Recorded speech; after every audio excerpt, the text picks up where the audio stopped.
CBS World News, Bob Trout speaking. And again, we bring you the available reports, all of them from German sources, on what the Berlin radio calls the invasion. There is still no Allied confirmation from any source. Correspondents who rushed to the War Department in Washington soon after the first German broadcast was heard were told that our War Department had no information on the German reports. There's been no announcement of any sort from Allied headquarters in London. The first news of the German announcement reached this country at 12:37 a.m. Eastern Wartime. The Associated Press recorded this broadcast and immediately pointed out that it could be one which Allied leaders have warned us to expect from the Germans. Shortly after 1 a.m. Eastern Wartime, the Berlin radio opened its news program with a so-called invasion announcement. Columbia's shortwave listening station here in New York heard the Berlin radio say, and I quote, "Here is a special bulletin. Early this morning, the long-awaited British and American invasion began when paratroops landed in the area of the Somme estuary. The harbor of Le Havre is being fiercely bombarded at the present moment. Naval forces of the German Navy are off the coast fighting with enemy landing vessels. We've just brought you a special bulletin." End of the quotation. That is the invasion announcement as heard from the Berlin radio by Columbia's shortwave listening station. Now here's what Transocean, one of the German news agencies, says, and I quote, "Early Tuesday morning, landing craft and light warships were observed in the area between the mouth of the Somme and the eastern coast of Normandy.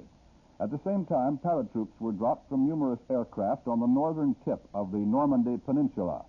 It is believed that these paratroops have been given the task of capturing airfields in order to facilitate the landing of further troops. The harbor of Le Havre is at the moment being bombarded. And," continues the broadcast, "German naval forces have engaged enemy landing craft off the coast." The Transocean broadcast, still unconfirmed, concludes this way: "The long-expected Anglo-American invasion appears to have begun." This is the full text of the German Transocean broadcast as recorded by the Associated Press. The German broadcasts on the long-expected invasion by the Allies were relayed both to North America and to Germans in the homeland. Germans at home were told by DNB's domestic broadcasts at dawn in Europe. At 1:30 in the morning, Eastern Wartime, the DNB agency repeated the items describing what it called the invasion operations.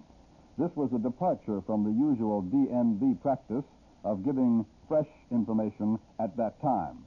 The German-controlled Calais radio came on the air today with this announcement in the English language, quote, "This is D-Day. We shall now bring music for the Allied invasion forces." So said the German-controlled Calais radio across the channel from England. Up to this time, almost an hour and a half after the first German broadcast, the United States Office of War Information, whose facilities will be used by American press organizations when Allied armies enter Western Europe, has not transmitted any information at all to support the German claims. Director Elmer Davis of the OWI rushed to his headquarters immediately when OWI officials advised him of the broadcasts from Germany.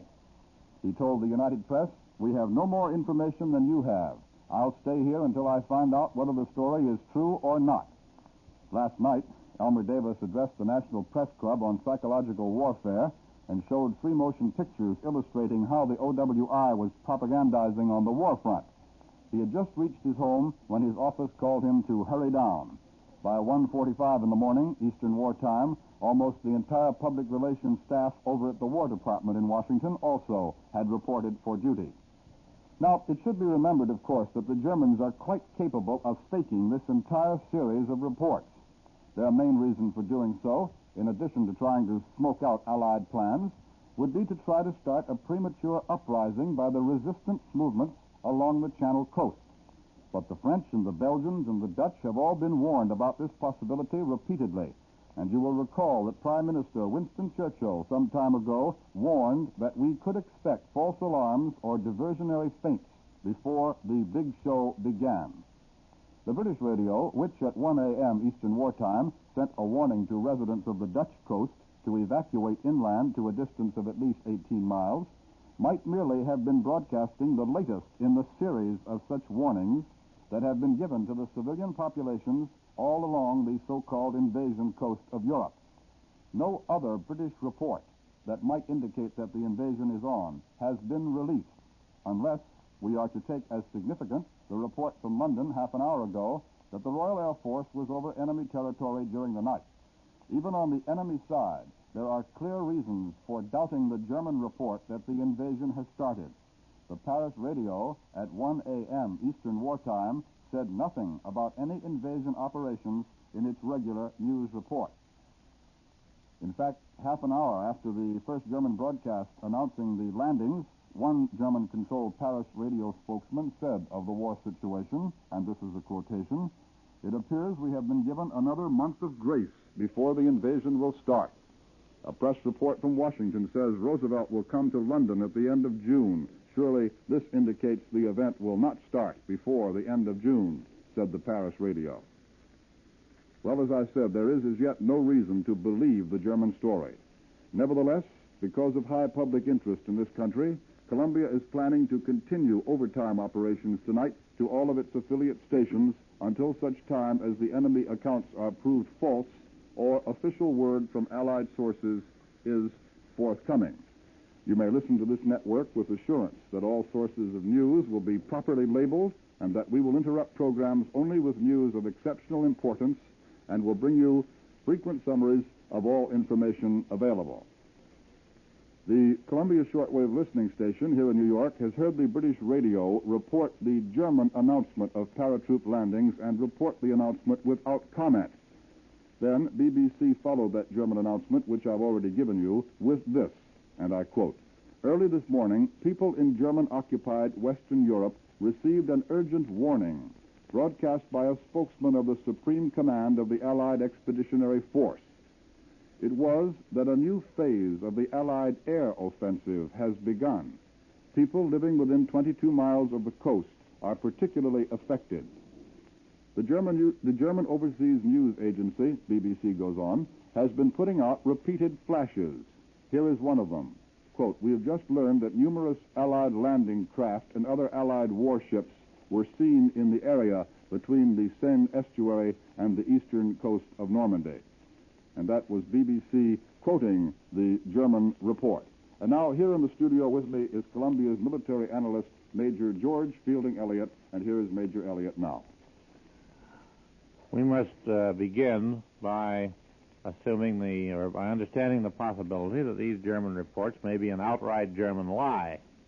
We must also take into account the possibility that they may be a series of feints intended to divert the German defense and to draw the German forces to other places than those in which we actually intend to make a serious attack. They report that a new phase of the Allied air offensive has begun, and the consequent request to the inhabitants of Western Europe to clear an area 22 miles from the coast may mean nothing more than an intensification of bombing attacks, or it may indicate the use of paratroops, or it may be, again, a part of the Allied attempt to throw the Germans off their guard. But if we are to accept these German reports as having any value at all, there seems to be some uncertainty as to the location of the Allied landings in France, which they report. It is clear that the Germans are saying that landing craft have been observed approaching the French coast between the eastern shore of what they call the Normandy Peninsula and the mouth of the River Seine, where the port of Le Havre is situated. The Germans are also asserting that this port, Le Havre, is being bombarded, and that Allied paratroops are being landed near the tip of the Normandy Peninsula. What is not clear is the reference made to an Allied landing near the estuary of the River Somme, which is some distance northeast of Le Havre. This may possibly be an error for the Seine estuary, though the actual German translation has been checked several times here in a CBS shortwave listening station. But to analyze all these German statements, What the Germans call the Normandy Peninsula is undoubtedly the Cotentin Peninsula, at the end of which stands the port of Cherbourg. Allied forces would certainly wish, if they were actually landing in France, to obtain a well-equipped seaport as soon as possible, as such a port is essential in order to keep up continuous landings of troops and heavy equipment. We learned at Anzio and elsewhere that it is not safe to leave such matters to the mercy of the weather, as has to be done when dependence is had on open beaches or even small but undeveloped bays. Hence, a double Allied attempt against the two chief ports of northern France, Cherbourg and Le Havre, is well within the possibilities if we are to accept the German reports that landings are taking place at all. From the strategic point of view, there is nothing inconsistent in the report of the landing at the Somme estuary. There is no seaport of importance there, but the Allies might well wish to land on a broad front in order to divert the German defense as much as possible and to keep the Germans from finding out, as long as we could, where the main effort was being made. The landing of paratroops behind the big seaport of Cherbourg would likewise be probable if a landing was really in progress, in order to cut off the movement of German reserves toward that port and thus facilitate its capture by the Allies. But any military analysis must remain fragmentary and uncertain as long as it is based only on German reports, which have so frequently proved to be unreliable in the past. That was Columbia's military analyst, Major George Fielding Elliott, and I think that brings us up to date to the moment. I'd like to repeat that there is as yet no reason to believe this German story which you have now heard. Nevertheless, because of high public interest in this country, Columbia is planning to continue overtime operations tonight, and I should like to take this opportunity to inform not only you, our audience, but to inform also the staffs on duty at our affiliate stations around the country that Columbia is planning overtime operations until such time as the enemy accounts are proved false or official word from Allied sources is forthcoming. And so, ladies and gentlemen, you may listen to this network with assurance that all sources of news will be properly labeled and that we will interrupt programs only with news of exceptional importance and will bring you frequent summaries of all information available. This is the Columbia Broadcasting System. CBS World News, Bob Trout speaking. It has now been nearly 2 hours since the first German radio announcement that the invasion had begun. Frankly, we don't know at this time whether those German news agency reports that the invasion has begun are true or not. However, the scarcity of any details from the Germans in these 2 hours after the first announcement do throw very strong doubt on the possible truth of the German story. Up until this moment, of course, there's been no confirmation from any Allied source that an invasion may have started. Elmer Davis, director of the Office of War Information, says that he, too, knows nothing of the reports. However, late last night, 3 German news agencies flashed word that Allied paratroops were spilling out of the skies over the Normandy Peninsula of France, and that our landing craft had started to come ashore in the Le Havre area, just 80 miles across the English Channel from the coast of Britain. The Germans, still without confirmation, say that Allied flyers are pounding Le Havre and its surrounding territory. The German news agency, DNB, also is telling of strong bombing attacks against the Calais and Dunkirk regions of France. Both Calais and Dunkirk lie some 150 miles northeast of Le Havre. This is the way the German Transocean broadcast announced the start of the invasion, and I quote, "The long-awaited invasion," said the Germans, "by the British and Americans was begun in the first hours of the morning of June 6th. The Germans then go on to say that their naval forces are now engaged in opposing the Allied landings. According to the German DNB agency, no enemy troops have come ashore yet. But again, I repeat, there's absolutely nothing at the moment to substantiate these enemy claims. The British Broadcasting Corporation, meanwhile, has broadcast urgent instructions to the people of France that a new phase in the air war has begun. In an earlier broadcast from Allied headquarters in London, the peoples of occupied Europe were told that once the invasion had started, they would be notified by leaflets. And again, in closing, let me remind you that there is no Allied confirmation of the landings in France as the Germans report. The British radio did add a warning to all persons to evacuate the 22-mile coastal belt as soon as possible. Both Axis and Allied sources mention Allied air activity over the entire coastal area from Norway to central France. Although there's no reason to believe this enemy report, the Columbia Network will remain in overtime operation tonight until all the facts are known. We repeat, the network will operate beyond its regular time of closing until the German report has either been verified or has been proved erroneous. This program has come to you from CBS World News. We resume our scheduled program. It's now almost 2.5 hours since the Germans first broadcast their claims that what they called the Allied invasion had begun. There's no confirmation from any Allied source, and the Germans are not telling this story to their own people. That's very important. General Eisenhower's spokesman has made no official statement.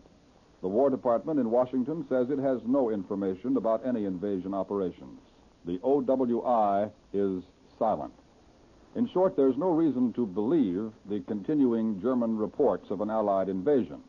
Nevertheless, here are the latest details of what the Germans claim is the great Anglo-American invasion. The German Transocean News Agency, a Nazi propaganda outlet, said at about 12:30 Eastern Wartime that Allied parachute troops had started to land on the northern tip of the Normandy Peninsula. At the same time, Allied warships were said to be shelling the port of Le Havre at the estuary of the Seine River. Berlin said a naval battle between German and Allied light naval units was in progress. The official German news agency, DNB, quickly picked up the report and added that the Allied invasion attack appeared to be concentrated in the area between the mouth of the Seine River and the east coast of Normandy. Continuing reports from the Berlin radio say that heavy fleets of Allied bombers are attacking Dunkirk and Calais. The Oslo radio network appears to have gone off the air, and the Luxembourg radio claims that Allied aircraft are approaching southern Germany. Meanwhile, in Great Britain, the British radio has broadcast a warning to the peoples of the occupied countries that a new phase of the air war has started. The British announcement says that occupants of coastal towns will be notified by leaflets dropped from planes when they are to be attacked. The notices may come as little as an hour before the attack, and the inhabitants are warned to leave their towns instantly without waiting to take baggage or any possessions. In addition, the inhabitants of the 22-mile-wide belt along the invasion coast have been warned to leave as soon as possible in preparation for this new and drastic phase of the aerial bombardment. But as yet, there is no word that any warning leaflets have been dropped on any towns within the so-called invasion area. This is merely an advanced warning of things to come. Incidentally, Germany has beamed reports of the supposed invasion to Asia, but as yet the Japanese radio has not picked up these reports. After the first German story about the so-called invasion, the man who is called Captain Ludwig Sertorius, supposedly a military commentator for the German news agency Transocean, declared flatly that the great conquest, as he put it, has begun between forces of the Reich and those of the Anglo-Americans. He said that Allied landings in the West today had put the German armed forces in the mood which they express with a laconic, "They are coming." He then went on to say that at the present moment, the invasion of Western Europe is at its very beginning, and that nothing can yet be said about the tactical and operational developments. This almost an apology for the lack of details. Sertorius then concluded that the German armies are facing the Allied onslaught with single-mindedness of purpose. For in war, said the captain, with the typical Berlin flourish, ethical values are at least as important as the number of soldiers and the quantity of their equipment. Washington, like the rest of the nation, is momentarily waiting for official word from our side about these German claims. The city of Washington awoke rapidly after the first broadcasts more than 3 hours ago. Lights flashed on, and radios were tuned in. You may have had the same experience. Newsmen hurried to their offices, and there was just one question on everyone's lips. Is it official? So far, as we've told you repeatedly, it is not official. If the White House knows anything about the report, there is no sign. Only a few lights glow here and there, and the customary guards are patrolling up and down outside the White House with the same old monotony. Only a few hours earlier, President Roosevelt addressed the nation by radio. He spoke of the fall of Rome, and he said it was a significant victory. But the president added that a long period of greater effort and fighting lies ahead before we get into Germany itself. Elmer Davis, director of the Office of War Information, hurried down to his office in Washington as soon as he heard about the German broadcasts.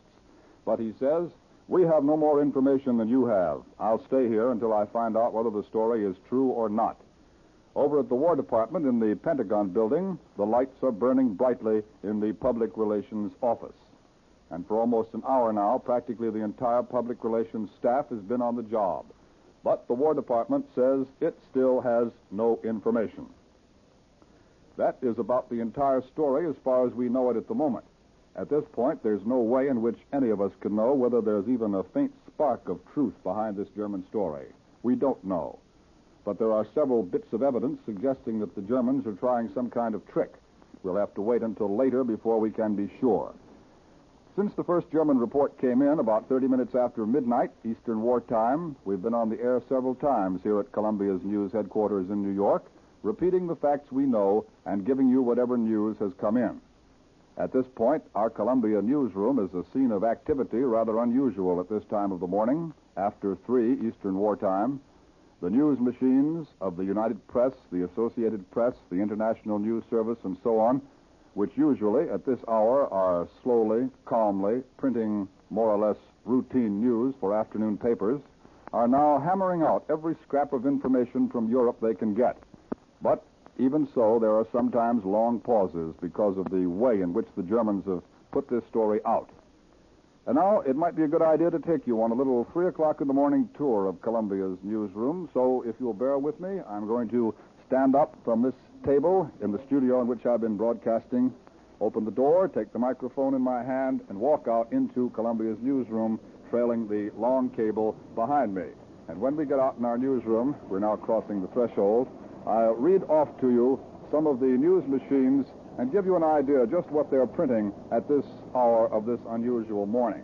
Columbia's news staff has been quickly assembled, and so many staff members appeared so quickly that there are scarcely chairs enough for all members at once. Ned Calmer, who finished his 11 o'clock broadcast about 4 hours ago, is still here. Major George Fielding Elliott hurried in, among others, and Major Elliott brought with him a very large supply of maps, as you can well imagine. In one of our offices, the radio is permanently tuned tonight to a London circuit so that we can hear whatever comes over on this particular circuit. A table has quickly been set up and now bears large cups of coffee, the inevitable accompaniment to all stories that break abruptly in the night. In some ways, the scene is not unlike those hard-working nights when the Germans were rushing through Denmark, Norway, the Low Countries, and France. But there's an awful lot of difference. Even though we're suspicious of this German story, and we think that the invasion very possibly has not begun, still the atmosphere in this newsroom tonight is far different from that on those anxious nights when the Germans were on the offensive. And now I've walked with the microphone down to the end of our newsroom, and the first machine that we come to is the Brown teletype printer, which turns out the reports from Reuters. That's the British news agency. And here's what Reuters has just printed. London, Reuters, an officer of the staff of the Allied Supreme Command of the Expeditionary Force today broadcast a warning specially addressed to all Frenchmen living at least within 35 kilometers of the coast. He said, "The lives of many depend upon the speed with which you act." And then there was a brief pause, and then Reuters continued, warning two, quote, "The air war has entered upon a new phase." This, of course, is what the spokesman said. "The air war has entered upon a new phase. You will be warned an hour before an attack. leaflets will be dropped by Allied planes. As soon as you get the warning, go to your domicile and go at least 2 kilometers from it into the open country. 2, take along only what you can easily carry. 3, keep off all roads, railway lines, and bridges. 4, do not form groups which could be mistaken for troop concentrations. That's what Reuters is printing at the moment, and as all newsmen will recognize, the inevitable little postscript, the machine says, correction, and warning 2, read it, carry, paragraph 3, keep off all roads. Next is the machine of the International News Service, and it has just been printing a dispatch from London by Kingsbury Smith. It says, Bulletin by Kingsbury Smith, International News Service Staff Correspondent, London, May 6, INS. German sources reported today that the Allies had launched the long-awaited invasion of the continent by landing parachutists in northern France and assaulting the French coast from the air and by sea. There was absolutely no immediate confirmation that the invasion had started, either from headquarters of General Dwight D. Eisenhower, Allied Supreme Commander in the European theater, or any other Allied quarter. And then the bulletin from Smith goes on to say Londoners and observers on the southeast coast of England said that wave upon wave of Allied air fleets, constituting the largest force of bombers and fighters ever seen crossing the English Channel, had gone out toward the French coast. Now, if you'll bear with me on this tour of the newsroom, instead of going along in the geographical way I ordinarily would go to the United Press machines, a bulletin just come in on the Associated Press, and here's what it says. New York, June 6, AP. The London radio, in a Dutch language broadcast, warned European underground workers today to report to their leaders with all speed and to be prepared for anything. Keep away from military installations, the broadcast said. Underground members, report to your trusted leaders. Act with speed. Be prepared for anything. There is bombardment in the port of Le Havre.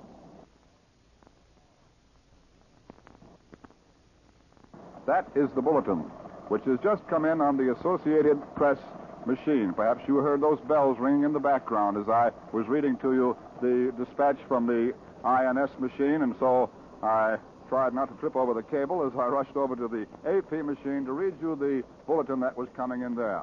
And now back to the United Press machine. That's one of the many United Press machines that we have in this office. Most of them, you know, print the same thing. We have to have a great many copies here at Columbia's news headquarters. The UP machine is next to the INS machine from which I was reading a moment ago. And here is what the UP machine is printing at the moment. The first thing my eye lights on is this. Bulletin, London, June 6, 3:05 in the morning. UP. RAF bombers, quote, in strength, unquote, attacked occupied territory last night. It was announced today. And then, bulletin, second lead, by Joseph W. Grigg, United Press Staff Correspondent, London, Tuesday, June 6, UP. The German Transocean and DNB agencies started broadcasting shortly after 6:30 in the morning today, European time, 12:30 a.m. Eastern War Time, totally unconfirmed reports that German warships were fighting Allied landing ships around the Seine estuary, 80 miles from the South England coast, and that Allied paratroops were being landed.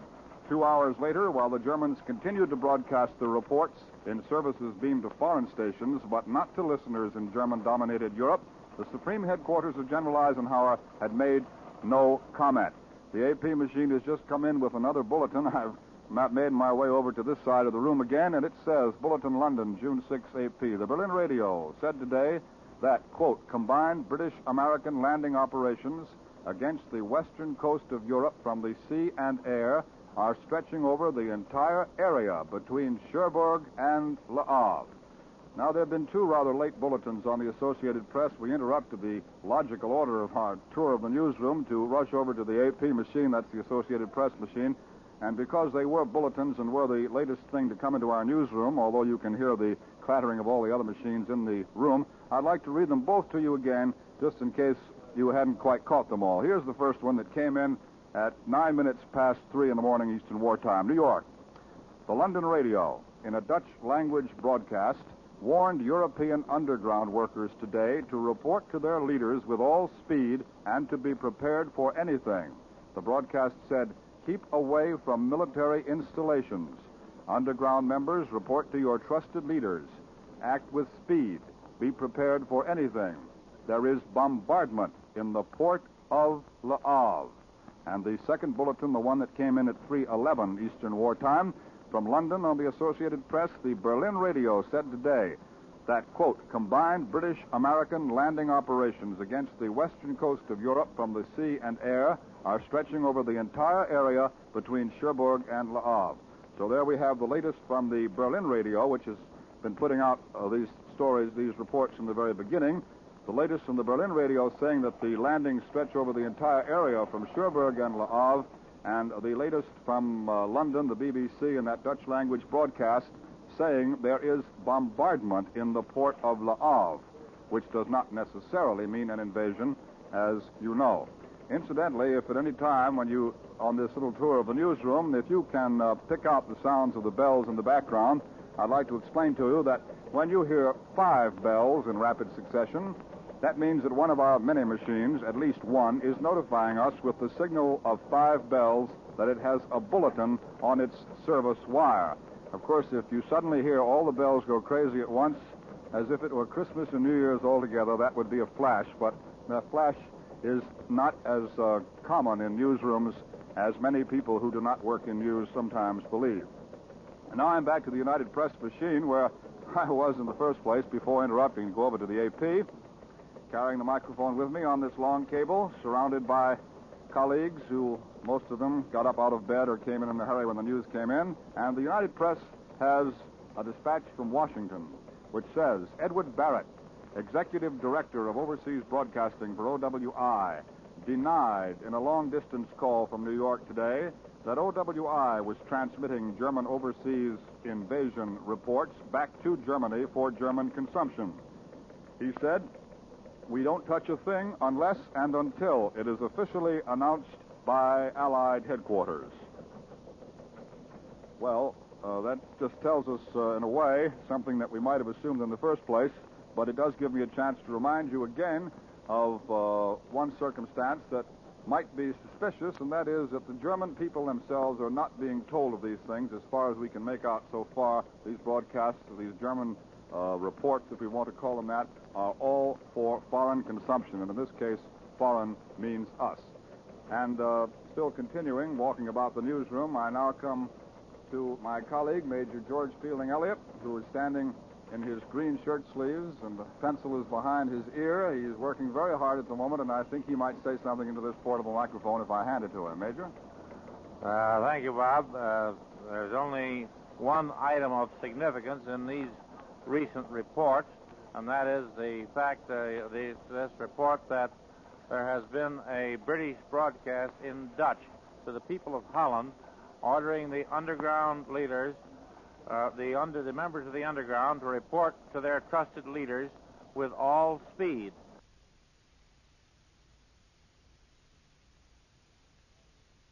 And adding the statement that there is bombardment in the port of Le Havre. Now, if this is a genuine report, it would be unlikely that the British would order the Dutch underground to mobilize and report to their leaders unless there was some serious military operation in the wind. And the statement that there is bombardment in the port of Le Havre, the word bombardment in the military technical sense means bombardment by naval vessels and not bombing by aircraft. The word bombing is used when attacks by aircraft are meant. However, this should not be accepted as confirmation of the German reports until we have a great deal more to go on than this one report of a British broadcast in Dutch to the people of Holland, which may turn out to be an unconfirmed or erroneous report. Remember, we have nothing to go on yet from any source other than German except this one report, and that is not as yet confirmed from any other source. Now, here again is Bob Trout. Major George Fielding Elliott, whom we encountered on our tour of the newsroom, which was not an unlikely circumstance, has just been telling us some of his latest impressions about the activities here at Columbia's newsroom at, 3:17 and a half almost in the morning, Eastern Wartime. And now, as I'm about to pass from one news machine to another to read to you a few more of the bulletins to give you an idea of what does come in on the news machines at this hour, On this kind of night, I just passed by one of the news desks at which one of our Columbia news writers is typing. Perhaps you can hear the rather hesitant pecking in the background. And I see a cable on the desk among the litter of papers, paper clips, pen and ink, rulers, which reminds me that perhaps you'd like to hear about this cable. About, not quite an hour ago, we got word here in the newsroom that a cable was coming in from London. Well, naturally, all these reports that we've had so far have been coming in from the enemy, so any word from London was a welcome word and perhaps exciting word for us. We waited very eagerly to see what the cable was going to be, and when it came in, it was a cable from Edward R. Murrow in London to Paul White, the director of Columbia's news services here in New York. And this is what it said. London. Paul White, Columbia Broadcasting. Report to the nation, the airplane was named... Let me see now. I can hardly read it myself. It's in Cableese. Report to the nation, the airplane was a new and unnamed B-17. Larry Lesser and Gene Ryder, who installed the gear in this airplane and then test flew it, christened the ship, obviously after Columbia's famous program, Report to the Nation, on account of it would be the first report to the nation from this B-17 plane during a combat mission. Edward R. Murrow in London.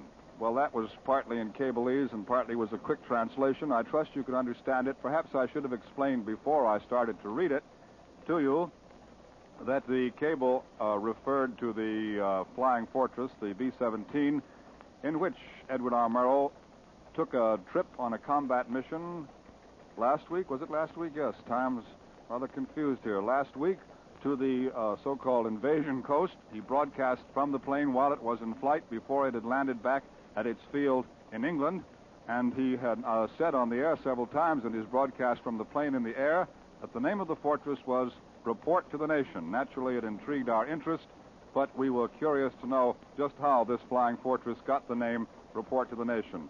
Paul White naturally asked Ed Murrow, and this was Edward Murrow's cable. It's a very pleasant cable for us to receive, but it's not exactly it's not exactly the kind of news from London we were expecting when we heard that a cable was coming in from London.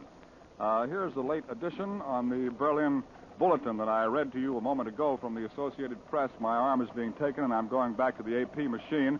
An edition on the Bulletin, the Berlin Bulletin I read from the Associated Press. Here's the continuation of it. I trust you remember the beginning. It says, grand-scale amphibious operations are underway on a broad front between the mouth of the Seine and the estuary of the river Vire, V-I-R-E. A large number of Allied landing boats of various types and light Allied naval forces in considerable strength are taking part, Berlin says. All this is Berlin Radio. This is a continuation. 6 heavy Allied warships and 20 Allied destroyers are off the mouth of the Seine. Now, those are the very latest details. They are details from the German radio. Everything that's been coming in is from the German radio, as I have told you. And what I gave you then were the very latest details coming in on the Associated Press machine. They are the late details, but they are from Germany, and they are not from the Allies. Columbia Shortwave Listening Station reports that since 1:15 this morning, Eastern Wartime, that would be slightly more than 2 hours ago, Berlin Radio has failed to issue any further word on the invasion of Western Europe.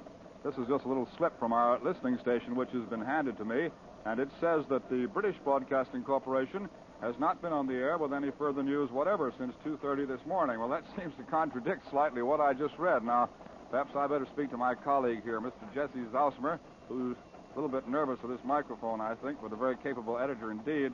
I just read the bulletin on the Associated Press machine there, Jesse, and then I was just handed this note from our able shortwave listening station boys, and they say that Berlin Radio has not issued any further word and that the BBC has not been on the air since 2:30. So where do you suppose this AP bulletin came from? Well, Bob, I think that this AP bulletin, which is slugged London, was heard by probably the BBC in London and then sent to us through the usual channels.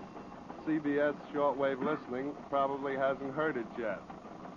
Our boys and girls back at shortwave are working to get whatever they can get. I know that they're listening to the German broadcasts that are being beamed to Asia and other such spots. The thing that strikes me is that Berlin hasn't said anything yet to the German people.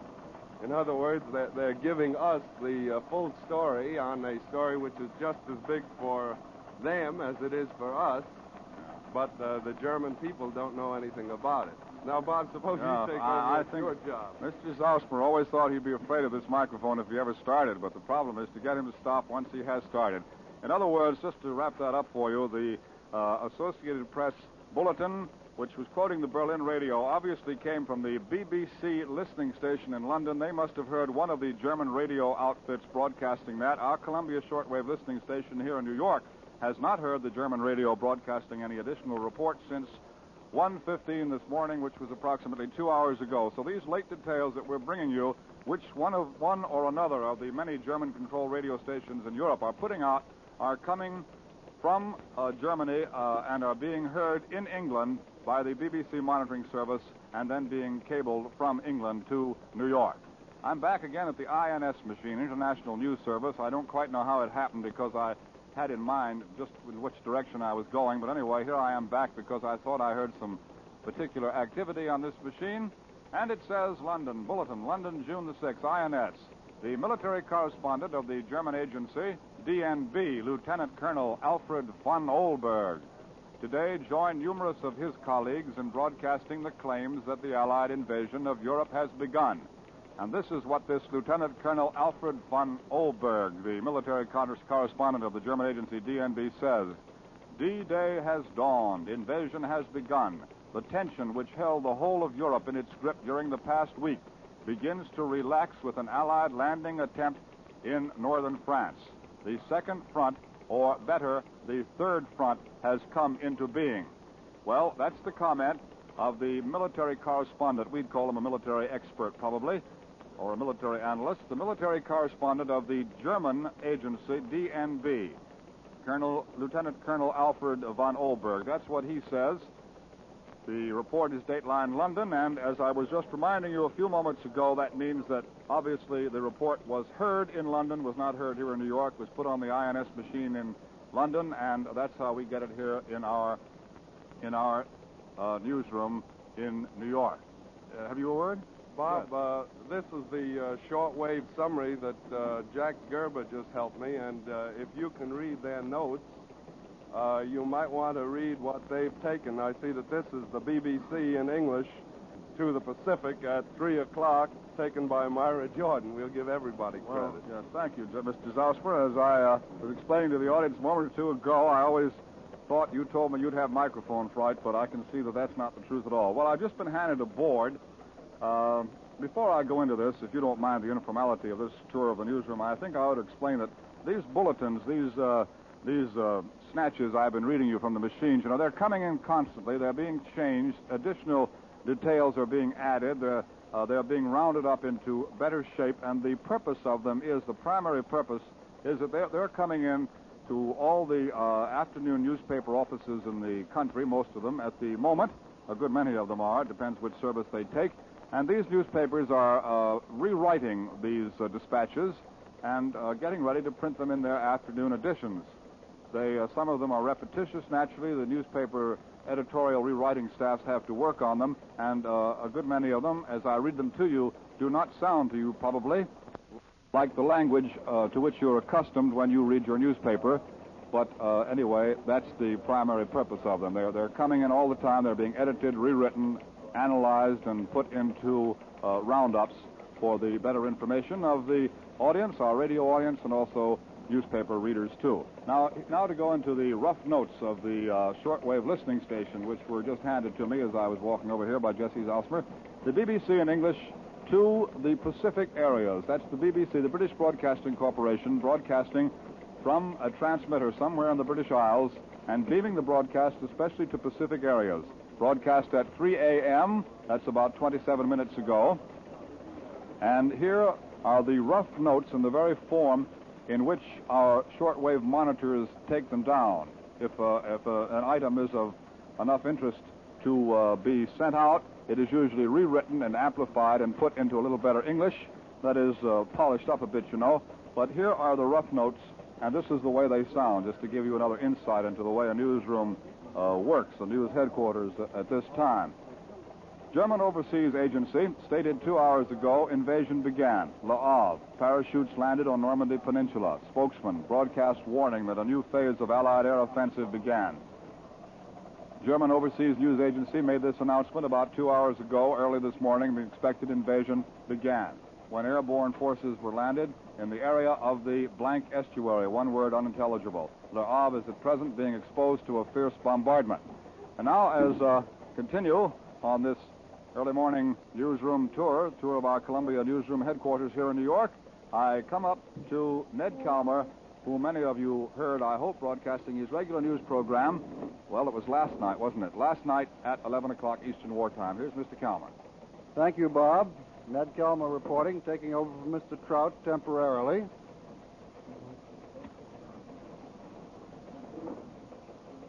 First, it might be a good idea for those who have just tuned in on this exciting night to go back over the principal facts that we know so far, all of which have been reported to us by the Germans, with the exception of a broadcast by the British Broadcasting Corporation from London in Dutch to Holland, in which the very significant fact is mentioned that the French port of Le Havre is under bombardment. Presumably that means naval bombardment, although there is no specification.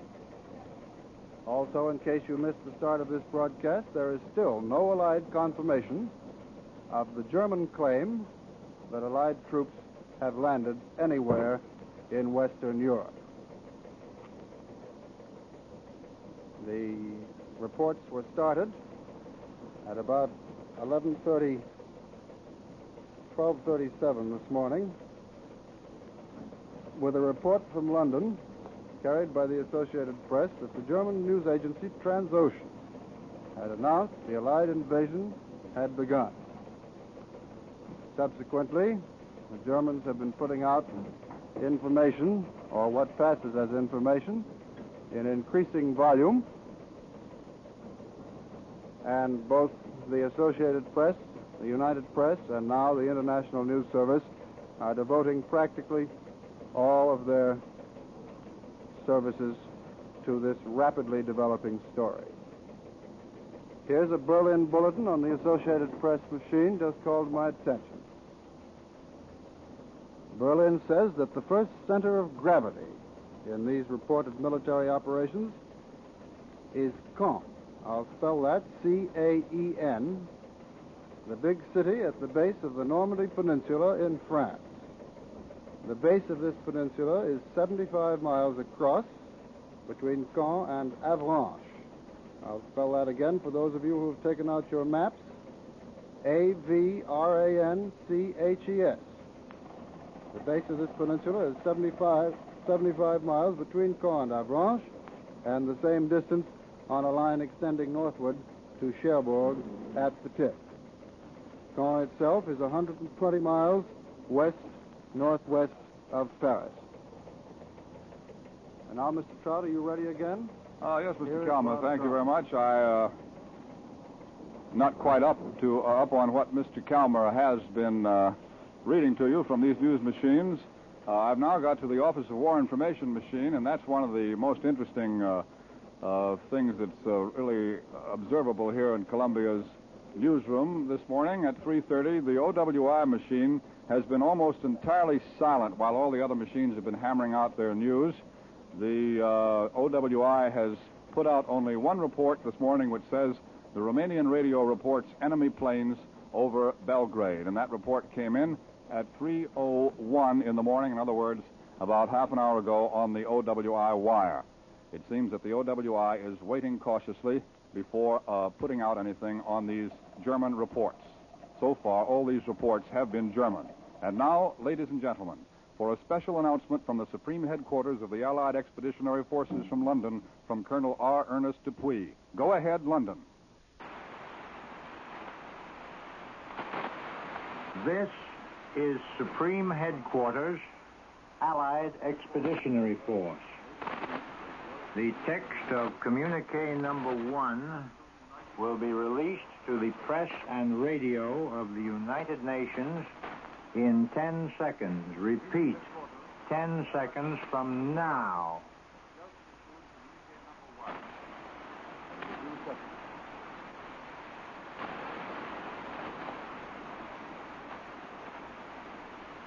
Under the command of General Eisenhower, Allied naval forces, supported by strong air forces, began landing Allied armies this morning on the northern coast of France.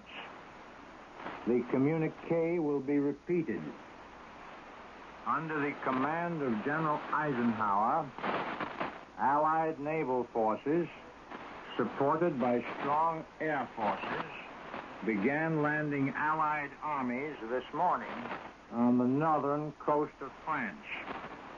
This ends the reading of communique number 1 from Supreme Headquarters, Allied Expeditionary Force. This means invasion.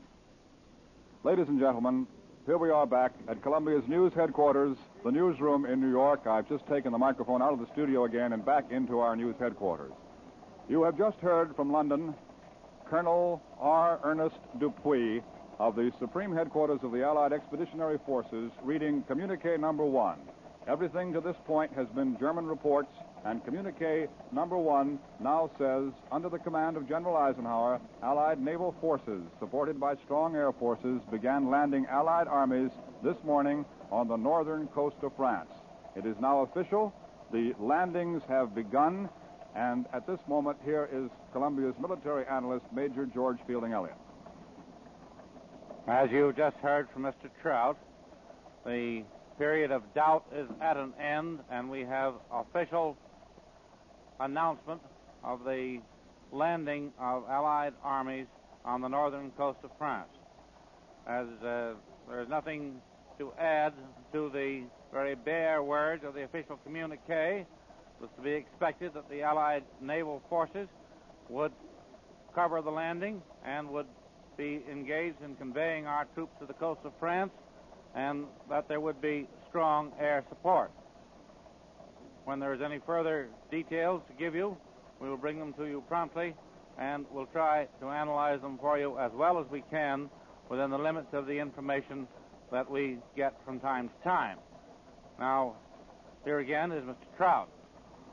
Major George Fielding Elliott has been speaking to you, talking about the invasion. I think we can now call it that, following the reading of the first communique, communique number 1 from SHAFE. That's what we call Supreme Headquarters, Allied Expeditionary Forces, somewhere in Great Britain. Rather strangely, you know, just before we switched to London to hear the first communique, we were making this informal tour of the Columbia newsroom, which began at 3 o'clock in the morning, 35 minutes ago. I was standing here in front of the OWI machine and telling you that while all the other news services, the UP, AP, INS, Reuters, all the rest, were sending out all these reports and from Europe, you know, about the German reports, the OWI, which confines itself to official news, sends us the text of the communiques and all that sort of thing. The OWI was printing almost nothing, and since the beginning of the day, since midnight, the OWI had put on only one bulletin, or rather one dispatch of any kind, saying that the Romanian radio reported enemy planes over Belgrade.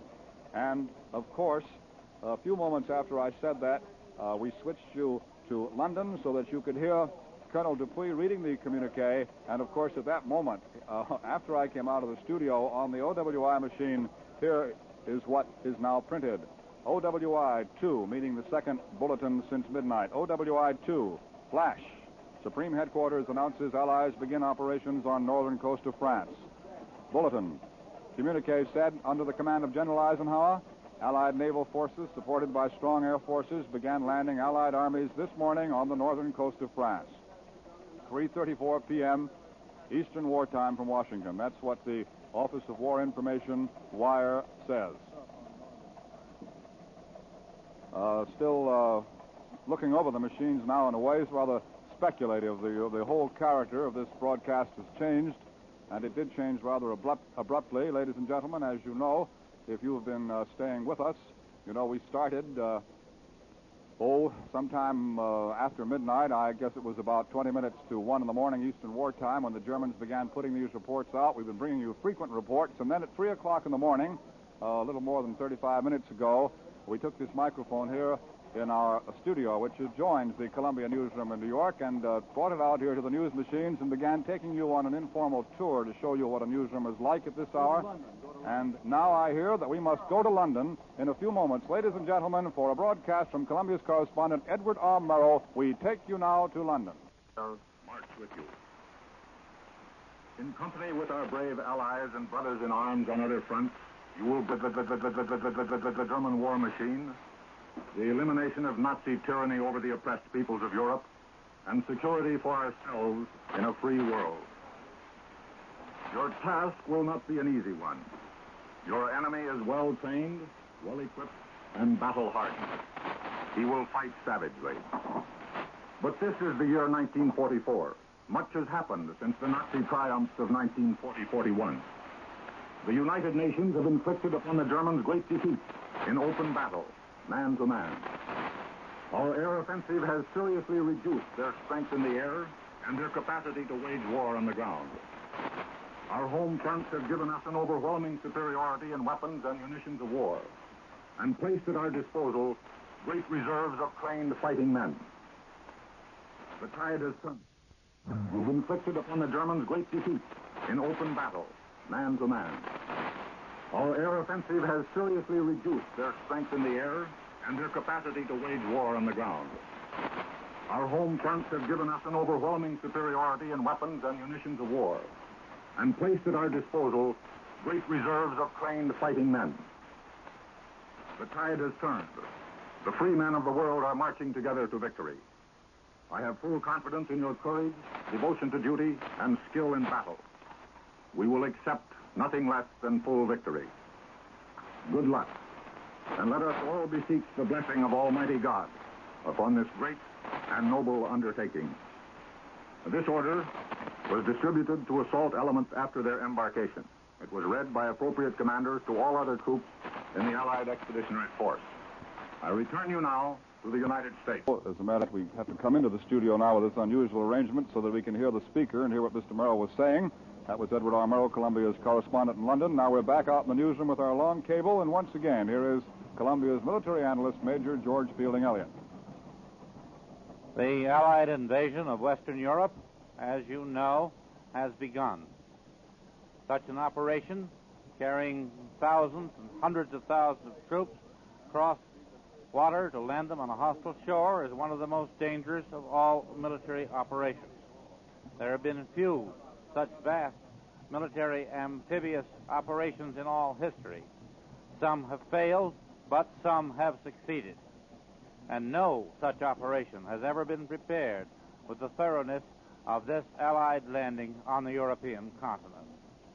The Allies have been getting ready for it for years. The British have been looking forward to this day ever since Dunkirk. And the moment the United States got into the war, our military leaders realized that the main road to the defeat of Germany lay through the occupied lands of Western Europe, and they began to plan accordingly. Our leaders have also realized that they must strike with overwhelming force. In some military operations, an initial repulse might have little effect. But in this European invasion, it might be fatal, for it would be a disastrous blow to the morale of the people of the conquered nations. So, the plans for the invasion were more complex and more complete than any that military strategists have ever had to work out before. Germany's dash across the Low Countries and France was simple in comparison. So was the German attack on Russia, vast as that operation was. The Allied landings in North Africa and in Sicily involved similar problems to this one, but they were on a far smaller scale. The opposition was much lighter. Nevertheless, the experience gained in these operations has been invaluable in planning for this one. We don't know as yet the details of the first landing operations, but usually an invasion force strikes in 3 waves. First comes the assault force, which is composed mainly of infantry, supported sometimes by light tanks, and usually also including assault engineers.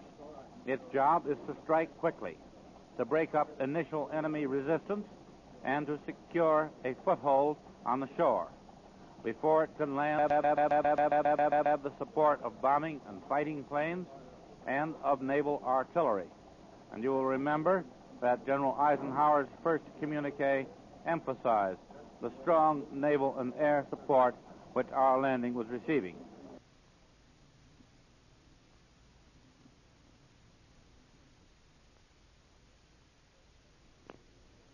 How quickly these first waves can get ashore depends on the strength of the enemy's defenses and on the effectiveness with which those defenses are reduced by bombardment.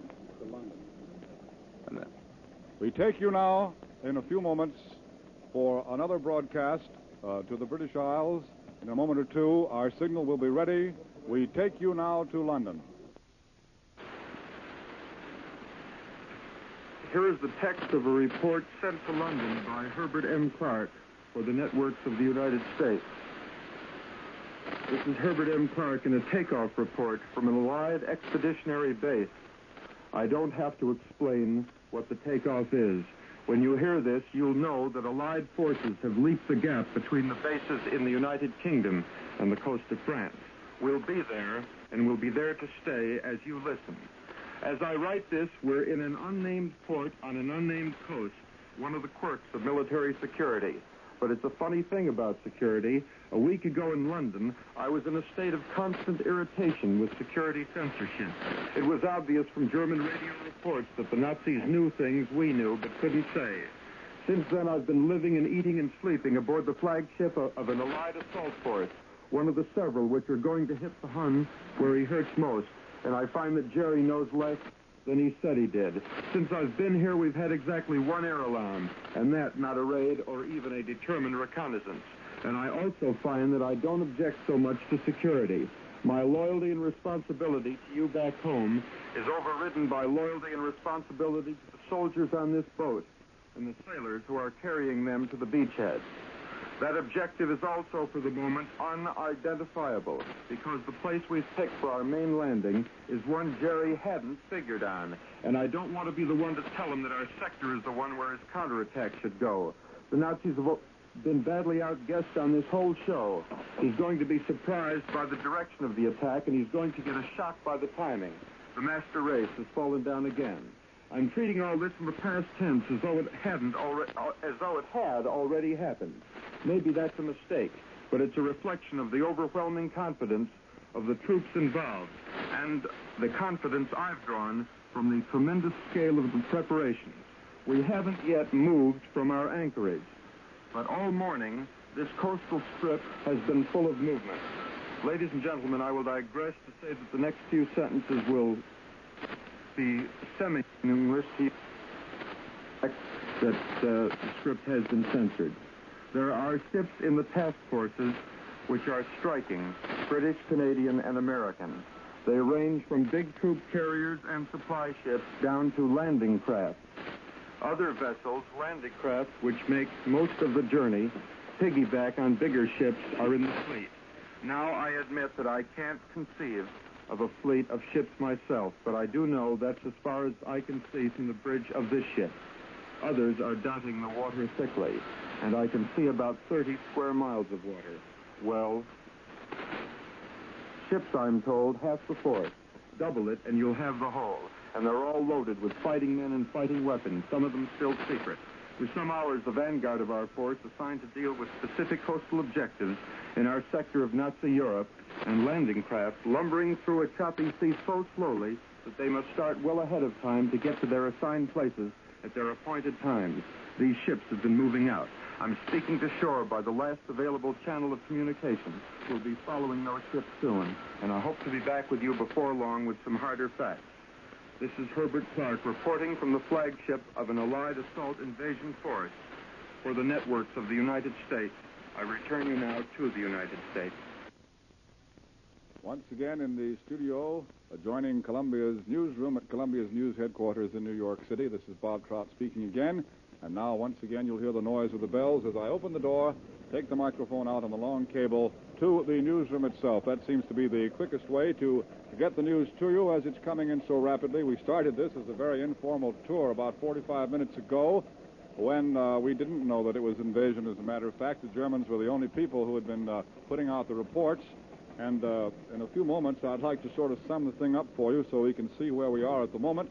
But it seems that the story is now at this stage at which interruptions come. Things come in so quickly that it's almost impossible to find time to go back and sum up. We've had the first dispatch from London. We sometimes have to interrupt each other here during this informal broadcast. When we get word to switch rapidly to London, there are only a few seconds in which to do it, and so our broadcast may be abrupt at some point or another, but we're trying to keep you abreast of the news as quickly as possible, and so when we get word that London has something, we just cut whatever we can and go as quickly as possible.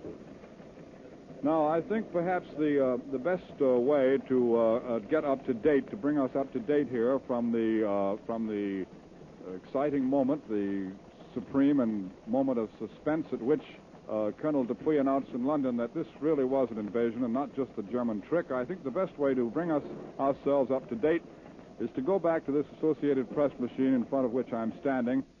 Start at the copy at 3:33 a.m. in the morning. That's 1 minute after we'd switched to London. And here's what it says. Flash. That's a very rare thing, you know, in the news world. Flash. London. Eisenhower's headquarters announces Allies land in France. Immediately afterward, bulletin. Supreme Headquarters, Allied Expeditionary Force, June 6 AP. General Dwight D. Eisenhower's headquarters announced today that Allied troops began landing on the northern coast of France this morning, strongly supported by naval and air forces. The text of the communique, quote, under the command of General Eisenhower, Allied naval forces, supported by strong air forces, began landing Allied armies this morning on the northern coast of France. In 5 seconds, I hear we again will get an official report from London. Go ahead, London.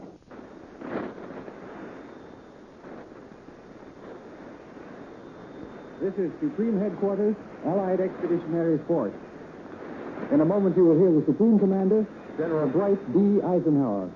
His statement will be followed by other messages to the peoples of the countries on the western coast of Europe, which are occupied by the enemy. The Supreme Commander, Allied Expeditionary Force, General Dwight D. Eisenhower. People of Western Europe. A landing was made this morning on the coast of France by troops of the Allied Expeditionary Force. This landing is part of the concerted United Nations plan for the liberation of Europe, made in conjunction with our great Russian allies. I have this message for all of you. Although the initial assault may not have been made in your own country, the hour of your liberation is approaching. All patriots, men and women, young and old, have a part to play in the achievement of final victory. To members of resistance movements, whether led by nationals or by outside leaders, I say, follow the instructions you have received. To patriots who are not members of organized resistance groups, also, continue your passive resistance, but do not needlessly endanger your lives. Wait until I give you the signal to rise and strike the enemy. The day will come when I shall need your united strength. Until that day, I call on you for the hard task of discipline and restraint. Citizens of France, I am proud to have again under my command the gallant forces of France. Fighting beside their allies, they will play a worthy part in the liberation of their homeland. Because the initial landing has been made on the soil of your country, I repeat to you with even greater emphasis my message to the peoples of other occupied countries in Western Europe. Follow the instructions of your leaders. A premature uprising of all Frenchmen may prevent you from being of maximum help to your country in the critical hour. Be patient. Prepare. As Supreme Commander of the Allied Expeditionary Force, there is imposed on me the duty and responsibility of taking all measures necessary to the prosecution of the war. Prompt and willing obedience to the orders that I shall issue is essential. Effective civil administration of France must be provided by Frenchmen. All persons must continue in their present duties unless otherwise instructed. Those who have made common cause with the enemy and so betrayed their country will be removed. When France is liberated from her oppressors, you yourselves will choose your representatives and the government under which you wish to live. In the course of this campaign for the final defeat of the enemy, you may sustain further loss and damage. Tragic though they may be, they are part of the price of victory. I assure you that I shall do all in my power to mitigate your hardship. I know that I can count on your steadfastness now, no less than in the past. The heroic deeds of Frenchmen who have continued the struggle against the Nazis and their vicious satellites in France and throughout the French Empire have been an example and an inspiration to all of us. This landing is but the opening phase of the campaign in Western Europe. Great battles lie ahead. I call upon all who love freedom to stand with us now. Keep your faith staunch. Our arms are resolute. Together we shall achieve victory. You have just heard the Supreme Commander, General Dwight D. Eisenhower. It has just been announced that General de Gaulle has arrived in England. He will broadcast a message to the people of France later in the day.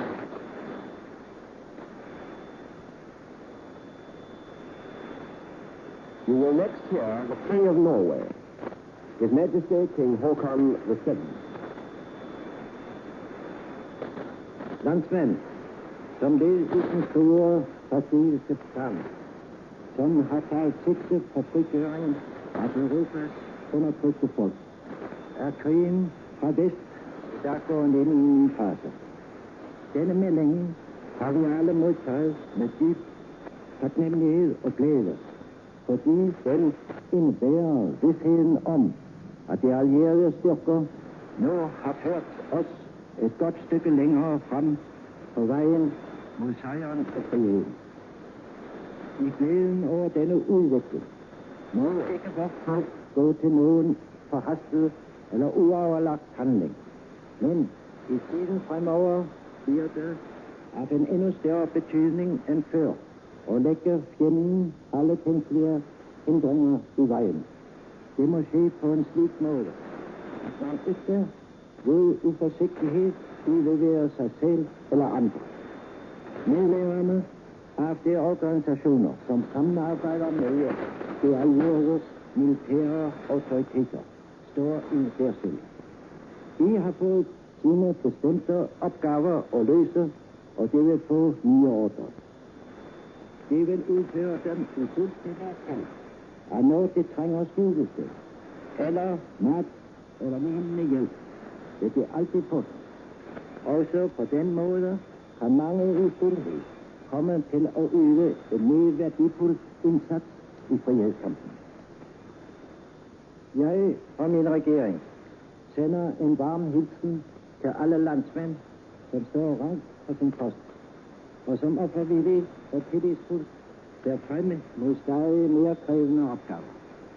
De allierede styrkers overkommanderende vil på enhver tid sige fra, om hvad han venter af alle, som står under hans kommando, og gennem kringkastning eller på anden måde vil vores folk virkelig og stå i kontakt med sine konstitutionelle myndigheder. Vi hylder de stoffer, som nu er gået ud i kamp, og vi følger dem i krafterne med det varmeste ønsker. Vi ved, at det ikke vil svigte vores tillid, og vi lover, at vi aldrig vil svigte den. Landsmænd, hold sammen og vær beredt. Leve de forenede nationers sejr, leve frihed. Here is a translation of King Håkon's message to the people of Norway. Fellow countrymen, as a link in the great strategic plan which aims at liberating the oppressed peoples of Europe, the war in the West has today entered a new phase. We have all received this news with a profound feeling of joy and satisfaction, as we realize that Allied forces have thereby carried us a good way further on the road to victory and liberation. Heartened by these developments, our people must not allow their enthusiasm to lead them into premature or unpremeditated acts. From now on, however, it will be of even greater importance than heretofore to hinder and impede the enemy by all subtle and covert means that do not expose yourself or others. This order does not apply to organized resistance groups who are in touch with the Allied military authorities. They have been given their special orders, and they will receive further orders. These they will carry out in the knowledge that if they are in need of a hiding place, or food, or any other help, they will always find it. In this way also, many of you will be able quietly to take an effective part in the battle for freedom. I and my government warmly salute all compatriots who stand firm at their posts and who look forward to ever more exacting tasks in a spirit of self-sacrifice and confidence. The Supreme Allied Commander will at all times keep you informed about what is expected of everyone under his command. And over the radio and by other means, our people will continue to be in close contact with their constitutional authorities. We salute the forces which have now gone into battle. Our thoughts and warmest wishes go with them. We know that they will not fail us, and we promise never to fail them. Fellow countrymen, keep together and be prepared. Long live the cause of the United Nations. Long live the cause of freedom.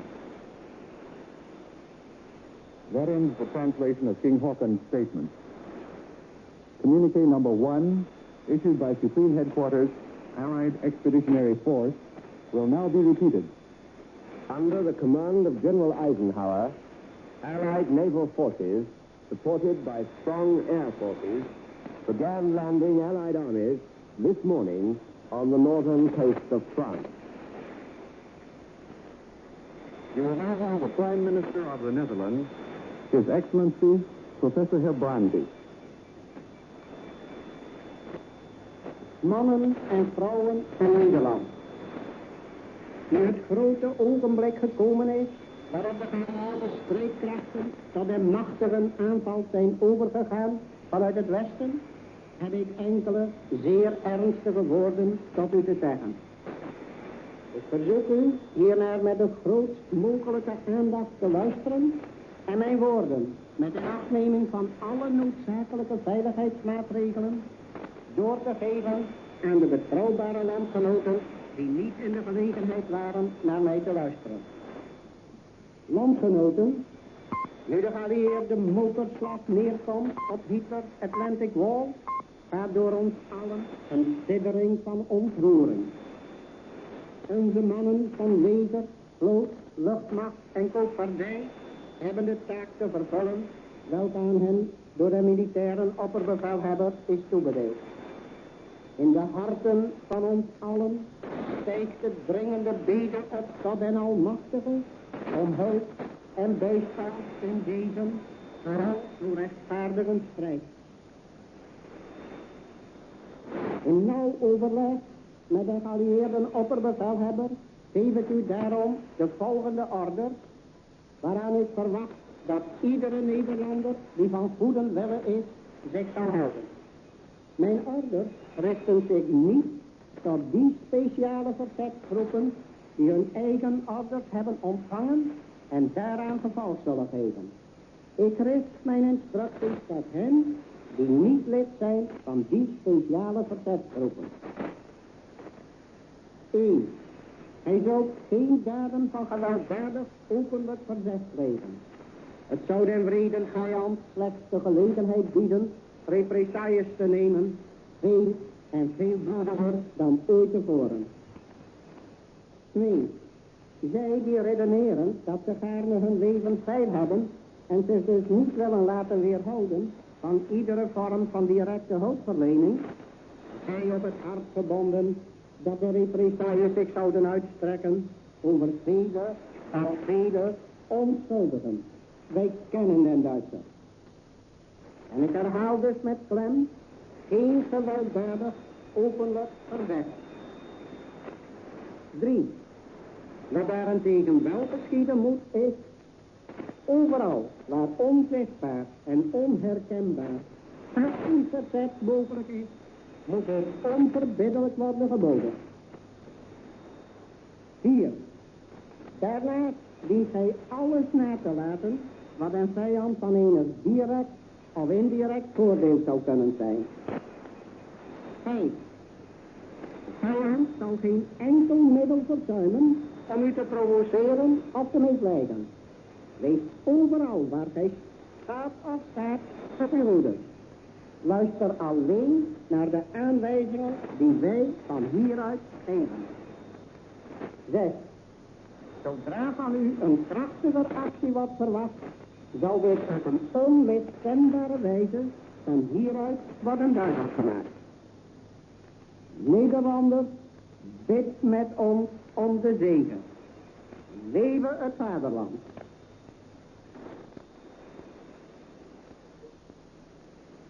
Here is a translation of the statement just made by the Prime Minister of the Netherlands. Men and women of the Netherlands, now that the great moment has arrived and the Allied forces have started the mighty attack from the west, I have some very solemn words to say to you. I request you to listen with the greatest possible attention and, with due observance of all necessary security measures, to pass on my words to trustworthy compatriots who have not been in a position to listen to me.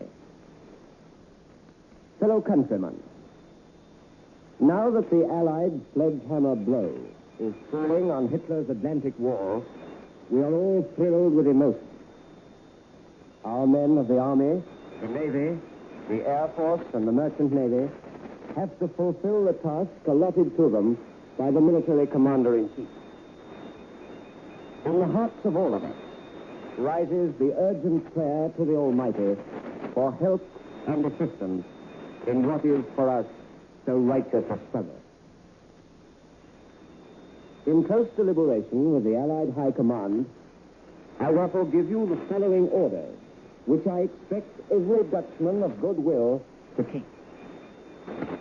These orders do not apply to those organized resistance groups who have received their orders and who will obey them.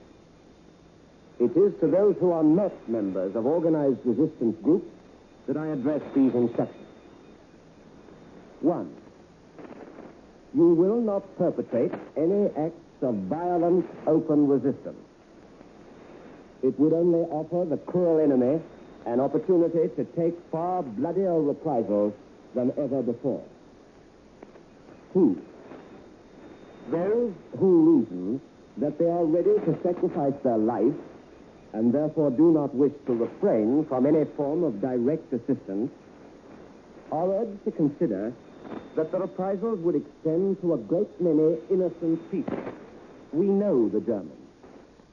And I therefore request, with emphasis, no violent open resistance. 3. This, however, must be done. Wherever invisible and unrecognizable passive resistance is possible, it must be inexorably forthcoming. 4. Refrain from any act that might be of any direct or indirect advantage to the enemy. 5. The enemy will not fail to employ any means of provoking or deceiving. Wherever you go, wherever you may be, watch your own behavior. Listen, all of you, to the instructions which we give you from here. 6. As soon as more forceful action is required of you, this will be made clear from here in unmistakable fashion. Dutchmen, pray with us to victory. Long live the fatherland. That ends the translation of the statement made by the Prime Minister of the Netherlands. You will next hear the Prime Minister of Belgium, His Excellency, Monsieur Hubert Pierlot. Mes chers compatriotes, l'heure attendue par vous est proche. Les opérations préliminaires pour la libération de l'Europe ont commencé. Cet assaut initial est l'annonce certaine de votre délivrance. Vous allez vivre des jours difficiles, dans une attente anxieuse. C'est le moment de montrer une fois de plus les qualités de discipline et de maîtrise de vous-même dont vous avez donné tant d'exemples depuis 4 ans. La première règle à suivre sera de modérer votre impatience.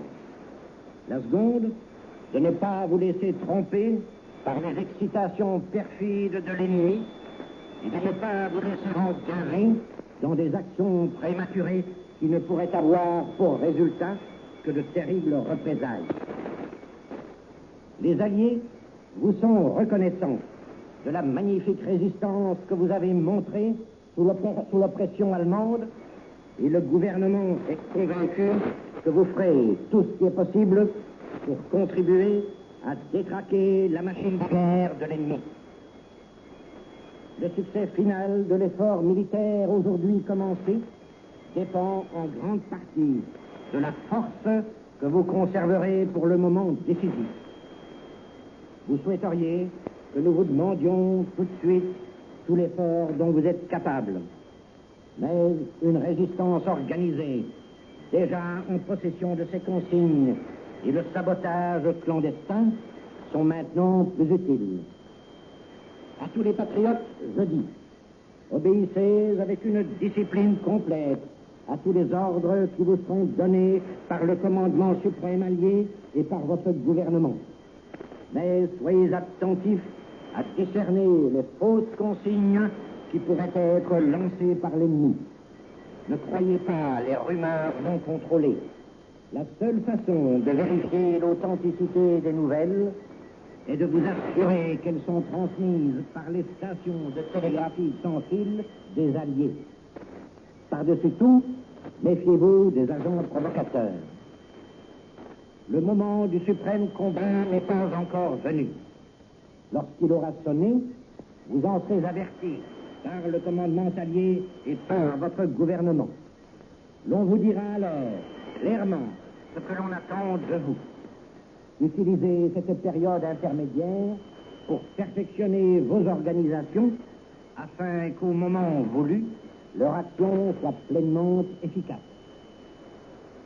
Dans les souffrances accrues qui marqueront peut-être la dernière phase de la guerre, tous les Belges devront plus que jamais montrer un mutuel dévouement et toutes les ressources encore disponibles des plus éprouvées. Les mots d'ordre que nous vous envoyons sont courage, discipline, solidarité, confiance. Here is a translation of the statement just made by the Prime Minister of Belgium.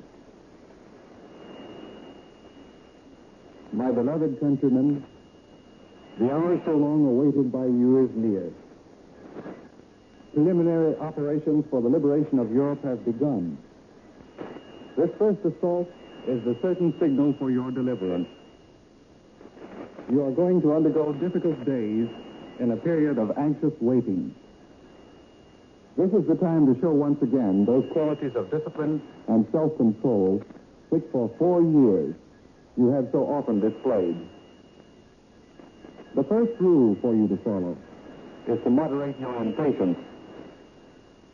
The second is not to let yourselves be fooled by any of the enemy's treacherous provocations, and not to let yourselves be embroiled in any premature action which could result in terrible reprisals. This that you have shown under German option. And the government is convinced that you will do everything possible to contribute to the overthrow of the German war machine. The final success of the military undertaking which began today depends largely on the strength that you can serve for the decisive moment. You naturally want us to demand of you immediately all the effort of which you are capable. But the organized resistance, which already has its orders, and clandestine sabotage are at this moment of more use. To all patriots, I say, obey with complete discipline all the orders given you by the Supreme Allied Command and by your government. But be on the alert for false orders, which might be issued by the enemy. Do not believe uncontrolled rumors. The only way to check the genuineness of any news is to make sure it is issued from Allied radio stations. Above all, access agent provocateur. The moment of supreme combat has not yet come. When it does, you will be warned of it by the Allied Command and by your government. You will then be clearly told what is expected of you. Use the period that intervenes to perfect your organization so that at the desired moment, their action may be fully effective. In the increased suffering, which perhaps will mark the last phase of the war, all Belgians must, more than ever before, show their devotion to each other and use all resources still available to relieve the suffering of those most sorely tried. The watchwords we send you are courage, discipline, unity, and confidence. That ends the translation of the Belgian Prime Minister's statement. Communique number 1, issued from Supreme Headquarters, Allied Expeditionary Force, will now be repeated. Under the command of General Eisenhower, Allied naval forces, supported by strong air forces, began landing Allied armies this morning on the northern coast of France. This concludes the broadcast from Supreme Headquarters, Allied Expeditionary Force.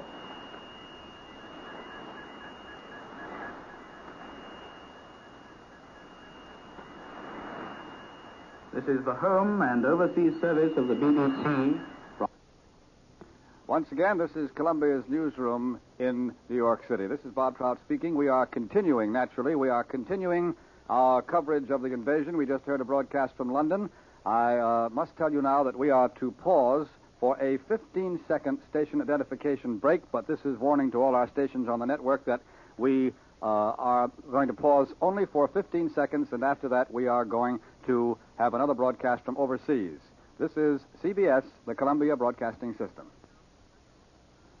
Once again, this is Columbia's news headquarters in New York City, and we are continuing our coverage of the invasion, which, as you know, has now officially begun. That long broadcast we had, well, it came directly from England, not from London. It came from somewhere in England, the headquarters, the supreme headquarters of the Allied Expeditionary Forces, which are familiarly known as SHAEF.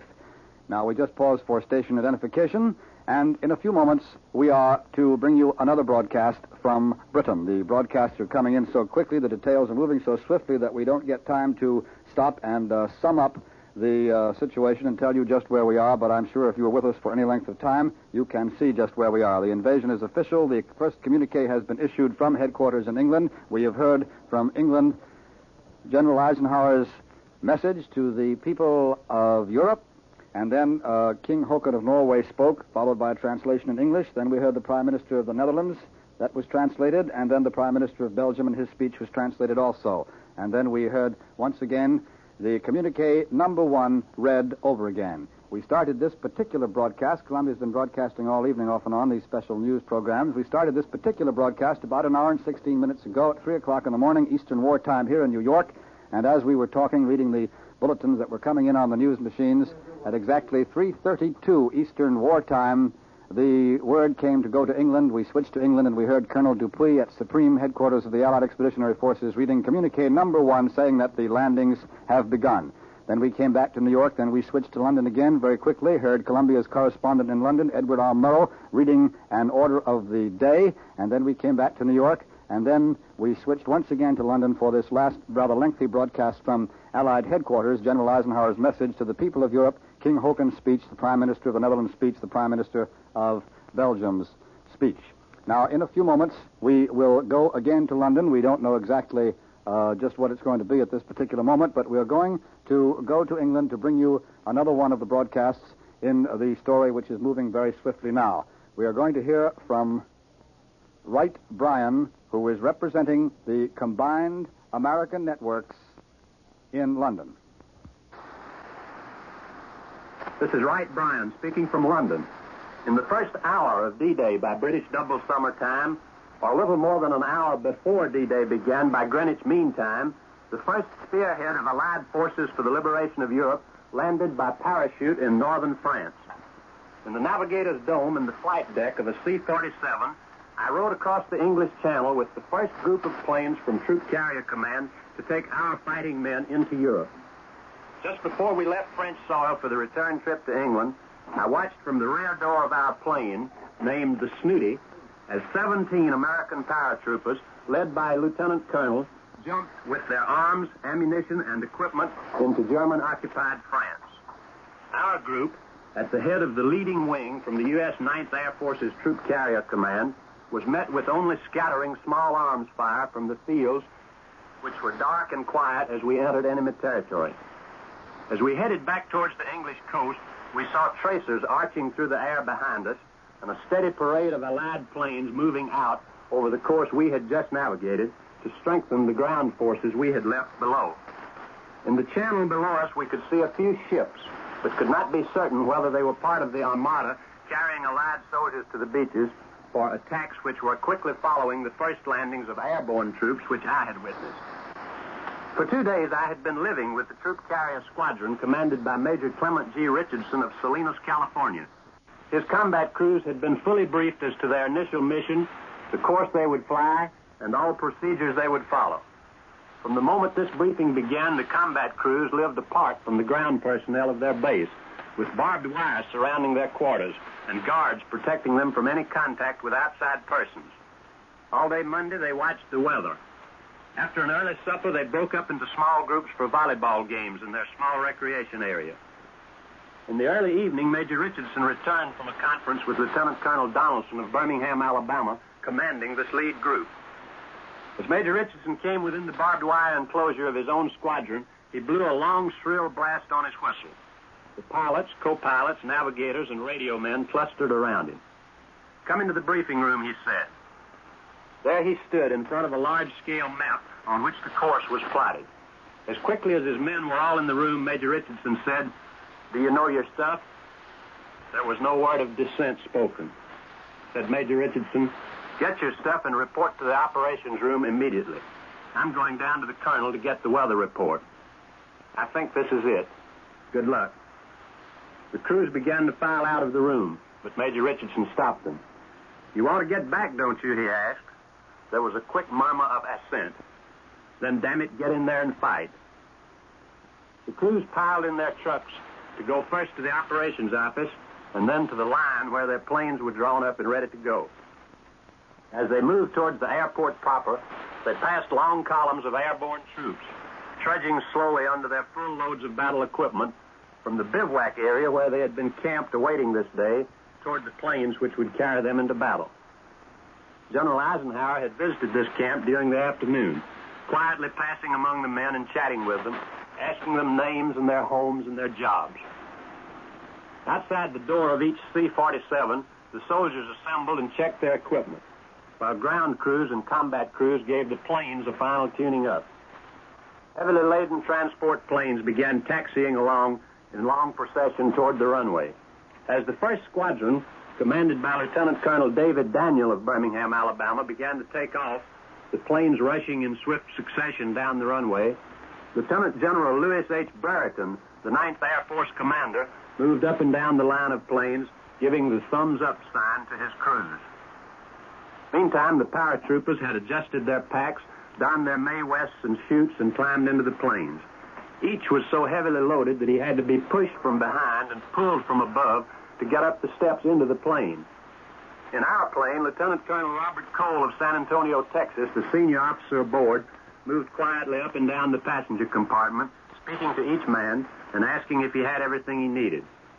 As the men settled in their bucket seats, Colonel Cole said, The doc is going to give you some pills to guard against air sickness.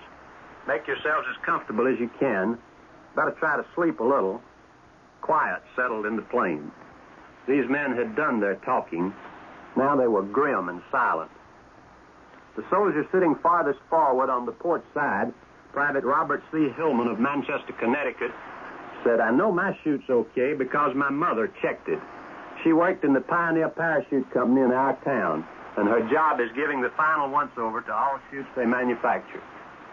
On the flight deck of our plane, the Snooty, Lieutenant John E. Peters of Chicago, the pilot, and Lieutenant B.E. Maxwell of Clave, Michigan, muttered soft curses as their motors were slow to start after a long pause on the taxi strip. But when the engines did turn over, they droned steadily and powerfully. Almost before we knew it, we were trundling along past the operations buildings and the control tower, where all the ground personnel of the base were standing. Some held thumbs up.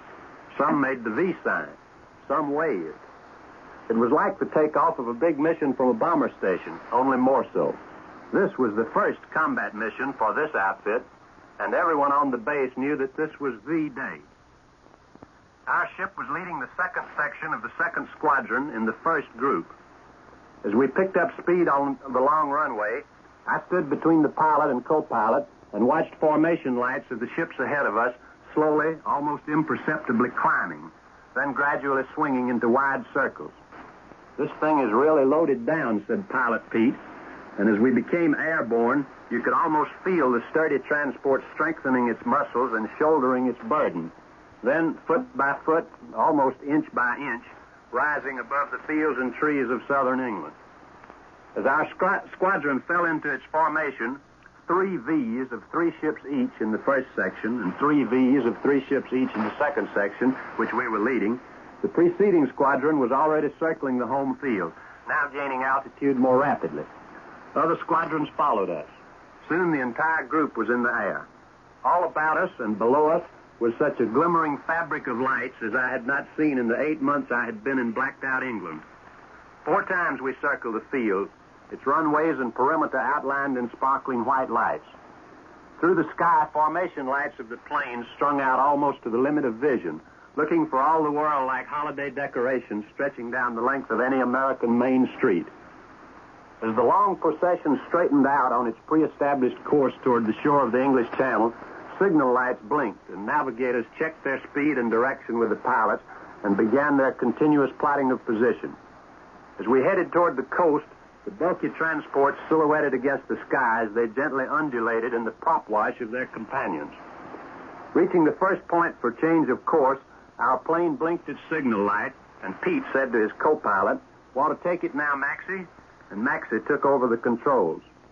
"Right on course, and we're 1 minute early," reported Navigator Robert E. Taylor of Altoona, Pennsylvania.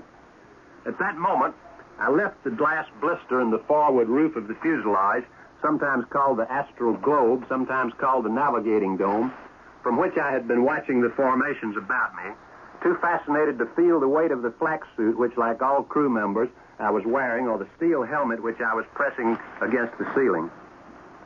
Down the long passenger cabin, I walked to see how the paratroopers were riding. More than half of them had taken their colonel's advice and were dozing with their heads back against the wall and their feet stretched out in front of them.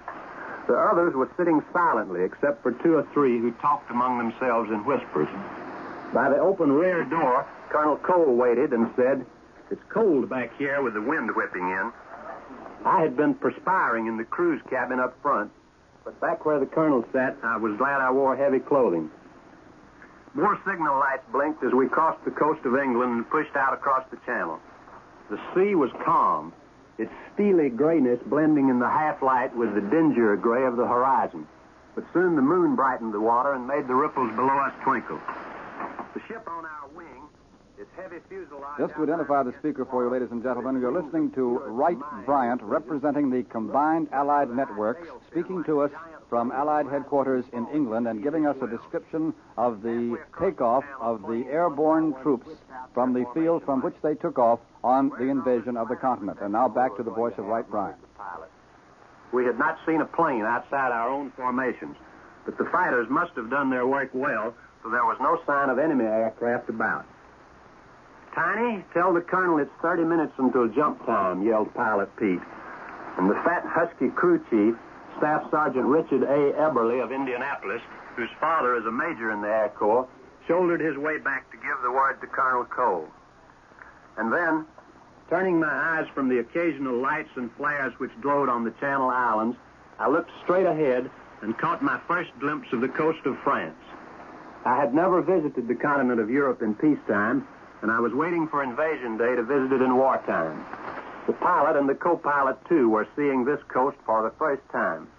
None of us spoke, but each looked at the other.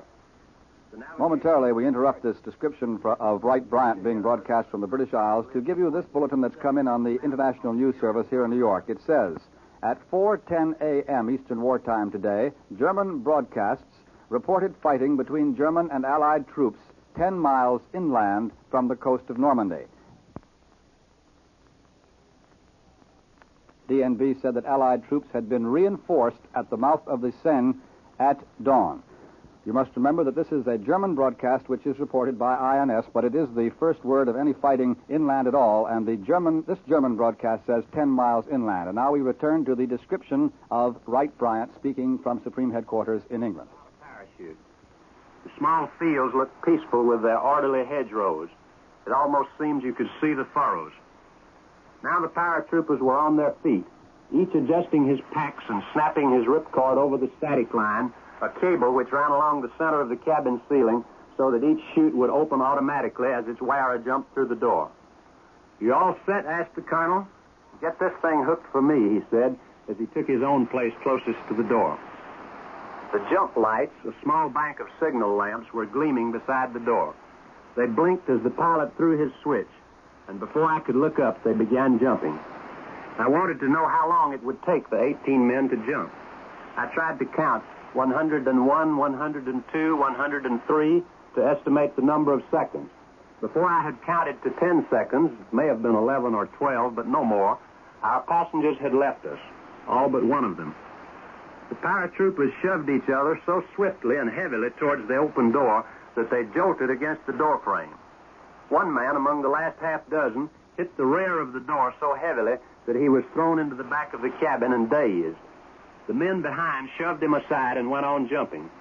Before the unhappy soldier could get to his feet, our plane was well past the drop zone, and in a matter of minutes it was back over the water and setting a course for home.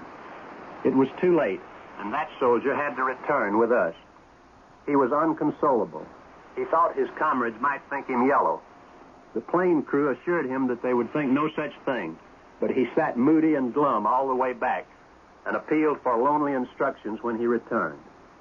As soon as I had watched the jumps from the rear door, I ran back to the front of the ship and looked straight back from the glass dome. Tiny streams of tracer bullets were curving upward from the ground, but they were well behind us. One of the pilots in our squadron had unwittingly left on his formation lights, and the tracers came closest to his wingtips. But we saw nothing that looked like heavy ack-ack except in the far distance. Our course had been well plotted and navigated to avoid the known German batteries. We were over France only 11 minutes. With our ships lightened by unloading their cargo, we picked up speed and streaked for home. Behind us, we could still see the tracers and an occasional flare. Below, a few more ships, but we couldn't tell just what they were. The Battle of Europe had begun, and our squadron had delivered the first Allied foot soldiers to their scene of action. This is Wright Bryant in London, returning you to New York. Once again, this is Columbia's newsroom in New York, our studio adjoining the newsroom to be exact. Bob Trout speaking. We've been listening to Wright Bryant, who represents the combined Allied networks and has been speaking to us from SHAEF, that's the Supreme Headquarters Allied Expeditionary Forces, with a description of the takeoff of the first airborne troops to leave the field to take part in this invasion.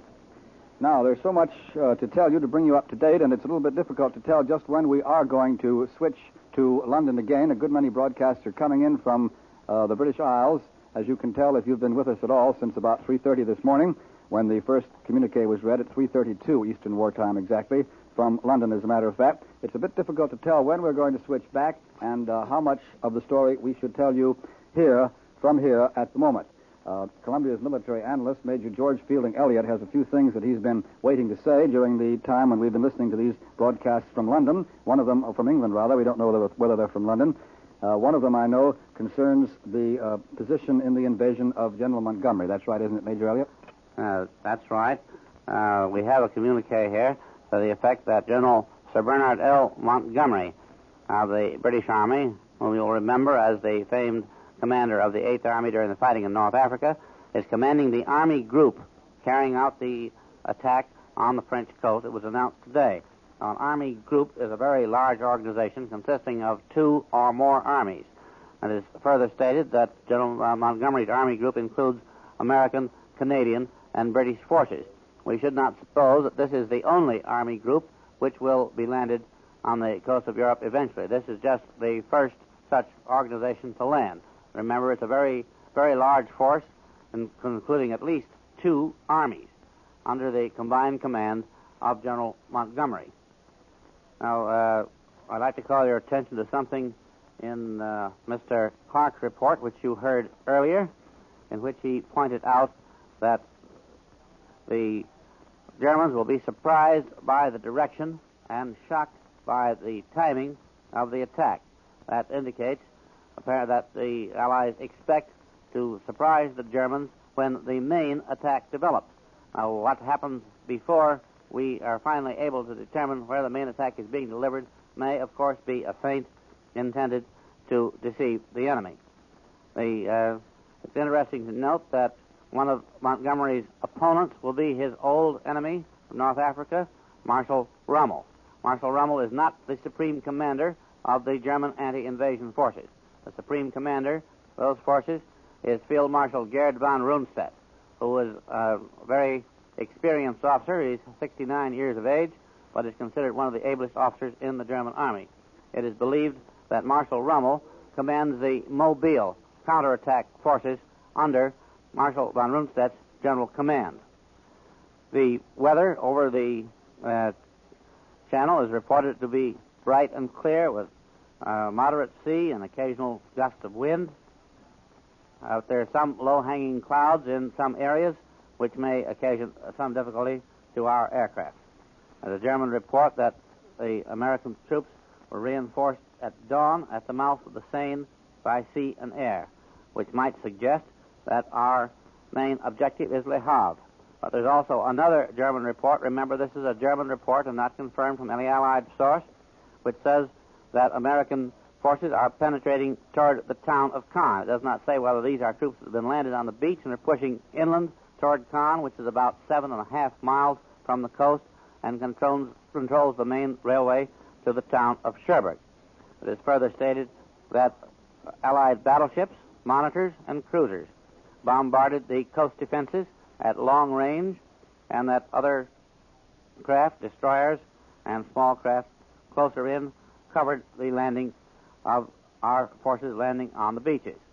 But apparently the parachutists and airborne troops were the first to deliver the blow, as you've just heard from Mr. Wright Bryant. These were apparently the first foot soldiers to land on the soil of France, were the parachutists. And you remember that he referred to long columns of airborne troops marching up to the takeoff bases, which suggests that these airborne troops, that is, airborne infantry, perhaps carried in gliders or troop-carrying planes, are going to follow up the efforts of the parachutists as soon as the parachutists have obtained fields on which the transport planes and gliders can land. It is reported that these forces are being opposed by German shock troops. This is another German report, and you'll remember that the Germans have been boasting for some time of a special organization, special shock troop detachments, which have been organized to fight the expected arrival of Allied airborne troops. That is a summary of the military situation as far as we have it now. And now, here once again, is Bob Trout. That was Major George Fielding Elliott, Columbia's military analyst. And now the Columbia's newsroom has been filling up even more than it was filled some time ago, and we began to take you on that informal tour of the newsroom, which suddenly developed into the invasion while we were actually watching the machines. At that time, I believe there were about 25 people actively working in our newsroom at top speed, and now the number has increased. Among other arrivals who's been here for the last hour or two is Columbia's war correspondent, Quentin Reynolds, whom you've all heard many times. He saw the invasion at Salerno. He saw the invasion at Sicily.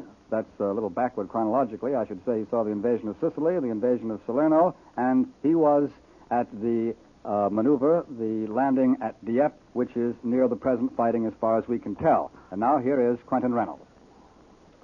The words of the communique announcing the landings were brief and cold and factual. We don't know how many men landed on enemy territory as yet. We don't know how many places they landed. We don't know whether their trip across the water was a hard one, constantly hampered by German aircraft.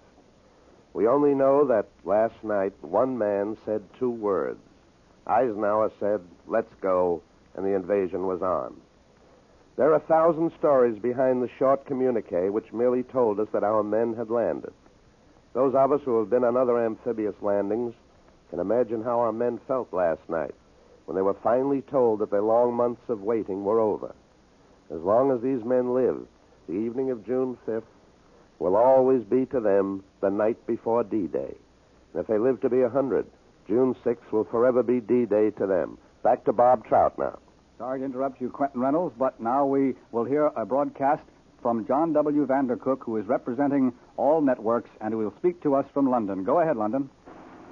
This is John W. Vandercook in London. The announcement has just been made that the invasion of Western Europe has begun.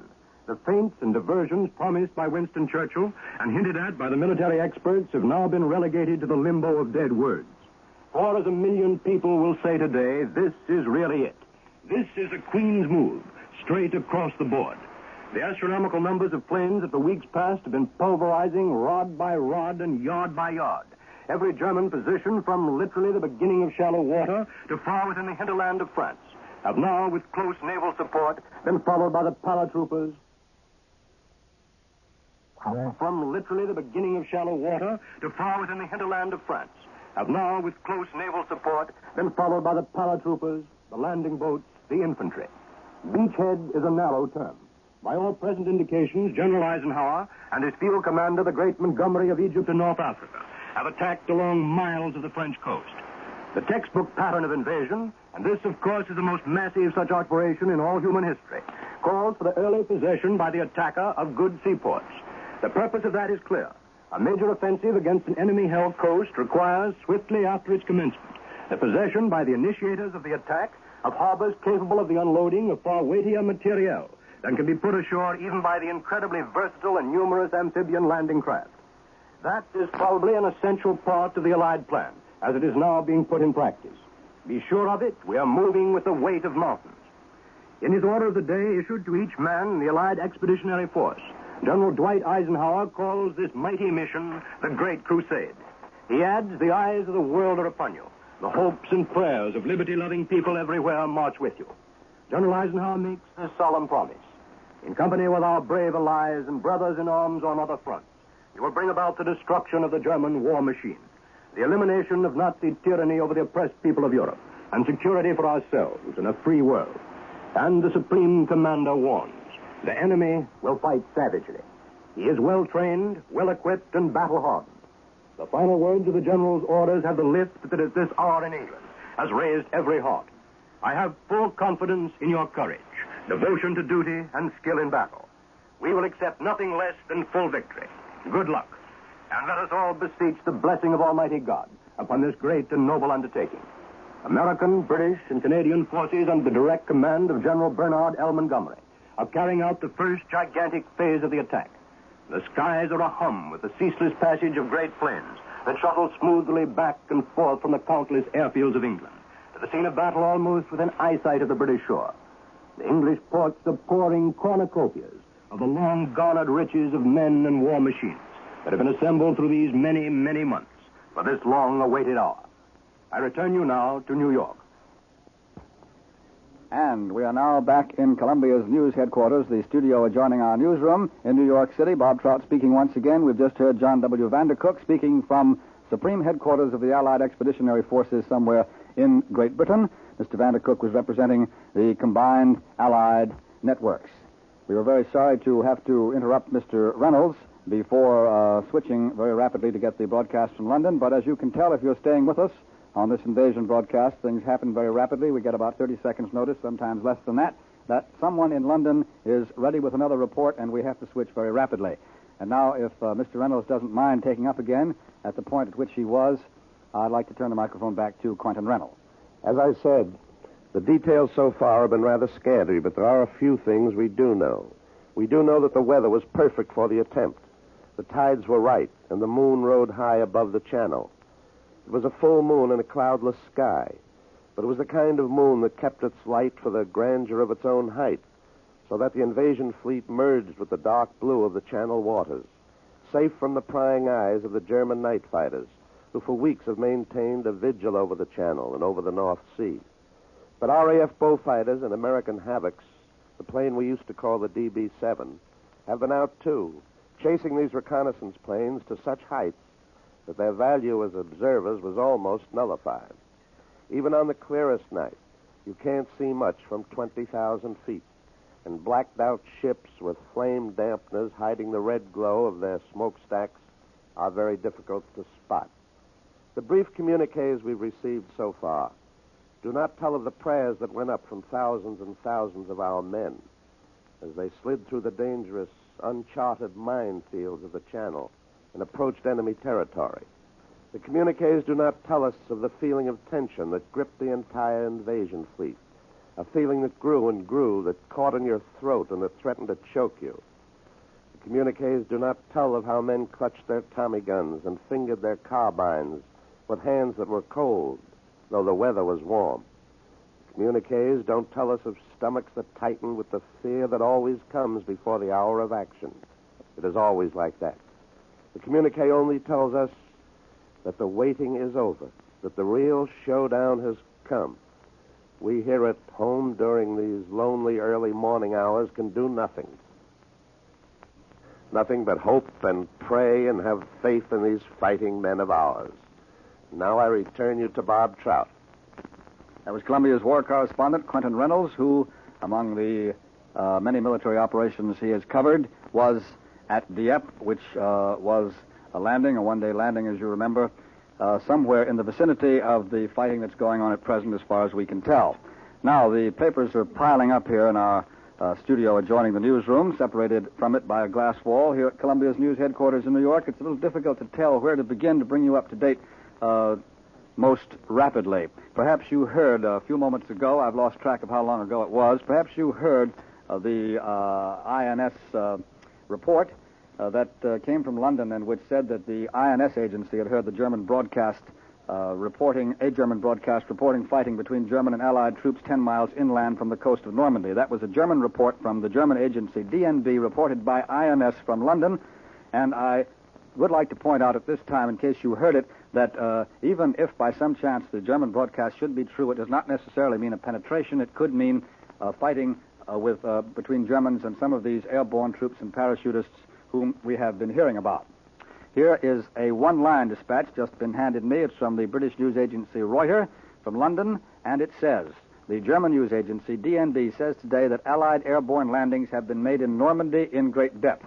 And that's just what we were talking about just at the time that the brief Reuters dispatch was handed to me. I'd like to repeat it again because it may be very important as this fighting goes on. The German news agency DNB, as reported by Reuters, says that Allied airborne landings have been made in Normandy in great depth. We don't know whether it's true or not. It's a German report, but it may help us to follow the fighting a little bit more intelligently and more carefully as it goes along, if we remember that all reports about fighting inland do not necessarily mean penetrations. Now, it's a little bit difficult to decide what to start into because, once again, we've just got the signal that we are about to switch the air across the ocean once again and to bring you a broadcast from the British Isles, once again, a broadcast from Chafe. You might as well remember that word. You'll be hearing a great deal of it. And so now to Jim Willard in London. This is James Willard, speaking from Supreme Headquarters, Allied Expeditionary Forces. I have just seen the first American troops preparing to storm ashore onto the continent of Europe. They were about to land on the north coast of France at 6:30 British summer time this morning. At 6:23, the Marauder bomber in which I was riding dropped the last load of bombs to be launched onto the coastal targets before H hour a few minutes later, when our landing barges would strike the shore. All night and from dawn onwards, thousands of Allied planes have been softening up a strip of coast.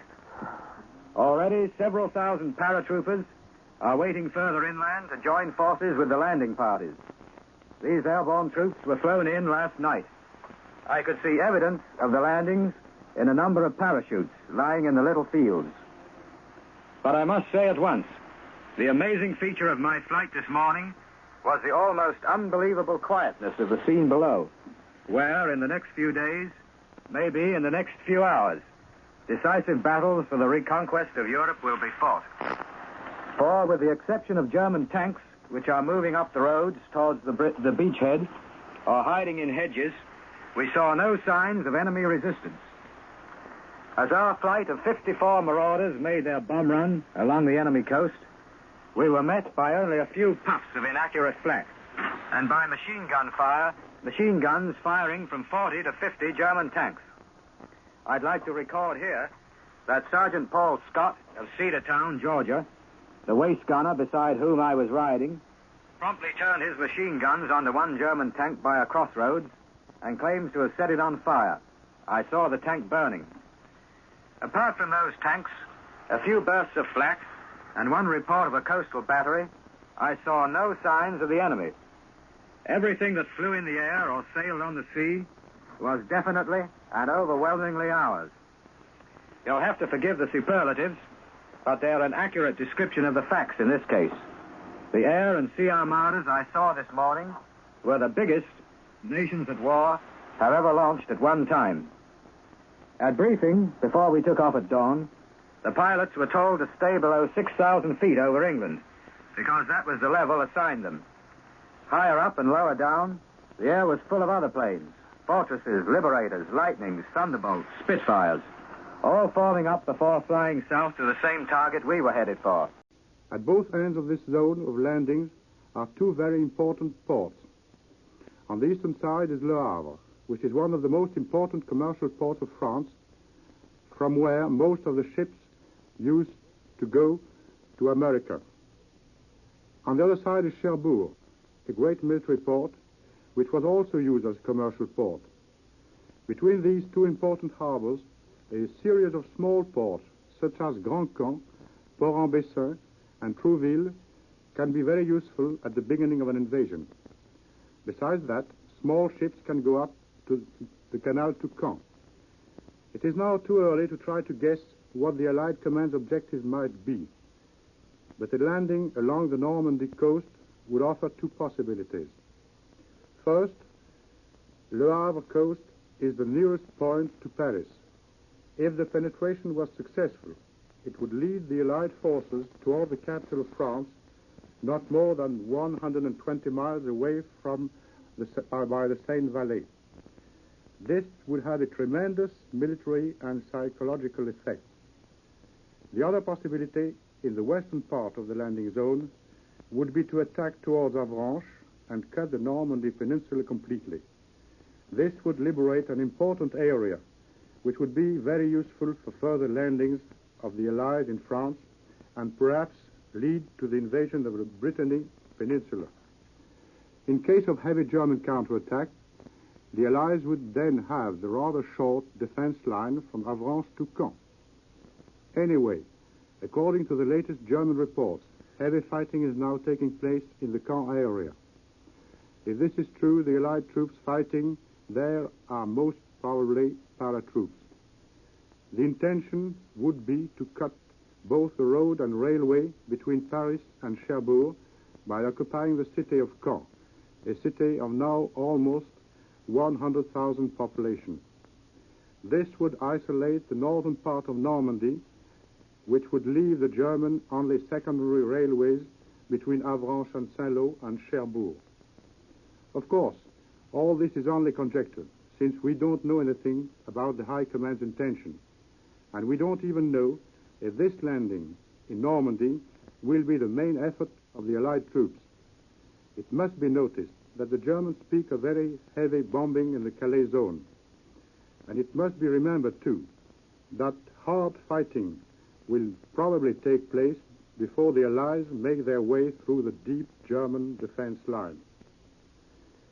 Now that the invasion has started, the tens of thousands of French people belonging to the underground movement, backed by the whole French population, will do their best in sabotage work to prevent the Germans from sending supplies, ammunition, and, above all, reinforcement to the points threatened by the Allied forces. For the French nation, for our beloved country, the dawn of liberation has come. All the patriots in France will do their duty, the same as the French soldiers have been doing theirs on all the fronts of battle since the beginning of the war. Well, you just heard a first-hand expert analysis of the military possibilities along the invasion coast of France by Lieutenant Colonel Victor M. Morrison of the French military mission in Washington. I return you now to New York.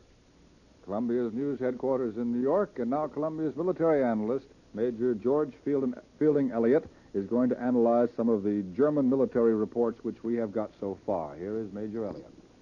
The German radio has been busy telling the world what the German propaganda ministry, at any rate, possibly the German high command, thinks the Allies are up to. And while we must regard all enemy broadcasts with the usual suspicion, the strategic picture which they are presenting seems to fit together fairly well as a pattern. It seems to be the German idea that the port of Cherbourg is our main objective. This port lies at the northern tip of the Normandy Peninsula. It could be isolated by landing paratroops behind it, which the Germans say we have been doing. And they also report a major landing from landing craft covered by naval forces near St. Vaast-la-Hougue, which is on the eastern shore of the Normandy Peninsula and would threaten the rearward communications of Cherbourg. In addition, the Germans say that paratroops have come down at the important rail and road junction of Carentan, which controls the rail lines and highways leading into the peninsula from the southeast, that is, from the direction of Paris.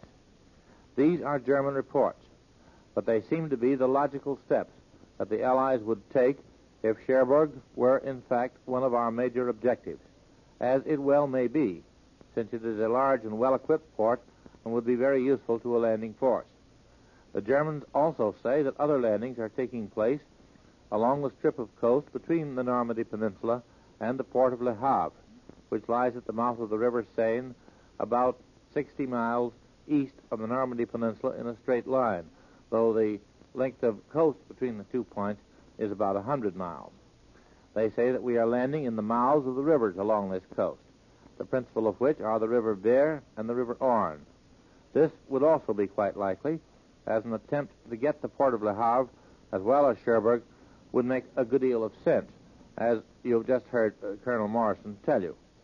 But we must remember that these are all German reports so far, and we have had no word from any Allied source of the places where our landings are actually taking place, except for a British radio report just picked up by Columbia's shortwave listening station, which in a broadcast directed to Europe say that war correspondent dispatches state that the first reports of the Allied landings in Normandy are good. This is the first report we have had from any Allied source which has said that we were landing in Normandy. But that would seem to confirm, at least so far as general direction is concerned, the German reports that we have received. Another German report says places the strength of the forces which have been landed by from the air as 4 parachute divisions. Well, actually, in the Allied forces, there is no such thing as a parachute division, but there is such a thing as an airborne division, which consists partly of parachute troops and partly of airborne troops in air transports and in gliders. The parachutists prepare the way by seizing a landing field, and then the transports and gliders come in when the landing field has been seized and prepared by the parachutists. if we landed anything like 4 airborne divisions behind the German lines to cut their communications, and especially to cut off the approaches to the Normandy Peninsula, it would seem that we would have a very good chance of success in this operation. This would be an extremely strong force, and probably a good deal stronger than the Germans could concentrate in that locality within 24 or even 48 hours. So that the remarks of Prime Minister Churchill that the operation has been successfully begun seem in this respect to be borne out by the Germans themselves in their statement of the size of the force that has been landed. The Germans, of course, make various claims about wiping out parachute detachments and so on, but the German radio is given to these extravagant claims, and against them we can put the sober statement of the British Prime Minister that at least the first phase of our operations is being successfully carried out. And now, here once again is Bob Trout. We've been listening to Columbia's military analyst, Major George Fielding Elliott, here in Columbia's news headquarters in New York City. We've had a bulletin from Supreme Headquarters, Allied Expeditionary Force, which has just come in from Great Britain. It says, German destroyers and E-boats are rushing into the operational area off the northern coast of France and no doubt are being dealt with by the Allies. This is the announcement which was made a few moments ago at Supreme Headquarters of the Allied Expeditionary Force somewhere in Great Britain. An Allied military commentator there at headquarters announced that each hour for the invasion today ranged from 6 to 8 a.m. in Great Britain, which was midnight Monday to 2 a.m. Tuesday Eastern Wartime. German broadcasts, are saying that a furious battle between German E-boats and Allied warships is raging off Le Havre. But that is the latest official word from the military spokesman at Supreme Headquarters that German destroyers and E-boats are rushing into the operational area and no doubt are being dealt with.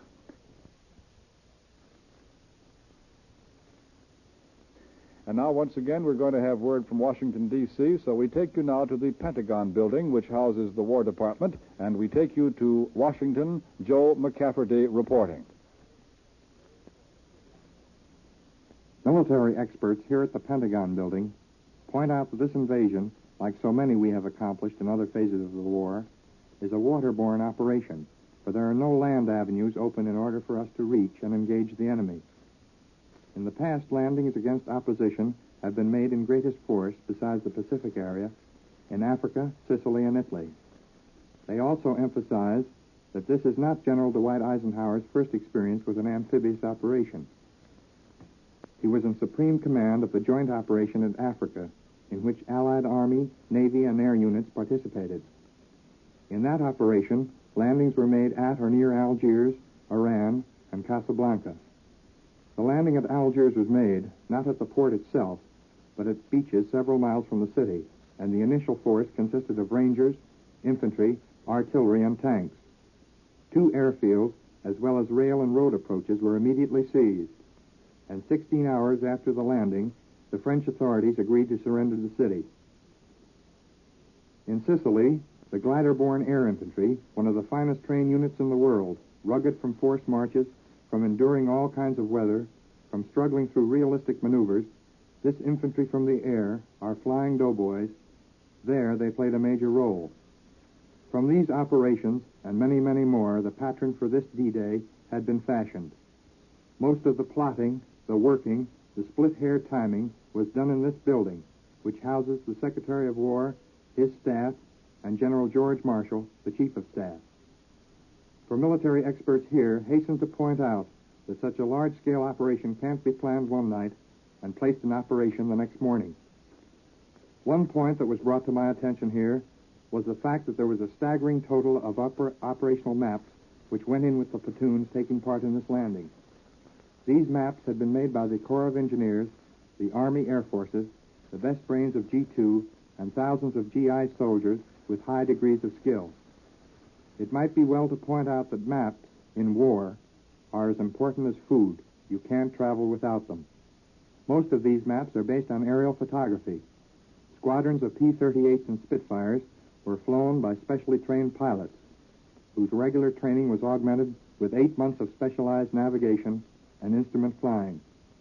Their task was to photograph enemy territory in solo missions, and they flew with 6-inch and 24-inch cameras as their only defense. I have talked today with Air Corps officers who point out that the Air Force has been taking part in aerial invasion for many long months. On the eve of invasion, targets for the 9th Air Force Mustangs, Thunderbolts, and Lightnings were concentrated in a relatively narrow but important urban area of northern France and Belgium, crisscrossed with roads and rail lines from Germany, leading to the first line of pillboxes and trenches, and dotted with strategic air bases and cities. Now, these Air Corps officers emphasize, the 9th Air Force fighter bombers, as they did before D-Day, strike at large stationary targets, putting the finishing touches on the blanket bombing of the medium and light bombers of the Allied Expeditionary Air Force. Fighter bombing from British bases is the most recent phase of the daylight air offensive. This huge office building, one of the largest and most modern in the world, is now beginning to take on its usual hustle-bustle of the working day. Civil service workers are filing down the long corridors, walking among officers who are wearing their summer suntans. The usual laughter of young stenographers going to work is missing. They are talking earnestly to one another about Tom, Jack, or Ted, who are over there. The officers walk hurriedly to their rooms. Let no one tell you that those in government are so close to the forest they can't see the trees. They feel the impact of D-Day, for they have watched it develop. Almost every office in this huge building, which houses some 35,000 people, had a hand in doing something towards preparing for the invasion. Secret and confidential material on plans for D-Day have gone through hundreds of trusted hands. One colonel, who has been keeping a chart on absenteeism, said that for the past few months the chart hadn't been used. They're always on the job, he said. Although only a chosen few knew when the day would arrive, the atmosphere here in the Pentagon building has been tense for several weeks. Only yesterday, when I paid a routine visit to the Bureau of Public Relations, my escort past the police guard said, "I have a feeling that something is going to happen, and happen soon." I return you now to New York. Columbia's news headquarters in New York once again. Bob Trout speaking. Now let's go over the latest news that has come in while we've been listening to our correspondent in Washington, D.C. And to remind you once again, some of this might be a bit repetitious because our audience is gradually growing as the morning continues in New York, and as people get up who haven't heard about the invasion, we shall continue to repeat the essential news as we run in the new facts which do come in. Now, here's the first one. London, June 6. Royal Air Force bombers last night blasted the northwest German railway center of Osnabrück, the Air Ministry tells us, and all planes returned safely. That answers our question about what the heavy strategic bombers were going to do once the invasion started. Some people thought they would be called off strategic bombing altogether and would be used directly to support the invasion, but last night, which was D-Day, Royal Air Force bombers were out after the northwest German railway center of Osnabrück, the Air Ministry tells us, and they also tell us something which is rather unusual. All the Royal Air Force bombers returned safely to their bases in Britain. Earlier I told you that at Supreme Headquarters, Allied Expeditionary Force in Britain, a spokesman had said German destroyers and E-boats are rushing into the operational area off the northern coast of France and no doubt are being dealt with by the Allies. Those are the words of a military spokesman at Supreme Headquarters in Great Britain, and they were released about 30 minutes ago. Not quite that, as a matter of fact. A bulletin from an 8th United States Army Air Force photo reconnaissance base in Britain tells us Allied landing forces have established beachheads on the coast of northern France and are slashing their way inland. Now, that's the very brief word that we have just had from a United States Army Air Force photo reconnaissance base in Great Britain. That means that a reconnaissance pilot has looked down and has seen the beachheads which now exist on the coast of northern France, and the pilot has come back with the word that the troops who landed and established those beachheads are beginning to move in the inland, are beginning to move inland. Of course, we don't know how far they've gone. Actually, that's somewhat similar to some of the news that Prime Minister Winston Churchill had given in his statement in the House of Commons, which we have gone over briefly earlier, but as it does contain the very latest details and some very definite details, let's go over it again. Prime Minister Winston Churchill told the House of Commons that massed airborne landings have gone off successfully behind the enemy's lines in France. He said the landings along the beaches are still proceeding, but that the fire of enemy shore batteries has been largely silenced. The Prime Minister noted that many of the German ground defenses, especially those in the water, which we ourselves thought might be stiff to overcome, have proved to be less difficult than had been anticipated before the invasion began. And the Prime Minister revealed that more than 4,000 ships took part in the combined operation, and that we now have about 11,000 first-line planes to support the ground troops. So far, continued Mr. Churchill, everything is proceeding according to plan, and, he said, what a plan it is. The Prime Minister admitted that the vast operation, or rather he said that the vast operation is undoubtedly the most complicated and the most difficult that's ever been undertaken in the history of the world. But, he said, we shall furnish the enemy with a succession of surprises in the course of the fighting. And he warned that in the weeks to come, the battle will grow in scale and intensity.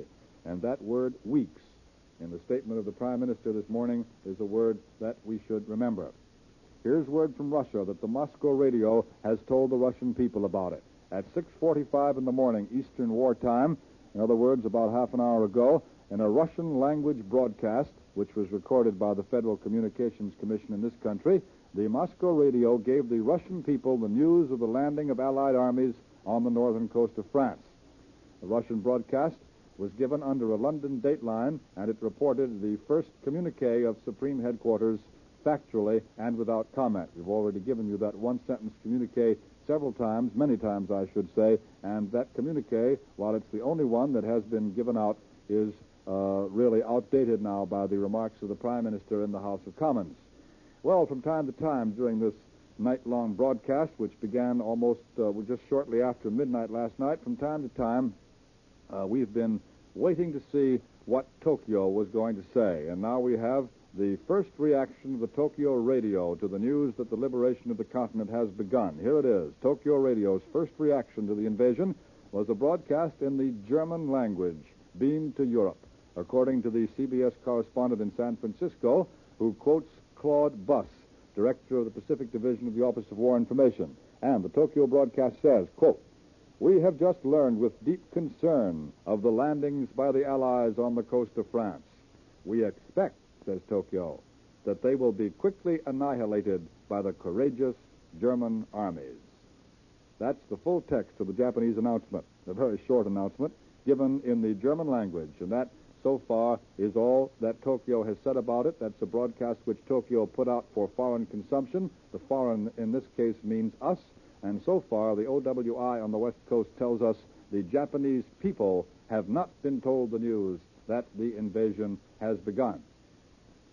Now, those of you particularly who stayed with us all night, who began to listen to this all-night-long broadcast shortly after midnight last night, when we began with only the German reports, the German bulletins and announcements that the invasion had begun, those of you who began to listen to us then before our own high command had said that the invasion had indeed begun will be especially interested in this warning from Elmer Davis, which Mr. Davis made at his office in Washington this morning. Elmer Davis says, "Despite the Germans' accuracy in announcing the invasion before the official Allied communique, German broadcasts should not be relied on in the future."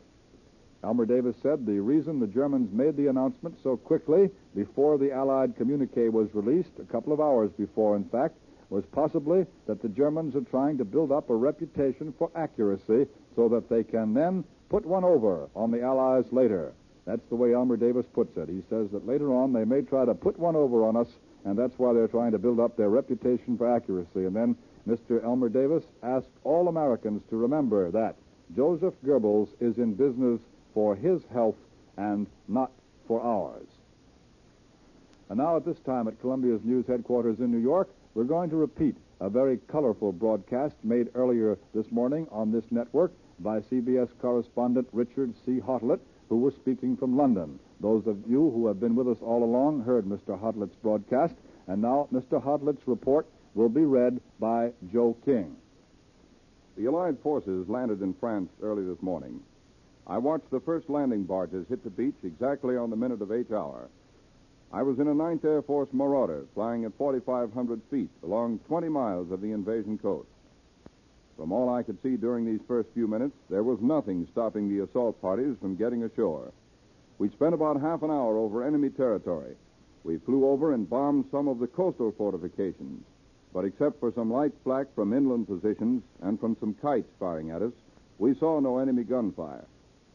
The only other sign of life in enemy territory were some white and yellow parachutes dotting the ground where our paratroopers had hit the ground. The weather is favorable for the operation.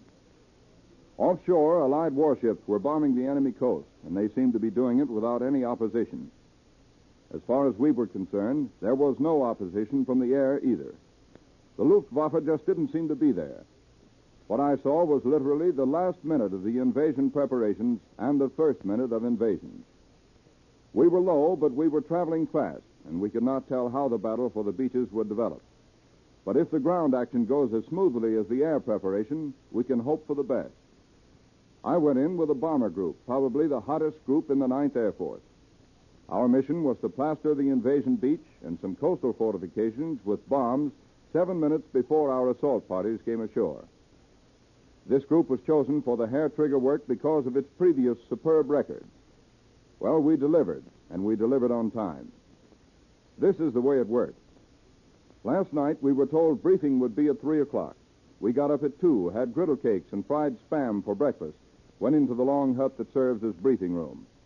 The doors were closed, and the commanding officer announced that the invasion had begun. He said that since midnight, 3 hours before our paratroopers, some 20,000 of them had been landing in France. I'm reading you a dispatch by Richard C. Hotlet of CBS's London staff. Now to continue. The men cheered. The men went on to say that the air forces were being called for their maximum contribution. There were going to be more than 1,500 fortresses and liberators flying in ahead of us. Hundreds of medium bombers, too, were going to precede us. And our group was to wind up the pre-invasion bombing. When he said this, the men really cheered. To top it off, we were going to have cover from more than 2,500 Allied fighters.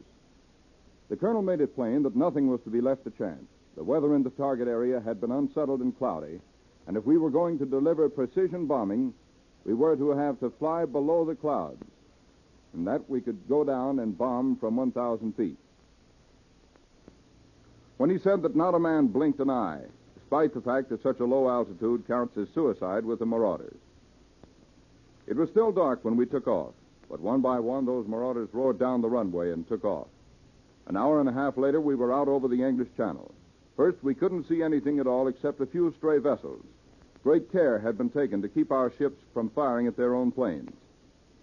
Every single bomber and fighter had been painted overnight with special markings on wings and fuselage.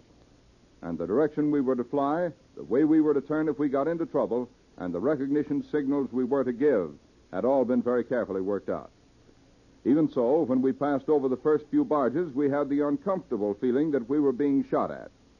It didn't last long. We were out and away in a matter of minutes. By this time, it was getting on, and the sun was painting the sky a bright orange color on our left. Below us, the English Channel was a fine deep blue. There were a few white caps, but we got the impression that it wasn't very rough down below. About 5 miles off the French coast, we saw planes in a steep dive laying a smoke screen. Just about the same minute, the pilot said he saw fires on the shore. I looked as hard as I could, and there down to the left were some naval vessels. They looked like cruisers, firing broadsides onto the shore. Their guns belched with flame and smoke. Once I saw a fountain of water not far from one of them, which may have been a shot from the shore or a depth charge. Near the cruisers were dozens of landing craft of all kinds, hardly visible in the early morning haze. All this while, we saw medium bombers and fighters crisscrossing on the way to the target without a sign of a German plane. Then, as we turned in over the coast, about 10 minutes before H hour, we saw a fast assault boat race along parallel to the beach, laying a smoke screen. From the way the screen lay, smooth and even, it looked as if there were no wind. We're continuing to read you a dispatch by Richard C. Hottelet of the CBS London staff. Now we continue. We opened our bomb bay doors. Light flak began to come up after us. Off to our left, not near at all, firing only sporadically. The flights ahead of us dropped their bombs. The guns on the ships offshore resumed fire.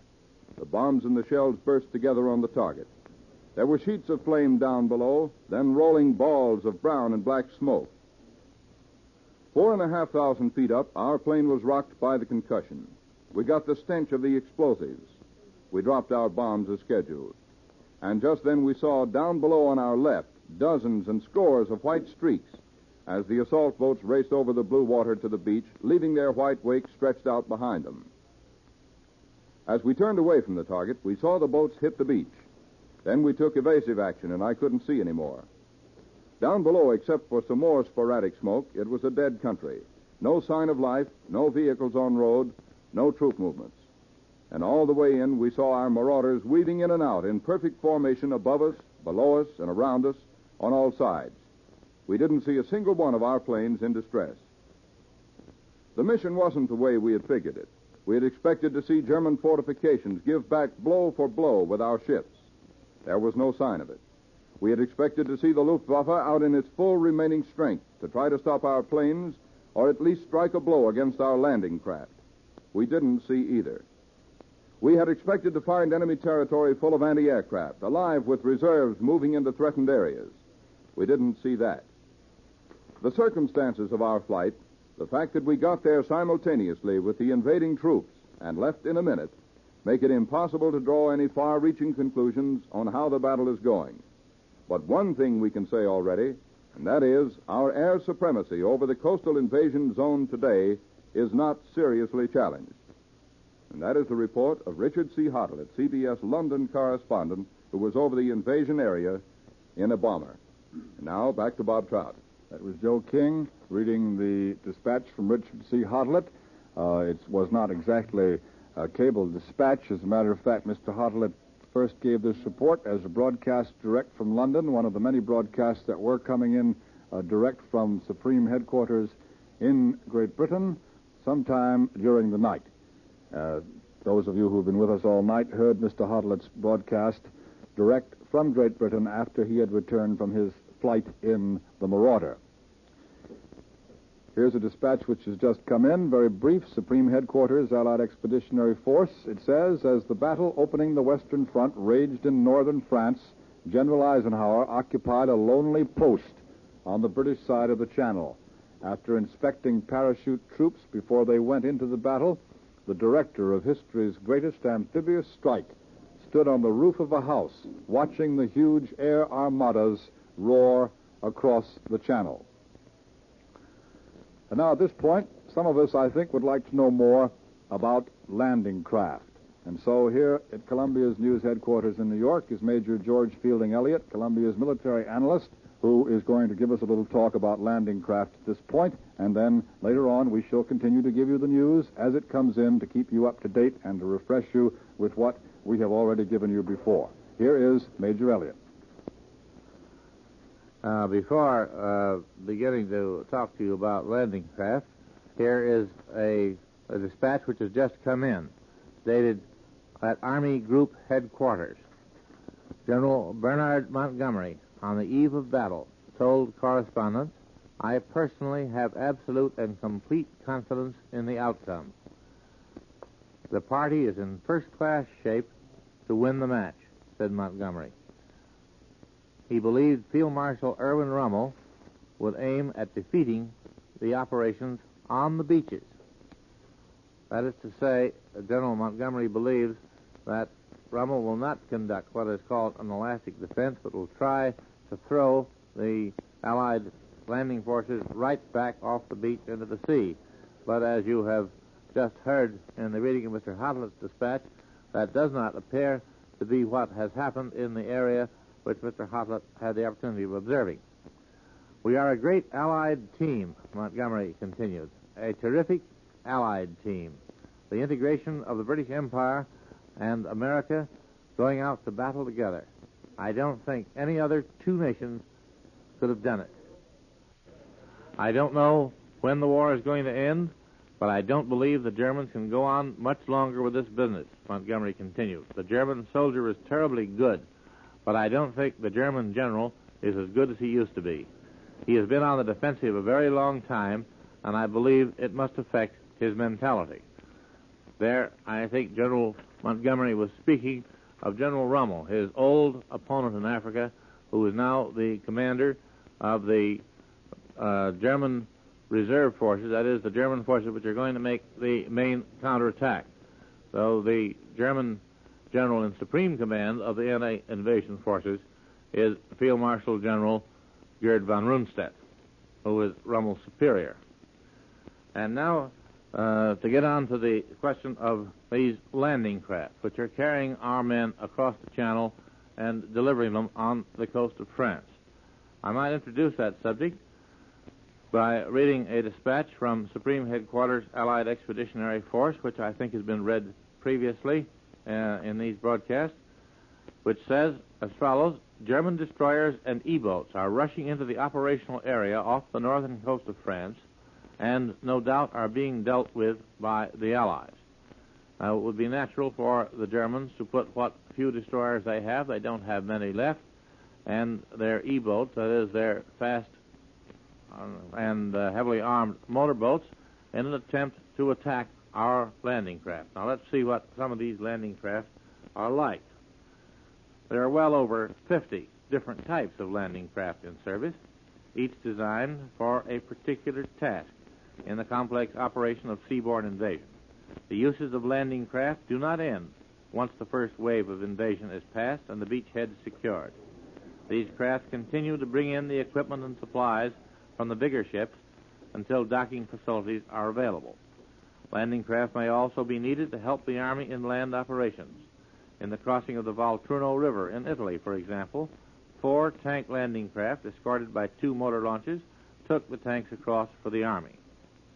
And we must remember also that landing craft are vulnerable to artillery fire and to air attack, and usually a good many of them are damaged in the course of invasion operations. The damage to landing craft has usually exceeded expectations, so that after the first few days there are not so many of them available. Now, the following is a list of some of the types of landing craft with the details of how they work. The assault landing craft, known as the LCA, was the first of the modern type of landing craft, and it is an armored, flat-bottomed steel boat which operates under its own power. The wheelhouse is a small cabin in the forward part of the craft, and the ramp is small and on a level with the gunwale. The troops are carried in 2 bays, fore and aft, covered by armored decking. The capacity of the LCA is about 35 men. These craft carry out the first assault landings. That is, each of them carries one of the assault groups which were described to you in an earlier broadcast. They are driven right onto the beach, and the bow flap drops down to allow the troops to run straight ashore. This landing craft has a crew of 4. Then there are 2 other types of a similar nature, that is landing craft personnel, similar to the LCA but slightly smaller, and the mechanized landing craft, which has a very shallow draft and with twin screws, and is also run right up on the beach. The support landing craft is not really a landing craft at all. It's a powerfully armed ship whose task in an invasion is to go in close to the beaches and cover the initial landing. It has smoke apparatus and mortars, in addition to machine guns and light cannons. The landing craft flak, LCF, is a floating anti-aircraft battery. It, too, is not really a landing craft at all.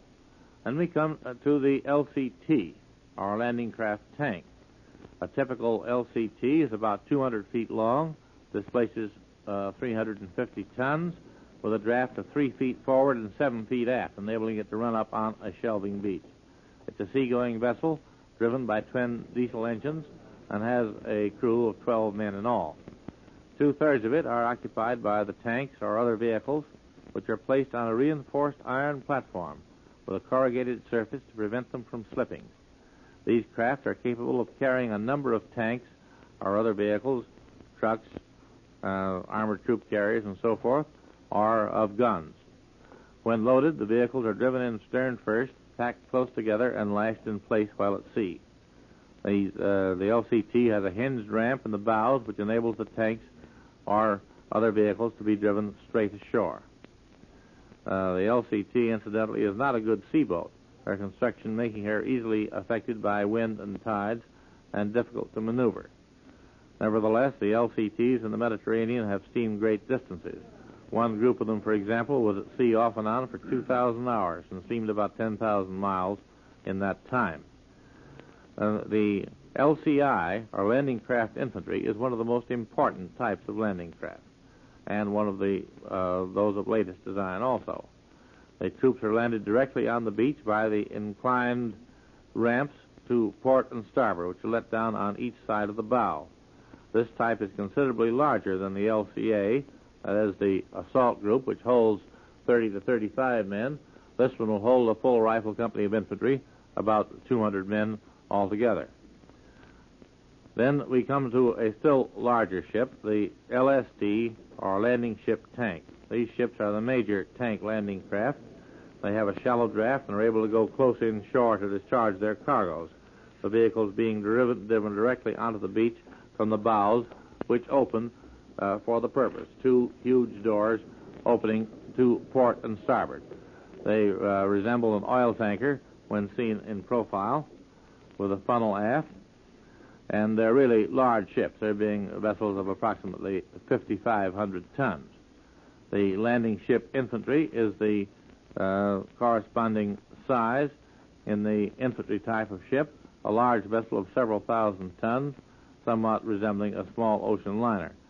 It's the main infantry carrying unit of the invasion craft. It anchors offshore and lowers barges or assault craft from her davits in which the troops are carried ashore. This type of ship is not usually run up on the beach. Then there is the very useful little amphibious craft known as the duck. It also is not a landing craft in the normal sense, because it can float and propel itself in the water and also on shore. At sea, it looks like a square-bowed launch, the body being boat-shaped and boat-sided. Ashore, it is a 6-wheeled, 2.5-ton truck. It has a normal motor engine, which is thoroughly protected from the sea. The engine actuates a propeller at sea, and it drives the wheels when the duck is on land. The changeover is made by a single movement of a special lever. Ducks are carried on board ship as deck cargo and are lowered over the side when they are needed by derricks. The men slide down ropes into them, and supplies are lowered in the normal way. The ducks were first used in the Sicilian campaign, and they've also been used in the Pacific by our Marines and other landing forces. The naval vessels chiefly concerned with the close convoying of the invasion armada are minesweepers, trawlers, motor launches, flagships, destroyers, corvettes, and aircraft carriers. The minesweeper, of course, has the task of sweeping up enemy submarine mines, which might otherwise blow up the landing craft, and these will be sowed pretty thickly offshore in areas where the enemy expects us to come in. Trawlers are used also for the same purposes. Flagships are just what the name implies, anti-aircraft ships for the protection of the landing craft against enemy air attack. Destroyers and corvettes deal with attempts by enemy destroyers or E-boats to attack the landing craft, such attacks as have been reported in the dispatch that I read to you at the beginning of this broadcast. And larger craft may also be necessary if the presence of enemy cruisers may be suspected. The enemy has a few large warships left, and of course he may decide to use them, to throw them in, to do what damage they can do. We may be very sure that the Allied naval forces are taking adequate precautions against any such attempt. Finally, aircraft carriers may be necessary in order to protect the flanks of the movement across the channel against any attempt by the enemy to attack them from up or down channel.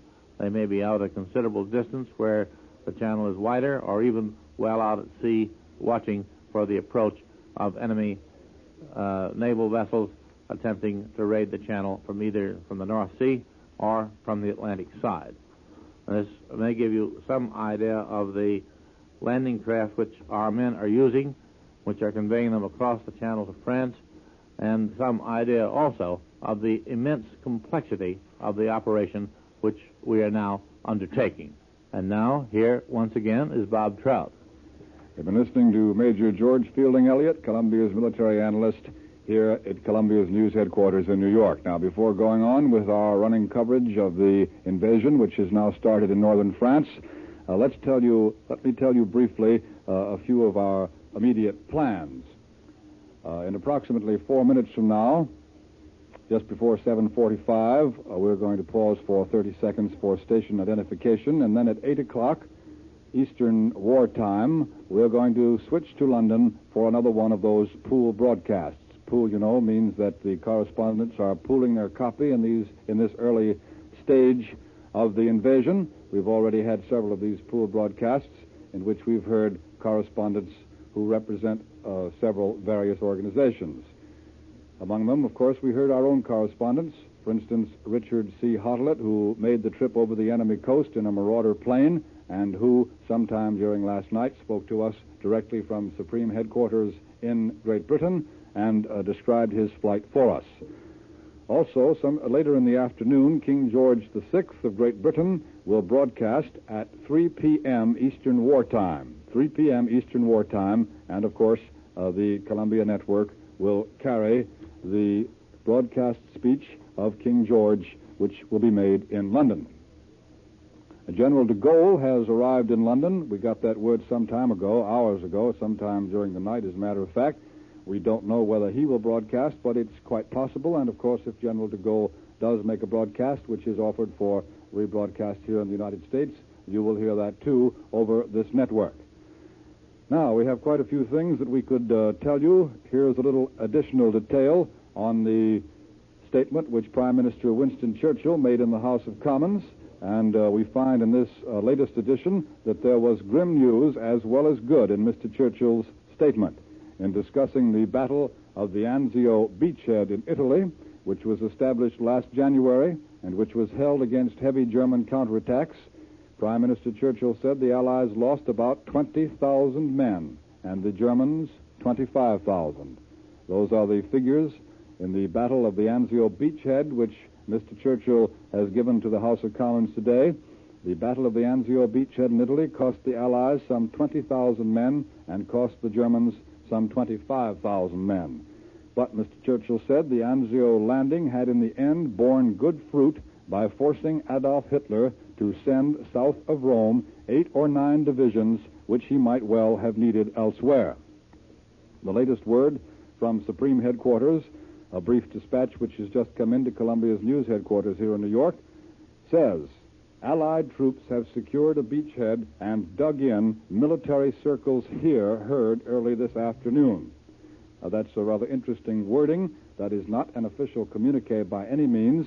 All it says is that the dispatch from Supreme Headquarters in Great Britain is quoting military circles there as saying that Allied troops have secured a beachhead and have dug in.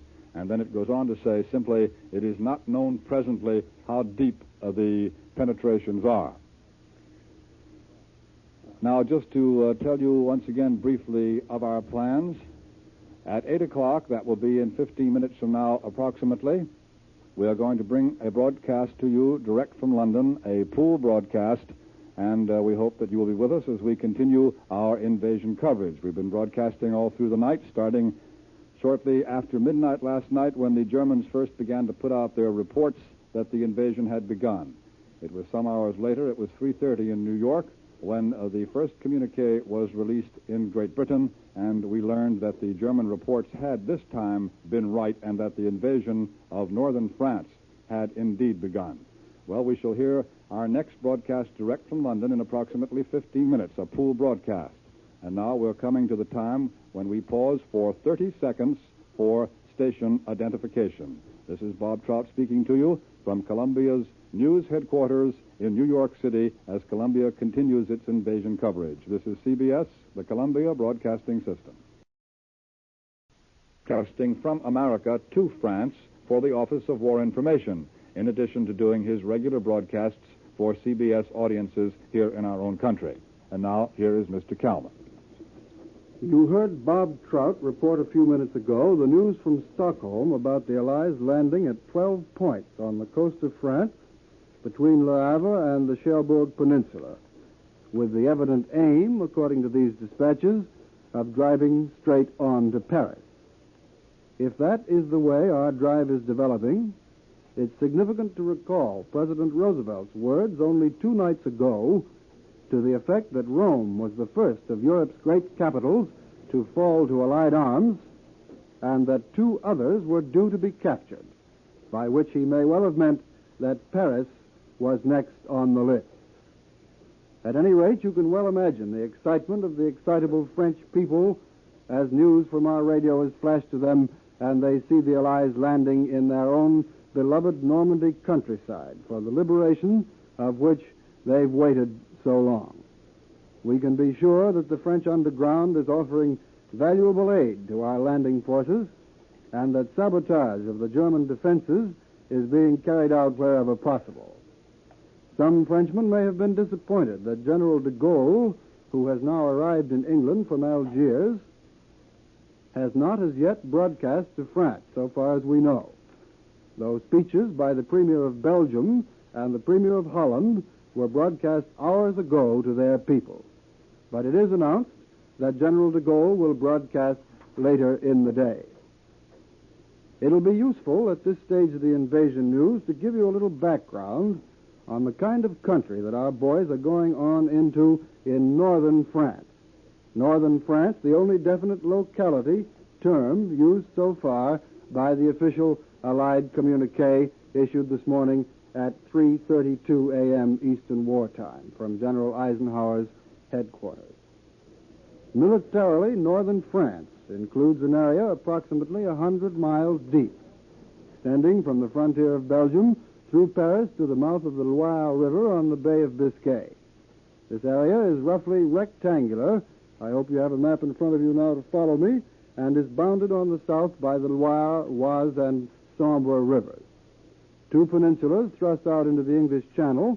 One is the province of Brittany in the extreme west, from which so far we've had no reports of any Allied invasion activity, and the other is the peninsula known as Cotentin, on which Cherbourg, that great port familiar before the war to so many transatlantic American travelers, where Cherbourg is located.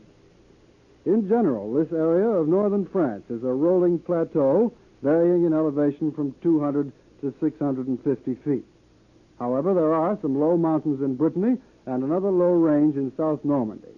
In the area where our boys are reported landing, not officially by the Allies, but by the Germans and by these roundabout dispatches from Stockholm, in the area where our boys are reported landing, some of the finest, broadest, and best beaches in the world are located, ideal for landings of landing craft and landing craft tanks.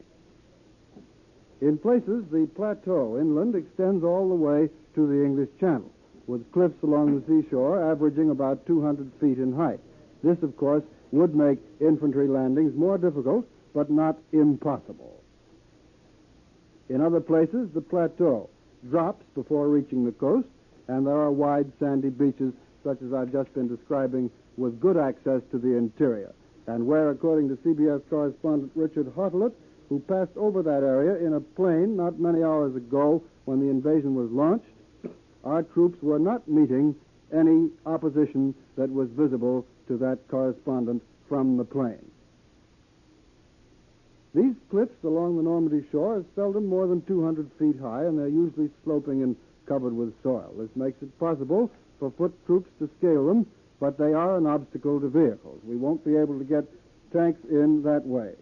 However, there are numerous streams cutting through the cliffs along the Channel invasion coast and forming ravines and valleys to the ports and the beaches. Through some of these breaks in the cliff line, there are railroads and main highways. Through others, there are paths which could be widened and graded for the passage of military vehicles.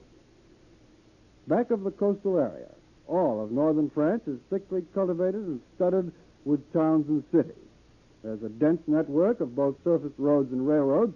We don't know, of course, the extent of damage that our bombing has done to intercept these facilities. In the invasion, the roads will probably be of greater importance than the railroads, the highways, that is, where the French underground will be able to offer us valuable assistance. French saboteurs are expected to interrupt communications by rail. The indications so far are that the Germans will have to depend mainly on these highways for the rapid movement of their troops. And it may therefore be necessary to land parachute forces in increasing numbers to seize these key road junctions. I turn the microphone now back to Bob Trout here in the CBS newsroom in New York. Ned Calmer has been giving us some facts about the coastal area of France, and now here on the other side of me in our CBS News headquarters is our war correspondent, Quentin Reynolds, who is going to discuss some of the German defenses which Allied troops may have met this morning on the coast of northern France. Mr. Reynolds will give us this discussion based on his experiences at Dieppe, at Salerno, and also the information which he has got by studying Royal Air Force reconnaissance photographs. And now, here is Quentin Reynolds. All night long, while giving you the brief official communiques and eyewitness reports of our correspondents who have returned from France to London, we have been attempting to visualize the pattern of this invasion. Gradually, it seems to be taking shape. Our army struck, according to the German radio, between Le Havre and Cherbourg, in the Baie de la Seine, a field of operations stretching roughly about 60 miles. This is about 50 miles southwest of Dieppe. Ned Calmer has just described the terrain of that part of France to you. Now, apparently we attained something at 2:25 a.m. this morning, which not even the most optimistic military observer hoped that we would attain. That is, tactical surprise. We landed on the sandy beaches in the Deauville and Trouville area. For months, the Germans have sneered that these beaches were absolutely invulnerable. They didn't think that we'd dare to land on sandy beaches. Sandy beaches can be mined, and it is almost impossible to land on a beach that is heavily mined without incurring great casualties. The beaches in front of Dieppe, where we landed in August 1942, were not sandy. They were not mined. That's because they were what the British call shale beaches. No sand, merely boulders and small rocks, rounded by the constant action of the tides. You can't mine shale beaches because the water striking the shore keeps shifting the rocks and the boulders, and this motion is enough to set off the mines. But mines buried underneath the sand remain there until an unwary foot treads upon them, or the weight of a tank or a... General Clark said to me, "We're spitting right into the mouth of the lion." General Eisenhower, apparently convinced by the success of the Salerno operation, decided to spit once more into the mouth of the lion. Instead of attempting various flanking movements, or diversionary movements, or feints, he led to his enemy's strength. And the enemy's strength was not good enough to keep us from landing. This part of the coast has always been considered the best defended portion of the entire French coast. In short, Eisenhower and Montgomery attempted to trump Germany's ace, and early reports indicate that General Ike took the trick. We landed on some of the best beaches in the world, long, rolling, sandy beaches, once the playground of Europe. But somehow or other, we managed to neutralize the thousands of mines which must have lurked under the hard, innocent-looking white sand. Our sappers have been well trained in the business of making enemy mines innocuous. They know all about the so-called S-mines, which our men call the bouncing babies. They know about the telemines and the tripwires, which will set off half a dozen buried grenades if you stumble over them. They know about the three-pronged igniters that stick a few inches above the ground. They can see these. They can't see the so-called platomines, almost as thin as phonograph records, which are buried a foot below the surface of the ground. We know that early this morning, the first men to dash out of the landing barges were the sappers with their detecting devices. These reveal the presence of all metal mines. They do not reveal the presence of the plastic mines the Germans used in Sicily and on the road to Rome. But perhaps by now the genius of our scientists has found an answer to these, too. The Army authorities are silent on this subject. There are cabanas and small country villas behind the beaches of Deauville. Our men knew all about them and about the danger that lurked inside them. The Germans are masters of the booby trap. Our men had orders never to open a door of any of these buildings. You turn the doorknob, and a bomb will explode. Instead, our men were told to send a blast of Tommy gun fire at the doorknob, shoot off the lock, push the door open with a long stick, and then enter. And when they took refuge in these villas and in the farmhouses and barns which dot the French countryside and back of the beaches, they had further orders. They were told not to move a chair or a table, not to straighten a picture on the wall, not to pick up a fountain pen or pencil they might find on a desk or table. All of these might be and undoubtedly were booby traps. At Dieppe, every farmhouse was mined or booby-trapped in this manner. These were merely some of the initial barriers our men encountered, and which we have all seen here in RAF reconnaissance photographs. We know this from the photographs and from past experiences in amphibious landings. How successfully our men conquered these diabolically clever defenses can best be realized by the fact that some 3 hours ago, the German radio admitted that American troops were fighting 10 miles inland. That was Quentin Reynolds, who's been speaking to us here at Columbia's news headquarters in New York. Now, just to remind you again, we're going to bring you a broadcast from England in approximately 30 seconds, but now we break for 30 seconds for station identification. Bob Trout speaking at our news headquarters in New York. This is CBS, the Columbia Broadcasting System.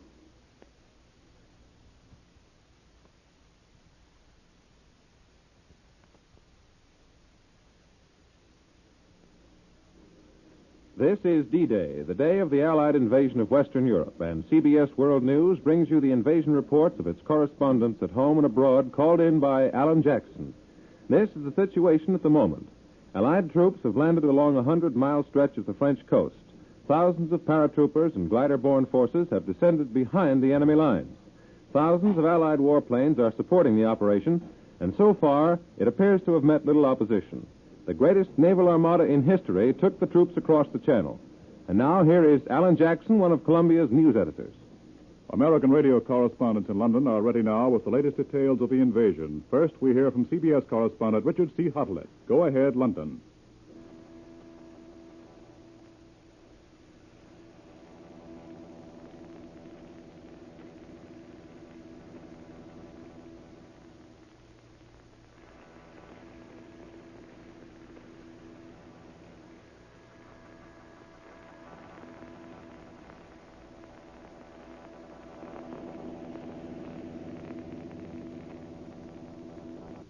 This is CBS New York calling London. Go ahead, Richard C. Huttlett. Invasion of Europe. Speaking in the House of Commons, Mr. Churchill said that these landings are the real thing. He said this after German radio reports had tried to insinuate it might be a false alarm or a diversion which might be called off. The Prime Minister also said that the fire of the shore batteries has largely been quelled. I can confirm that in part because this morning, precisely at H hour, I flew over 20 miles of the invasion coast in a Marauder and did not see a German coastal battery fire a shot. Mr. Churchill revealed that the invading forces had not found the German underwater obstacles as difficult as we had feared, and that the landings on the beaches are still going on. Which means that within 6 hours of the commencement of seaborne operations, the invasion of Europe has cleared the first hurdle. Not only that, but the progress has been so satisfactory in this initial phase that Mr. Churchill felt able to say, "We may have had tactical surprise." This is excellent news, but it's well to remember that the critical period of an operation on this scale is expected to last at least a week. The men are on the beach now, but until enough heavy equipment is ashore to deal with German counterattacks, we are not out of danger. We must expect those counterattacks momentarily. We may be cautious here in London this morning, but don't get the impression we're gloomy. Far from it. The strength that's been thrown into this operation is staggering. Mr. Churchill said that more than 4,000 ships and several thousand smaller craft have already crossed the channel. He told of the massed airborne landings behind the enemy lines. The Germans say we landed 4 divisions by parachute and glider, which may be somewhat exaggerated, but there were at least 20,000. And the Prime Minister gave another example of how many chips we have in this game by announcing that the Allied Expeditionary Force is sustained by 11,000 first-line aircraft, which can be called upon as needed. This is another fact of considerable significance. It's another way of saying that the Royal Air Force is prepared to put its night bombers into the sky by daylight if the need should arise. With the RAF ready to bomb by day in an emergency, we could carry out in any threatened area a bombing offensive without equal or precedent. The British Prime Minister wound up his short resume in the House of Commons by saying that as the battle grows in size and intensity for many weeks, we will give the enemy many more surprises. The remarkably swift development of this first day is pointed up by the fact that Mr. Churchill felt it possible to make the statement he did only 2 hours after the Supreme Command here issued a cautious and vague communique.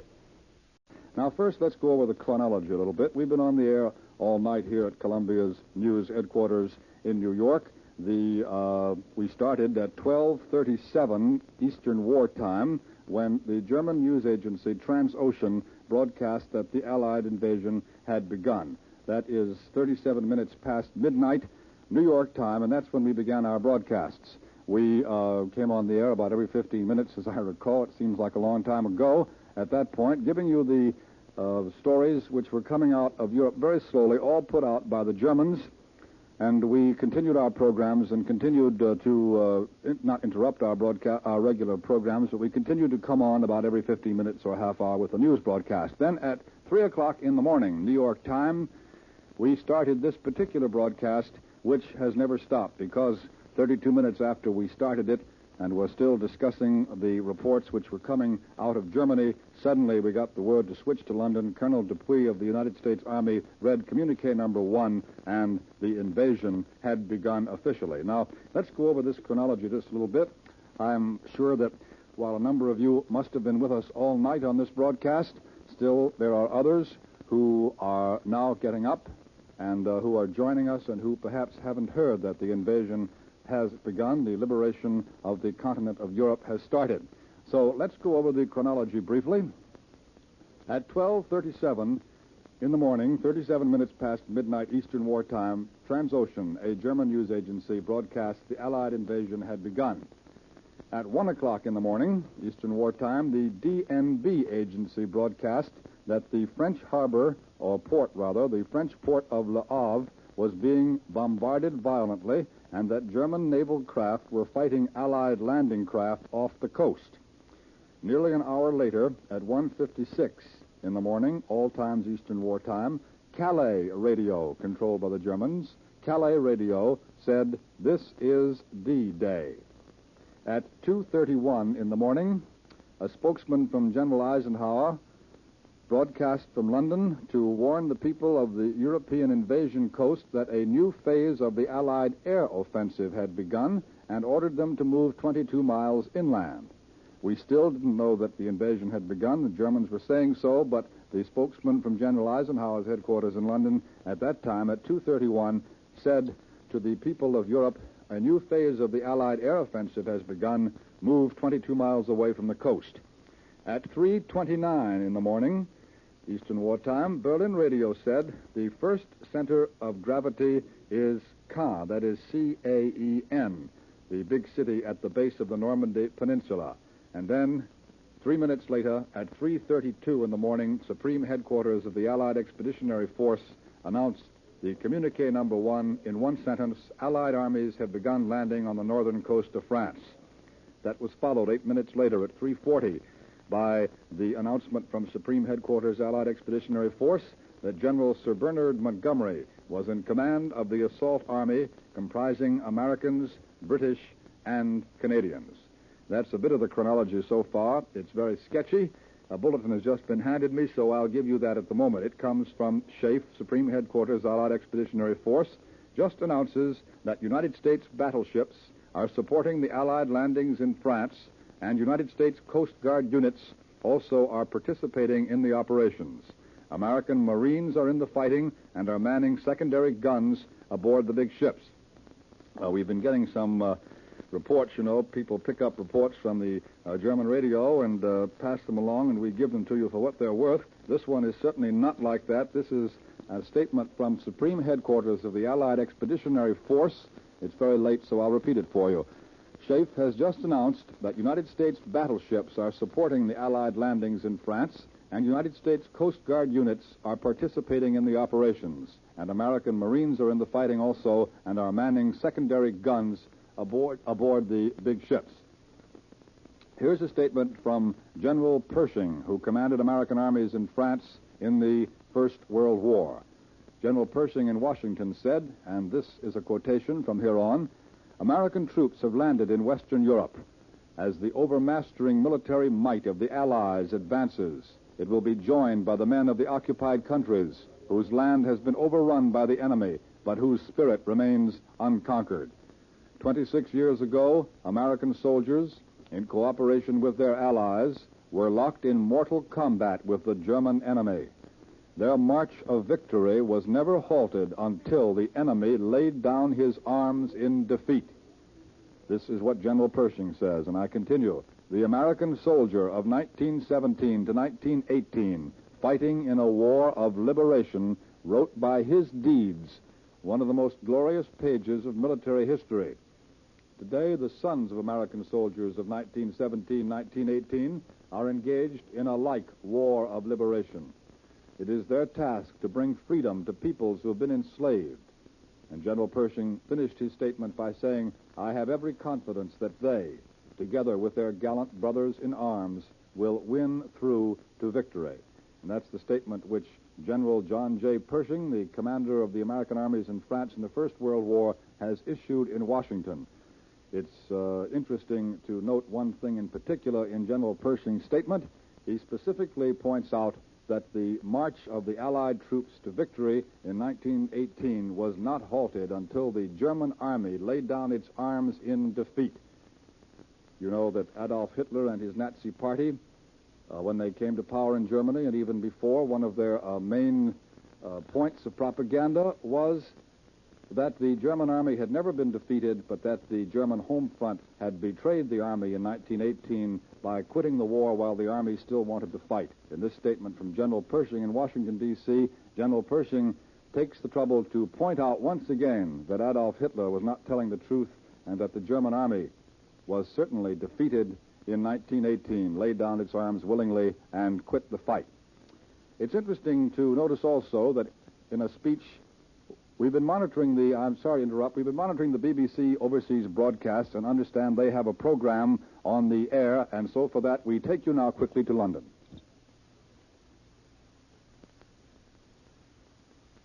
These 26 words.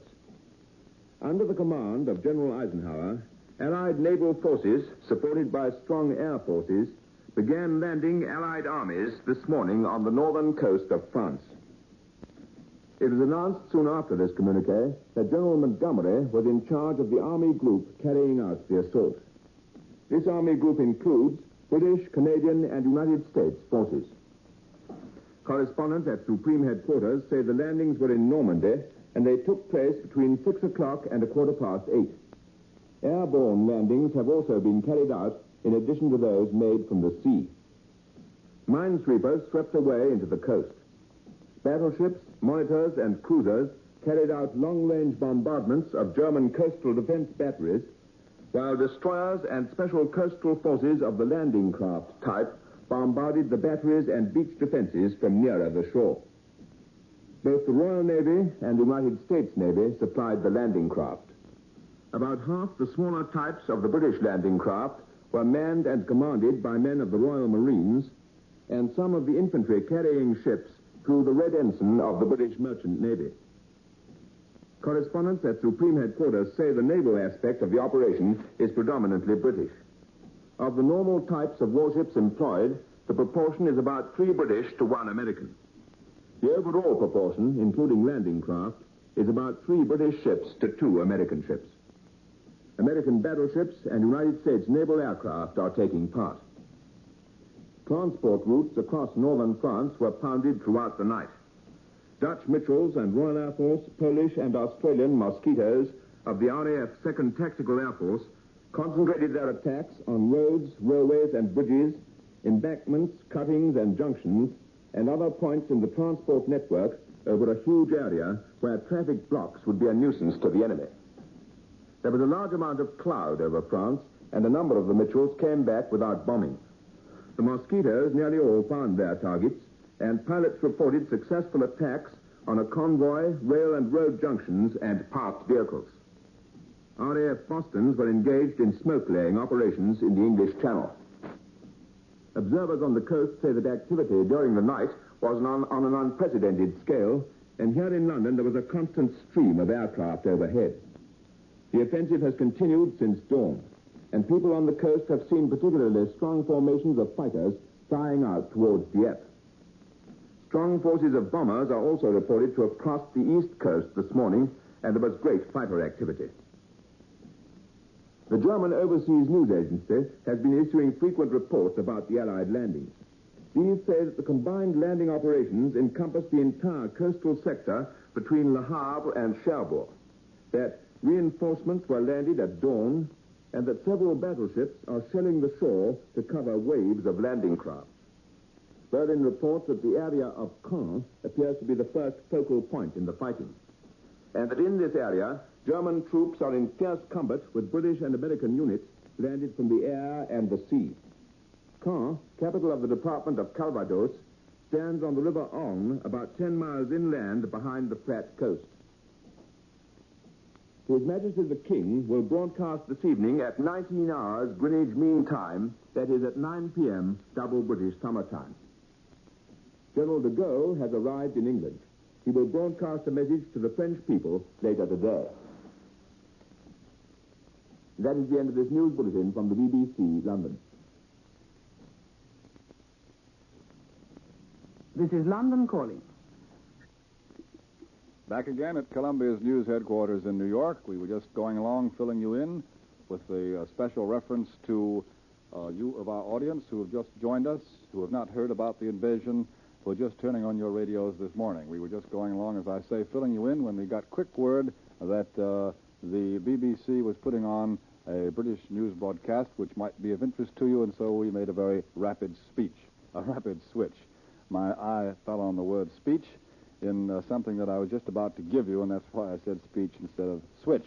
What I was saying before we did bring in the BBC was that it's interesting to see that in a speech which made no reference to invasion, but was delivered in the certain knowledge that the hour of climax finally had come, the President of the United States last night told the nation that victory over Germany is certain, but, he said, quote, it will be tough and it will be costly. To many radio listeners here in the United States last night, it seemed that President Roosevelt was extraordinarily preoccupied, and that his comment on the accomplishments in Italy was designed more to point them up as a prelude to what was to come than to extol the victory already won in Italy. Having in mind the fact that Berlin and Tokyo remain as Axis capitals, He summed up the capture of the Italian capital of Rome by saying, "One up and two to go." A great many of you undoubtedly heard the speech of the president last night. Incidentally, that reference in the dispatch from Washington I was just giving you to Tokyo reminds me that before we realized that the invasion actually had begun, before the official word came from the Allied headquarters in England, when we were broadcasting here last night the German reports, one bit of copy came over the United Press wires. I was reading it right off the machine to you, saying, "San Francisco, the Tokyo radio has said nothing at all about the German reports of invasion." That was the first and last time that the capital of Japan was heard from during this somewhat confused evening of broadcasting. And as it happened a long time ago, about 2:30 in the morning Eastern Wartime, I thought I might bring it up once again. Tokyo at that time said nothing. Tokyo has still said nothing as far as I know. If we do get word that the Japanese have made some comment upon the beginning of the liberation of the continent of Europe, we shall certainly pass it along to you as quickly as we can get it. Now, I hope that the broadcasts will not sound too repetitious from about this point on. We've had a very busy night of broadcasting. Everything was, as soon as we started in our New York headquarters, we were interrupted frequently because we had word that something was coming from England which we could bring you directly, and so we were going along pretty rapidly. But now our audience is being augmented constantly by people who are waking up to start the day and who have not heard all the news, and so from time to time, as we stay on the air here at Columbia's news headquarters in New York, we shall be repeating the most important details to fill in those people, those of our audience who are just coming in and who don't know what has happened. Perhaps you missed the first two official documents announcing officially the start of the Allied invasion of France.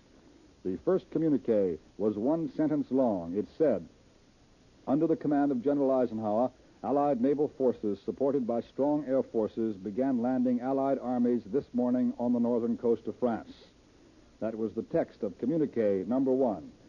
It was read at Supreme Headquarters in England by the United States Army's Colonel Dupuy, and we carried the broadcast of Colonel Dupuy's reading that communique at 3:32 in the morning New York time. Moments later, it was announced from Great Britain that the British General Sir Bernard Montgomery is in charge of the attack. Perhaps you missed also General Eisenhower's order of the day. That was the next broadcast we got from London soon after the communique. Edward R. Murrow, Columbia's chief correspondent in Great Britain, read the text of General Eisenhower's order of the day. Here are some excerpts from that order. General Eisenhower said, "Soldiers, sailors, and airmen of the Allied Expeditionary Force, you are about to embark upon a great crusade toward which we have striven these many months. The eyes of the world are upon you, and the hopes and prayers of liberty-loving people everywhere march with you. Your task will not be an easy one. Your enemy is well trained, and he will fight savagely. But," the order from General Eisenhower ended, "the tide has turned. The free men of the world are marching together, and we shall accept nothing less than full victory." And that, in brief, is the order of the day which General Eisenhower issued to his troops and which was broadcast shortly after communique number one.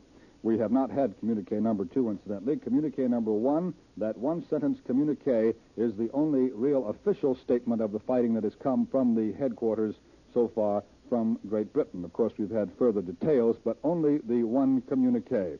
We heard, you know, that United States battleships are taking part in are part of the naval force, and also United States Coast Guard units are there taking part in the landings somewhere on the coast of northern France.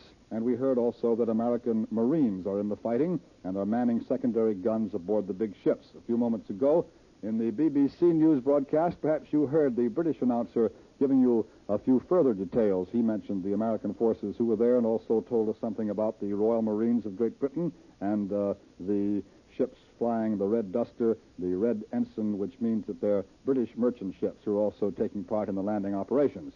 Now, at this point, 11 minutes past 6 o'clock in the morning, Eastern Wartime in New York, Major George Fielding Elliott, Columbia's military analyst, has come back into our studio. He has some more military news for us, and so I now hand the microphone over to Major Elliott. We've just had a story which has come in on the wire from Washington by Sandor S. Klein, United Press staff correspondent, and it tells of an American sergeant packing concentrated destruction who peered into the darkness toward France and said, "They can't stop us." His 4 words from an invasion front dispatched to the War Department were uttered as the greatest military operation of history began, very quietly and without tension, from a small British town whose inhabitants had little idea that anything unusual was going on. From this town, the War Department dispatch said, the liberation of Nazi Europe began in a small way as assault troops, relieved of practically everything but weapons, walked calmly aboard their blunt-nosed landing craft without attracting the slightest bit of attention. Of course, when they say began in a small way, the dispatch means that these were the first small assault detachments that are going ashore to clear the way for the larger forces that are coming behind. This is not a small operation, but it emphasizes the fact that the first detachments that go ashore are not very large ones and have to be built up into the great armies that will presently sweep forward into Europe. Thus started what in a matter of hours became a roaring, flaming, crashing inferno, the War Department dispatch continues, as the battle was joined on the northern coast of France and Allied airplanes swarmed against any targets, however small, which might have a bearing on the strength of the armies. The men had been briefed carefully. They knew exactly what their mission was. At the last moment, the War Department dispatch said they were relieved of practically everything except their arms and ammunition. An officer explained to them, "You are going to have a nice holiday by the seaside. You won't have any KP or fatigue details or training or anything. Just relax." A headquarters report described each man as a walking arsenal. Some carried their Garand rifles, 80 rounds of ammunition, and 3 grenades. Others bore grenade-launching Springfields, and others had Browning automatic rifles, the faithful old weapon of the last war, which is still doing excellent service in this one. Then there were bazookas and flamethrowers, TNT pole charges, and all the other equipment necessary to reduce fortified positions. The sergeant who said, "They can't stop us," added, "We've got more firepower than anybody ever heard of before." Another sergeant thought it was a pity that they should take away the men's overcoats before the last minute. On reflection, he added, "Maybe this is the last minute." It was. The men were equipped with other things besides their weapons. They had been taught, for example, to say in German, "Halt, put up your hands." And in French, "Which way is the boat?" The assault units were assembled, not in divisions, regiments, battalions, or any of the other large military units, but in craft loads. Before the landing, these craft loads were assembled so that the men would drive on the beaches in their normal tactical formations. For the first day of operations, each soldier was issued 1 day's emergency ration. Tomorrow, the War Department said, they will be served hot food from field kitchens in France. And as an old soldier, I can tell you that means a lot of very careful planning by the staff departments, the supply people who must be behind and who must take care of the troops all the way forward. And if they don't do their job, the troops are in a serious spot. But this has one of these operations which has all the earmarks of the most careful and thorough planning, and we can be very sure that those boys are going to get that hot food just as it has been promised to them. For a week before the invasion, the troops had been kept close to quarters in the marshalling towns, forbidden to talk to civilians or to any soldiers who were as yet unbriefed. When the time came to jump off, they were ready. Overhead streamed warplanes covering the operation. Targets for the 9th Air Force's Mustangs, Thunderbolts, and Lightnings, the War Department dispatch goes on, were concentrated in a relatively narrow but important urban area of northern France and Belgium, crisscrossed with roads and rail lines from Germany, leading to the first line of pillboxes and trenches, dotted with strategic air bases and cities. No target is too small, the dispatch said. still employing the present tense, the headquarters report added that the 9th Air Force is now flying more fighter-bomber missions with more aircraft than any Air Force in history. And thus, that useful plane, the fighter-bomber, the plane of all work of the Tactical Air Force, is again in operation, doing its work, supporting the ground troops, knocking out enemy resistance, blasting enemy columns as they move on the road, stopping a movement of enemy reserves as they come up to attack our men, and in general providing that invaluable cover to our ground forces, which is the Air Force's main task in supporting the first waves of an invasion. While these small units are still fighting their way ashore, while they're still likely to be outnumbered at a particular point by enemy ground troops, it is the job of the Air Force to cover them and protect them and to give them that support without which they could not hope to accomplish their mission. And now, here once again is Bob Trout. We've been listening to Columbia's military analyst, Major George Fielding Elliott, broadcasting from our Columbia News headquarters here in New York City. The morning is very bright now in New York. It's only 17 minutes past 6 in New York, Eastern Wartime, but the morning does seem to be well advanced. The sun is high in the sky. And while speaking about New York's waking up, you will probably want to know how New York's famous Times Square reacted to the news that the invasion has at last begun, the news which came in the middle of last night and which we have been broadcasting constantly since it did come in. The news of the invasion was received with calm in Times Square. There were relatively few people, mostly a few servicemen, on the streets at that early hour. Here and there, groups of servicemen and civilians collected around taxi cabs and listened to radio reports of the landings on the coast of France. There were no demonstrations at all. About 25 persons gathered in front of a newsreel theater on Broadway at 4 o'clock in the morning when a radio loudspeaker blared forth the latest bulletins, and for all we know, perhaps that loudspeaker is blaring forth my voice at this moment. In other parts of the city, householders were up and at their radios. We could see scattered lights in apartment houses from out of the Columbia windows here in our news headquarters, and watchers, I might say, along Upper Broadway reported that scattered lights were seen all over town. At the Bendix Aviation Corporation Marine Division plant in Brooklyn, 500 swing shift workers gave a spontaneous cheer when the news was received, but the management said the workers remained at their jobs and not a second was lost. A scene that was probably typical of that in many public places here in New York was enacted at an East Side restaurant where about 20 diners rose and listened with bowed heads as the first reports were broadcast on a radio in the restaurant. Mayor F.H. LaGuardia of New York was told of the invasion by police, and he called upon the people of the city to carry on at their jobs, to give the men in the invasion forces their utmost support. Mayor LaGuardia announced plans for a mass prayer meeting at 5:30 p.m. Eastern Wartime in Madison Square, where the Eternal Light, a memorial for the soldiers of the First World War, is burning.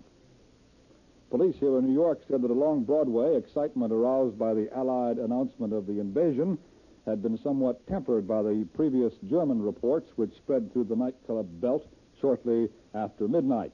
As a matter of fact, I came down to Columbia's news headquarters here in New York about 1:30 in the morning, New York time, in a taxi cab. The taxi cab driver told me that the Germans had broadcast that the invasion had started, but he advised me not to believe it until there was confirmation or some sort of word from the Allied headquarters.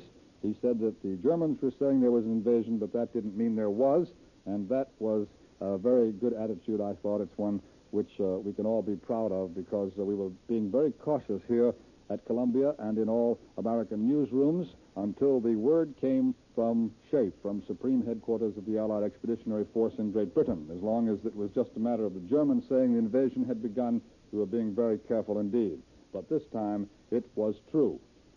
Most of the churches throughout the city of New York will be open today for special D-Day services. All Episcopal churches will be open, we've been informed, and at Trinity Church, the famous church in Manhattan, observances will be held every hour around the clock all through the day.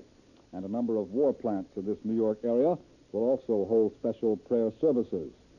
That's the way New York took the news of the invasion. That's the way New York has taken it up to this moment at about 21 minutes past 6 o'clock in the morning, New York time. There'll be further reports of how New York received the news as the city wakes up, and there will undoubtedly be further reports which we shall give you from other cities and places in the country, telling us how the rest of the United States received the news that at last the liberation of the continent of Europe has started. Here's an Associated Press dispatch which has just come in. It's from Wes Gallagher, and he datelines it, Supreme Headquarters, Allied Expeditionary Force. We might as well get used to the word shape.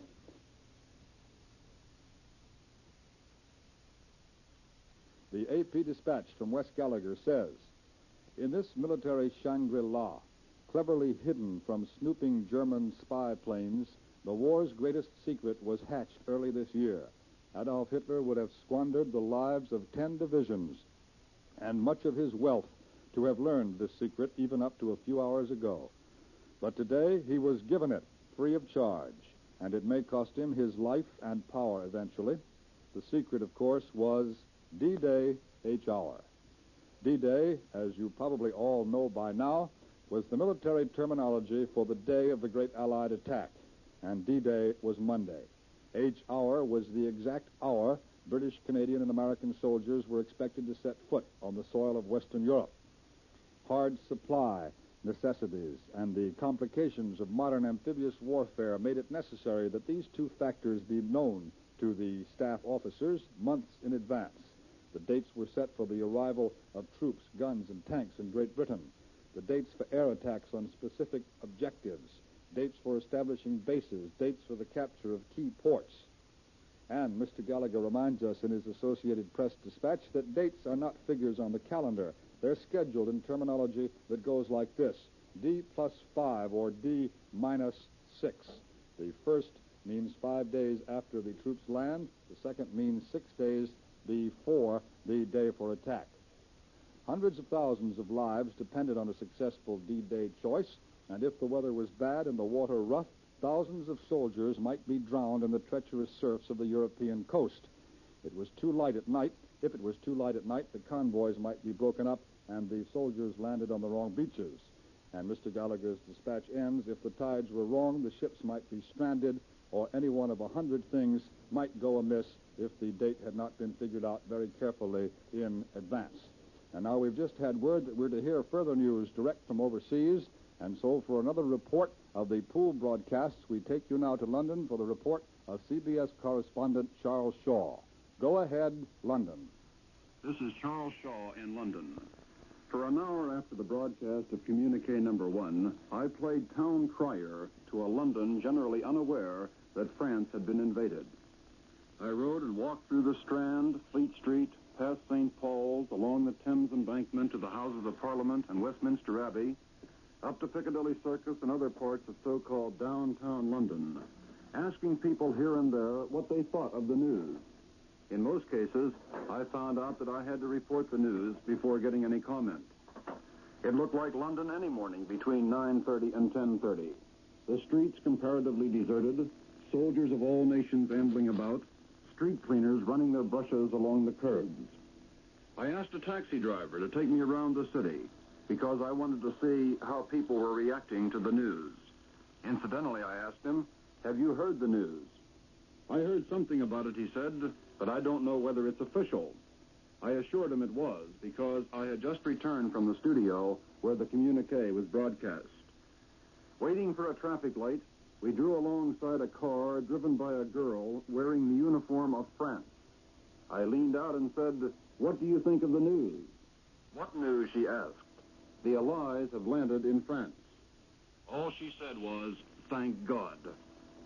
Fleet Street, headquarters of the press in London, was normal. A couple of men who might have been reporters were seen dashing into buildings. And up to St. Paul's Cathedral to see whether there were worshippers inside. And the only person in the vast auditorium was a black-robed guide to the crypt who hadn't heard the news. His comment after being informed was, "That's good." And so it was all over London. 2 RAF sergeants were sightseeing in Westminster Abbey. A couple of women were trying unsuccessfully to gain entrance to the Houses of Parliament. Downing Street was empty, except for a street cleaner almost in front of number 10. All over London, women were selling flags for the benefit of the Red Cross. The girl I patronized hadn't heard the news, and her expression changed little when she was informed. The next interviewee was a roly-poly woman, just about as broad as she was long, who had heard the broadcast. "It's good," she said. Not a newspaper extra appeared on the street. London this morning, for at least an hour after the broadcast of Communique number 1, was the same London that it was yesterday morning.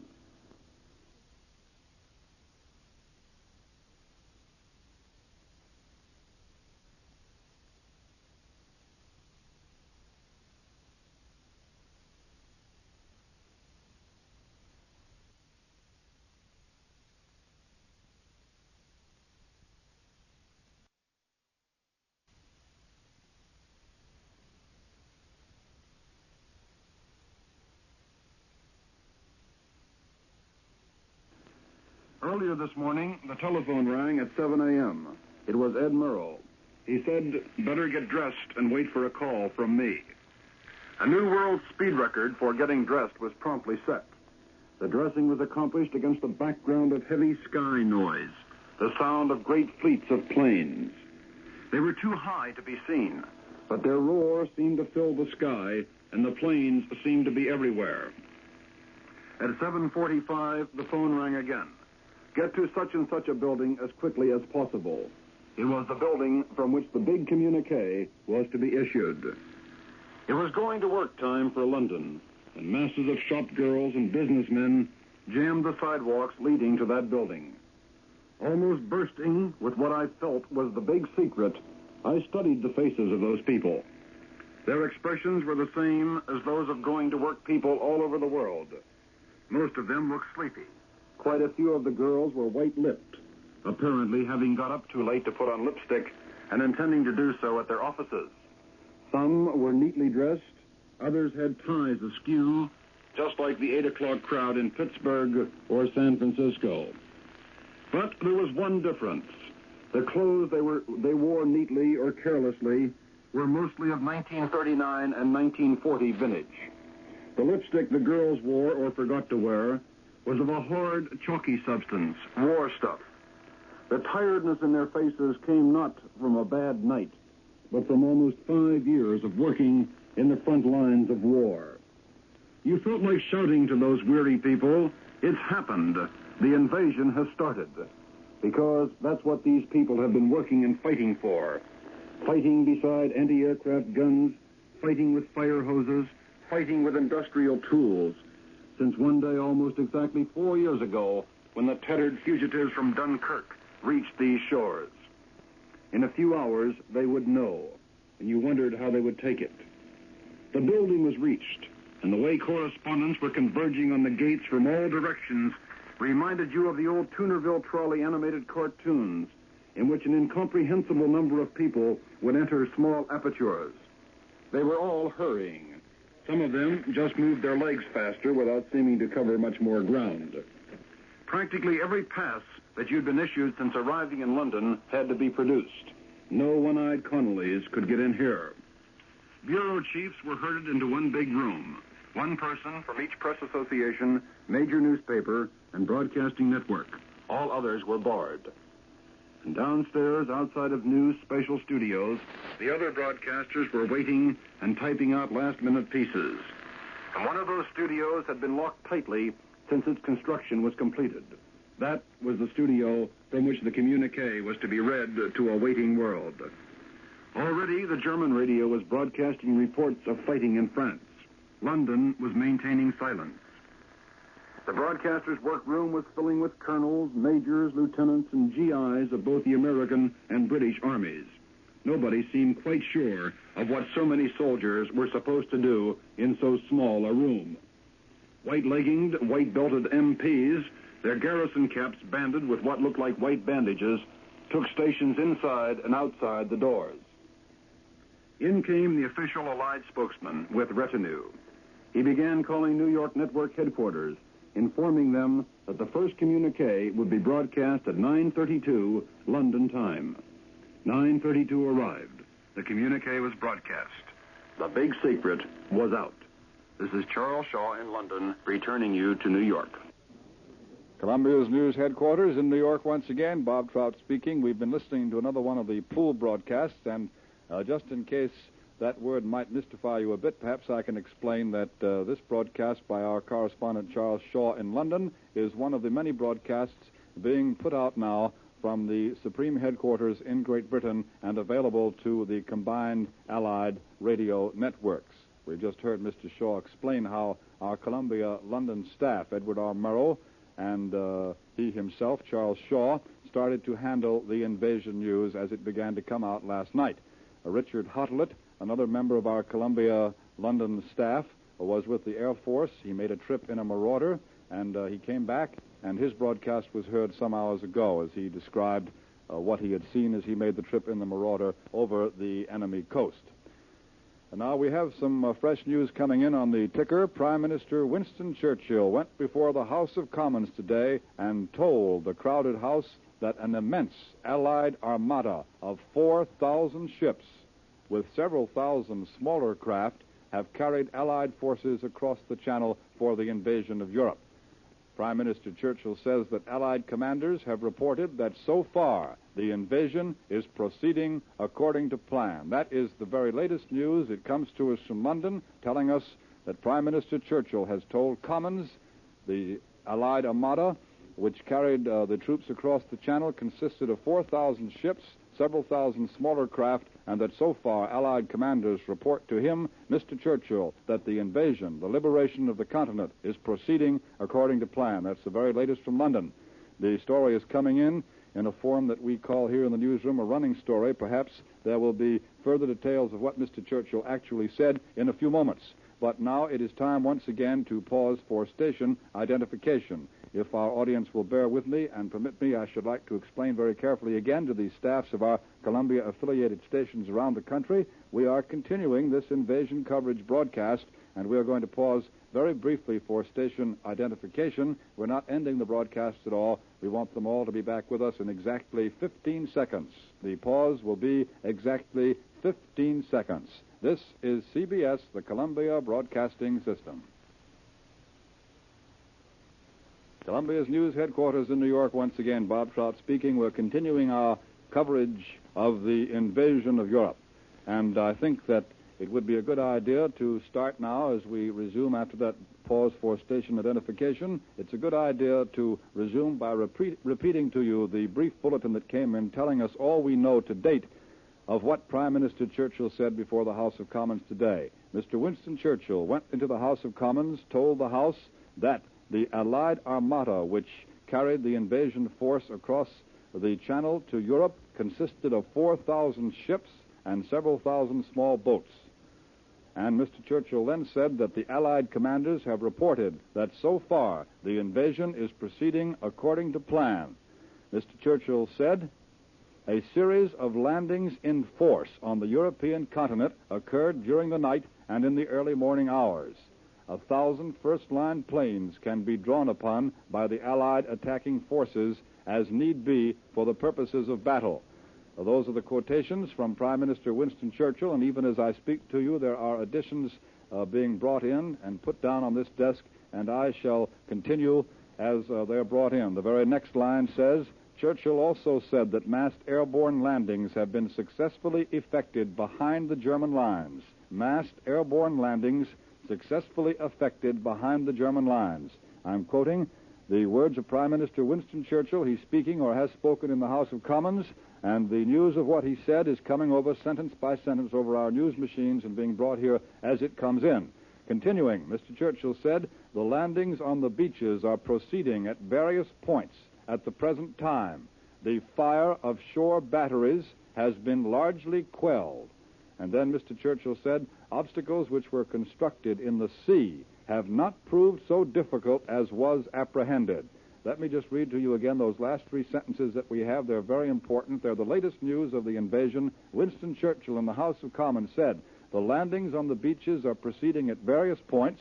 The fire of shore batteries has been largely quelled, and obstacles which the Germans constructed in the sea have not proved so difficult as was thought before the invasion started. There will be more in a few moments on the talk of Prime Minister Churchill in the House of Commons. As it comes in, we shall give it to you, and eventually, when it's all in, we'll give you the whole thing. But now, here at Columbia's News headquarters, I'm going to turn the microphone over to Ned Calmer of CBS World News, who's been here with us all night. After doing his 11 o'clock broadcast last night, he stayed here through the entire invasion broadcast coverage we've been doing. Mr. Calmer is familiar with that part of the French coast where the reported landing has been made, and is, in fact, a former news correspondent of many years' experience in France. Mr. Calmer has been broadcasting to France recently in French for the Office of War Information and is heard regularly on the CBS network. And now here is Ned Calmer. Between bulletins, let's take a geographical look at the developing military situation. As nearly as we know, up to now, our landings have been taking place on the beaches between Le Havre and Cherbourg on the French coast of the Channel. This is not officially stated by Allied headquarters. It's the persistent report of the German radio. Those beaches where we're apparently going in are some of the broadest, smoothest, and finest in the world. And this part of France is perhaps the best-known part of the coast to Americans. In peacetime, thousands of Americans passed through the picturesque port of Le Havre, now reported under bombardment by our warships. Other thousands have visited Deauville and Trouville in the heyday of American tourists' fashionable resorts. Fécamp and Dieppe are also ports to watch. These once peaceful sands have now been invaded with all the paraphernalia of war. Ships, guns, tanks, and barbed wire. The bathing beaches have been turned into German strongpoints. The waters where Americans splashed and frolicked a dozen years ago are now churning with a grimmer sort of activity. However, if you heard the earlier broadcast by CBS correspondent Richard Hottelet, who reported his flight in a Marauder medium bomber over a section of the Channel coast, there was little or no opposition to our landings so far as Hottelet could observe from the plane. So perhaps these beach defenses are not as formidable as the Nazi propagandists have been painting them for many weeks. Along the beaches in the so-called Bay of the Seine, so-called because the Seine empties into the Channel at Le Havre, one kind of warfare apparently has been taking place. But on the Normandy Peninsula, where our airborne and parachute troops are reported to have landed, another kind of fighting has been going on. Here, the country is either plateau or low mountain ranges, with cliffs several hundred feet high overlooking the sea. It wouldn't be possible to make effective landings from the water, so our men evidently have been dropped from the air. Of course, just back of this coastal area, France is thickly cultivated and studded with towns and cities. One of the cities which may be an objective is Caen. I'll spell that C-A-E-N, which lies inland about 8 miles from this coastal area I've just been describing. Another thing we must take into account, of course, is the effect of our pre-invasion bombing on the many highways, broad and narrow, the complex railway network which linked the German secondary defense areas with the coast. One of the tasks of our paratroops surely would be to seize and cut the key highways in this system. And the Norman peasant, the Channel fisherman who knows every inch of these roads and every foot of water along the shore, is bound to be of invaluable assistance in our operations. Taking a more general view, an advance started from this area, about 60 miles wide, from the mouth of the Seine to the westward. Such an advance might head for Paris, keeping the Seine on its left flank. On east of the Seine, the coast is much more hazardous, and landings between there and the Somme River would be much more difficult to carry out. I'll turn the microphone back now to Bob Trout. We've been listening to Ned Calmer at Columbia's News headquarters in New York. A few more additions to the address which Prime Minister Winston Churchill is making in the House of Commons have now come in. However, I think that as this news is so fresh, as Mr. Churchill is revealing specific details which carry the story of the fighting definitely forward, I think perhaps we should start at the very beginning and go on from there. This is the way the bulletin first came in. London, Prime Minister Churchill told the House of Commons today that an immense Allied armada of 4,000 ships with several thousand smaller boats, had carried the Allied forces across the Channel to begin the invasion of Europe. He said that massed airborne landings have been successfully made behind the German lines. And then Mr. Churchill said the landings on the beaches are proceeding at various points at this time. The fire of shore batteries has been largely quelled. The Prime Minister went on to say, obstacles which the Germans constructed in the sea have not proved so difficult as was thought before the invasion started. Then the Prime Minister said the American and British allies are sustained by about 11,000 first-line aircraft which can be drawn upon as needed. I'd like to repeat that sentence because in the original copy there was a slight error and the figure came out as 1,000. Actually, that figure is 11,000, and so I'll read the sentence again. The Prime Minister said the American-British allies are sustained by about 11,000 first-line aircraft which can be drawn upon as needed. So far, said Winston Churchill, the commanders who are engaged report that everything is proceeding according to plan. And then Mr. Churchill, who knows well the history of that phrase, said to the House of Commons, "And what a plan." Then Mr. Churchill said the vast operation was undoubtedly the most complicated and the most difficult which has ever been made. I believe there's an addition to the story, this running story, of what Prime Minister Churchill is saying at Commons, and here is an addition. We shall furnish the enemy, he said, with a succession of surprises during the course of the fighting. The battle will grow constantly in scale and intensity for many weeks to come. I shall not attempt to speculate upon its course, but, said the Prime Minister, this I may say, that complete unity prevails throughout the Allied armies. There is a brotherhood in arms between us and our friends of the United States. The ardor and spirit of our troops, as I saw for myself as they were embarking in the last few days, was splendid to witness. And that is the first news of how the battle is going. That is the story so far of the address which Prime Minister Winston Churchill is making in the House of Commons. I repeated some of it as I'd already started to give it to you. More of it will be coming in, and we'll give it to you as it comes in. The very last few quotations were the freshest, and as all of Mr. Churchill's speech is studded with bits of definite information that we have not had before, I think that I should repeat the last edition.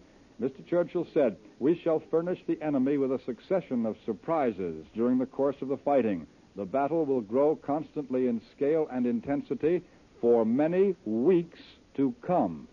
And then Mr. Churchill said, "I shall not attempt to speculate upon its course, but this I may say, that complete unity prevails throughout the Allied armies.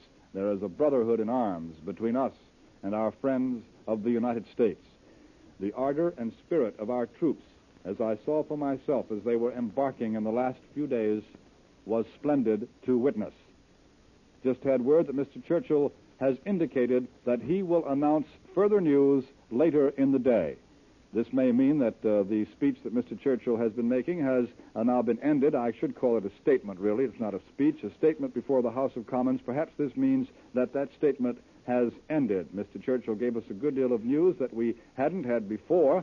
There's only been one communique issued since the Allied command, the Supreme Command, announced the invasion had started, and that communique was exactly one sentence long. Mr. Churchill's statement in Commons did give us a great many specific details, and they carried the story of the invasion forward a great deal.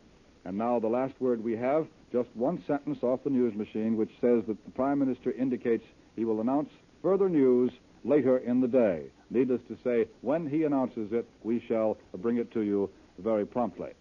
Another interesting note, last night in Washington, General George C. Marshall, the Chief of Staff of the United States Army, whose forces now are committed to their very greatest test, declared in a pre-invasion address that the final action in the European war will come in a battle to the death for the Nazis and a battle to victory for the Allies. The confident words of Chief of Staff General Marshall were spoken at a special ceremony at the Soviet-Russian embassy in Washington last night, where he was awarded the Order of Suvorov, one of the highest of all Russian military decorations. an imposing list of dignitaries was puzzled when General Marshall suddenly left the embassy almost immediately after the ceremony without waiting for the customary buffet supper. No one knew exactly why the general had walked out of the ceremony, walked out rather after the ceremony, and walked out on the party which followed it, but the explanation, of course, came a few hours later with the announcement at 3:32 in the morning Eastern War Time that Allied troops were landing in France. The liberation of the continent has begun. A word on German propaganda, of which we shall be hearing a great deal now that the invasion has begun. We shall probably be hearing even more than we have heard these past 10 or 15 years. The battle is going to take some time, according to Mr. Churchill's indications. He said it will go on for weeks before it reaches its climax. I'm only paraphrasing his words, but that's what he said in effect. And now here's a note on the German propaganda, which will be active during those weeks, we may be sure. Columbia's shortwave listening station reports that Radio Berlin's first propaganda comment on the invasion was a flat statement that the invasion was undertaken because the orders of Moscow could not be evaded any longer.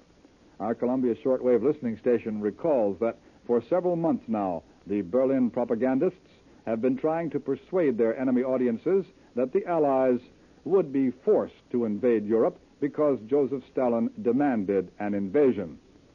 There's not much sign that anyone took them very seriously, not even in the countries which are friendly to Germany. Other Berlin propaganda so far this morning is just about what you'd expect.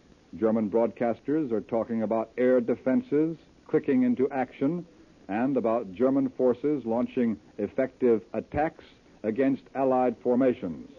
However, as you may have heard if you've been with us during this night-long broadcast, Allied correspondents who flew over the scene reported few signs of German resistance, so perhaps we can chalk that up as just another German effort to frighten us. And I might remind you that one of the Allied correspondents who flew over the scene and reported no fighter plane opposition at all from the Germans was Columbia's correspondent Richard Hottelet, who was out over the invasion coast in an Allied Marauder and who returned to broadcast sometime during the night, I've forgotten the time, to broadcast from Supreme Headquarters in London that there had been no German fighter plane resistance, none at all, but there had been light German flak. A further note on the running account of the statement by Prime Minister Churchill in the House of Commons just in. Mr. Churchill said in Commons, there already are hopes that tactical surprise has been achieved. And that one sentence seems to be the only thing new to be added to what we have already heard about the statement of Prime Minister Winston Churchill in the House of Commons. There are lots of speeches. There have been lots of speeches and statements made during the course of this night, as you can very well imagine. Perhaps this will be a good point to give you a few excerpts. General Eisenhower, in his order of the day to his armies, who were then invading Europe, said, "Soldiers, sailors, and airmen of the Allied Expeditionary Force, you are about to embark on a great crusade. Your task will not be an easy one. We will accept nothing less than full victory. People of Western Europe, the hour of your liberation is approaching." That is an excerpt from the order of the day issued by General Eisenhower to his troops of sea, land, and air as the invasion began. The order of the day was read on all Allied networks from Britain by Columbia's chief correspondent in London, Edward R. Murrow, along around 4 o'clock in the morning, New York time, I believe it was. Here's an excerpt from the statement of General John J. Pershing, the commander of the American forces during the First World War. "Today," said General Pershing, "the sons of American soldiers of 1917, 1918 are engaged in a like war of liberation. I have every confidence that they, with their gallant brothers in arms, will win through to victory." Herbert Hoover is in with a quotation. It says, "The end of German tyranny is on the way. We have faith in our army." And the quotation has been handed me from Captain Ludwig Sertorius, who is known as a German military commentator, and who is quoted as saying, "The great contest between the Reich and the Anglo-Americans has begun. We can only stress the single-mindedness with which the German Wehrmacht is facing the enemy's onslaught. For in war, ethical values are at least as important as the number of soldiers and the quantity of their equipment. That was a comment from Captain Sartorius. It was just handed me, but as I recall now, that comment was made before we had word that this really was the invasion. Back in the early hours when we were still, all we could tell you then was that the Germans had been saying the invasion had begun, but whether it really had or not, we did not know. And it might be a good point to remember that as far as we know, there may not be anybody named Captain Ludwig Sartorius. He's really a signature difference between DNB agency and Transocean. I'll repeat that in a moment, but first here's something from DNB. The German DNB agency has reported the fact of the Allied invasion of northern France to the German people at last.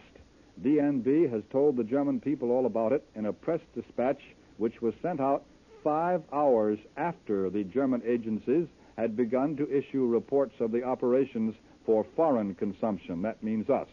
This fact is reported to us by the Office of War Information, which says the DNB dispatch to the German people began with this sentence: the long-expected British-American attack on the north coast of France started last night. DNB put out its first invasion dispatch to the European press outside Germany. The German Transocean Agency, which transmits German news propaganda by wireless for overseas consumption in the English language, had also begun to send out invasion reports for overseas consumption about 5 hours before the DNB domestic dispatch. We've had no word from Russia so far, incidentally. We never know. We might get some word. The Russian offensive, we've all understood, was to be coordinated with the beginning of the Allied invasion of Europe. Of course, coordination does not necessarily mean that the offensive on the Eastern Front would begin at the exact time and day that the invasion of the West across the Channel would begin. But everyone does expect that some sort of offensive on the Eastern Front, and probably a gigantic offensive, will be coordinated with the invasion across the Channel. We're also waiting, incidentally, as I told you a bit ago, for word from Tokyo. It'll be interesting to see what Tokyo, the Japanese partner of the Germans, has to say about this latest move, the beginning of the liberation of the continent of Europe. Prime Minister Winston Churchill, in his statement before the House of Commons, has given us the latest details about how the fighting is going. He just told the House of Commons a few minutes ago, I was giving you some of it then, he told the House of Commons a few minutes ago that the Allied invasion is going according to plan, and he said to the delighted members of Parliament, "What a plan." Mr. Churchill said that during the night a series of landings were made in force along the French coast by more than 4,000 ships, together with several thousand smaller boats. And then the Prime Minister said that the massed airborne landing behind the German lines had been successfully made. And he said that 11,000 first-line planes can be drawn upon for the purpose of supporting the land armies. And then he also told us that fire from the shore batteries has been largely overcome. Now, I think this might be a good moment. If there are a good many of you, I assume, still tuning in, who have still perhaps not even heard that the invasion had started, this might be a good moment to read to you the only communique which has come out of the Supreme Allied Headquarters so far since we got the news that the invasion had begun. That communique is very brief, and here it is. Under the command of General Eisenhower, Allied naval forces, supported by strong air forces, began landing Allied armies this morning on the northern coast of France. That communique was read from Supreme Allied Headquarters in Britain at 32 minutes past 3 o'clock in the morning, Eastern War Time, this morning or last night, as you prefer. The story has been carried beyond that news given in the communique. It's been carried beyond that now by the news which was given us by Prime Minister Winston Churchill in his statement at the House of Commons. But still, that one-sentence communique is historic, and that will always be the one that will be in the history books as the one sentence which announced that finally the liberation of the continent of Europe had begun.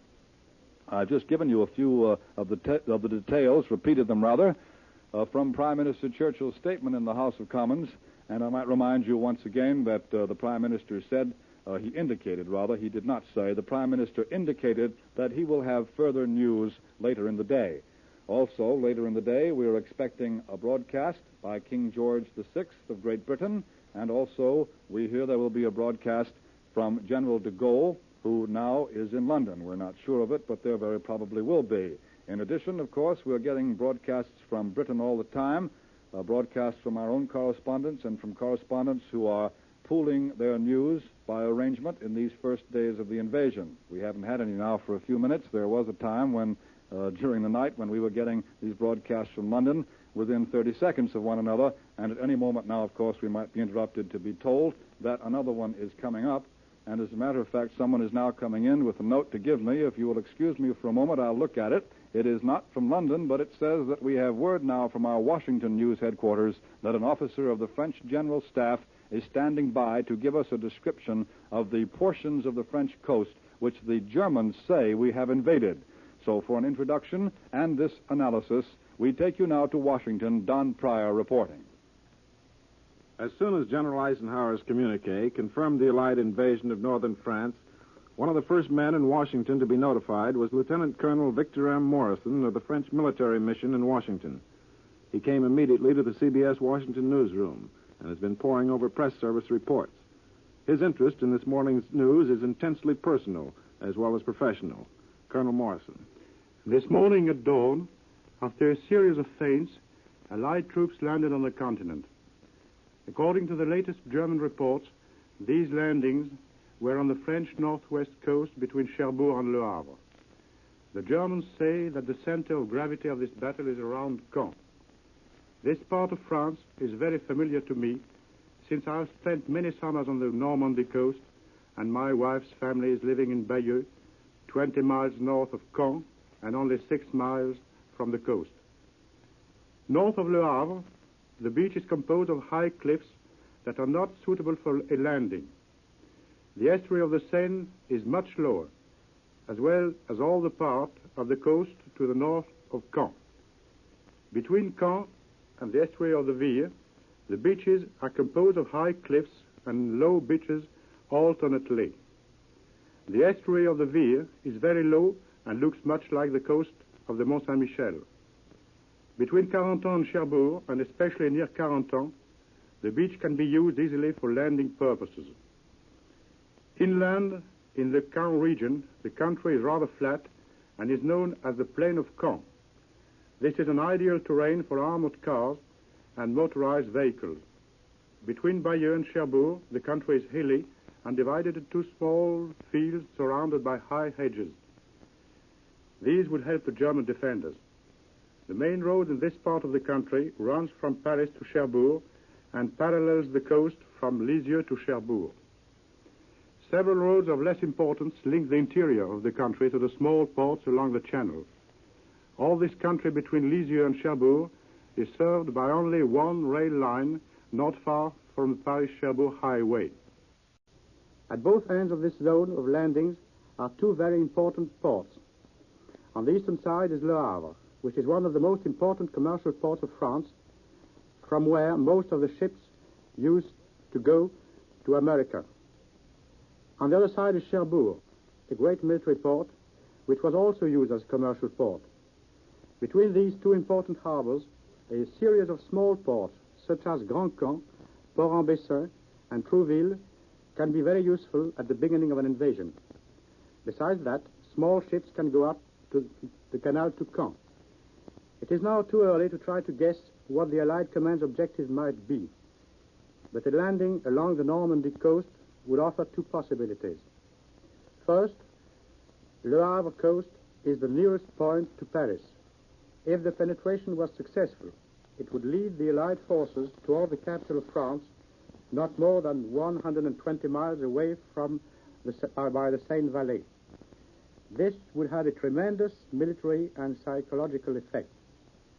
The other possibility, in the western part of the landing zone, would be to attack towards Avranches and cut the Normandy Peninsula completely.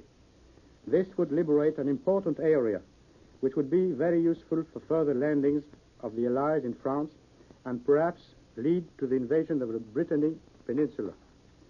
In case of heavy German counterattack, the Allies would then have the rather short defense line from Avranches to Caen.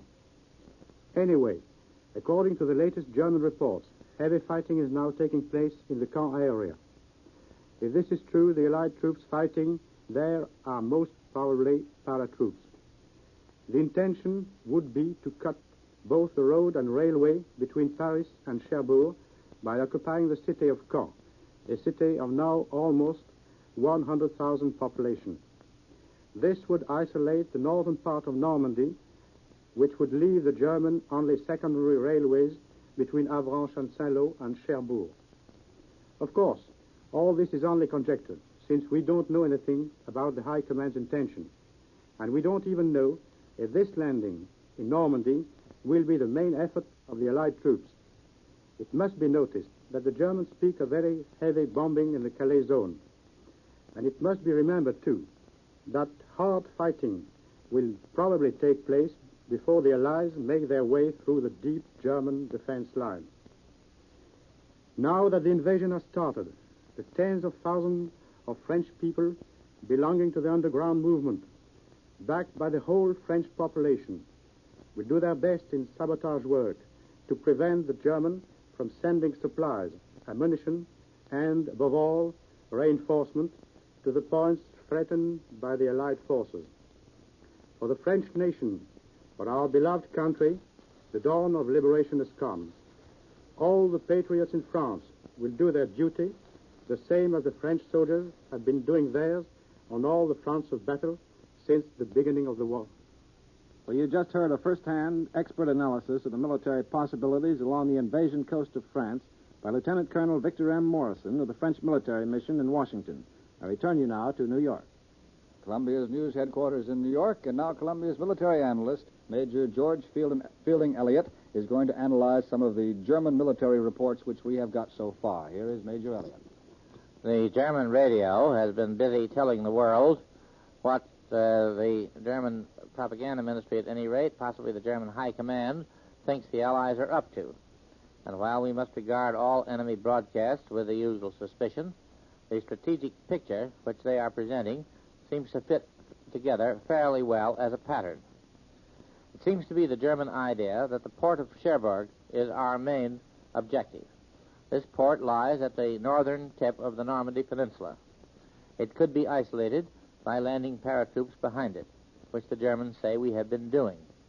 And they also report a major landing from landing craft covered by naval forces near St. Vaast-la-Hougue, which is on the eastern shore of the Normandy Peninsula and would threaten the rearward communications of Cherbourg. In addition, the Germans say that paratroops have come down at the important rail and road junction of Carentan, which controls the rail lines and highways leading into the peninsula from the southeast, that is, from the direction of Paris. These are German reports, but they seem to be the logical steps that the Allies would take if Cherbourg were, in fact, one of our major objectives, as it well may be, since it is a large and well-equipped port and would be very useful to a landing force. The Germans also say that other landings are taking place along the strip of coast between the Normandy Peninsula and the port of Le Havre, which lies at the mouth of the River Seine about 60 miles east of the Normandy Peninsula in a straight line, though the length of coast between the 2 points is about 100 miles. They say that we are landing in the mouths of the rivers along this coast, the principal of which are the River Vere and the River Orne. This would also be quite likely, as an attempt to get the port of Le Havre as well as Cherbourg would make a good deal of sense, as you've just heard Colonel Morrison tell you. But we must remember that these are all German reports so far, and we have had no word from any Allied source of the places where our landings are actually taking place, except for a British radio report just picked up by Columbia's shortwave listening station, which in a broadcast directed to Europe say that war correspondent dispatches state that the first reports of the Allied landings in Normandy are good. This is the first report we have had from any Allied source which has said that we were landing in Normandy. But that would seem to confirm, at least as so far as general direction is concerned, the German reports that we have received. Another German report says places the strength of the forces which have been landed by from the air as 4 parachute divisions, Well, actually, in the Allied forces, there is no such thing as a parachute division, but there is such a thing as an airborne division, which consists partly of parachute troops and partly of airborne troops in air transports and in gliders. The parachutists prepare the way by seizing a landing field, and then the transports and gliders come in when the landing field has been seized and prepared by the parachutists. If we landed anything like 4 airborne divisions behind the German lines to cut their communications, and especially to cut off the approaches to the Normandy Peninsula, it would seem that we would have a very good chance of success in this operation, or this would be an extremely strong force, and probably a good deal stronger than the Germans could concentrate in that locality within 24 or even 48 hours. So that the remarks of Prime Minister Churchill that the operation has been successfully begun seem, in this respect, to be borne out by the Germans themselves in their statement of the size of the force that has been landed. The Germans, of course, make various claims about wiping out parachute detachments and so on, but the German radio is given to these extravagant claims, and against them we can put the sober statement of the British Prime Minister that at least the first phase of our operations is being successfully carried out. And now, here once again is Bob Trout. We've been listening to Columbia's military analyst, Major George Fielding Elliott, here in Columbia's news headquarters in New York City. We've had a bulletin from Supreme Headquarters, Allied Expeditionary Force, which has just come in from Great Britain. It says, German destroyers and E-boats are rushing into the operational area off the northern coast of France and no doubt are being dealt with by the Allies. This is the announcement which was made a few moments ago at Supreme Headquarters of the Allied Expeditionary Force somewhere in Great Britain. An Allied military commentator there at headquarters announced that each hour for the invasion today ranged from 6 to 8 a.m. in Great Britain, which was midnight Monday to 2 a.m. Tuesday Eastern Wartime. German broadcasts, you know, are saying that a furious battle between German E-boats and Allied warships is raging off Le Havre, but that is the latest official word from the military spokesman at Supreme Headquarters that German destroyers and E-boats are rushing into the operational area and no doubt are being dealt with. And now, once again, we're going to have word from Washington, D.C., so we take you now to the Pentagon building, which houses the War Department, and we take you to Washington, Joe McCafferty reporting. Military experts here at the Pentagon building point out that this invasion, like so many we have accomplished in other phases of the war, is a waterborne operation, for there are no land avenues open in order for us to reach and engage the enemy. In the past, landings against opposition have been made in greatest force, besides the Pacific area, in Africa, Sicily, and Italy. They also emphasize that this is not General Dwight Eisenhower's first experience with an amphibious operation. He was in supreme command of the joint operation in Africa, in which Allied Army, Navy, and air units participated. In that operation, landings were made at or near Algiers, Oran, and Casablanca. The landing at Algiers was made, not at the port itself, but at beaches several miles from the city, and the initial force consisted of Rangers, infantry, artillery, and tanks. 2 airfields, as well as rail and road approaches, were immediately seized, and 16 hours after the landing, the French authorities agreed to surrender the city. In Sicily, the glider-borne air infantry, one of the finest trained units in the world, rugged from force marches, from enduring all kinds of weather, from struggling through realistic maneuvers, this infantry from the air, our flying doughboys, there they played a major role. From these operations, and many, many more, the pattern for this D-Day had been fashioned. Most of the plotting, the working, the split-hair timing was done in this building, which houses the Secretary of War, his staff, and General George Marshall, the Chief of Staff. For military experts here hasten to point out that such a large-scale operation can't be planned one night and placed in operation the next morning. One point that was brought to my attention here was the fact that there was a staggering total of operational maps which went in with the platoons taking part in this landing. These maps had been made by the Corps of Engineers, the Army Air Forces, the best brains of G2, and thousands of GI soldiers with high degrees of skill. It might be well to point out that maps, in war, are as important as food. You can't travel without them. Most of these maps are based on aerial photography. Squadrons of P-38s and Spitfires were flown by specially trained pilots, whose regular training was augmented with 8 months of specialized navigation and instrument flying. Their task was to photograph enemy territory in solo missions, and they flew with 6-inch and 24-inch cameras as their only defense. I have talked today with Air Corps officers who point out that the Air Force has been taking part in aerial invasion for many long months.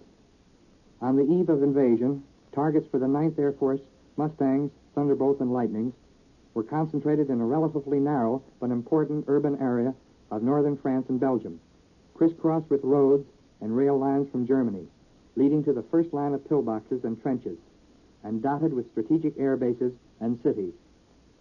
Now, these Air Corps officers emphasize, the 9th Air Force fighter bombers, as they did before D-Day, strike at large stationary targets, putting the finishing touches on the blanket bombing of the medium and light bombers of the Allied Expeditionary Air Force.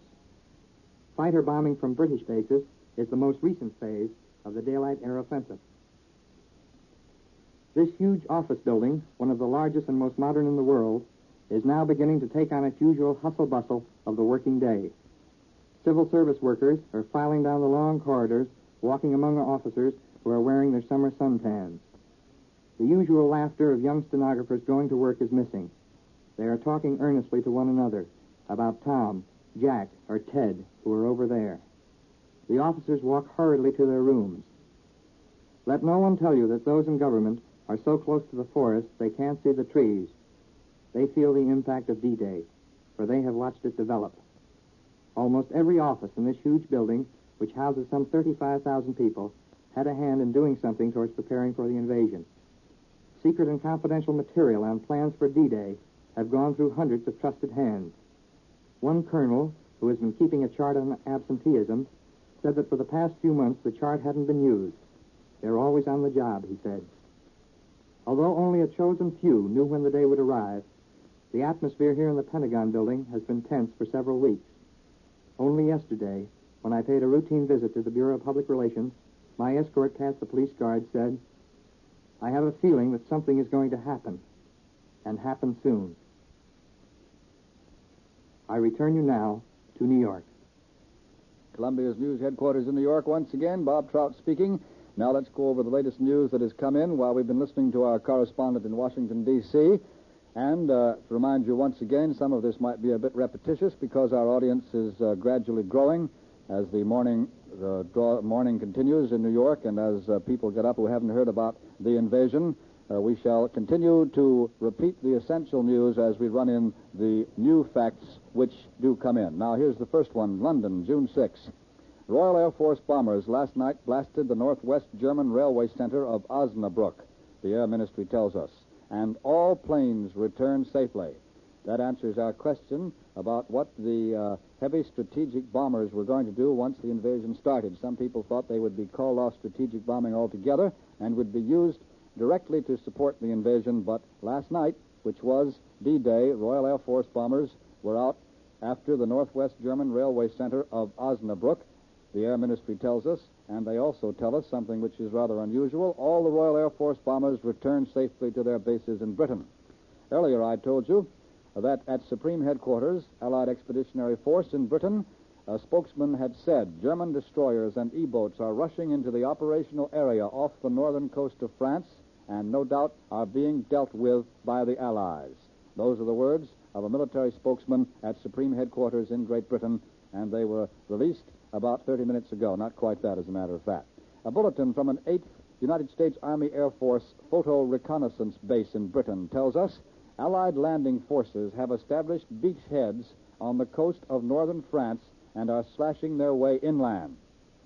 Now, that's the very brief word that we have just had from a United States Army Air Force photo reconnaissance base in Great Britain. That means that a reconnaissance pilot has looked down and has seen the beachheads which now exist on the coast of northern France, and the pilot has come back with the word that the troops who landed and established those beachheads are beginning to move inland. Of course, we don't know how far they've gone. Actually, that's somewhat similar to some of the news that Prime Minister Winston Churchill had given in his statement in the House of Commons, which we have gone over briefly earlier, but as it does contain the very latest details and some very definite details, let's go over it again. Prime Minister Winston Churchill told the House of Commons that massed airborne landings have gone off successfully behind the enemy's lines in France. He said the landings along the beaches are still proceeding, but that the fire of enemy shore batteries has been largely silenced. The Prime Minister noted that many of the German ground defenses, especially those in the water, which we ourselves thought might be stiff to overcome, have proved to be less difficult than had been anticipated before the invasion began. And the Prime Minister revealed that more than 4,000 ships took part in the combined operation, and that we now have about 11,000 first-line planes to support the ground troops. So far, continued Mr. Churchill, everything is proceeding according to plan, and, he said, what a plan it is. The Prime Minister admitted that the vast operation, or rather he said that the vast operation is undoubtedly the most complicated and the most difficult that's ever been undertaken in the history of the world. But, he said, we shall furnish the enemy with a succession of surprises in the course of the fighting. And he warned that in the weeks to come, the battle will grow in scale and intensity. And that word, weeks, in the statement of the Prime Minister this morning, is a word that we should remember. Here's word from Russia that the Moscow radio has told the Russian people about it. At 6:45 in the morning, Eastern Wartime, in other words, about half an hour ago, in a Russian language broadcast, which was recorded by the Federal Communications Commission in this country, the Moscow radio gave the Russian people the news of the landing of Allied armies on the northern coast of France. The Russian broadcast was given under a London dateline, and it reported the first communique of Supreme Headquarters factually and without comment. We've already given you that one-sentence communique several times, many times I should say, and that communique, while it's the only one that has been given out, is really outdated now by the remarks of the Prime Minister in the House of Commons. Well, from time to time during this night-long broadcast, which began almost just shortly after midnight last night, from time to time we've been waiting to see what Tokyo was going to say. And now we have the first reaction of the Tokyo radio to the news that the liberation of the continent has begun. Here it is. Tokyo radio's first reaction to the invasion was a broadcast in the German language, beamed to Europe, according to the CBS correspondent in San Francisco, who quotes Claude Buss, director of the Pacific Division of the Office of War Information. And the Tokyo broadcast says, quote, "We have just learned with deep concern of the landings by the Allies on the coast of France. We expect," says Tokyo, "that they will be quickly annihilated by the courageous German armies." That's the full text of the Japanese announcement, a very short announcement, given in the German language. And that, so far, is all that Tokyo has said about it. That's a broadcast which Tokyo put out for foreign consumption. The foreign, in this case, means us. And so far, the OWI on the West Coast tells us the Japanese people have not been told the news that the invasion has begun. Now, those of you particularly who stayed with us all night, who began to listen to this all-night-long broadcast shortly after midnight last night, when we began with only the German reports, the German bulletins and announcements that the invasion had begun, those of you who began to listen to us then before our own high command had said that the invasion had indeed begun will be especially interested in this warning from Elmer Davis, which Mr. Davis made at his office in Washington this morning. Elmer Davis says, "Despite the Germans' accuracy in announcing the invasion before the official Allied communique, German broadcasts should not be relied on in the future." Elmer Davis said the reason the Germans made the announcement so quickly before the Allied communique was released, a couple of hours before, in fact, was possibly that the Germans are trying to build up a reputation for accuracy so that they can then put one over on the Allies later. That's the way Elmer Davis puts it. He says that later on they may try to put one over on us, and that's why they're trying to build up their reputation for accuracy. And then Mr. Elmer Davis asked all Americans to remember that Joseph Goebbels is in business for his health and not for ours. And now at this time at Columbia's News Headquarters in New York, we're going to repeat a very colorful broadcast made earlier this morning on this network by CBS correspondent Richard C. Hotlet, who was speaking from London. Those of you who have been with us all along heard Mr. Hotlet's broadcast, and now Mr. Hotlet's report will be read by Joe King. The Allied forces landed in France early this morning. I watched the first landing barges hit the beach exactly on the minute of H hour. I was in a 9th Air Force Marauder flying at 4,500 feet along 20 miles of the invasion coast. From all I could see during these first few minutes, there was nothing stopping the assault parties from getting ashore. We spent about half an hour over enemy territory. We flew over and bombed some of the coastal fortifications, but except for some light flak from inland positions and from some kites firing at us, we saw no enemy gunfire. The only other sign of life in enemy territory were some white and yellow parachutes dotting the ground where our paratroopers had hit the ground. The weather is favorable for the operation. Offshore, Allied warships were bombing the enemy coast, and they seemed to be doing it without any opposition. As far as we were concerned, there was no opposition from the air either. The Luftwaffe just didn't seem to be there. What I saw was literally the last minute of the invasion preparations and the first minute of invasion. We were low, but we were traveling fast, and we could not tell how the battle for the beaches would develop. But if the ground action goes as smoothly as the air preparation, we can hope for the best. I went in with a bomber group, probably the hottest group in the 9th Air Force. Our mission was to plaster the invasion beach and some coastal fortifications with bombs 7 minutes before our assault parties came ashore. This group was chosen for the hair-trigger work because of its previous superb record. Well, we delivered, and we delivered on time. This is the way it worked. Last night, we were told briefing would be at 3 o'clock.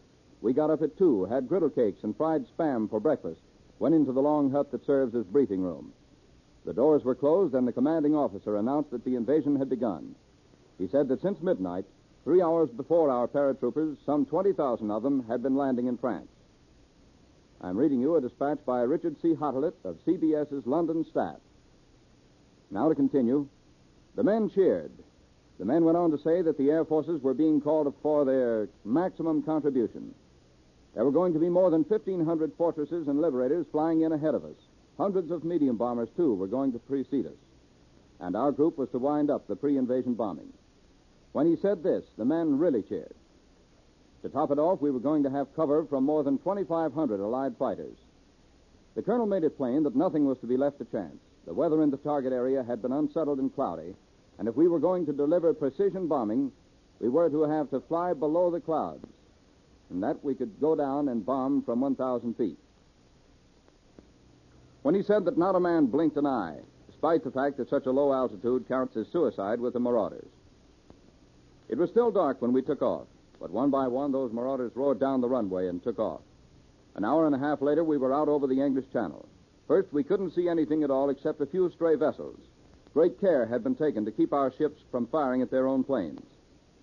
Every single bomber and fighter had been painted overnight with special markings on wings and fuselage. And the direction we were to fly, the way we were to turn if we got into trouble, and the recognition signals we were to give had all been very carefully worked out. Even so, when we passed over the first few barges, we had the uncomfortable feeling that we were being shot at. It didn't last long. We were out and away in a matter of minutes. By this time, it was getting on, and the sun was painting the sky a bright orange color on our left. Below us, the English Channel was a fine deep blue. There were a few white caps, but we got the impression that it wasn't very rough down below.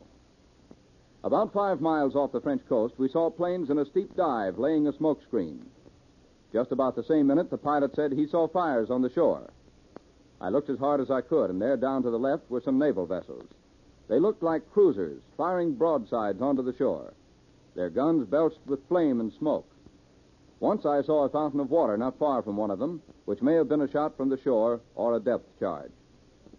Near the cruisers were dozens of landing craft of all kinds, hardly visible in the early morning haze. All this while, we saw medium bombers and fighters crisscrossing on the way to the target without a sign of a German plane. Then, as we turned in over the coast, about 10 minutes before H hour, we saw a fast assault boat race along parallel to the beach, laying a smoke screen. From the way the screen lay, smooth and even, it looked as if there were no wind. We're continuing to read you a dispatch by Richard C. Hottelet of the CBS London staff. Now we continue. We opened our bomb bay doors. Light flak began to come up after us. Off to our left, not near at all, firing only sporadically. The flights ahead of us dropped their bombs. The guns on the ships offshore resumed fire. The bombs and the shells burst together on the target. There were sheets of flame down below, then rolling balls of brown and black smoke. 4,500 feet up, our plane was rocked by the concussion. We got the stench of the explosives. We dropped our bombs as scheduled. And just then we saw down below on our left dozens and scores of white streaks as the assault boats raced over the blue water to the beach, leaving their white wake stretched out behind them. As we turned away from the target, we saw the boats hit the beach. Then we took evasive action, and I couldn't see anymore. Down below, except for some more sporadic smoke, it was a dead country. No sign of life, no vehicles on road, no troop movements. And all the way in, we saw our marauders weaving in and out in perfect formation above us, below us, and around us on all sides. We didn't see a single one of our planes in distress. The mission wasn't the way we had figured it. We had expected to see German fortifications give back blow for blow with our ships. There was no sign of it. We had expected to see the Luftwaffe out in its full remaining strength to try to stop our planes or at least strike a blow against our landing craft.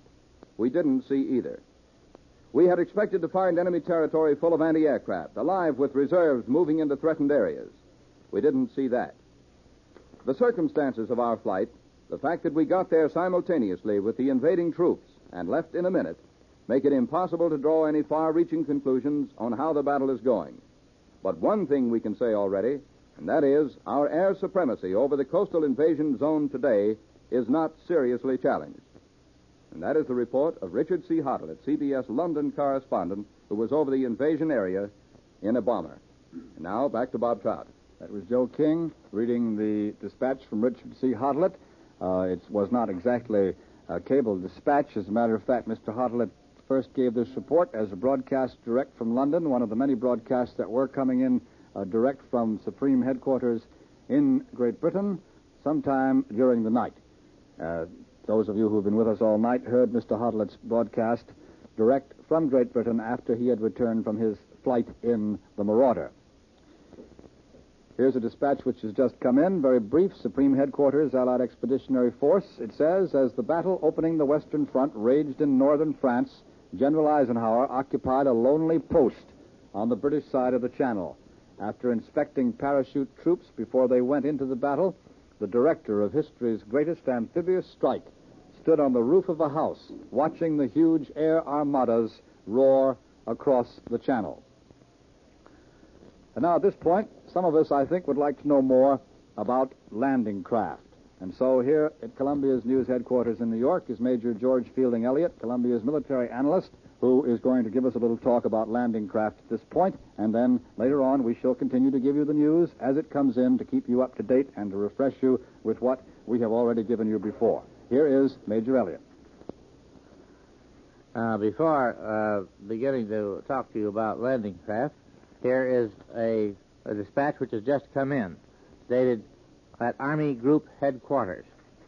General Bernard Montgomery, on the eve of battle, told correspondent, "I personally have absolute and complete confidence in the outcome. The party is in first-class shape to win the match," said Montgomery. He believed Field Marshal Erwin Rommel would aim at defeating the operations on the beaches. That is to say, General Montgomery believes that Rommel will not conduct what is called an elastic defense, but will try to throw the Allied landing forces right back off the beach into the sea.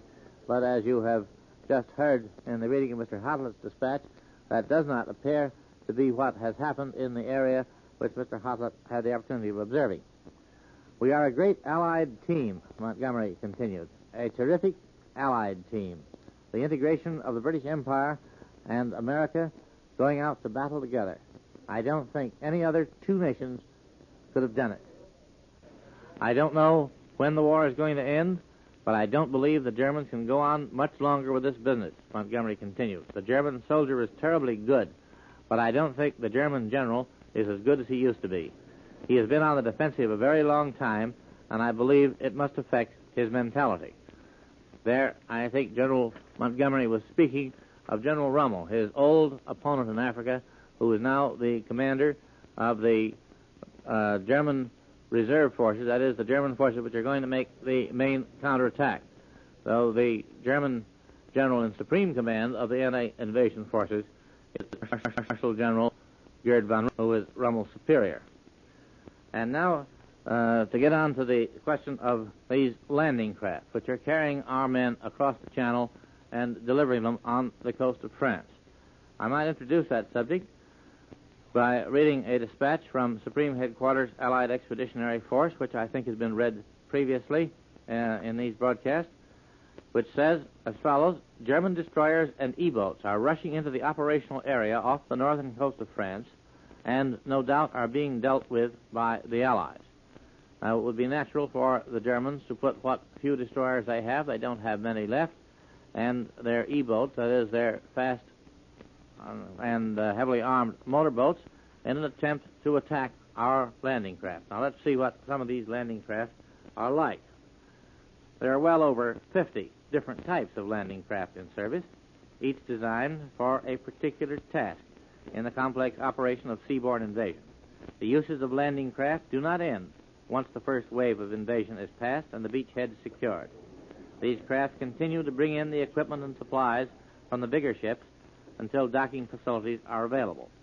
Landing craft may also be needed to help the Army in land operations.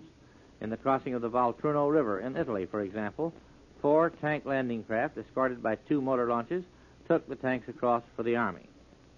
And we must remember also that landing craft are vulnerable to artillery fire and to air attack, and usually a good many of them are damaged in the course of invasion operations. The damage to landing craft has usually exceeded expectations, so that after the first few days there are not so many of them available.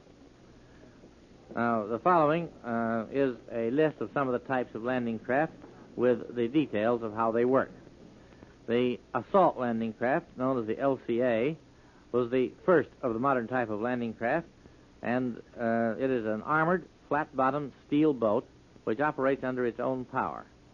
The wheelhouse is a small cabin in the forward part of the craft, and the ramp is small and on a level with the gunwale. The troops are carried in 2 bays, fore and aft, covered by armored decking. The capacity of the LCA is about 35 men. These craft carry out the first assault landings. That is, each of them carries one of the assault groups which were described to you in an earlier broadcast. They are driven right onto the beach, and the bow flap drops down to allow the troops to run straight ashore. This landing craft has a crew of 4.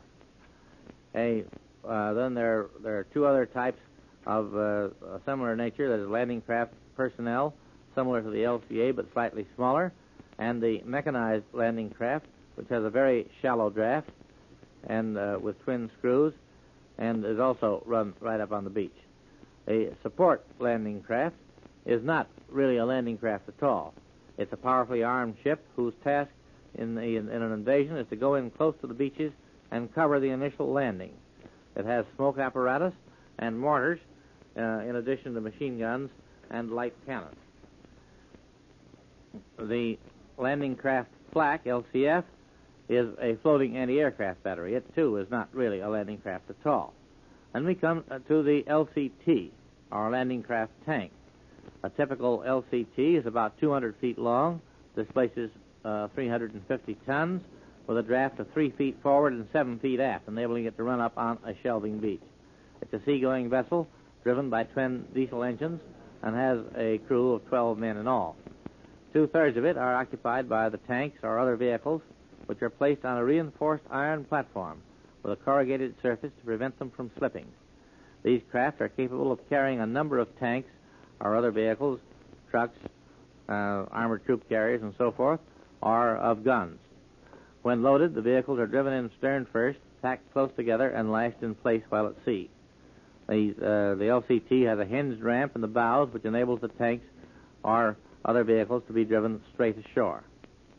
The LCT, incidentally, is not a good seaboat, her construction making her easily affected by wind and tides and difficult to maneuver.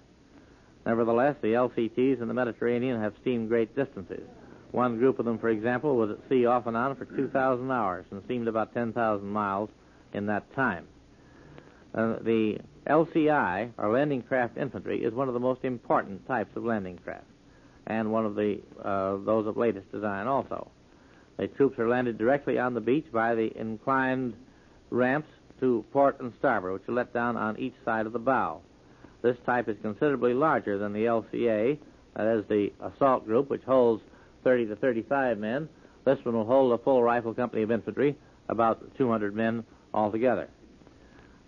Then we come to a still larger ship, the LSD, or landing ship tank. These ships are the major tank landing craft. They have a shallow draft and are able to go close inshore to discharge their cargoes. The vehicles being driven directly onto the beach from the bows, which open for the purpose. Two huge doors opening to port and starboard. They resemble an oil tanker when seen in profile, with a funnel aft, and they're really large ships. They're being vessels of approximately 5,500 tons. The landing ship infantry is the corresponding size in the infantry type of ship, a large vessel of several thousand tons, somewhat resembling a small ocean liner. It's the main infantry carrying unit of the invasion craft. It anchors offshore and lowers barges or assault craft from her davits in which the troops are carried ashore. This type of ship is not usually run up on the beach. Then there is the very useful little amphibious craft known as the Duck. It also is not a landing craft in the normal sense because it can float and propel itself in the water and also on shore. At sea, it looks like a square-bowed launch, the body being boat-shaped and boat-sided. Ashore, it is a six-wheeled, 2.5-ton truck. It has a normal motor engine, which is thoroughly protected from the sea. The engine actuates a propeller at sea, and it drives the wheels when the Duck is on land. The changeover is made by a single movement of a special lever. Ducks are carried on board ship as deck cargo and are lowered over the side when they are needed by derricks. The men slide down ropes into them, and supplies are lowered in the normal way. The Ducks were first used in the Sicilian campaign, and they've also been used in the Pacific by our Marines and other landing forces. The naval vessels chiefly concerned with the close convoying of the invasion armada are minesweepers, trawlers, motor launches, flak ships, destroyers, corvettes, and aircraft carriers. The minesweeper, of course, has the task of sweeping up enemy submarine mines, which might otherwise blow up the landing craft, and these will be sowed pretty thickly offshore in areas where the enemy expects us to come in. Trawlers are used also for the same purposes. Flak ships are just what the name implies, anti-aircraft ships for the protection of the landing craft against enemy air attack. Destroyers and corvettes deal with attempts by enemy destroyers or E-boats to attack the landing craft, such attacks as have been reported in the dispatch that I read to you at the beginning of this broadcast. And larger craft may also be necessary if the presence of enemy cruisers may be suspected. The enemy has a few large warships left, and of course he may decide to use them, to throw them in to do what damage they can do. We may be very sure that the Allied naval forces are taking adequate precautions against any such attempt. Finally, aircraft carriers may be necessary in order to protect the flanks of the movement across the channel against any attempt by the enemy to attack them from up or down channel. They may be out a considerable distance where the channel is wider, or even well out at sea watching for the approach of enemy naval vessels attempting to raid the channel from either from the North Sea or from the Atlantic side. This may give you some idea of the landing craft which our men are using, which are conveying them across the channel to France, and some idea also of the immense complexity of the operation which we are now undertaking. And now, here, once again, is Bob Trout. You've been listening to Major George Fielding Elliott, Columbia's military analyst, here at Columbia's news headquarters in New York. Now, before going on with our running coverage of the invasion, which has now started in northern France, let me tell you briefly a few of our immediate plans. In approximately 4 minutes from now, just before 7:45, we're going to pause for 30 seconds for station identification, and then at 8 o'clock Eastern Wartime, we're going to switch to London for another one of those pool broadcasts. Pool, you know, means that the correspondents are pooling their copy in this early stage of the invasion. We've already had several of these pool broadcasts in which we've heard correspondents who represent several various organizations. Among them, of course, we heard our own correspondents. For instance, Richard C. Hottelet, who made the trip over the enemy coast in a Marauder plane and who, sometime during last night, spoke to us directly from Supreme Headquarters in Great Britain and described his flight for us. Also, later in the afternoon, King George VI of Great Britain will broadcast at 3 p.m. Eastern Wartime. 3 p.m. Eastern Wartime, and of course, the Columbia Network will carry the broadcast speech of King George, which will be made in London. General de Gaulle has arrived in London. We got that word some time ago, hours ago, sometime during the night, as a matter of fact. We don't know whether he will broadcast, but it's quite possible. And, of course, if General de Gaulle does make a broadcast, which is offered for rebroadcast here in the United States, you will hear that, too, over this network. Now, we have quite a few things that we could tell you. Here's a little additional detail on the statement which Prime Minister Winston Churchill made in the House of Commons. And we find in this latest edition that there was grim news as well as good in Mr. Churchill's statement. In discussing the Battle of the Anzio beachhead in Italy, which was established last January and which was held against heavy German counterattacks, Prime Minister Churchill said the Allies lost about 20,000 men and the Germans 25,000. Those are the figures in the Battle of the Anzio beachhead, which Mr. Churchill has given to the House of Commons today. The Battle of the Anzio beachhead in Italy cost the Allies some 20,000 men and cost the Germans some 25,000 men. But Mr. Churchill said the Anzio landing had in the end borne good fruit by forcing Adolf Hitler to send south of Rome 8 or 9 divisions which he might well have needed elsewhere.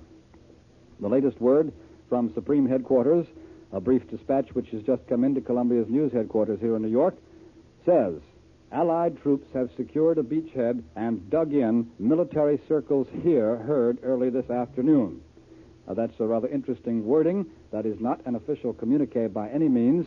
All it says is that the dispatch from Supreme Headquarters in Great Britain is quoting military circles there as saying that Allied troops have secured a beachhead and have dug in.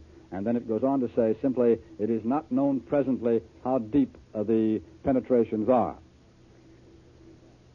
Now, just to tell you once again briefly of our plans, at 8 o'clock, that will be in 15 minutes from now approximately, we are going to bring a broadcast to you direct from London, a pool broadcast, and we hope that you will be with us as we continue our invasion coverage. We've been broadcasting all through the night, starting shortly after midnight last night when the Germans first began to put out their reports that the invasion had begun.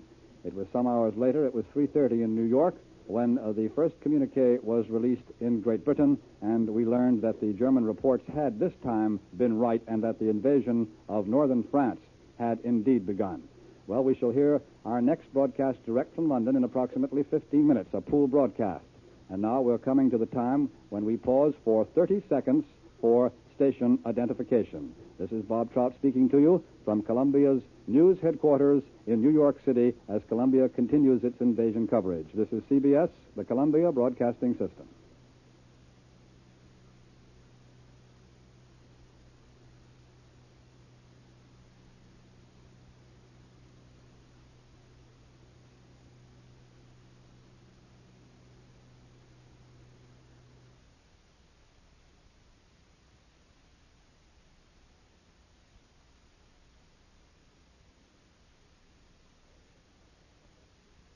Broadcasting from America to France for the Office of War Information, in addition to doing his regular broadcasts for CBS audiences here in our own country. And now, here is Mr. Calvin. You heard Bob Trout report a few minutes ago the news from Stockholm about the Allies landing at 12 points on the coast of France between Le Havre and the Cherbourg Peninsula, with the evident aim, according to these dispatches, of driving straight on to Paris. If that is the way our drive is developing, it's significant to recall President Roosevelt's words only 2 nights ago to the effect that Rome was the first of Europe's great capitals to fall to Allied arms and that 2 others were due to be captured, by which he may well have meant that Paris was next on the list.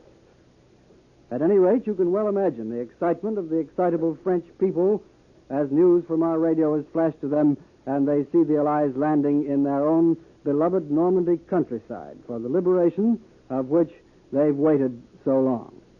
We can be sure that the French underground is offering valuable aid to our landing forces and that sabotage of the German defenses is being carried out wherever possible.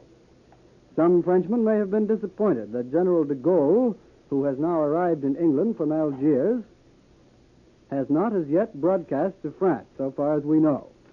Those speeches by the Premier of Belgium and the Premier of Holland were broadcast hours ago to their people. But it is announced that General de Gaulle will broadcast later in the day. It'll be useful at this stage of the invasion news to give you a little background on the kind of country that our boys are going on into in northern France. Northern France, the only definite locality term used so far by the official Allied communique issued this morning at 3:32 a.m. Eastern Wartime from General Eisenhower's headquarters. Militarily, northern France includes an area approximately 100 miles deep, extending from the frontier of Belgium through Paris to the mouth of the Loire River on the Bay of Biscay. This area is roughly rectangular.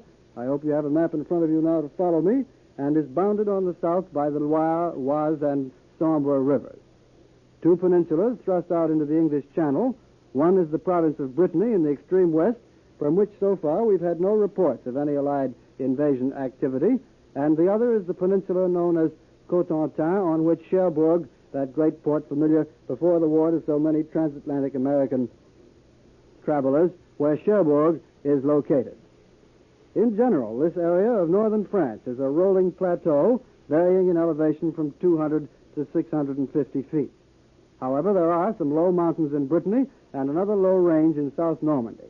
In the area where our boys are reported landing, not officially by the Allies, but by the Germans and by these roundabout dispatches from Stockholm, in the area where our boys are reported landing, some of the finest, broadest, and best beaches in the world are located, ideal for landings of landing craft and landing craft tanks.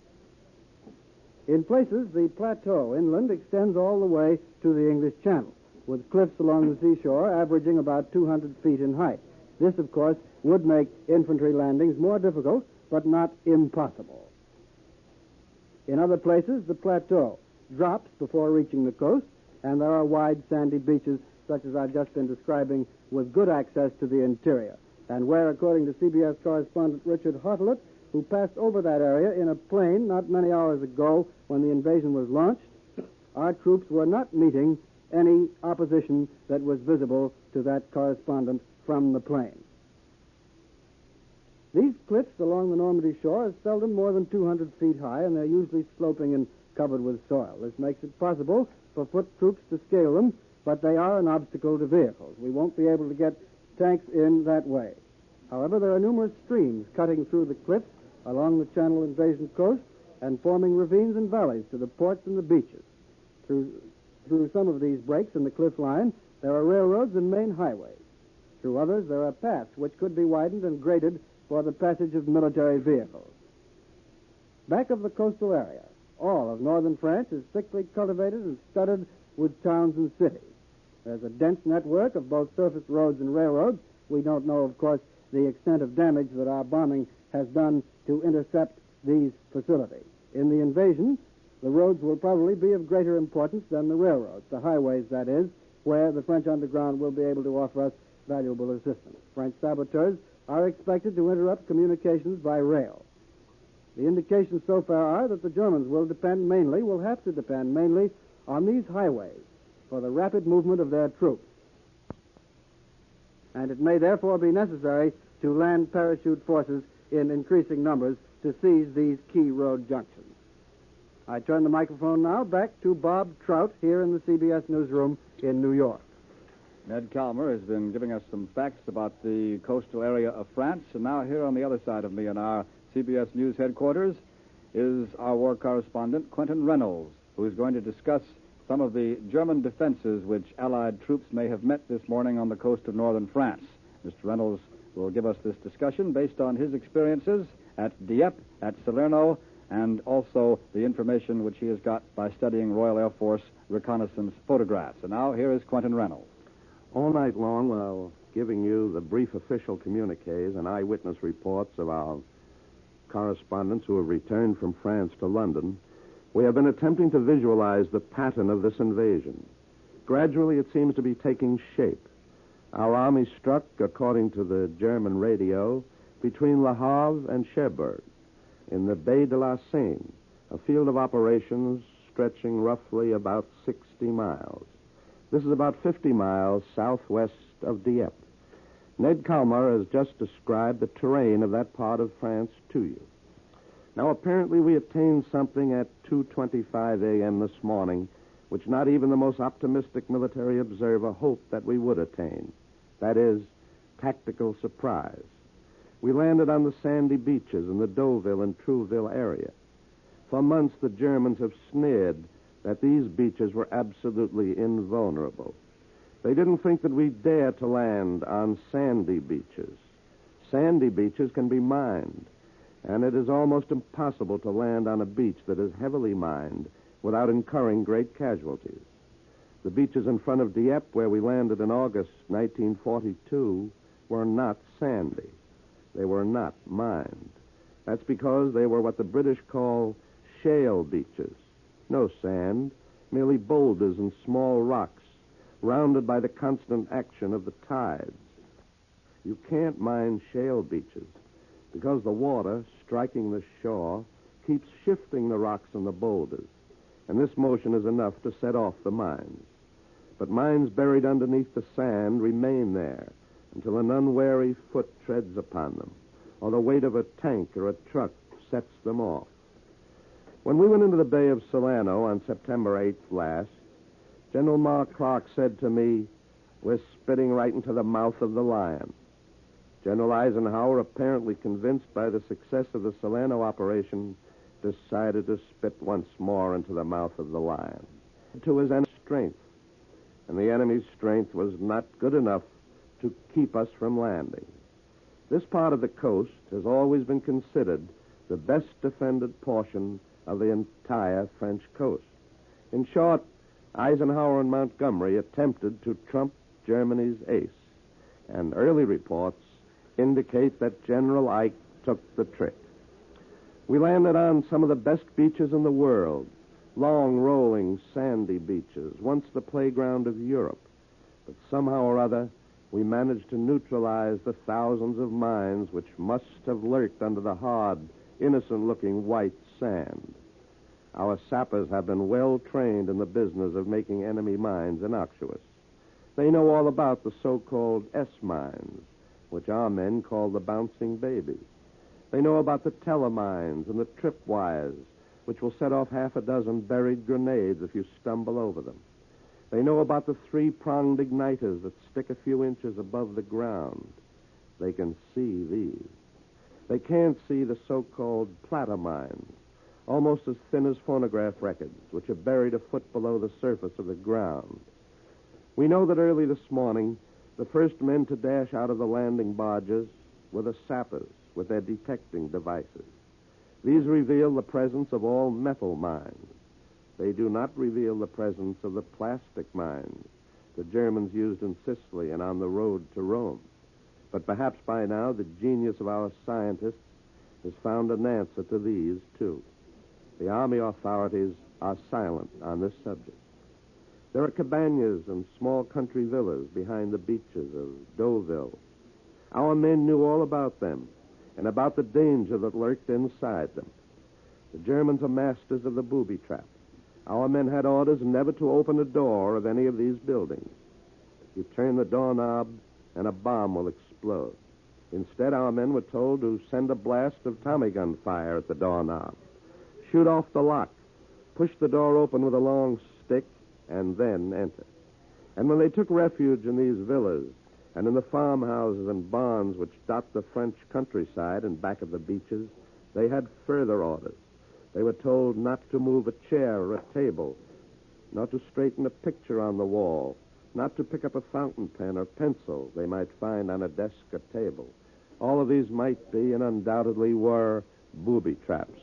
At Dieppe, every farmhouse was mined or booby-trapped in this manner. These were merely some of the initial barriers our men encountered, and which we have all seen here in RAF reconnaissance photographs. We know this from the photographs and from past experiences in amphibious landings. How successfully our men conquered these diabolically clever defenses can best be realized by the fact that some 3 hours ago, the German radio admitted that American troops were fighting 10 miles inland.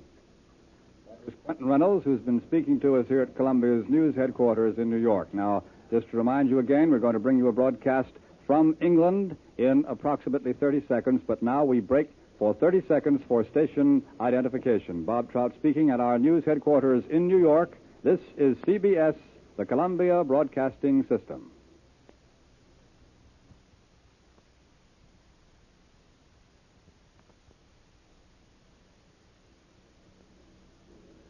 This is D-Day, the day of the Allied invasion of Western Europe, and CBS World News brings you the invasion reports of its correspondents at home and abroad, called in by Alan Jackson. This is the situation at the moment. Allied troops have landed along a 100-mile stretch of the French coast. Thousands of paratroopers and glider-borne forces have descended behind the enemy lines. Thousands of Allied warplanes are supporting the operation, and so far it appears to have met little opposition. The greatest naval armada in history took the troops across the Channel. And now here is Alan Jackson, one of Columbia's news editors.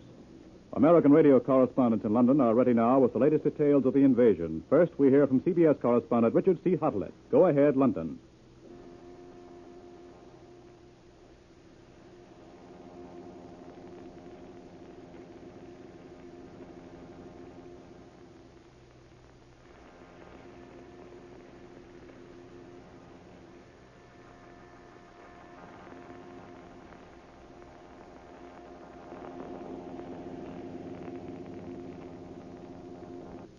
This is calling London. Go ahead, Richard. Invasion of Europe. Speaking in the House of Commons, Mr. Churchill said that these landings are the real thing. He said this after German radio reports had tried to insinuate it might be a false alarm or a diversion which might be called off. The Prime Minister also said that the fire of the shore batteries has largely been quelled. I can confirm that in part because this morning, precisely at H hour, I flew over 20 miles of the invasion coast in a Marauder and did not see a German coastal battery fire a shot. Mr. Churchill revealed that the invading forces had not found the German underwater obstacles as difficult as we had feared, and that the landings on the beaches are still going on. Which means that within 6 hours of the commencement of seaborne operations, the invasion of Europe has cleared the first hurdle. Not only that, but the progress has been so satisfactory in this initial phase that Mr. Churchill felt able to say, we may have had tactical surprise. This is excellent news. But it's well to remember that the critical period of an operation on this scale is expected to last at least a week. The men are on the beach now, but until enough heavy equipment is ashore to deal with German counterattacks, we are not out of danger. We must expect those counterattacks momentarily. We may be cautious here in London this morning, but don't get the impression we're gloomy. Far from it. The strength that's been thrown into this operation is staggering. Mr. Churchill said that more than 4,000 ships and several thousand smaller craft have already crossed the Channel. He told of the mass airborne landings behind the enemy lines. The Germans say we landed 4 divisions by parachute and glider, which may be somewhat exaggerated. But there were at least 20,000. And the Prime Minister gave another example of how many chips we have in this game by announcing that the Allied Expeditionary Force is sustained by 11,000 first-line aircraft, which can be called upon as needed. This is another fact of considerable significance. It's another way of saying that the Royal Air Force is prepared to put its night bombers into the sky by daylight if the need should arise. With the RAF ready to bomb by day in an emergency, we could carry out in any threatened area a bombing offensive without equal or precedent. The British Prime Minister wound up his short resume in the House of Commons by saying that as the battle grows in size and intensity for many weeks, we will give the enemy many more surprises. The remarkably swift development of this first day is pointed up by the fact that Mr. Churchill felt it possible to make the statement he did only 2 hours after the Supreme Command here issued a cautious and vague communique. This communique said only that landing operations in Europe had begun. We're allowed now to release some more details on the action. In the first phase, before the landing, the weather was unfavorable. There were rain squalls and the channel was rough. But by each hour, the weather had changed for the better. And we're also able now to hand a bouquet to the men of the minesweepers who did a magnificent job in clearing the landing areas of thousands of mines under the noses of the German coastal battery. The news of the invasion was originally broken by the Germans at 6:30 this morning, past midnight Eastern wartime. There was no official word from London until 3 hours later. When the news did get around here, there was no dancing in the streets. Nobody blew his top, nor is anyone likely to until the outcome is finally assured. We now take you to a point on the English coast for the first eyewitness account of the naval action. Stanley Richardson reporting. Scale military invasion operation in history.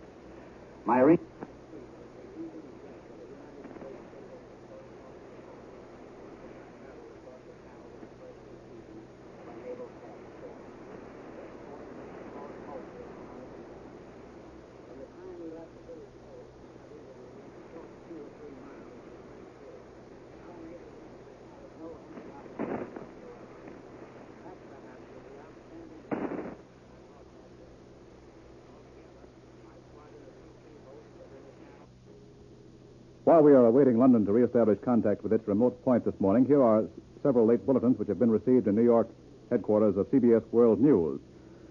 The Supreme Headquarters Allied Expeditionary Force states that over 640 naval guns from 16-inch to 4-inch are bombarding the beaches and enemy strongpoints in support of the armies. Here's another report, but this one comes from the Germans. The enemy's Transocean News Agency says that Allied paratroopers now back to London. Area. No low-flying fighters came over to strafe us with machine gun fire.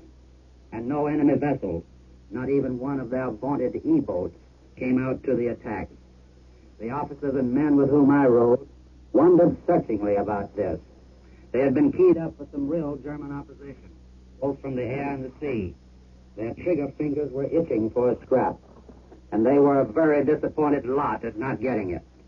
If the Germans weren't just too timid to come out, the only other ready explanation that could be advanced was that they were too busily engaged in coping with the Allied air attacks made on their shore establishments as a prelude to the actual landing of troops. In the area we covered, we could see hundreds of bombers and fighters shuttling back and forth, dropping their bomb loads and returning to England for more explosives to blast the enemy. We could see the big two-engined American transport planes, also in the hundreds, returning to their bases in the United Kingdom after dropping their airborne troops in France. Yes, Jerry had a lot to keep him busy last night and early today, but as far as the naval phase of our activity was concerned, not a shot was exchanged with the enemy while I was on the scene. For that preliminary phase of the show, at any rate, it was all too incredibly easy. We left our patrol torpedo boat based in daylight to accompany the slower-moving light advance guard of ships which had to pave the way for the actual landing. One of our missions was to protect the Allied minesweepers, which cleared a wide channel straight to the enemy shore for our troop transports and supply ships. Long lines of ships of every description were discernible on the skyline, literally miles of craft in even columns converging upon the area in the channel marked for the concentration point for the actual invasion. Huge transports, tank landing ships, smaller troop landing craft, tankers and supply vessels of every kind, plodded doggedly along under lowering skies and laboring over heavy seas. You people at home would have been thrilled to the bone to have seen all these American men, American ships, and American supplies sailing calmly into the action for which they had been prepared and trained for so many months. It was estimated that there were more than 4,000 ships of all kinds in the channel for this combined operation. By nightfall, we were nearing the French coast, and our watch tightened. But nothing happened. Even when a full, near moon, appearing fitfully from behind the clouds, gave our position away clearly to any enemy who may have been lying in wait for us. Then the fast and heavy combat ships moved up into position. All aligned themselves in the bombardment area to loose a hail of high explosives to protect the troops moving into the beaches on their landing craft. The warships started laying their smoke screens preparatory to shooting their guns. It was within only a few minutes of H hour of the long-awaited D-Day. And right there was where I got the biggest disappointment of my life. We turned around and headed back at high speed for the English coast. Our P-2 squadron was under orders to return to base and refuel for another mission as soon as its first operation was completed. So I didn't even hear the bombardments begin. But I can tell you that if things are going as well now as they looked to be going at the time I left the scene, it won't be long before our troops have a firm foothold. And now here is Merrill Muller at the advanced command post of the Allied forces. Hello, New York. Hello, New York. Hello, New York. Hello, New York. Hello, New York. Hello, New York. Hello, New York. They've got it. While we're waiting for contact with correspondent Merrill Muller at an Allied advance post, here are two late details which have been received. The German Transocean News Agency says that Allied paratroopers have been landing on the islands of Jersey and Guernsey, west of the Normandy Peninsula. Another German report says that new Allied landings have been made on the Normandy Peninsula this afternoon, British time, with tanks going ashore in one area. Those are German reports, though, and should be taken as such. A dispatch from Supreme Headquarters of the Allied Expeditionary Force says that Allied troops have secured a beachhead and dug in, according to military circles in the area. It is not known presently how deep the penetrations are. We are awaiting for further contact with an American radio correspondent in London. So far this morning, we've heard from CBS correspondent Richard C. Hutlett, and then we heard from Stanley Richardson, an eyewitness report of the naval situation. In a moment, we hope to contact correspondent Merrill Muller at Allied Advance Base. CBS correspondent William J. Dunn has just reported from Australia that first news of the invasion sent Australians and Americans alike to their radios. But so far, he says, there hasn't been any external excitement. The Australian radios, commercial and government-owned, have been giving the right of way to invasion news, and they've been broadcasting General Eisenhower's statements at regular intervals. Dunn reported that acting Prime Minister Francis Ford termed the invasion Dunkirk in reverse and called for nationwide prayers. The Paris radio says that the battle of the Cotentin Peninsula seems to be gaining depth. Well, the Germans came on the air with the first announcement of the invasion, but coming from enemy sources, this word was taken with some skepticism. And those who were still up and listening in at that time of night, it was 12:30 Eastern wartime then, merely heard the announcement and let it go. A half hour later, the Germans said the French coast around Le Havre was being bombarded violently. Almost an hour after that, at 4 minutes until 2 a.m. Eastern wartime, the German-controlled Calais radio came on the air with the statement, "This is D-Day." At 2:30, Allied spokesman from General Eisenhower's headquarters broadcast a warning to the occupied countries of Europe, a warning that a new phase of Allied air offensive had begun, and ordered those peoples of the occupied countries to move 22 miles inland. Well, by this time, there was a growing feeling that certainly something was cooking, although no one here could be sure that it was the invasion. On the assumption that this was the day, CBS remained in operation past its usual closing time. CBS reporter Bob Trout was on the air at that time, giving a general description of the New York headquarters of CBS World News, and there was an increasing tension that big things were about to pop. At 3:29 a.m. Eastern wartime, Berlin radio said, the first center of gravity is Cannes, the big city at the base of the Normandy Peninsula. And then 3 minutes later, at 3:32, there came the official Allied announcement that Allied armies have started landing on the northern coast of France. 8 more minutes, and it was then announced that British General Sir Bernard Montgomery was in command of the assault army, an army comprised of Americans, British, and Canadians. So this was it. This was the invasion, the D-Day we've all been waiting for. Here's another late report. The British radio has just announced that 2 beachheads have been secured by the Allies in France. No details at the moment. Early reports from correspondents on the scene emphasize the completeness with which we hit the enemy shore, from the land, from the air, and the sea. Columbia's shortwave listening station is already recording a lot of German propaganda about the invasion. It's the same old tune, only louder. Believe it or not, German propagandists are saying we invaded Europe because we couldn't evade Moscow's orders any longer. The old Bolshevik menace again. Radio Berlin has already rung in one of its puppet dictators with a comment. He's strictly a minor dictator. Dictator Pavlicic of Croatia, who carries the charming title of Plavnik. That means the Führer in Croatia. Well, this morning we brought you early morning reports from correspondents in London, both CBS and other radio networks, reporting from London, reporting on the naval situation at sea, and a partial report from an Allied correspondent at an Allied advanced post.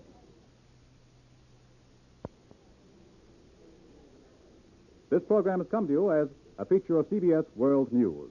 This is CBS, the Columbia Broadcasting System.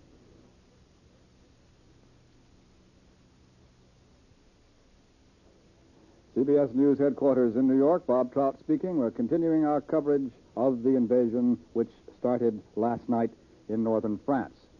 Now, you just heard Alan Jackson tell you that the BBC has said that Allied troops have set up bridgeheads at least 2 points. This broadcast was recorded by Columbia's shortwave listening station in New York, and we now have an additional detail to add to that report, and it is this.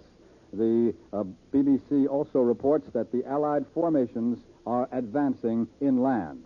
That's the latest scrap of information that we have so far. We'll continue to give you the latest as it comes in. And now here in our news headquarters, once again, is Columbia's military analyst, Major George Fielding Elliott. Perhaps the most important news that we have received since the all-important news that invasion had begun. This report from the British radio that 2 beachheads, not bridgeheads, a bridgehead is a river crossing, have been secured by the Allies in France. This is supported by the report just received that the Allies are penetrating inland, and by a report picked up from the Paris radio, which says that the battle in the Cotentin Peninsula, that is the Normandy Peninsula, as it has been called in other broadcasts, where the city of Cherbourg is, seems to be gaining depth. If we have, in fact, established 2 beachheads, as the British radio has announced, and as there is, therefore, every reason to believe, we have made a successful landing. We have carried through the first phase of our operation successfully. We're established on the European shore and are developing from those beachheads our operations inland against the enemy communications. We must expect the enemy to counterattack as soon as he has collected sufficient forces for the purpose.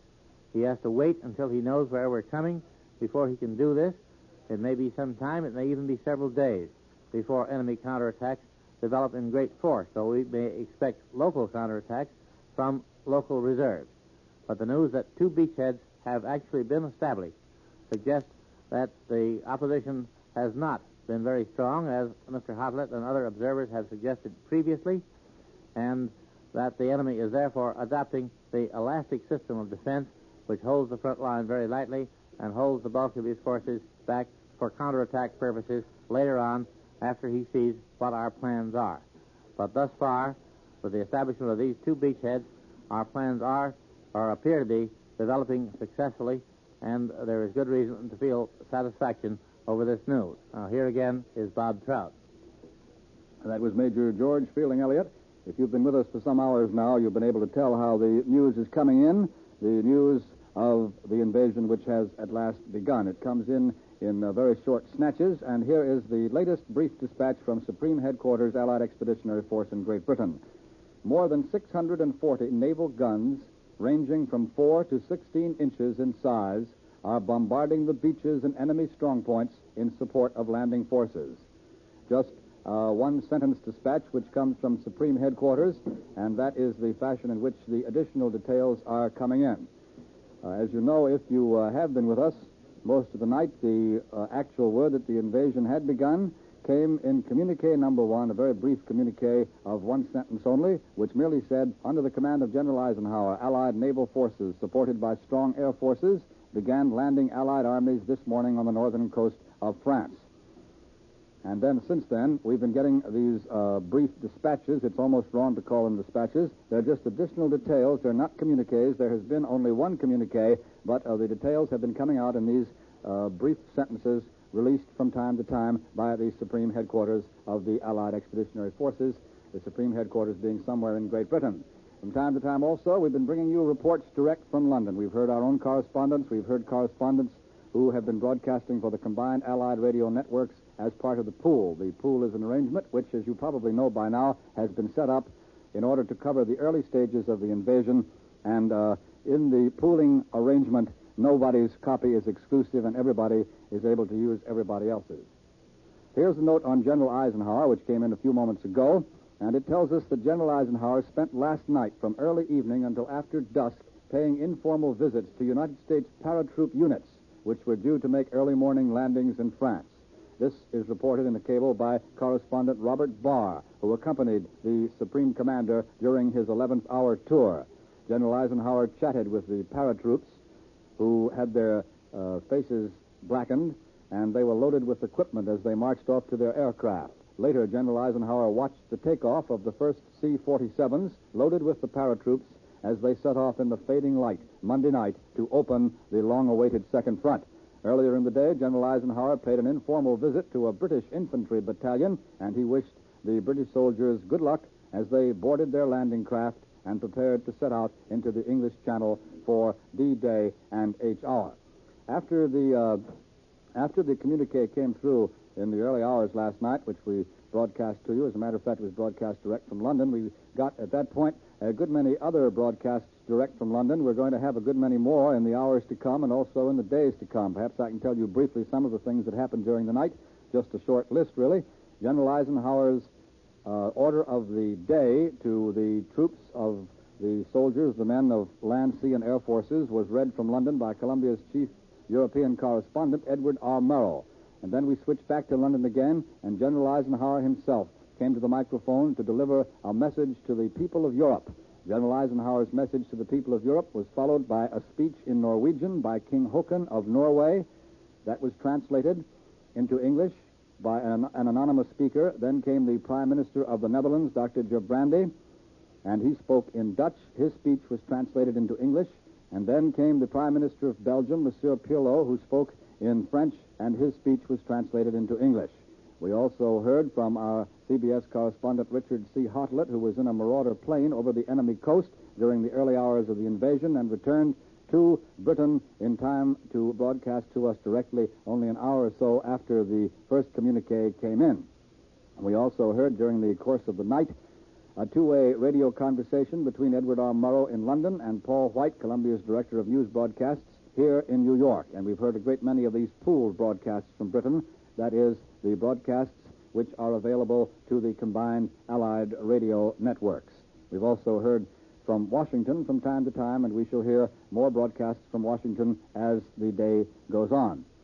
We're expecting another broadcast from London very shortly now. Later in the day, I might remind you, we expect to bring you the speech of King George VI, who will speak from Great Britain.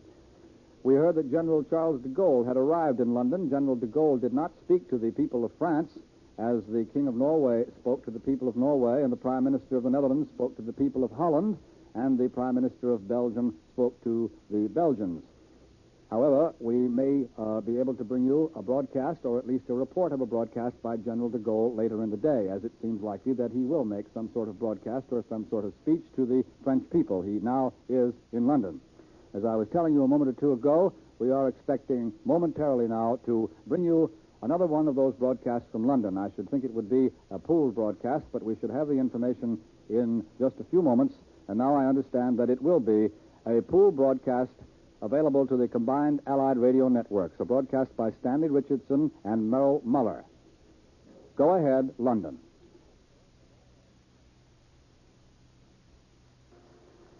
One second.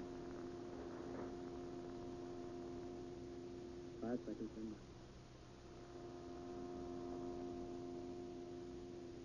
This is London. We now take you to a point on the English coast for the first eyewitness of the naval action. It is by Stanley Richardson.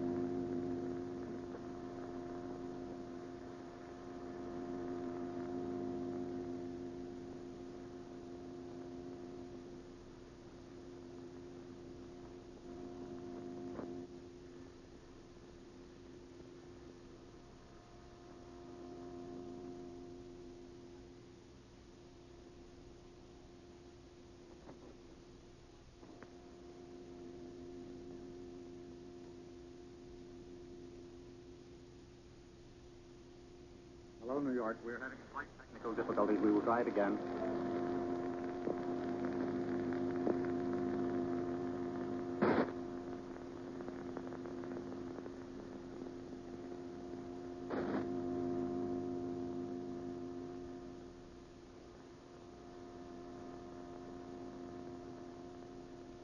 Hello, New York. We're encountering slight technical difficulties. We will hope to go ahead in just a moment or two.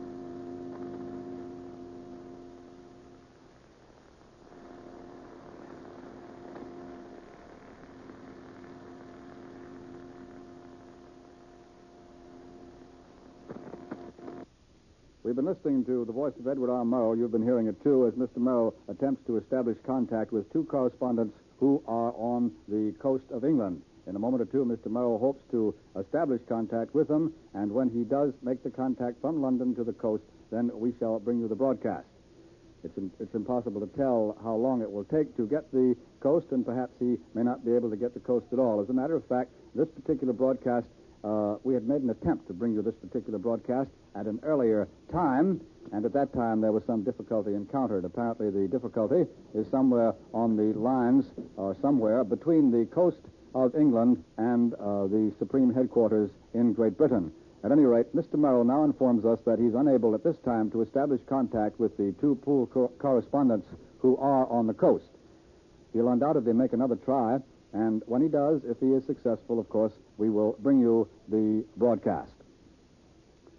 And now here's a late dispatch just come in London. We hear life goes on as if the greatest day in all our history has been taken in our stride. The people went to work in a normal way. The road menders got on with the job of repairing the streetcar tracks, tramcar tracks they'd call them. The milkman delivered the milk in his usual British stolid manner, nothing excitable in his good morning, and the housewives, as they formed their queues for fish, talked in normal tones of how they'd been kept awake by the roar of Allied planes, which during the night gave France its biggest and heaviest installment of the Allies' softening up campaign. And now, oh yes, I've just been handed another sentence. You've already heard this one, but it's the very latest news of the battle that we have had, so I'll give it to you again. The British Broadcasting Corporation says that 2 beachheads have been secured by the Allies in France. I've given you that once before, but that's the very latest detail that has come in. It's from the BBC, and it was heard here in New York by Columbia Shortwave Listening Station. During the broadcast, which began many hours ago, shortly after midnight New York time, we switched to Washington several times to bring you various aspects of the reaction in our nation's capital. And now we're going to give you some press comment, which will undoubtedly be interrupted before we get very far with it by a broadcast from London. I shouldn't really call it an interruption because, of course, we're very glad indeed to have our press comment or anything in New York interrupted by a broadcast from London bringing you the latest news. So I just have been told that we'll try London again in about 1 minute from now, so I shan't try to get into the press comment. There'll be plenty of time for that later on. I was going to give you some of the editorial comment from the big New York newspapers, which are now on the streets, but later we shall have that. There'll be time after the broadcast from London. Another late bulletin, the latest one, from London, United Press. More than 1,300 Royal Air Force heavy bombers struck the mightiest blow of the war at the chain of German batteries along the northern coast of France last night and early today, just before the Allied invasion. That's the very latest from London. These details are coming in so quickly, the only thing to do is to listen to them and try to add them all up because each detail may concern something entirely different. This one concerns last night's attack by the Royal Air Force. More than 1,300 heavy bombers struck the mightiest blow of the war at the chain of German batteries. And now, go ahead, London. This is London. Again, we shall attempt to take you to a point on the English coast for the first eyewitness of the naval action. It is by Stanley Richardson.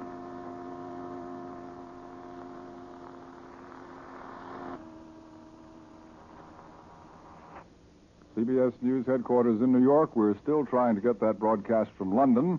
That is, we get Edward R. Murrow in London, but Mr. Murrow is still having difficulty making the contact with the correspondent or correspondents who are apparently somewhere on the coast of England. They either have a view of what's going on down there, or perhaps they have returned from covering the naval activity. Perhaps they've actually gone out in one of the ships and are now back to give their story. However, once again, Mr. Murrow informs us that at this time he is not able to make contact. He will be trying again. He's tried several times already this morning to get this broadcast through. He will be trying again, and when he notifies us that he's ready to try it again and thinks that he might get through to the pooled correspondents who are somewhere on the coast, we shall again, at that point, switch you to London, and we'll try to bring the broadcast in again. Now, that press comment that I was talking about a few moments ago, I think we may have an opportunity to get that in and to learn a little bit about the reaction so far at this early hour of the morning here in the United States. And so for the press reaction, here is Alan Jackson. Here is what the New York Times has to say on D-Day. At last, says the Times, the supreme moment has come. The months and years of waiting are over. The men who left Dunkirk 4 years ago are returning. They are returning as part of a great force commanded by generals of proven worth. They are meeting and will meet terrible obstacles. And the next few hours and days will be critical in our history and in all human history. We must wait in patience for news that may be slow in coming. Today, concludes the Times, we can only pray that the ones we love be spared. But we must pray, too, for the knowledge and skill to create out of this slaughter a just and lasting peace. That was from the New York Times. Here's what the New York Herald Tribune has to say on invasion morning.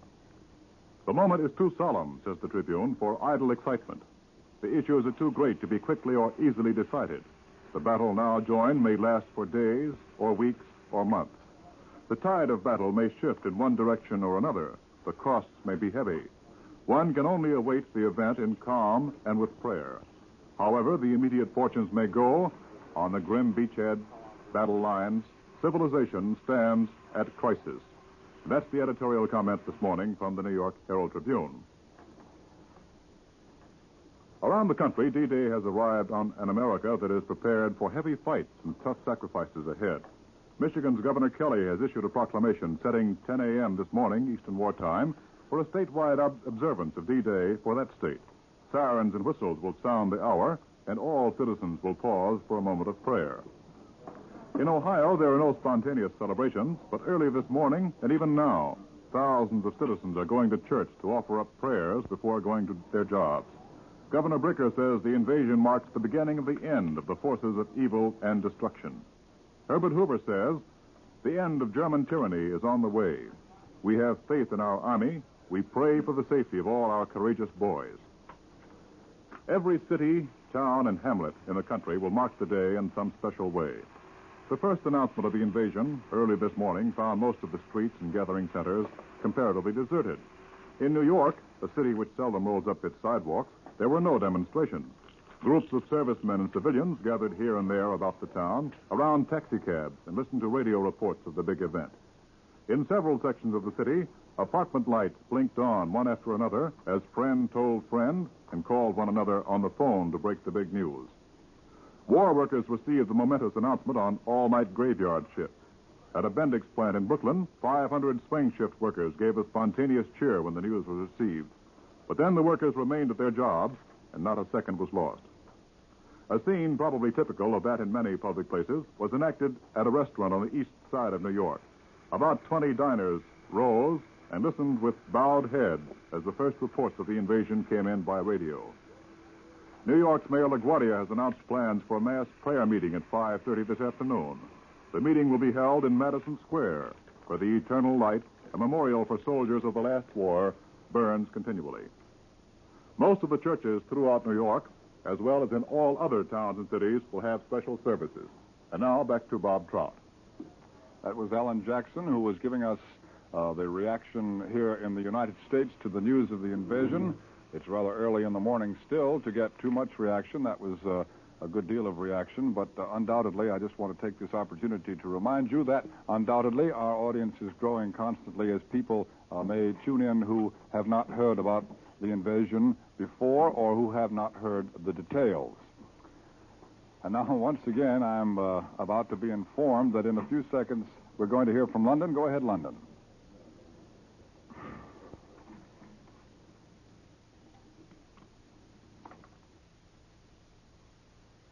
It is by Stanley Richardson.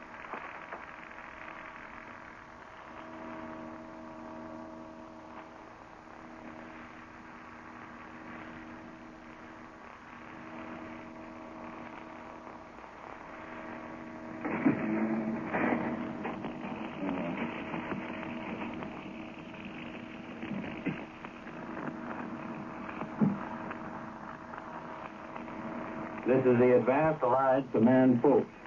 American war correspondent Stanley Richardson has just returned from the second front beachhead with the first naval eyewitness of the operation. Mr. Richardson. I've just returned from the Channel approaches to the coast of France, where I was privileged to watch the opening phases of the largest scale military invasion operation in history. My ringside seat was the heaving deck of a United States Naval Patrol torpedo boat, on which I traveled across the Channel with the first contingent of a naval task force. This force was composed mostly of American units. From the time we left the British coast until we were within a short 2 or 3 miles of the French shore, our naval units encountered no enemy opposition whatsoever. That, perhaps, is the outstanding fact that I brought back with me. Altogether, my squadron of PT boats was in the Channel for about 20 hours. We covered scores of square miles of rolling, choppy sea. We were patrolling and acting as escort for literally hundreds of slower-moving vessels of all descriptions. Many of them had been at sea longer than we had, but the Germans either were taken completely by surprise or just were afraid to come out and challenge us. Not a recognizable enemy plane appeared overhead. At least no bombs were dropped at or on any of the ships in our area. No low-flying fighters came over to strafe us with machine gun fire. And no enemy vessels, not even one of their vaunted E-boats, came out to the attack.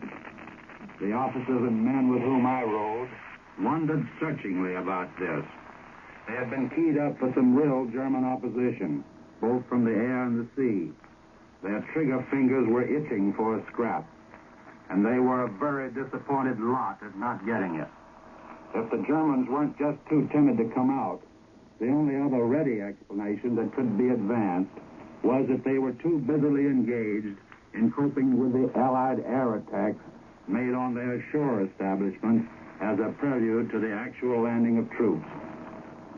In the area we covered, we could see hundreds of bombers and fighters shuttling back and forth, dropping their bomb loads and returning to England for more explosives to blast the enemy. And we could see the big 2-engined American transport planes, also in the hundreds, returning to their bases in the United Kingdom after dropping their airborne troops in France. Yes, Jerry had a lot to keep him busy last night and early today, but as far as the naval phase of our activity was concerned, not a shot was exchanged with the enemy while I was on the scene. For that preliminary phase of the show, at any rate, it was all too incredibly easy. We left our patrol torpedo boat based in daylight to accompany the slower-moving light advance guard of ships which had to pave the way for the actual landing. One of our missions was to protect the Allied minesweepers, which cleared a wide channel straight to the enemy shore for our troop transports and supply ships. Long lines of ships of every description were discernible on the skyline. Literally miles of craft in even columns converging upon the area in the channel marked for the concentration point for the actual invasion. Huge transports, tank landing ships, smaller troop landing craft, tankers and supply vessels of every kind, plodded doggedly along under lowering skies and laboring over heavy seas. You people at home would have been thrilled to the bone to have seen all these American men, American ships, and American supplies sailing calmly into the action for which they had been prepared and trained for so many months. It was estimated that there were more than 4,000 ships of all kinds in the channel for this combined operation. By nightfall, we were nearing the French coast, and our watch tightened. But nothing happened. Even when a full, near moon, appearing fitfully from behind the clouds, gave our position away clearly to any enemy who may have been lying in wait for us. Then the fast and heavy combat ships moved up into position. All aligned themselves in the bombardment area to loose a hail of high explosives to protect the troops moving into the beaches on their landing craft. The warships started laying their smoke screen preparatory to shooting their guns. It was within only a few minutes of H hour of the long-awaited D-Day. And right there was where I got the biggest disappointment of my life. We turned around and headed back at high speed for the English coast. Our PT squadron was under orders to return to base and refuel for another mission as soon as its first operation was completed. So I didn't even hear the bombardment begin. But I can tell you that if things are going as well now as they looked to be going at the time I left the scene, it won't be long before our troops have a firm foothold. And now here is Merrill Muller at the advanced command post of the Allied forces.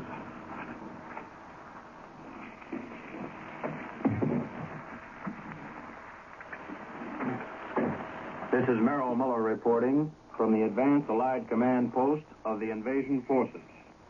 Operations toward the liberation of Europe commenced just a few hours ago. Thousands of ships, both in the air and on the sea, and armies of men are in motion fighting the greatest military amphibious undertaking in history. The whole thing started moving when one man pressed a theoretical button some hours ago. That man was the Supreme Allied Commander, General Dwight D. Eisenhower, who thinks of himself modestly as a Kansas farmer. Every evening, General Eisenhower gathered his staff around him in this secret headquarters, studied their faces, and asked their opinions. A gale had already roughened the channel, but the staff was confident on the winds, tide, and weather of today suiting an amphibious assault upon Europe.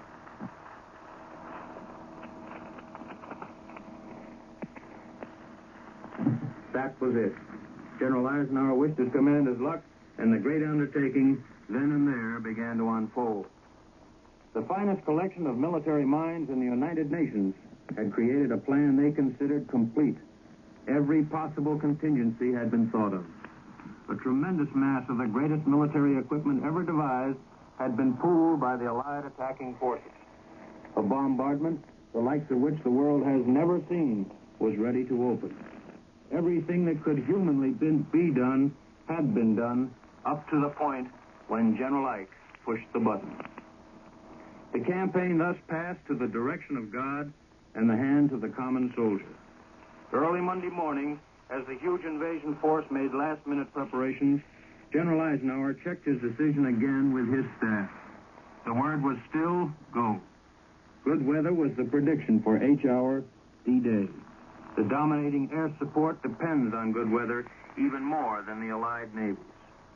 While landing craft of all types swung in and out of convoys to check their loadings and replace used fuel, General Eisenhower was busy doing the things he wanted to do, the only things he could do, visit his troops.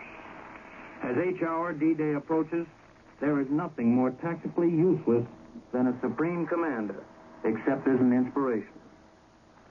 General Ike is certainly that. I have never seen him more popular with his troops. I have never seen any commander receive greater acclaim or buoy his men more than does General Eisenhower. One British battalion cheered him as they clanked aboard their fast landing barge. He waved a friendly hello, and that broad grin lit up his face, a face that showed nothing but confidence in his men, a face in which fatigue is miraculously erased whenever it mirrors the Allied esprit de corps and the fighting spirit of the little men with rifle and bayonet. He came back from the port full of a sense of victory. No finer force ever went into battle with a better spirit or with greater courage than this one that General Eisenhower heads. In visiting with Royal and American Navy landing craft and with the Allied troops they will carry, the general had been given a lift. Some of his own nervous tension had been relieved. So he arrived at our hidden camp to meet the 4 correspondents attached to his staff. If I never attend another press conference in my life, I shall certainly remember this one. Perhaps because its outstanding factor was that it was more like a staff conference than a general's talk to newspapermen. Here's the picture. Remember that all around us, hundreds and hundreds of thousands of men were readying themselves for the outbreak of the battle that all the world had waited for 4 long, dark years. Men from the far corners of the world ready to erase the stain of Dunkirk, to lift the shrouds of Nazi tyranny, to crush the Axis in the growth of the United Nations. Airplanes growled overhead. Ships were gathering and steaming off into the channel, and final road convoys rumbled into the embarkation areas. We all sprawled around the general's private field office and were given the picture. In a tiny tent, some 15 feet square, we sat and listened to the most amazing delivery of dynamic facts I have ever heard. We overcrowded and spilled half out of the tent onto its backyard concrete terrace. It is a modest office. The inner wall of the tent is half lined from the ground up with slats from packing cases. And some ingenious sergeant has stained those slats into imitation fine paneling. The floor is concrete with a couple of rope rugs. There's one desk, a telephone, 2 chairs, and a moderate wall mat. Otherwise, the tent show is the tree-shaded terrace and 3 pieces of deck chair furniture. You have to tear your eyes from the general to note these things because he holds your interest completely. When you appreciate his tremendous command of facts and figures, duplicated, I think, only by General Marshall, you understand why he was picked for this assignment. It is not opportune to release the details of our briefing on behalf of the general, except in 3 general ways. 1, he wanted all the credit for this campaign to go to the common soldiers of the Allied armies, and he emphasized the lower ranks and the word Allied. His order of the day takes that vein. 2, he had nothing but praise for the untiring efforts and inexhaustible research of his various staffs and his various commanders for air, sea, armies, and supplies. 3, as to the actual plan itself, perhaps I can best put it this way.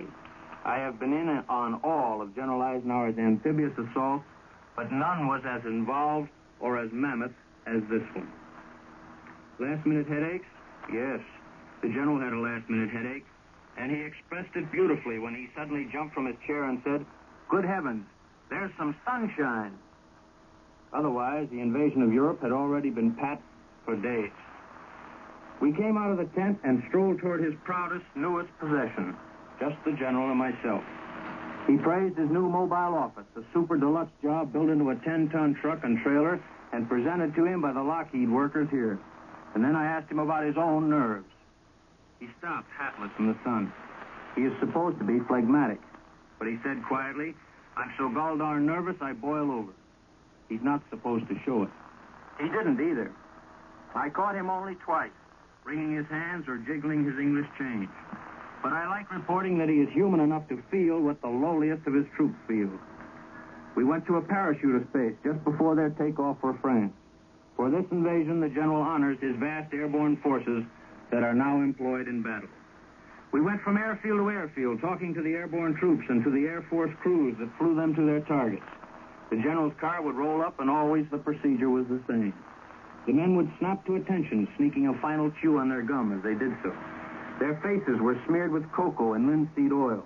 It gave a Halloween twist to their grins. When the general ordered them to stand easy, he would move among them.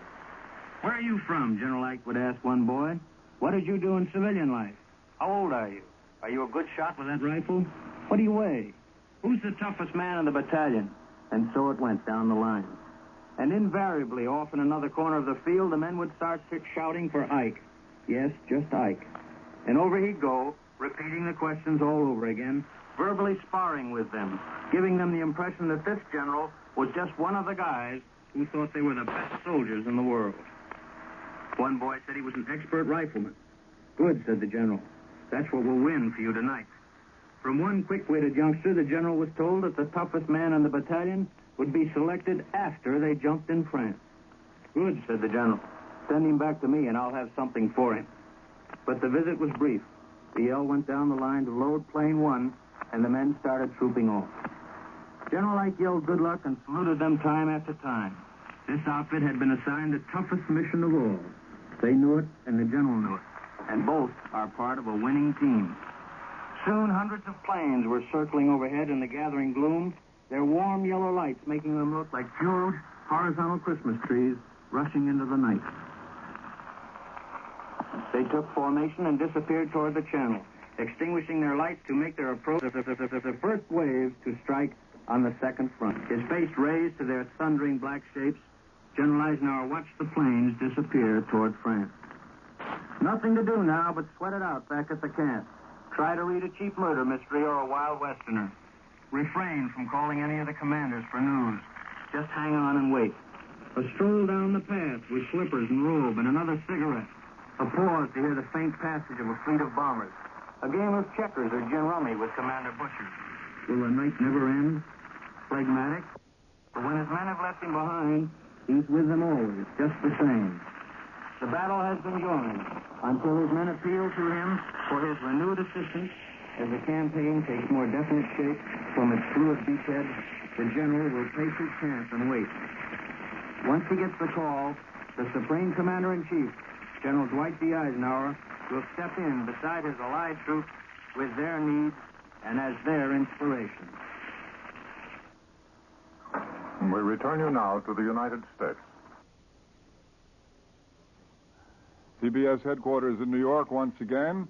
We've been listening to a broadcast from London, another pool broadcast, which was put on for the benefit of the combined Allied radio networks. We heard Edward R. Murrow, who was speaking from the Supreme headquarters and who finally established contact with the two correspondents who are somewhere else in Great Britain. We heard correspondent Stanley Richardson give us the first eyewitness account of the naval action in the invasion which started last night. And then we heard Merrill Muller speaking from advanced Allied headquarters describing General Eisenhower's actions on Invasion Eve. And now here at Columbia's news headquarters, sitting next to me at this desk, is our war correspondent Quentin Reynolds, who is going to speak to us now on how the lessons we learned at Dieppe are helping the invasion forces today. Here's Quentin Reynolds. Up to now, Allied headquarters has not told us exactly where or in how many places our invasion forces landed during the night. The German radio has told us that the main field of operations is the Baie de la Seine, roughly the area stretching from Le Havre to Cherbourg. However, in his talk to the House of Commons this morning, Prime Minister there seems to be no doubt that our forces struck boldly at the very heart of the German defenses, the best defended part of the French coast. If the conventional pattern of military tactics is followed, we will, or already have, land on the flanks of this main operational area. Dieppe is on the southwest flank, only about 50 miles from the southern extreme of our landing area. It is only fitting that we make one of the landings on the beaches in front of Dieppe. Those of us who paid another visit to Dieppe in August 1942 are hoping that our troops will make Dieppe a target. We have a lot of unfinished business there. And our troops will get a lot of help there on the beaches at Dieppe. 2 years ago, we left some 3,500 Canadians at Dieppe. Many were made prisoners. Many more died there on the black shale beaches. They were buried where they fell, many of them. And if the ancient words of the Army song are correct, we know that old soldiers never die. It is not too fantastic to assume that the spirits of those Canadian dead have been waiting patiently for this hour. It has been a long wait for them, but the revenge will be sweet. Now at last, those who died at Dieppe will know that their lives were not wasted. The main object of the Dieppe raid was to test out the German defenses, to find out as much as we could about them. We accomplished that object. Without that dress rehearsal, this big show might have been impossible. We learned many lessons at Dieppe. We depended then entirely upon the element of surprise. We did no preliminary bombing. We used no airborne troops. Reports from France during the night and early morning tell us that there was not only a strong preliminary air bombing of the French coast, but a terrific naval artillery barrage as well.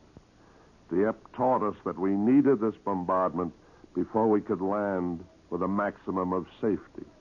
At Dieppe, we used no airborne troops at all, and German reserves hurried up unopposed. Last night, thousands of airborne troops were landed and dropped inland. Dieppe taught us that we needed airborne troops to cut off enemy roads, to demolish enemy blockhouses, to disorganize German reserves. At Dieppe, we landed on what was roughly a 5-mile beach area. The whole Luftwaffe came at us, concentrating its strength in that small area. Dieppe taught us that this was a reckless method of landing, that only by spreading out over a period of miles and striking in several places simultaneously could we split the Luftwaffe up into several smaller units, which could be handled easily by our Air Force fighters.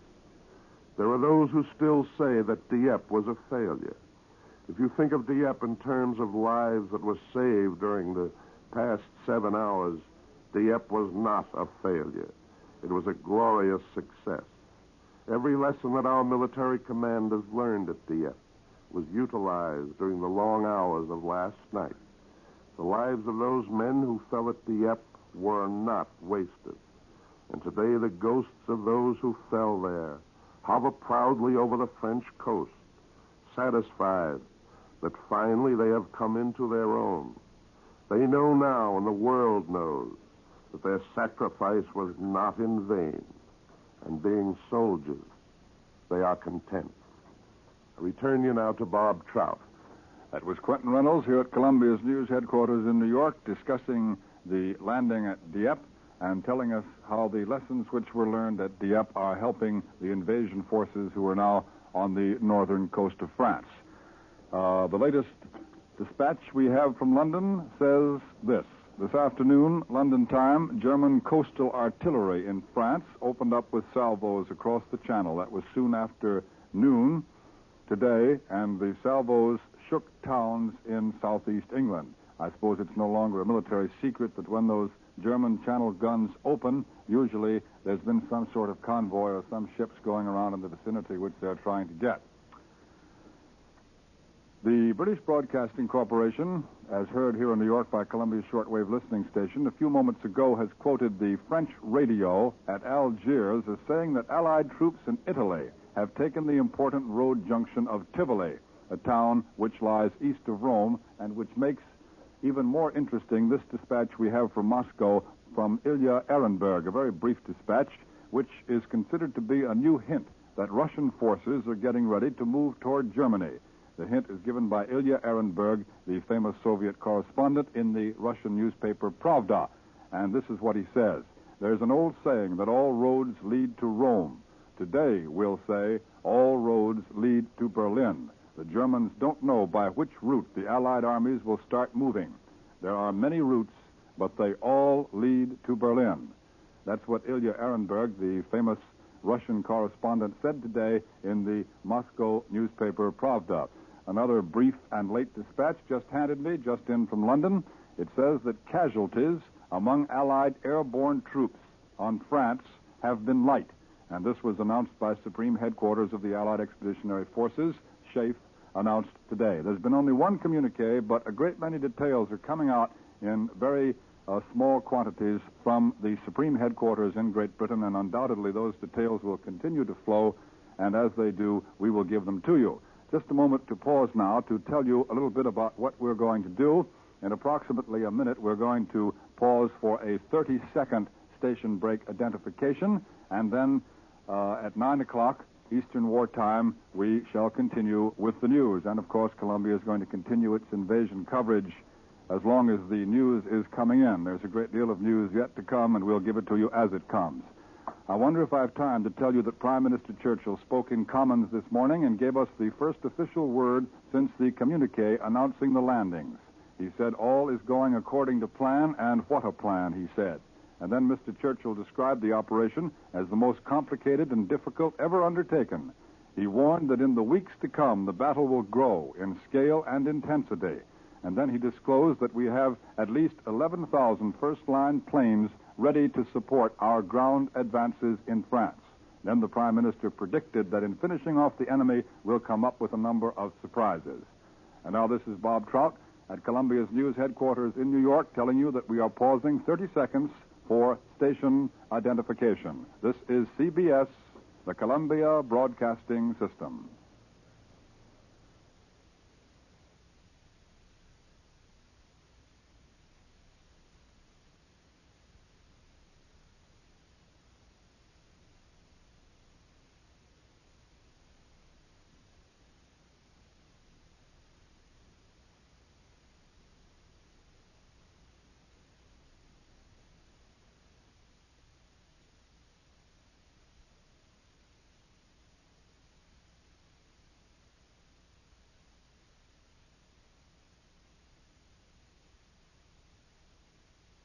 CBS World News, 9 a.m. Eastern Wartime, Douglas Edwards reporting.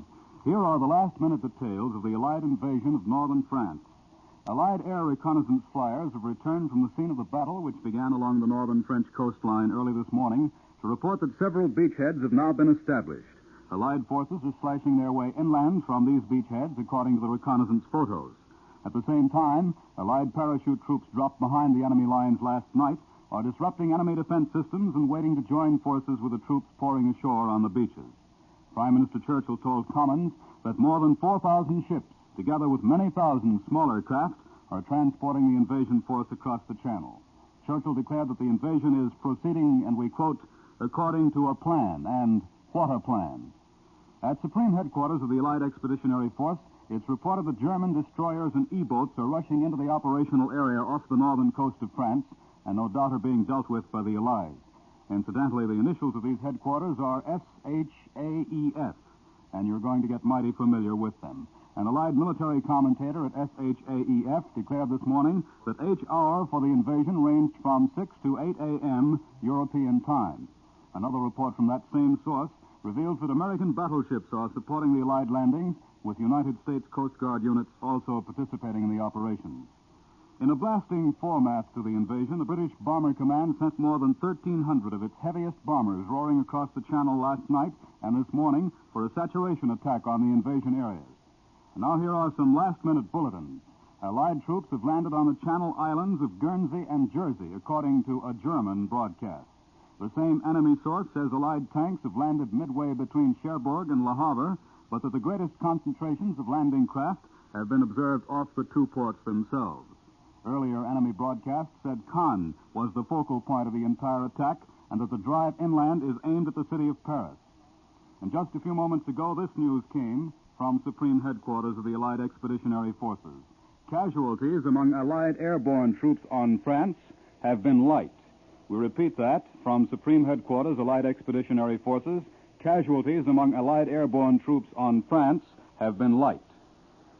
Just 4 hours before the German radio began its announcements of the Allied invasion, President Roosevelt told the world that the fall of Rome came at an opportune time when Allied forces were poised to cross the Channel for Western Europe.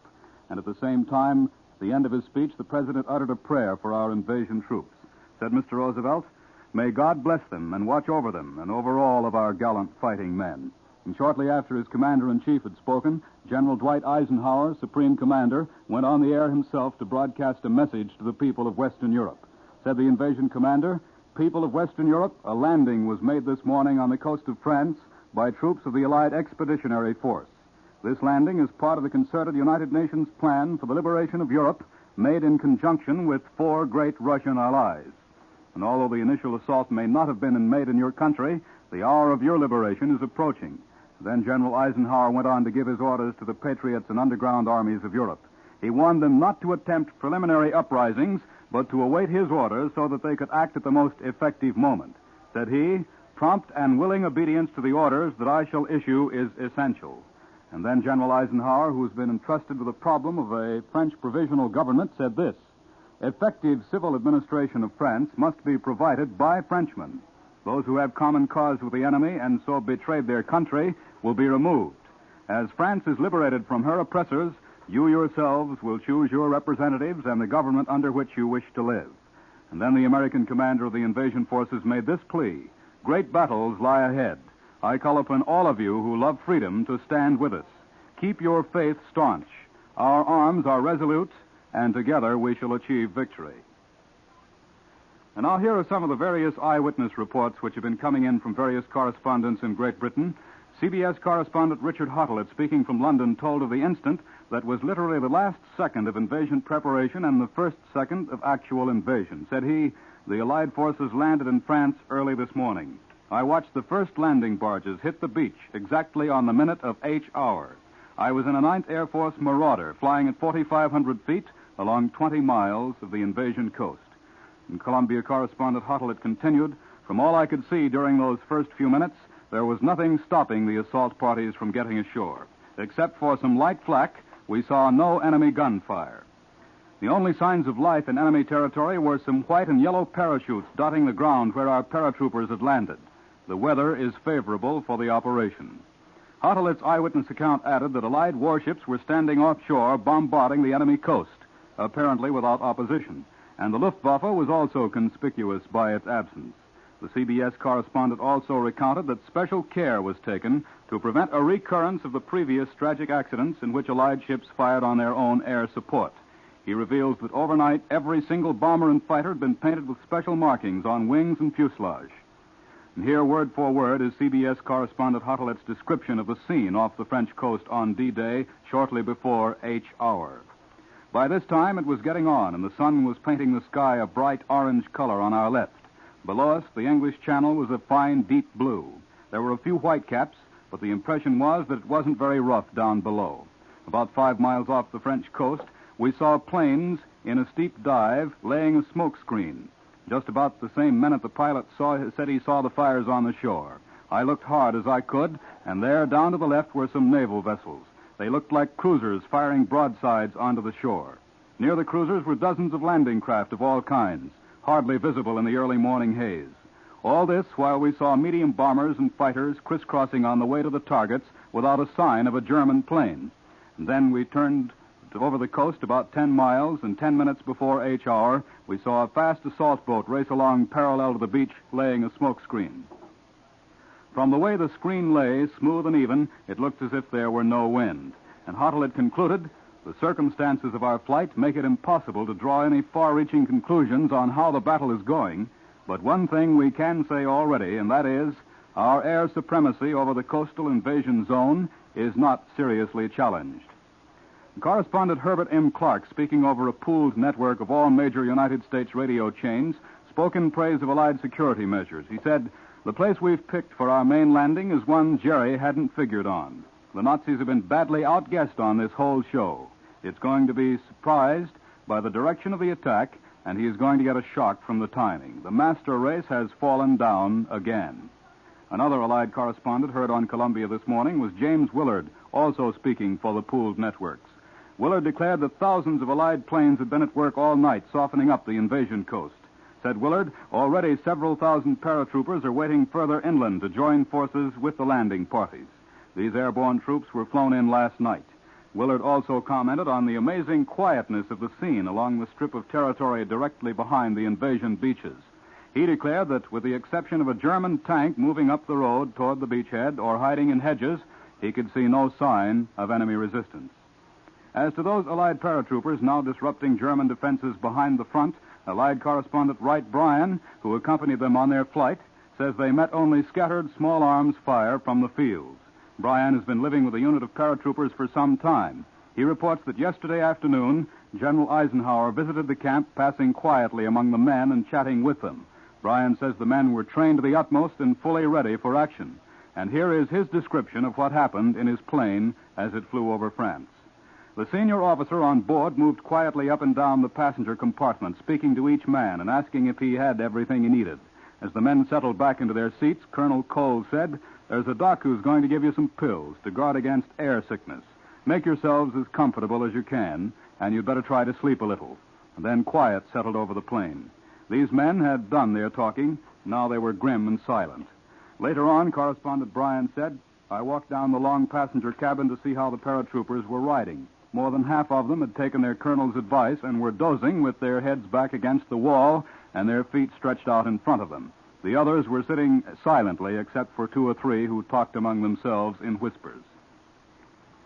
And a broadcast an hour ago from somewhere on the English coast, in it, another reporter for the radio pool, Stanley Richardson, gave an eyewitness account of the naval action that prepared the way for the landings. As far as the naval phase of our activity was concerned, he said, not a shot was exchanged with the enemy while I was on the scene. For that preliminary phase of the show, at least, it was all too incredibly easy. We left our patrol torpedo boat in daylight to accompany the slower-moving light advance guard of ships which had to pave the way for the actual landings.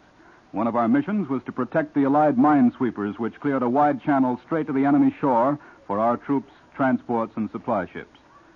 Long lines of ships of every description were discernible on the skyline, literally miles of craft in even columns converging upon the area in the channel marked for the concentration points for the actual invasion.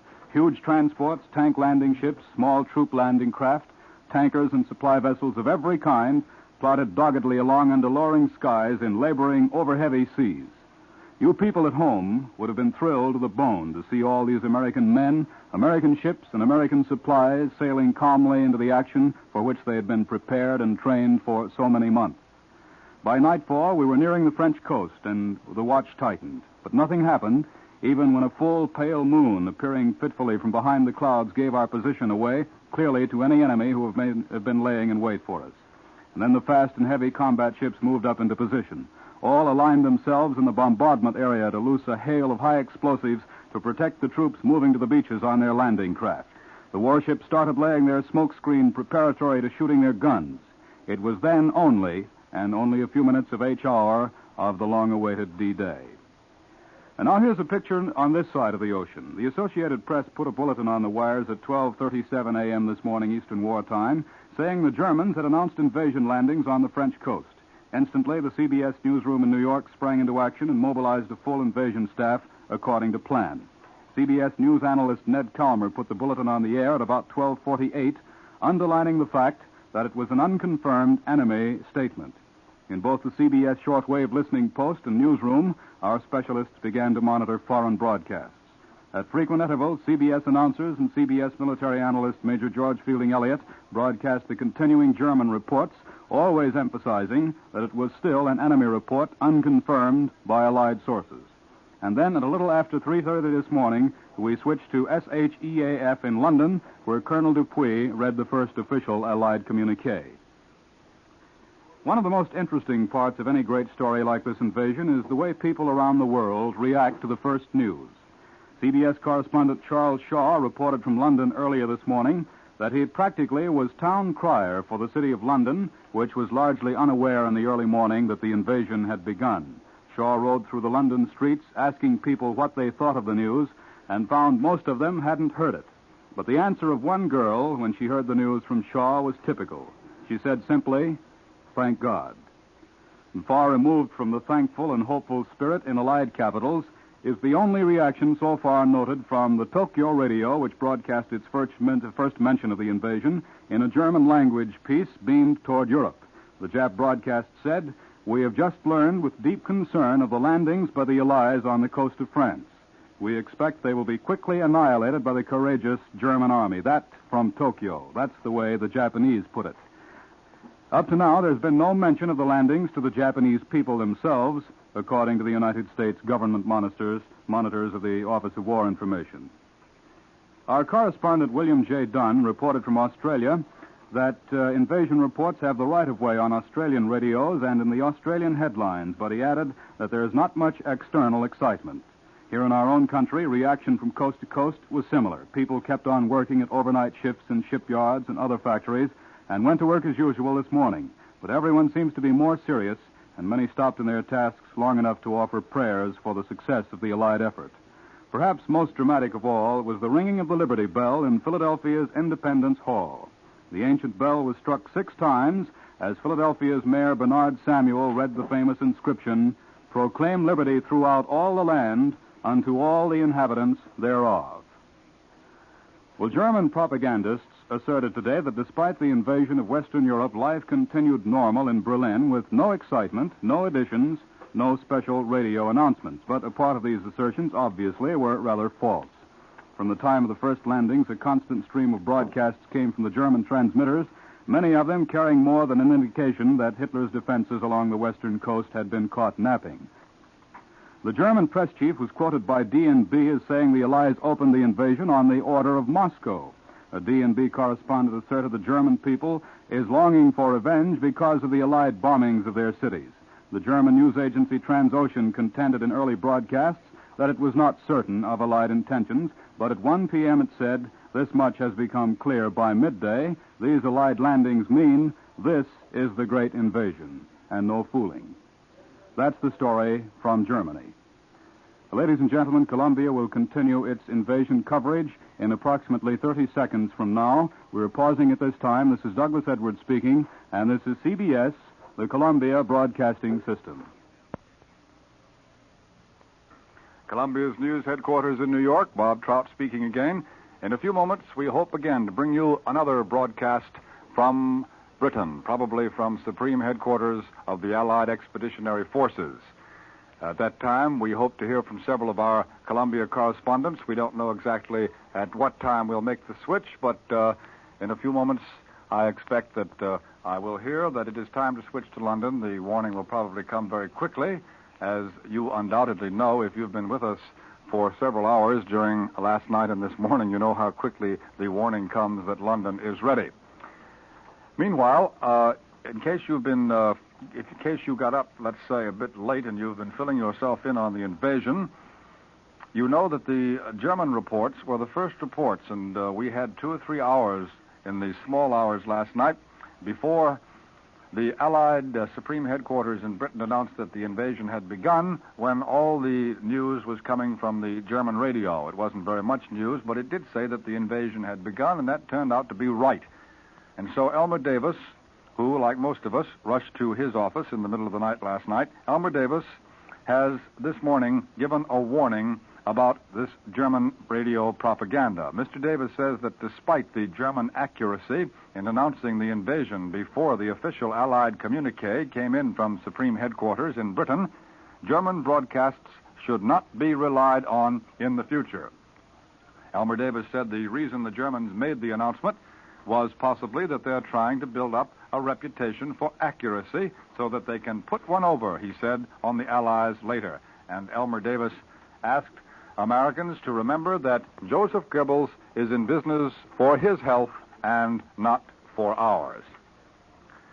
Another brief dispatch from Supreme Headquarters just been handed me. It says Allied Air Forces threw 11,000 aircraft of almost every type into the grand invasion of Europe today, bombing and strafing miles of Normandy's beaches and flying inland to break the enemy's communications. That's the latest detail that has come from the Supreme Headquarters of the Allied Expeditionary Force, that the Air Forces threw 11,000 aircraft of almost every type into the battle.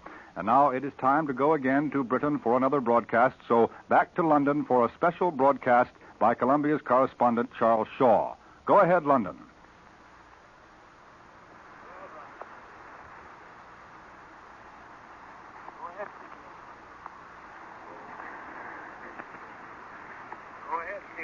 This is the first recording received from CBS correspondent Charles Collingwood, who is on an LST with the invasion forces. Well, now we're up here on the deck, on the main deck of the LST, which is crowded and packed with vehicles of every sort. The trucks are full. Just reading the names on the boxes of some of them. Here's one that says cartridges, and another one says hand grenades, and there are all the bags and bedrolls in which these men are going to sleep. I wonder what these soldiers feel like. I mean, here they are aboard the LST, their last link with a peaceful life. They're just as sealed here as though they had severed every connection with the outside world. I wonder what they're thinking about. I wonder what they feel about everything that's going to come. Let's ask one of them. Hey, soldier, come over here, will you? Yes. What's your name? Staff Sergeant Alexander Hance. Alexander Hance. Where do you come from, Alex? From Chicago, Illinois. From Chicago, huh? Yes. What do you feel about this thing now that you're on? Well, sir, I feel a lot better since we're on this one here, because it seemed like we're doing more good than we was on the last one I was on. What was the last one? It was an LST. That was one of the maneuvers, was it? Yes, sir, it was. Maneuver. Is this one any different than that one? Yes, it is. It seemed like we have a lot more equipment than we did have the last time. More guns, I suppose. Yes. You think this is going to be the real thing this time? Well, I really can't say.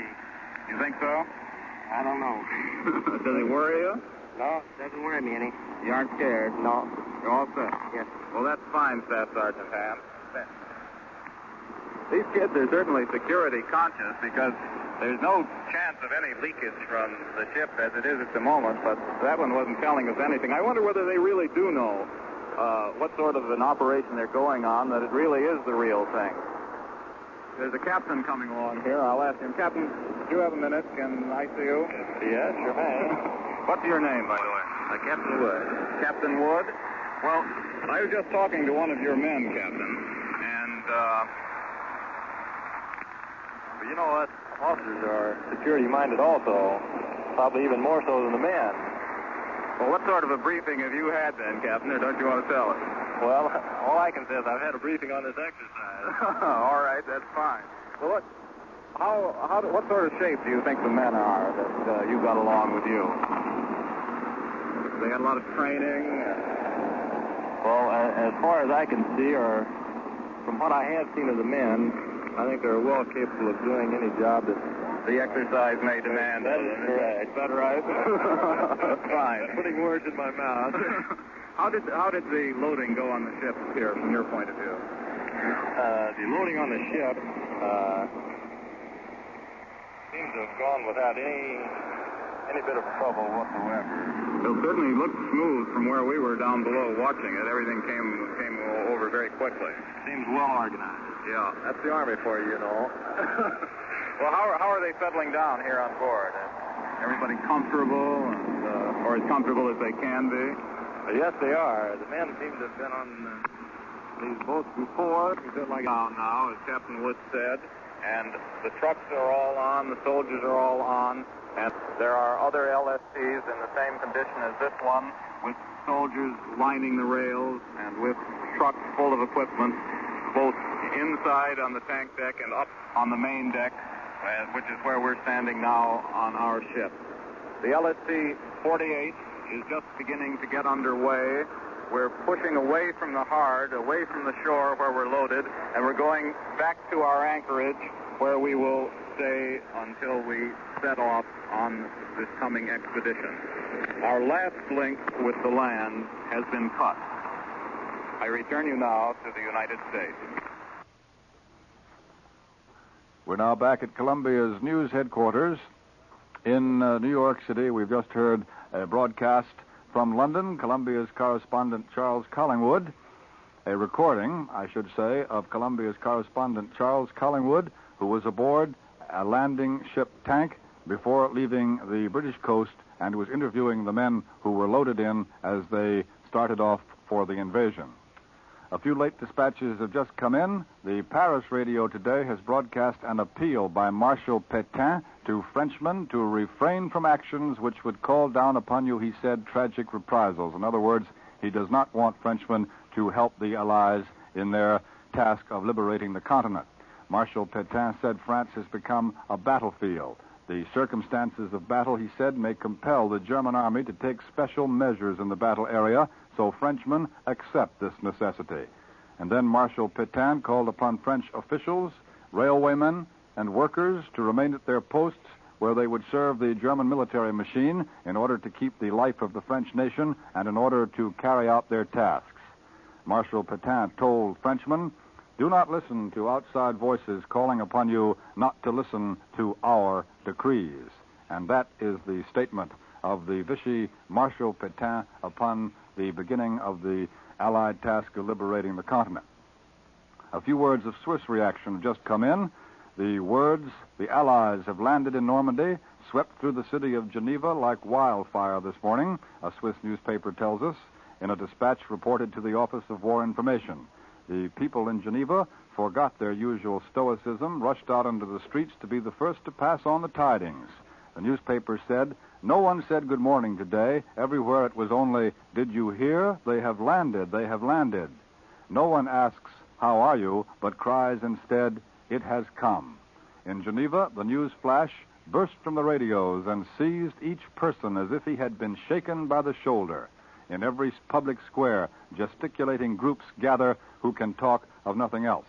That's a description of how the news was received in the Swiss city of Geneva, reported in a dispatch which is sent on to us by the OWI. You'll be interested to know that there was no mention of the invasion in this morning's German newspapers, according to a survey of German papers made by the German DNB agency reported by United States government monitors. That's particularly interesting because, as you know, it was the Germans who started to cry invasion and who spread the word outside Germany, not inside Germany, spread the word outside Germany even before Supreme Headquarters in Great Britain could put out the first communique. Here at Columbia's World News Headquarters, we are at the moment trying to arrange a two-way transatlantic conversation between one of our correspondents in London, Charles Shaw, and Paul White, the director of news broadcasts. We did this once before, earlier in the morning, or perhaps I should say last night, and we broadcast it for you so that you could get a little insight into one phase of this news business of covering the invasion. And I rather hesitate to start into some long dispatch here at the moment because we're still trying to get this two-way conversation arranged. And, of course, if we do, we'll just have to drop everything at the moment that it comes through, and then we'll present it to you. However, here is a United Press dispatch from an American fighter base in England. It tells us that Thunderbolt pilots returned from the invasion area today and reported that Allied troops were piling onto the shore of France, apparently with little opposition, and that the skies had been virtually cleared of German planes. The fighter pilots who came back to the American fighter base in England said, one of them said, from 4,000 feet I could see trucks and jeeps all over the beach and more coming. One truck blew up, but that was the only sign of enemy activity. And now we have arranged this two-way broadcast between Charles Shaw and Paul White, the director of Columbia's news broadcast. We're going to bring the CBS network in on this conversation, so here is Paul White. Hello, Charlie Shaw. Hello, Charlie Shaw. Hello, Paul White. That was fine, that Collingwood recording that we heard a little while ago. That was the first one to go out from here. We wondered about how it sounded. Sounded fine. Now, what else do you have coming up that you know of today? Well, we know, of course, about the King's broadcast, King George. That'll reach you at 3 p.m. your time. And, of course, we have a regular World Today broadcast, which will reach you at 6:45 New York time. And then any time we get news, of course, we're going to call you for a circuit and ask you to give us the means of transmitting it. We expect quite a bit of news, and as you can imagine, why we've all been pretty busy here today. There was some evidence of busyness at this end, too, Charlie. We'll continue to monitor London all day long, and whenever you have anything, call us in. Well, we suggest to do that, and we hope to have plenty for you. All right. Now, could you tell us anything about where our various staff men are? Well, yes, they're all very busy. Larry LeSueur is out with the American ground forces, overseas, of course. Bill Downs is with the British ground forces. And Charles Collingwood, as you know from the previous broadcast, is with the Navy. And so is our correspondent Bill Shadell with the Navy, along with our naval technician, Gene Ryder. And then Dick Huddlett, as you've heard from broadcast earlier today, has been out with the Marauders of the 9th Air Force. He watched part of the invasion from the air. And Ed Murrow, our chief, has been rushing around here just about as busy as the old one-armed paper hanger, you know. And so we're all pretty well assigned at the moment. That's fine, Charlie. One thing I heard from you in a previous broadcast, I'm going to get off this microphone myself and let you give the public some news. I thought that the public might be interested in how we were lining up these broadcasts. But I understood from you previously that you had been out around London in the early hours, and I wonder if you'd mind telling us about it again. Well, yes, Paul. As soon as this communique was broadcast from these studios down here, I decided to get into a taxi cab and do a little bit of walking around to see how London was taking this thing. And as I said on this previous broadcast of mine, for about an hour after the broadcast of this communique number one, I actually played town crier to a London which was generally unaware that France had been invaded. I got in this cab and I walked the road and walked through the Strand and Fleet Street and past St. Paul's and along the Thames embankment to the Houses of Parliament and to Westminster Abbey and Piccadilly Circus and other parts of what you might call downtown London, asking people here and there what they thought of the news. And in most cases, I found out that I had to report the news before I got any comment from them. In fact, it looked like London just about any morning between 9:30 and 10:30. The streets were comparatively deserted. Soldiers of all the nations were ambling about, although not in great numbers, and the street cleaners were running their brushes along the curbs. I asked this taxi driver to take me around the city because I wanted to see how the people were reacting to the news. I said, incidentally, have you heard the news? He said, I heard something about it, but I don't know whether it's official or not. Well, I assured him that this time it was, because I had just returned from the studio where the communique was broadcast. We were waiting for a traffic light at one time, and we drew alongside a car which was driven by a girl wearing the uniform of France. I leaned out and I said to her, "What do you think of the news?" And she said, "What news?" And I said, "The Allies have landed in France." And all she could say was, "Thank God." Well, Fleet Street, the headquarters of the press in London, was just about normal. Saw a couple of men who might have been reporters dashing into buildings. Then I went up to St. Paul's Cathedral to see whether there were any worshipers inside.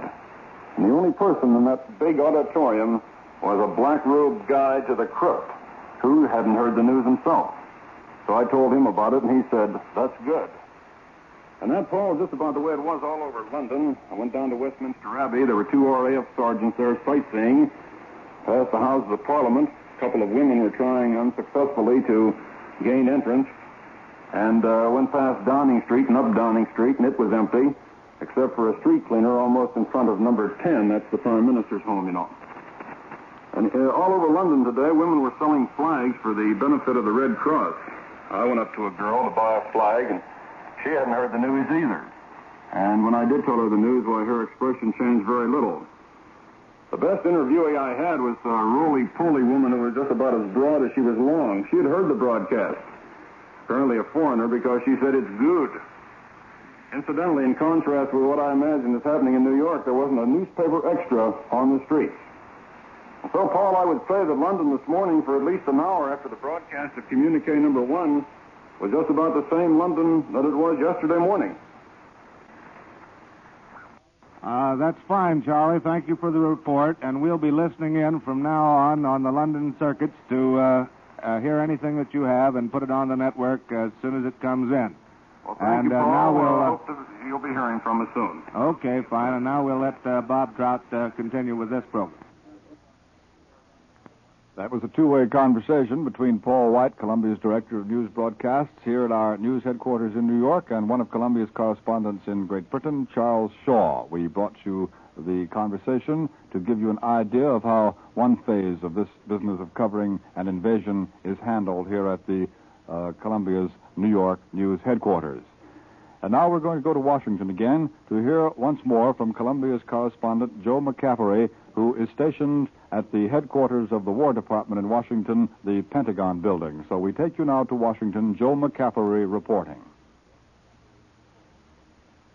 Informed military men here at the Pentagon building, informed in basic military tactics, but not on the actual plans for D-Day, are pondering the idea that the landings in France by Allied forces may be only the old prize fighters movement.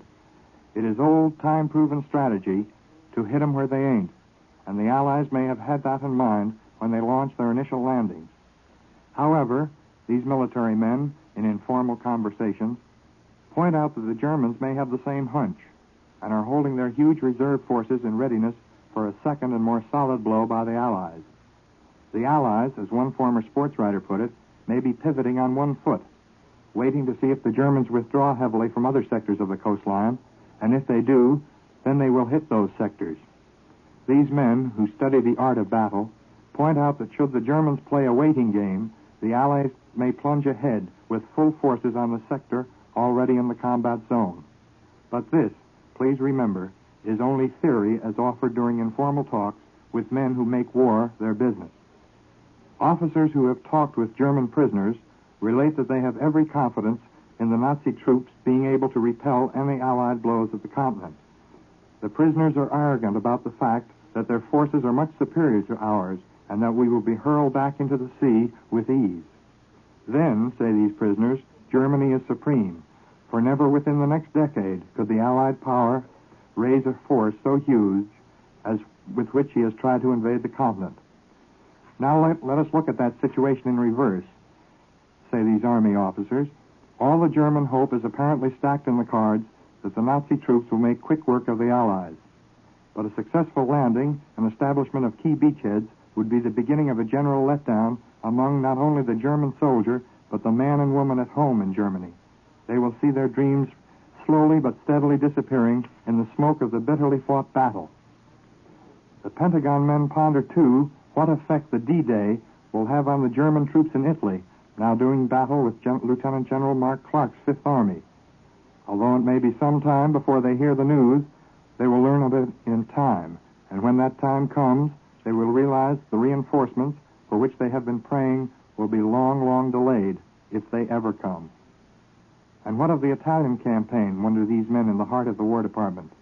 Will that campaign degenerate now into a holding action?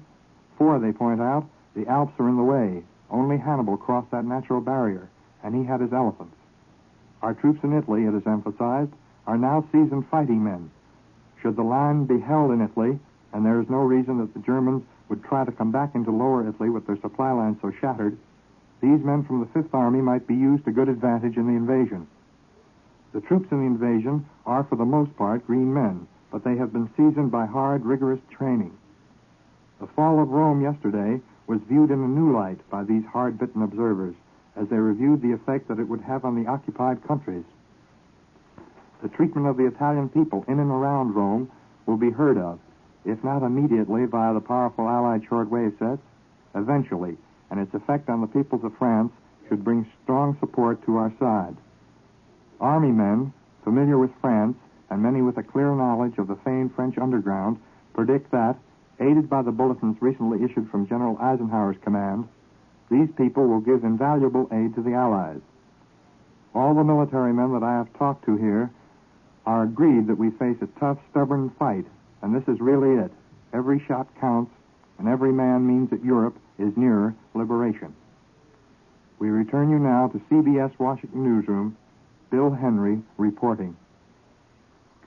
Official Washington, as might be expected, has been right on top of the invasion news ever since the German radio made the first announcement shortly after midnight Eastern wartime. The Pentagon, the Navy building, and even the White House were all lit up like Times Square during the early morning hours. As soon as the official communique came through from General Eisenhower, officers handed out carefully prepared mimeograph statements, including one from General Blackjack Pershing, who led our forces in France in World War I. The chiefs of staff, the men responsible for our whole war effort, were on the job in the early morning hours, as were the British representatives on the Joint Chiefs of Staff. Great as the invasion is, it's still only a part of the great world war for which these men are responsible. Secretary Stimson demonstrated his confidence about the invasion by remaining at home in the early morning hours of the battle for Europe. General Marshall, however, stayed at his desk the greater part of the night. Sometime before dawn, he left the Pentagon. Within 5 minutes after the first communique came from London, the OWI, through its shortwave transmitters in New York and San Francisco, was telling the world in 39 languages and dialects that the liberation of Europe was underway. There's been no opportunity as yet to get very much information out of Congress, as the congressmen are only just assembling now, and Congress takes up at noon. That was quite early. Columbia sent people around to talk to some of the boys on the street, just as Charles Shaw was on the Strand to talk to people in London. However, in spite of all that, there were other happenings here. For instance, President Roosevelt went to bed last night before the news of the invasion was released, and even though he doubtless was aware of the imminence of the invasion, he slept peacefully through it and was not awakened. White House attachés, however, prepared a summary of the dispatches for him, and he's expected to discuss the invasion at his news conference this afternoon. And the colored man delivering ice at the White House this morning said, "I guess they'll be needing this today, all right." I return you now to Bob Trout in New York. Since we went to Washington, we've had another bulletin from London here at our Columbia News headquarters in New York. The German news agency, DNB, has acknowledged a few minutes ago that Allied tanks have penetrated several miles between the towns of Caen, C-A-E-N, and Isigny on the Normandy Peninsula. DNB, the German news agency, acknowledges the penetration of a few miles by Allied tanks on the Normandy Peninsula. And now, once again, we're going to hear from Columbia's military analyst, Major George Fielding Elliott, who wants to tell us something of the background of naval support which our troops are receiving in the invasion. Here's Major Elliott. You heard in broadcasts earlier in the day the bulletins announcing the more than 640 naval guns, ranging from 4 to 16 inches in size, are bombarding the beaches and enemy strong points in support of our landing forces, and also of the work of our minesweeping force. These two forms of naval support are very important to a landing operation, and the minesweepers perhaps are even more important than the naval gunfire, because these minesweepers must get the deadly mines out of the way in order that the landing craft may approach the shore. Some mines are what are called moored mines. That is, they're mines which are moored to the bottom to heavy anchors resting on the bottom of the sea, and these are removed by a long cable called a sweep, towed between two minesweepers, which catches the mine cable and cuts it or pulls the mine loose from its mooring. Then there are the magnetic mines, which have to be dealt with by specially prepared electric sweeps, also towed by these small mine-sweeping vessels.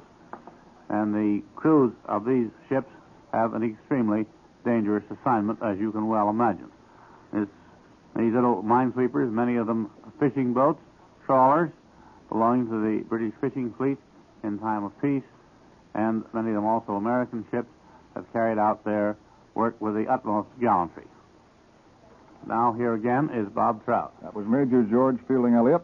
And now, here is our war correspondent, Quentin Reynolds, who has a few words for us about the guns that we took ashore on the northern coast of France. Here's Quentin Reynolds. Right now, there are millions of anxious mothers and fathers in this country living through the agony of uncertainty, visualizing what their sons went through during this past long, long night.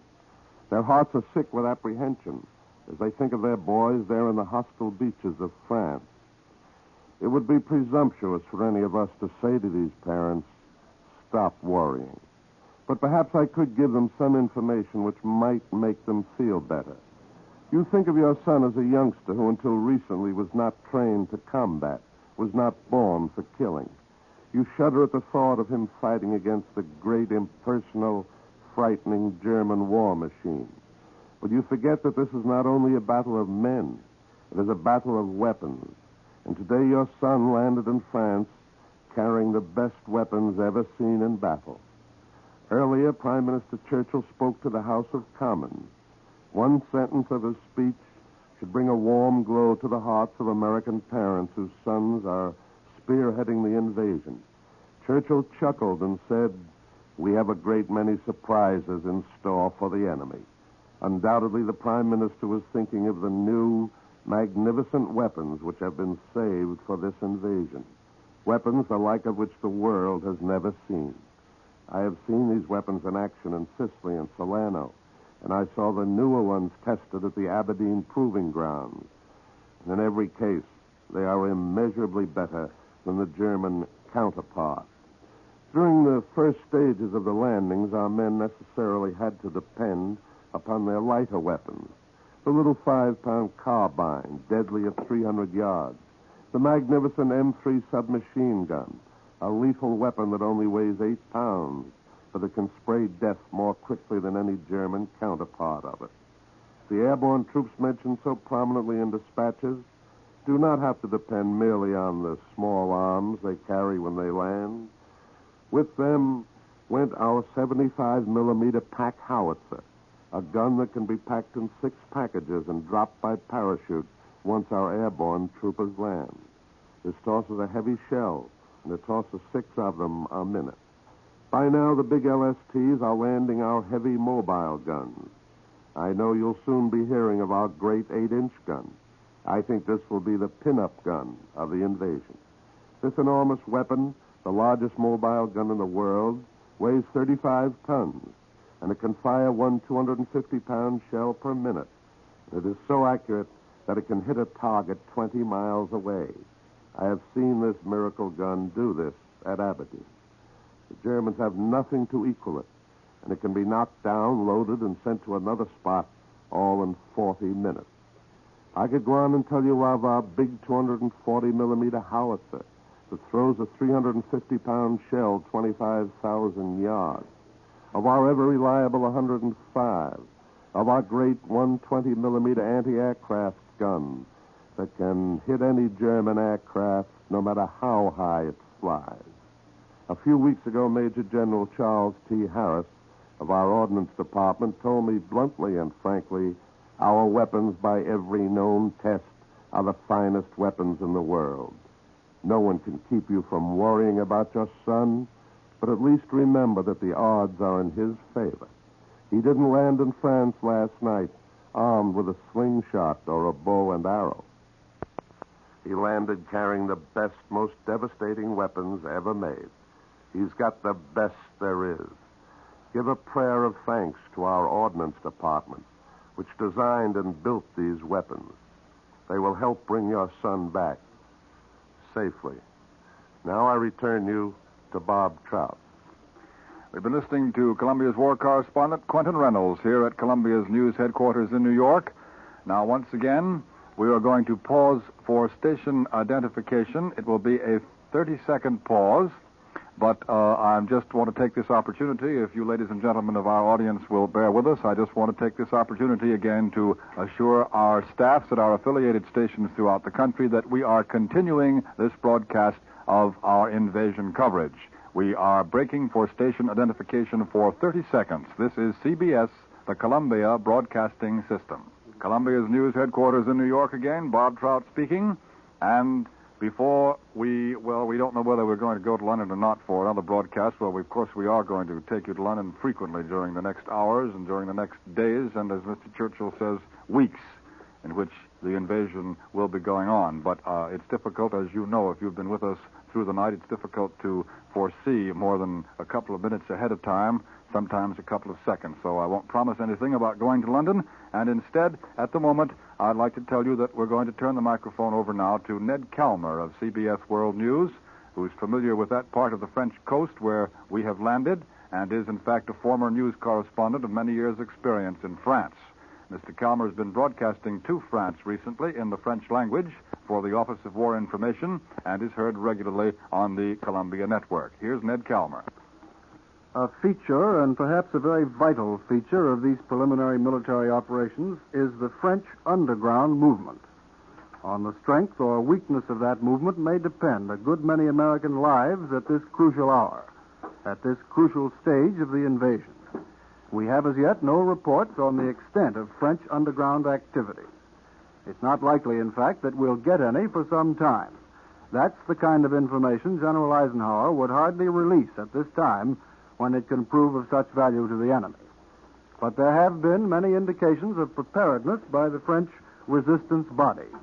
And their great opportunity, the chance they've been secretly prepared for, all during the long and bitter German occupation, is now at hand. I'm going to speak to you for a few minutes on what we know of these preparations. You are aware, I know, that during the last few days before the invasion began, Allied headquarters gave very urgent and detailed instructions to the underground groups in France by radio, and probably by emissary as well, just as happened before we went into North Africa. Many a collaborator with the Germans, a supposed collaborator who's been hated by his own people, may have turned out this morning to be an Allied agent who's curried German favor to give him the opportunity to act now with the swiftness required by this supreme occasion. And our landings are reported taking place in an area where a well-informed and efficient underground information system can be of the greatest help to the Allies in the opening hours and days of the campaign. Information on passable roads, on the extent of damage to German installations, on the strength and location of hidden German defenses. The well-organized French underground has been expected to call a general strike when the Allied armies invaded the country. The purpose would be to paralyze transportation, electric power, and war production, and divert and confuse the German troops. The French underground is loosely divided between the active underground, the so-called Maquis, and the inactive underground. The Maquis is a well-organized, disciplined force comparable to Marshal Tito's Army of Liberation in Yugoslavia. It's said to number from 200,000 to 300,000 Frenchmen, including a good many former French soldiers. It's strongest in the Haute-Savoie region, far from the scene of our present action, but it spreads throughout all of France, and we have no exact idea as yet just how strong its operations have been during the past hours on the French coast of the English Channel. The tasks of the Maquis are assassination, sabotage of railways, power stations, canals, war plants, and armed resistance wherever and whenever feasible. The Maquis is so well organized that German attempts to penetrate it with spies and agents provocateurs have failed. Instead, it's the Nazis who have sometimes been caught and executed. The French Maquis also provides a law within a law in France, trying and executing those who have violated its own law as traitors to France. Both American and British agents are in active contact with the French Maquis. The British have supplied the Maquis with some arms by parachute and submarine. Within recent weeks, Army officials in Washington have sought to dispel the belief that the Maquis is a ragged, disorganized band. Instead, they say, the French Maquis, the underground, is a competent military force. The Germans in France have been well aware of these plans for a general strike on D-Day. They've tried unsuccessfully to force a strike call in order to reveal the leaders and plans of the Maquis. The latest attempt was a Vichy broadcast announcing that the names of all leaders had been revealed. The inactive underground in France is sympathetic with the Maquis and may be called upon to feed or supply them or assist in the smuggling out of Allied aviators who have parachuted down into France. And now today, D-Day, the inactive underground is expected in large part to rally to the general strike call. Actually, the Germans do not directly control France, nor does the Vichy government. The Germans have forced upon Pétain an increasingly pro-Nazi government, including Joseph Darmon, France's Heinrich Himmler, who is Secretary General for the Maintenance of Order, Marcel Déat, the Vichy Minister of Labor and National Solidarity, and Jacques Doriot, the head of the pro-German Parti Populaire Français. Under this crew, Vichy police have been increasingly active in rounding up all persons suspected of underground activity. That was Ned Calmer, who's been speaking to us from Columbia's news headquarters here in New York. We have some reaction now from Moscow, which I'd like to pass along to you. Russians who learned of the invasion today, we are told in this dispatch, literally danced with glee. For them, it meant the end of 3 years of anxious waiting for the thrust from the West. Russian newspapers, which had not announced the landings, still were carrying glowing accounts of the fall of Rome. Peter Smollett, the head of the Russian department of the British Ministry of Information, walked into the press department of the Foreign Commissariat in Moscow at 12:30 p.m., held up his thumb, and said, "They're off." Then he went to notify Soviet officials. Major General John R. Dean, chief of the United States military mission in Moscow, and Lieutenant General Burroughs, of British military mission head, prepared a joint statement for the Soviet press. And that's all we have on the reaction from Moscow at the moment. Earlier we gave you the quotation from Ilya Ehrenberg, the famous Russian war correspondent. And now Alan Jackson has just come into Columbia's news headquarters here in New York with some more details on the extent of the Allied invasion armada. Here's Alan Jackson. When the Allies struck the enemy coast this morning, they struck with everything in hand, and that included a naval armada bigger than anything else that ever sailed the seven seas in all history. Thousands of ships took part, from big, hulking battleships to the homely little hybrid landing craft. Before the thousands of landing craft broke away from their protective convoys, the big guns of the warships opened up with an ear-shattering prelude of explosives. Ships of many navies took part in this early bombardment, but British warships spoke the loudest because there were more of them. This naval portion of the invasion beggars description. It is so huge. The eyes of John Paul Jones would have popped wide open at the untold hundreds of strange and wonderful craft spread out over the Channel waters. It was an amazingly orderly confusion that saw the whole flat-bottomed Elsie family, as the landing boat species is referred to, chugging over the water with fighting men, guns, tanks, and all other bewildering baggage of combat. General Eisenhower's invasion broadcast to the people of Europe, which we brought to you. We brought you the voice of General Eisenhower in the small hours of the morning, broadcasting to the people of Europe. That broadcast is considered to be a masterpiece. And now, here in Columbia's news headquarters is Quentin Reynolds to analyze it for us. For months, the people of France, Holland, and Belgium have been waiting for the word that would tell them that we were on our way to restore to them the world of freedom they once knew. These heartbreaking months of expectation, of false rumors, of high hopes that never materialized, came to an end when General Eisenhower himself talked to them and told them that the hour had come. His broadcast to the people of the temporarily conquered countries contained only about 500 words. But those 500 words meant more to the people of Europe than the millions of words they have been forced to listen to from the voices of their temporary masters. Ever since the fall of France, they have been forced to listen to propaganda speeches, forced to read newspapers written by Nazi leaders. And then before dawn this morning, the calm voice of General Eisenhower electrified them and brought them new hope for the future. Eisenhower talked in English, but you didn't have to know our language to feel the deep sincerity, the calm confidence that his voice inspired. His talk was immediately translated into French, Flemish, German, and Norwegian. Eisenhower writes as he fights, with direct, uncompromising forthrightness. His first sentence told the whole story when he said, "A landing was made this morning on the coast of France by troops of the Allied Expeditionary Force." This simple statement will be read by school children 100 years from now. He told the people of Europe that America had not failed them. He went on to say that this landing is part of the concerted United Nations plan for the liberation of Europe, made in conjunction with our great Russian ally. And then he added, "The hour of liberation is approaching."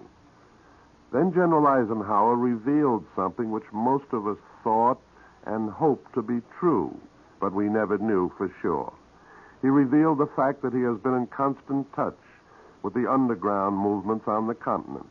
He implied that when he said, "Follow the instructions you have received." Undoubtedly, he has been in touch with the underground leaders for a long time, and today they know what to do. Then General Eisenhower spoke specifically to the people of France. He said, "Do not endanger your lives until I give you the signal to rise and strike the enemy. The day will come when I shall need your united strength. Until that day, I call upon you for the hard task of discipline and strength." He sounded a note of doom to the quislings of Europe when he said, and this sentence must have shriveled their craven hearts, "Those who have common cause with the enemy will be removed. As France is liberated from her oppressors, you yourselves will choose your representatives and the government under which you wish to live." This is in confirmation of the American policy and not interfering with the domestic affairs of European countries. It is the United Nations pledge that the people who have suffered under the Nazi yoke will themselves decide the retribution. A pledge that they will once again enjoy the independence that they lost when the German invader came to their country. General Eisenhower's closing remarks will long be quoted. Today they are engraven in the hearts of millions of men who had almost lost hope. General Eisenhower said firmly and emphatically, "I call upon all who love freedom to stand with us. Keep your faith staunch. Our arms are resolute. Together, we shall achieve final victory." I return you now to Bob Trout. That was Quentin Reynolds, Columbia's war correspondent, speaking of General Eisenhower's invasion broadcast to the people of Europe, one of the many broadcasts direct from London which we have brought you during the hours of this long night. Now, of course, we're going to continue to bring you the invasion coverage from Columbia's news headquarters here in New York. But this particular broadcast is about to end. It's hard to realize, but it's been going on for 7 hours, a continuous broadcast since 3 in the morning Eastern Wartime. And now Columbia will resume its regularly scheduled programs, interrupting for news of extraordinary importance, of course. During the day, we hope to bring you the broadcast by King George VI at 3 p.m. Eastern Wartime, and there'll be other special broadcasts from time to time. For authentic news of the invasion, stay tuned to your CBS station. This is Bob Trout speaking. This is CBS, the Columbia Broadcasting System. Good morning. This is Dwight Weist inviting you to listen during the next half hour to two outstanding radio programs, Valiant Lady and Light of the World.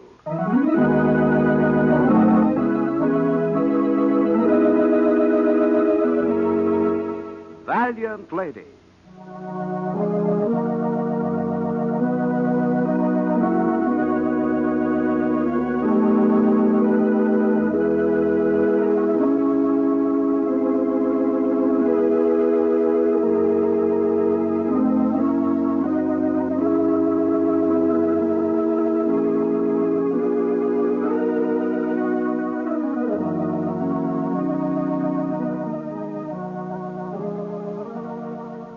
Joan Scott, the Valiant Lady, brought to you by Cheerios, a product of General Mills, creators of new foods and new ideas for a better world.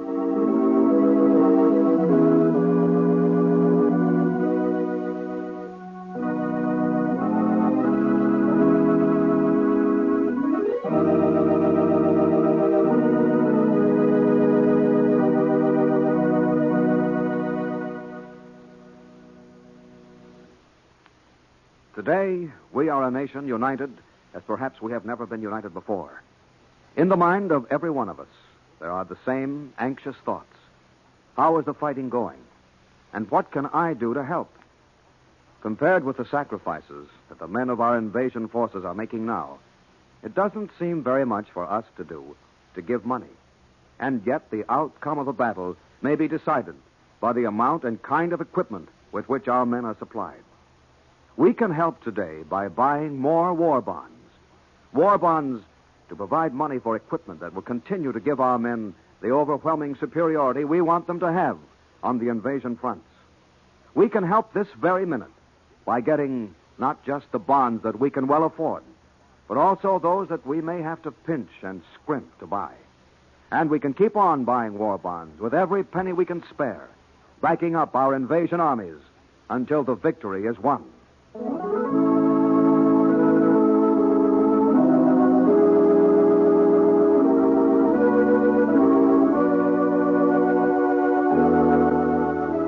Valiant Lady.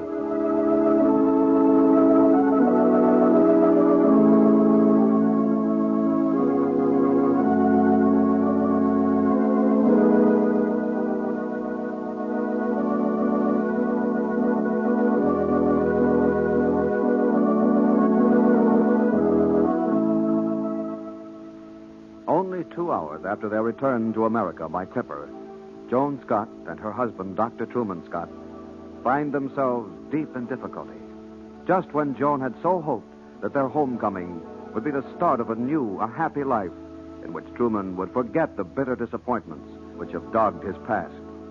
And to make matters worse, Joan feels responsible for their present trouble, for it all stems from the bracelet which has such sentimental value to her, and which she refused to sell when she had the chance in Algiers.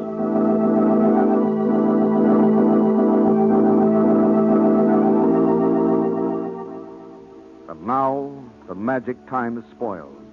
Even the exquisite setting of Clarissa Clark's New York Tower apartment, loaned to them for the occasion, can't bring back the spell. In desperation, Joan has rushed across the hall to appeal to her employer, T.R. Clark, the multimillionaire publisher, for help. Instead, she has met a friend of his, Major Colin Kirby, whose quiet air of strength and understanding is at once reassuring and disconcerting. As he faces her, he says, I don't want you to think I'm trying to butt in on something that's none of my business. It's just that you look so utterly miserable, and I hoped I might be able to help you. After all, I am a good friend of T.R.'s, besides which I'm a lawyer. Trouble is my business. Well, it's awfully kind of you, but I don't think I ought to impose on you. The whole thing is really my own fault. I just came over to see Mr. Clark on an impulse. Look here now. It can't possibly help you to keep this thing bottled up. Why don't you just sit down and tell me briefly what the situation is? And I'll give you a very brief opinion. Is that fair enough? It's more than fair. It's very generous. It isn't hard to be generous to a beautiful woman. Come on, tell me all about it. Well, we just got back on the Clipper. Who is we? Mr. Clark and my husband and I. Oh, your husband. Well, that's only to be expected. Go on, please. While we were in Algiers, my husband bought me a bracelet. He paid $15 for it. Mm-hmm. I felt sentimental about it. Too much so, I guess, in view of the present circumstances. Can a person be too sentimental? From the moment he bought the bracelet, we began to be plagued by it. How do you mean? Well, there was a woman living there in Algiers, married to a Swedish nobleman named Ansgard. She developed quite a fixation on my bracelet. I suppose I should have suspected something at the time. You see, she offered quite a large sum of money for it. How large? You'll have to forgive my direct questions. It's a habit we lawyers have. $1,000. For a $15 bracelet? Yes.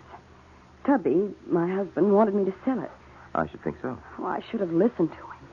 He's not a bit money conscious. It's never made the slightest difference to him. He simply must have sensed that something was wrong. But I was stubborn. I didn't want to give up my bracelet. Well, what makes you laugh? Do you always champion your husband like that? What do you mean? Nothing. Go on, please. Well, anyhow, we returned home, and we were so happy to be here. Everything seemed so wonderful. Mr. Clark's sister even loaned us her apartment across the hall from here for a day or so. Clarissa? Well, that's very magnanimous of the old girl. Oh, it was grand of her. So generous and thoughtful. Well, my husband and I were having a wonderful dinner. Then we planned to walk in the park. Suddenly, there was a knock on the door, and Don't tell me. Customs officers. How did you know? Must I tell you again? I'm a lawyer. What did they have to say? They wanted the bracelet. I gave it to them, of course. Then they opened up a little secret compartment that I didn't even know existed. And a whole collection of diamonds spilled out. Where is this bracelet now? Well, they took it along. It seems that it's valued at $50,000. They said we owe $5,000 duty and $20,000 fine. Well, that's so entirely out of our realm that it's fantastic. And not only that, they said we might be subject to arrest for smuggling in stolen goods. Yes, I don't wonder you're upset and nervous. Major Kirby, we really didn't know anything about the value of that bracelet. My husband paid $15 for it. It was just a lead bracelet. But to me, it was sort of a symbol of our reunion, But that's quite another story. The question now is, how can we possibly convince the authorities that we had no intention of smuggling in any diamonds? Well, I'll have to see what I can do. You know, there's always a way. Try not to worry too much. Oh, I wish you'd say that to Tubby. He's fearfully upset. Look, Mrs. Scott, suppose we go across the way and talk to your husband. I'd like to meet him, and he may be able to shed some light on the subject. Oh, I wish you would. I'm sure he'd appreciate it if you really don't mind. Of course not. Let's go right away. Here, let me open the door. Thank you. You've got to stop that trembling, you know. I'm not a doctor, but I know that much. Here we are. I don't think the door is locked. Tubby? Doesn't seem to be here. He must be. He wouldn't have left at a time like this. We've got to find him. Now, take it Tubby? easy. Oh, Tubby. Well, just a minute, Joan, darling. I'm glad you got back. I was just about to come and get you. It's your dad and my mother. Where? You mean here? No, on the telephone. Go in and say hello. They're so excited they can hardly talk. Oh, wonderful. I'm glad I didn't miss them. Oh, how rude of me. Tubby, this is Major Kirby. He's a friend of Mr. Clark's. He's offered to try to help us about the bracelet. Major, you'll excuse me for a minute, won't you? Why, of course. Run right along. You don't know how anxious I am to talk to them. We put in the call as soon as we got here, but we didn't expect to hear so soon. Well, Major, won't you sit down? Thank you. Good of you to be concerned with our personal troubles. I wouldn't say it was much of an effort. Your wife's an extraordinarily attractive person. And, of course, being a friend of T.R.'s. I know. People are so often affected that way by my wife. Well, that can't be so hard for you to understand. In a way, it's quite a compliment, isn't it? I hadn't thought of it quite like that. Maybe it's because I like to believe a man should have something better to offer than his wife's reflected glory. I understand you're just back from Algiers. That's right. It's good to be back, isn't it? I just got back myself. That depends on what you're coming back to. For you, Major Kirby, I should think it'd be great. Why for me any more than for you? Please don't think I'm complaining or being cynical. Just trying to be realistic. For you, Major Cullen Kirby, the man who has everything. Oh, come now, son. That's putting it on a bit thick. Not quite everything. Think I don't know? Even though I have been away for 2 years. I remember your name. I've seen your picture in the papers. You aren't exactly a non-entity, you know. Ask any mother with a marriageable daughter. She'll tell you about your wealth, your social position, and even your fame as a lawyer. Now I know you're giving me a ride. And what about you? That's just it. What about me? Dr. Truman Scott, a young man of promise. That was some years ago. Whatever became of him? He failed, Major, right along the line. What do you think of that? He likes to blame it on bad luck, on unrelenting fate. Actually, you can chalk it up to bungling. Not much of a picture, is it? Oh, I don't know. From the way you tell it, at least you sound consistent and certainly haven't lost your sense of humor. And certainly you have one thing to be very grateful for. Well, what's that? A wife who worships the ground you walk on. Joan. That's what's got me nearly crazy with worry over this mess. You see, I expect to be in the Army in a few days, providing this can be cleared up. Yes, well, I'll do everything I can, I promise you that. I know what it means to you. You see, my position is just the reverse. Oh, what do you mean? I expect to be retired from the Army, in a matter of a wound I collected in the Pacific.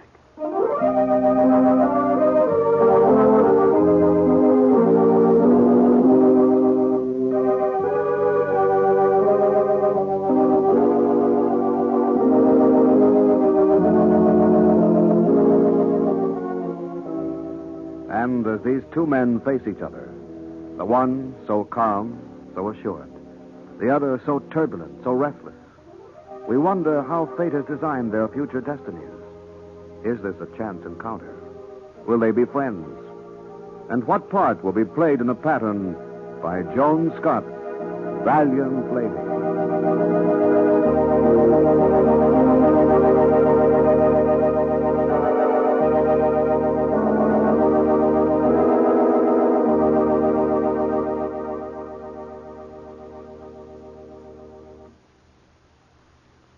In this time of deep national anxiety, there is one thing we can all do to help our men who are fighting now on the invasion fronts. We can buy more war bonds. Money we spend for war bonds will help to give our men the assurance that we're standing back of them in every way we can. And we ourselves will have the comfort of knowing that our money will give our men the vast superiority in arms and equipment that we all want them to have. A superiority that may save their lives and help to hasten the end of the war. Until the fighting is over and the war is won, buy more war bonds.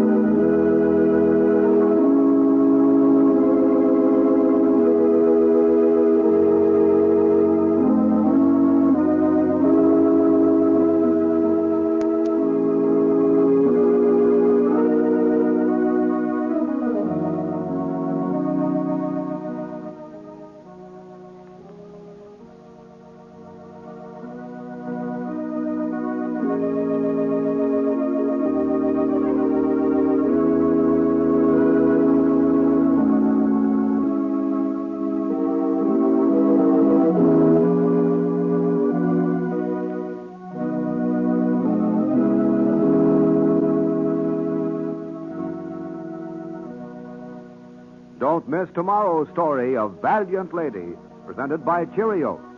This is Dwight Weiss saying goodbye until then, and inviting you to listen to Light of the World, which follows immediately.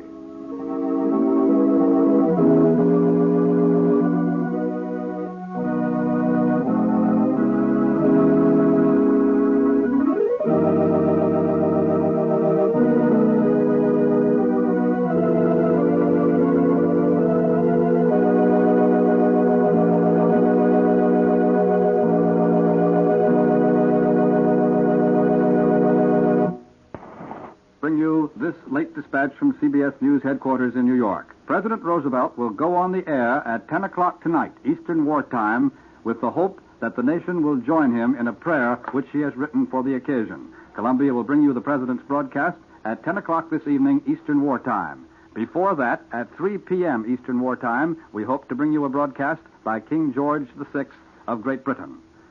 This dispatch has come to you from CBS World News. We resume our scheduled programs.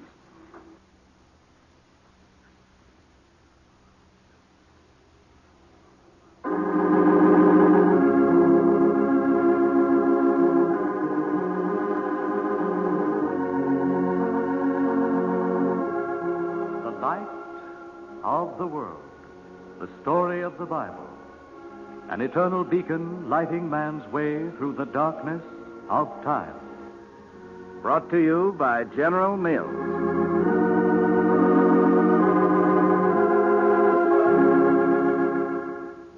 You know, now that the invasion is actually underway, I don't believe there's one of us who doesn't feel a deep personal obligation to every man on the invasion front. We all feel that nothing is too much for us to do to back up our men, that nothing we could do could even compare with what they're doing for us.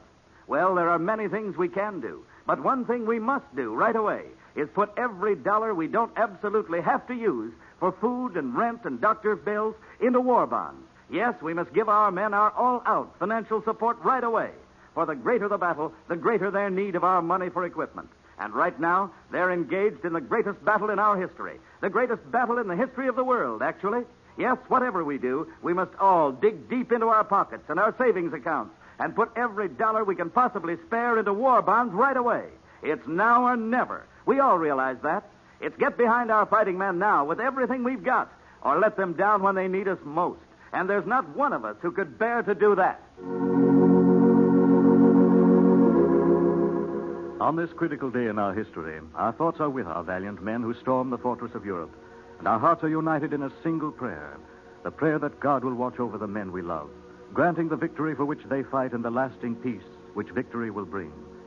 In the belief that the lessons on the pages of the Holy Bible will bring comfort and inspiration during this time of conflict and of crisis, we put aside today our story of Jezebel's daughter Athaliah to recall some of the immortal stories of man's faith in God and of God's mercy and goodness. We ask you to turn back with us to the book of Genesis, chapter 22, verses 1, 2, and 3. And it came to pass that God said unto Abraham, Behold, here I am. And he said, Take now thy son, thine only son Isaac, whom thou lovest, and get thee into the land of Moriah, and offer him there for a burnt offering upon one of the mountains which I will tell thee of. And Abraham rose up early in the morning, and took Isaac his son, and went into a place of which God had told him. Father, may I help you? It's all ready now, my son. Oh, but you said you always sacrificed a lamb. Don't you want me to go down to the plains? I'm sure I could find a lamb down there, Father. No, Isaac. Not today, my son. I'm sorry, Father. I shouldn't be impatient. God will provide a lamb, won't he? I guess you'll scold me for not having faith. No, Isaac, I'm not going to scold you today.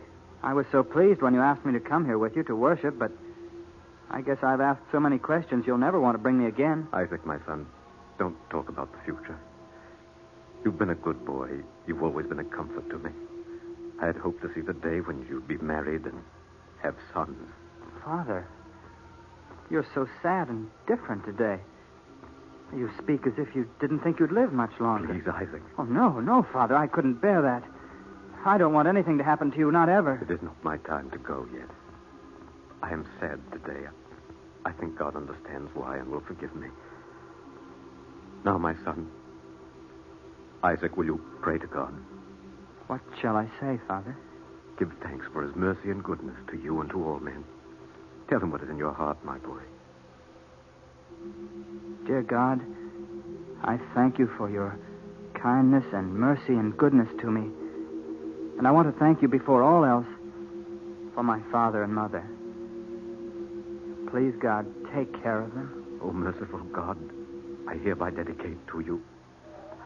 I dedicate my only son. Father. Wait, my son, wait.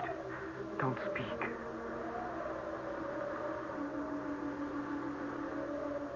I thank thee, O God. You have sent a ram into the wilderness for the sacrifice. It is not to be my son. Come, my son, let us kneel down here together before the altar and pray. For God is indeed merciful and good. the angel of the Lord called unto Abraham out of heaven, and he said, Lay not thine hand upon the lad, for now I know that thou fearest God, seeing thou hast not withheld thy son, thine only son, from me.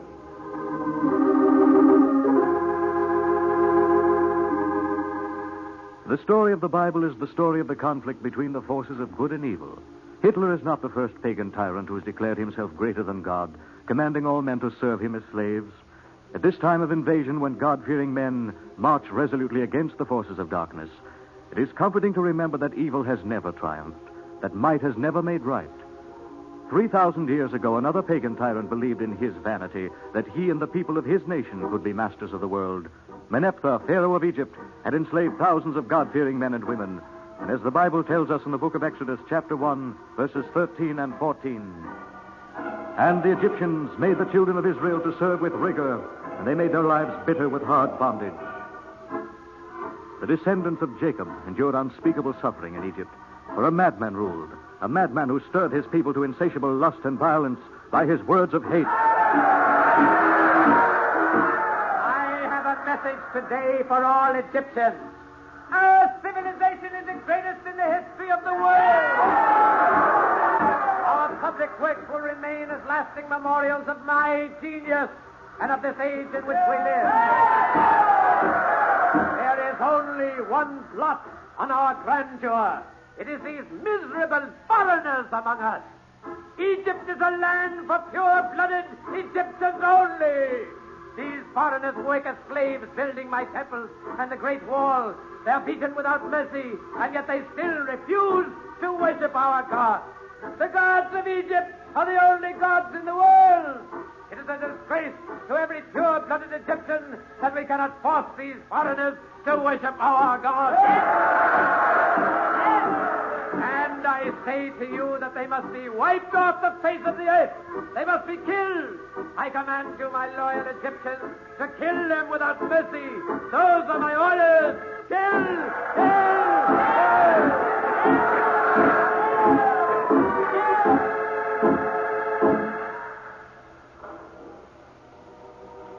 And the children of Israel sighed by reason of the bondage, and they cried. And their cry came up unto God by reason of the bondage. And God remembered his covenant with Abraham, with Isaac, and with Jacob. And the Lord said, I have surely seen the affliction of my people which are in Egypt, and have heard their cry, for I know their sorrows. And I am come down to deliver them out of the hand of the Egyptians, and to bring them up out of that land, unto a good land and a large, unto a land flowing with milk and honey.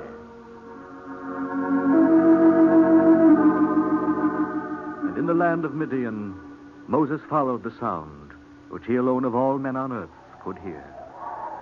Lord God of Abraham, I know you are near me tonight, guiding my footsteps. I know that this mountain shall be called Horeb. It is the mountain of God.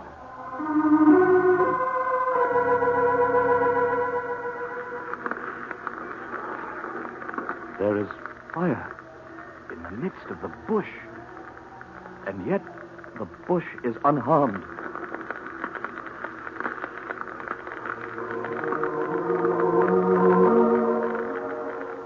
Now Moses came to the mountain of God, even to Horeb. And the angel of the Lord appeared unto him in a flame of fire out of the midst of a bush. And he looked, and behold, the bush burned with fire, and the bush was not consumed. And when the Lord saw that Moses turned aside to see, God called unto him out of the midst of the bush and said, Moses, Moses. I am here, O Lord God. I am here.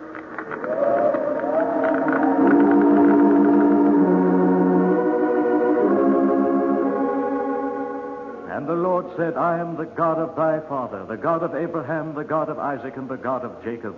And Moses hid his face, for he was afraid to look upon God. Armed with the miracle of his faith, Moses followed the command of God and returned to Egypt to free his people from the bondage of the Egyptians. It was not an easy task, but through the ages, the story of the Exodus has been an inspiration to the enslaved people of the world.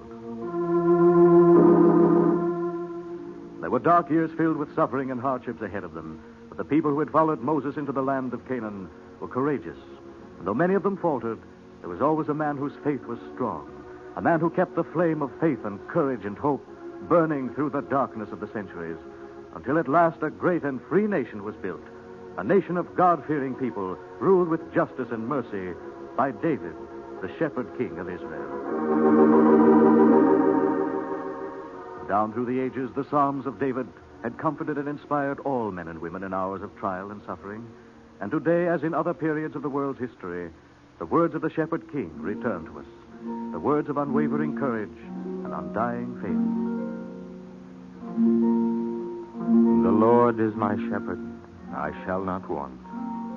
He maketh me to lie down in green pastures. He leadeth me beside the still waters. He restoreth my soul. He leadeth me in the paths of righteousness for his name's sake. Yea, though I walk through the valley of the shadow of death, I will fear no evil. For thou art with me, thy rod and thy staff, they comfort me. Thou preparest a table before me in the presence of mine enemies. Thou anointest my head with oil. My cup runneth over. Surely goodness and mercy shall follow me all the days of my life, and I will dwell in the house of the Lord forever.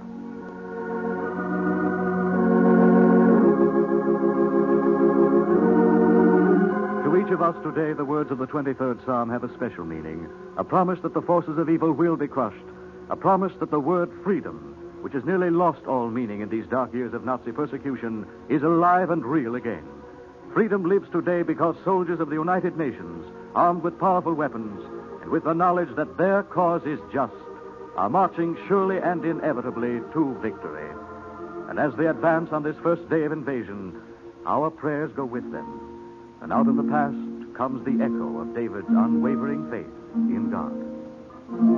Yea, though I walk through the valley of the shadow of death, I will fear no evil, for thou art with me. Thy rod and thy staff, they comfort me. Surely goodness and mercy shall follow me all the days of my life, and I will dwell in the house of the Lord forever. Now, with the invasion so much on our minds, naturally we're all talking about it. It's the most important thing in our lives. But please, when we talk, let's remember this. Careless talk costs lives. Our enemy is clever. He hopes we aren't. He hopes we'll tell in a bus or a restaurant or to someone who'll repeat it some little piece of information he wants. He hopes we'll talk about our letters from men in the service and repeat what they said. And those of us who are in war work, yes, he hopes we'll let out some of the things we know about our work. Well, let's fool him, please. The enemy has big ears. He hopes we have big mouths. Let's show him he's wrong. Let's think before we speak. Let's remember that careless talk costs lives.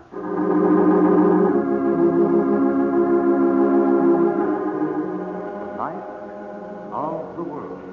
The day-to-day story of the Bible, currently the story of Jezebel's daughter Athaliah from the second book of Chronicles, will be continued tomorrow at this same time. This is Ted Campbell inviting you to be with us then.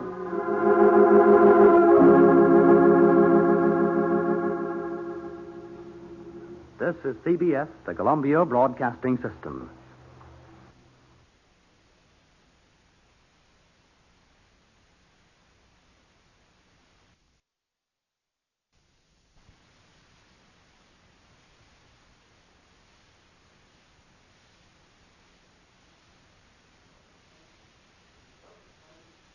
Welcome, friends.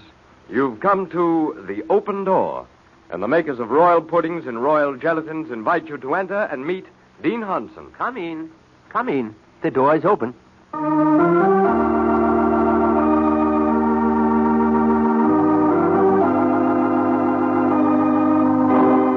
John Merrick, the huge, taciturn owner of the Jefferson Feed and Grain Store, has come to The Open Door. And today he says to Dean Hansen, My mother's 55 and has her own home, and she can work at the books in my store as long as she wants. She's worked for security, and she's got it. And now she wants to throw it all away for the sake of the raggle-taggle gypsies, oh. A new problem for busy Dean Hansen, a queer and unusual problem, begins today at The Open Door.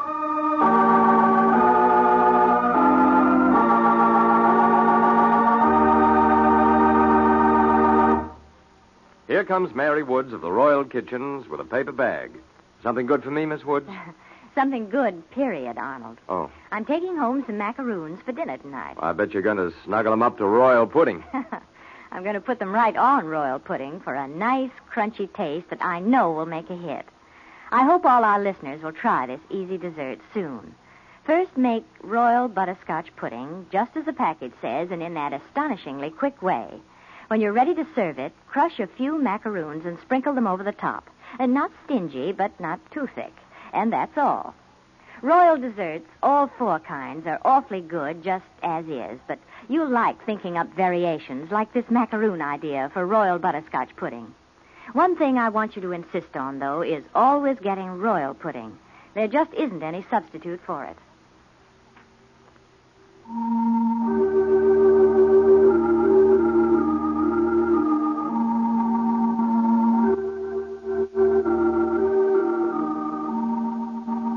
This is one of the fine afternoons in Jefferson that caused Corey Lohman, Dean Hudson's secretary, to look longingly out of a window at the green quadrangle. Even the buildings cannot crowd out the lush greenness. It's as if a green and friendly jungle had invaded the prim northern sanctuary of red brick. Soon the summer's sun will parch the grass. Soon the autumn will thin the now encroaching trees. But today the new growth is victorious. No one could be indifferent to the day's invitation. Least of all, young Corey Lohman. Pull yourself out of this, my girl. No sense in mooning out of the window in broad daylight. It's just because these days you have nothing to do at night. No one to meet. No one to rush back for to residence hall and change. No one to hurry down for to the coffee shop and say, "Darling, I'm not late, am I? At least not very late." For that, Corey Lohman, you can go down to Hostess House and put in an extra session washing the servicemen's dishes. Maybe tonight something exciting will happen. Maybe tonight you can lose your heart again. I wonder if there'll be a moon tonight. The distant whir of the lawnmower comes through the window, together with the sweet smell of new-cut grass. Professor Greentree crosses the campus, shoulders stooped, a briefcase under one arm and several books under the other. Corey asks silently from her vantage point, Isn't the day exciting to you? Then Corey turns away and regards the dean's next visitor, Mr. John Merrick. Once more she asks silently, Don't you find the day exciting? And Mr. Merrick, summoned back from his innermost thoughts by her gaze, clears his throat. I'm a busy man, Miss Lohman. I waited for the dean at his house, and he no sooner got there than he had to rush over here. We couldn't even talk on the way because some professor drove us over. Will he be much longer, you think? I don't think so, Mr. Merrick. He's just signing some letters and some papers. Are you worrying about the feed store, Mr. Merrick? Well, not exactly. Oh. Isn't this a wonderful day? Don't you love the smell of new mown hay? I'm used to those sorts of smells. Oh, yes, of course. But isn't it different when the sun is on it? When it's green? Miss Lohman, it only makes me remember all the people who won't buy feed all summer because they got their own hay. Oh. Well, doesn't it ever make you think of when you were younger and... When I was younger, I was mowing that grass and trying to memorize my homework while I did it. Oh. Didn't you ever have any fun, Mr. Merrick? Couldn't afford it. But there are so many pleasant things that you can't buy, so many things to do. They all take time, and time's money. Don't you ever regret some of the things you've missed? Why should I? I never missed them. Got everything I want. House, a steady wife, and a youngster. Is your wife happy, Mr. Merrick? Well, of course she is. Why shouldn't she be? She's got a washing machine, a vacuum cleaner, and an electric egg beater. Well, don't laugh, Miss Lohman. No, I wasn't. I do know what those things mean. No, I don't guess you can unless you've seen a woman do all the things she has to do without them. I remember my mother staying up half the night to finish her housework and her baking after her day's work. Don't guess someone like you, Miss Lohman, has any idea all the time these things save. But what's the use of time if... Corey stopped short, hopelessly. What she'd wanted to say was something expressive of the summer's day, of Dean Hansen and his grandson singing at the piano, of a memory of horseback riding with her lost lover, of all the moments which are useless and dear and happy.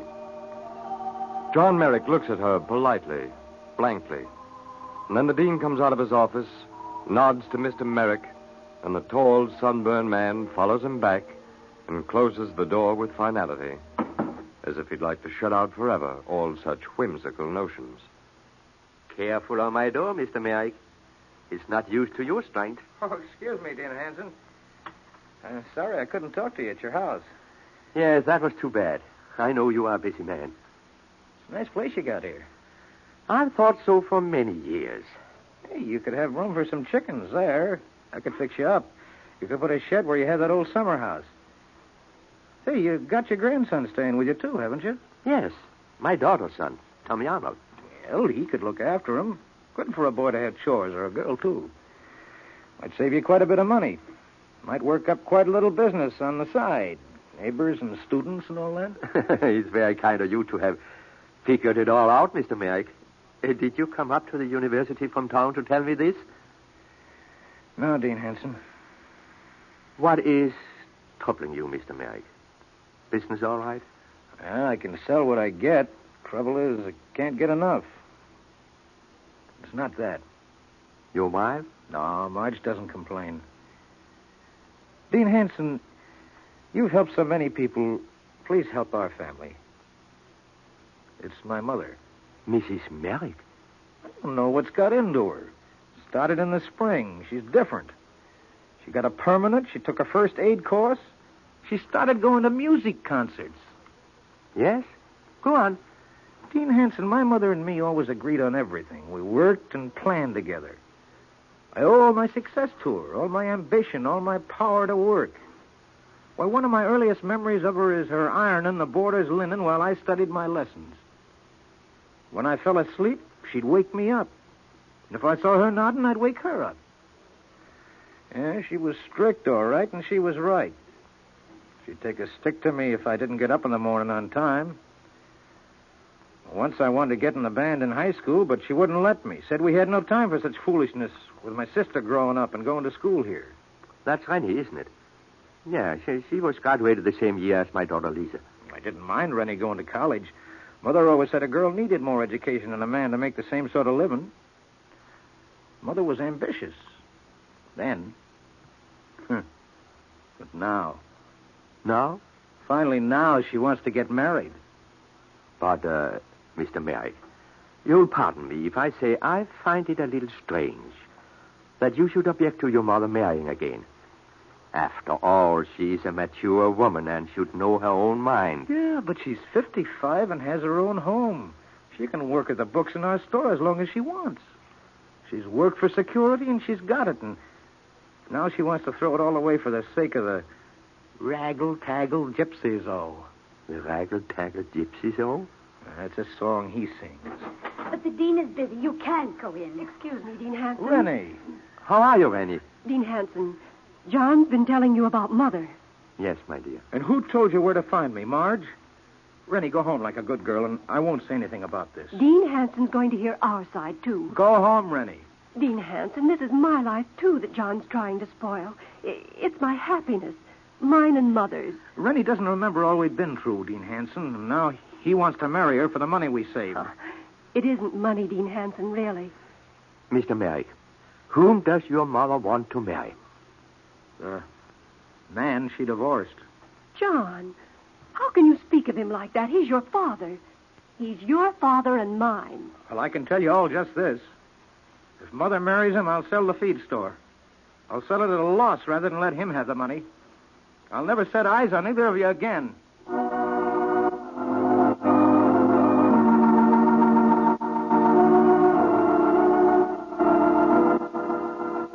Old childhood enmities, old hurts, stir themselves in the dean's little office.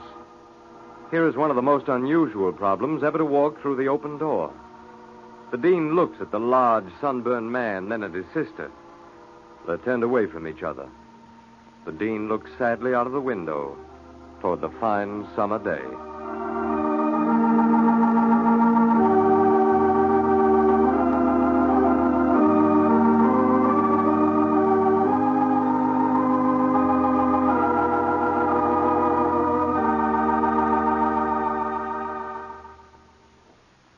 You know, that's true what Mary Wood said about keeping royal puddings on hand. An assortment of flavors. There's delicate royal vanilla pudding, rich royal chocolate, golden royal butterscotch, and the tapioca member, royal vanilla tapioca pudding. All so easy, all so good. And while we're stocking the pantry shelf, Arnold, let's not forget royal gelatin desserts with their wonderful fruity flavors. They're different from all the others, and they're flavor sealed. That's right. Royal puddings and royal gelatin desserts. That's the way to have better meals without fuss.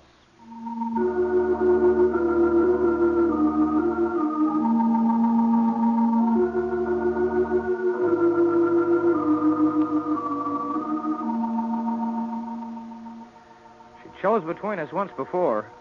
She put you and me on one side and him on the other and chose. Now she'll have to do that again. John Merrick reminds his young sister how their mother once chose them and left his father. He's secure in his mind that she can be made to make the same decision a second time. Be sure to listen tomorrow to The Open Door.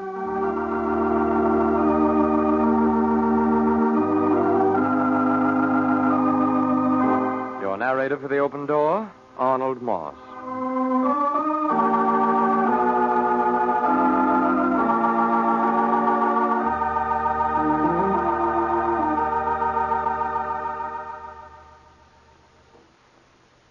At this season of the year, as the sun settles down to really serious business, we all have the same problem: how to cool off.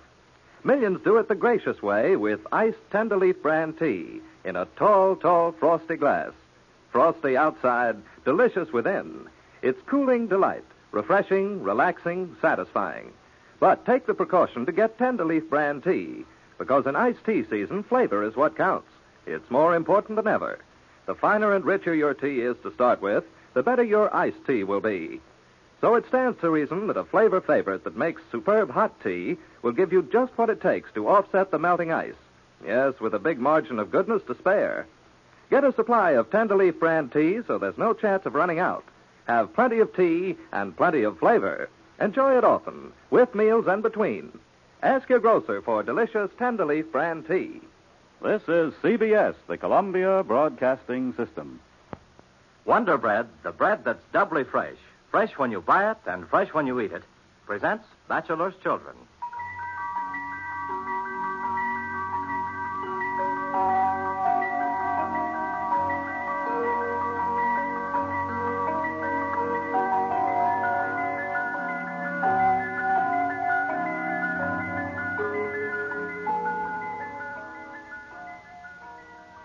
Bachelor's Children, radio's most beloved cereal, is brought to you by the bakers of Wonder Bread and Hostess Cakes and is dedicated to the grocers of America.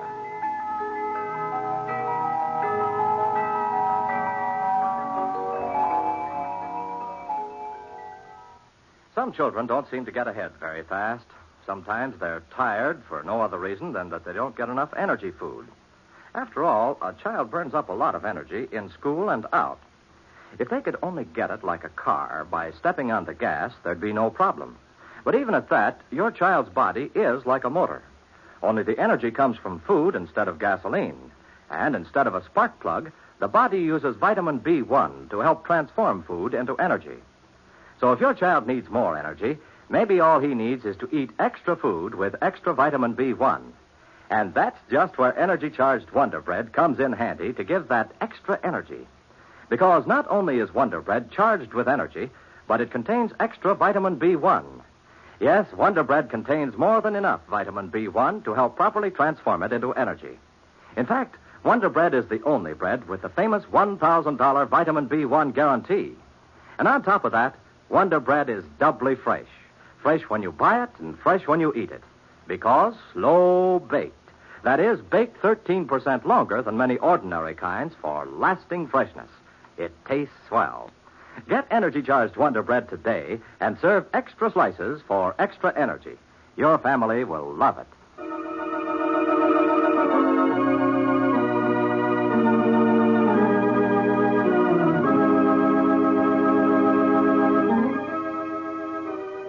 And now, Bachelor's Children, written by Bess Flynn. Clem Harvey was indignant and plainly disappointed when he left the Graham house a few moments ago. And as Dr. Graham watched him go down the street with the two boys trudging along beside him, he suddenly found himself feeling sorry for the man. Yes, sorry for him.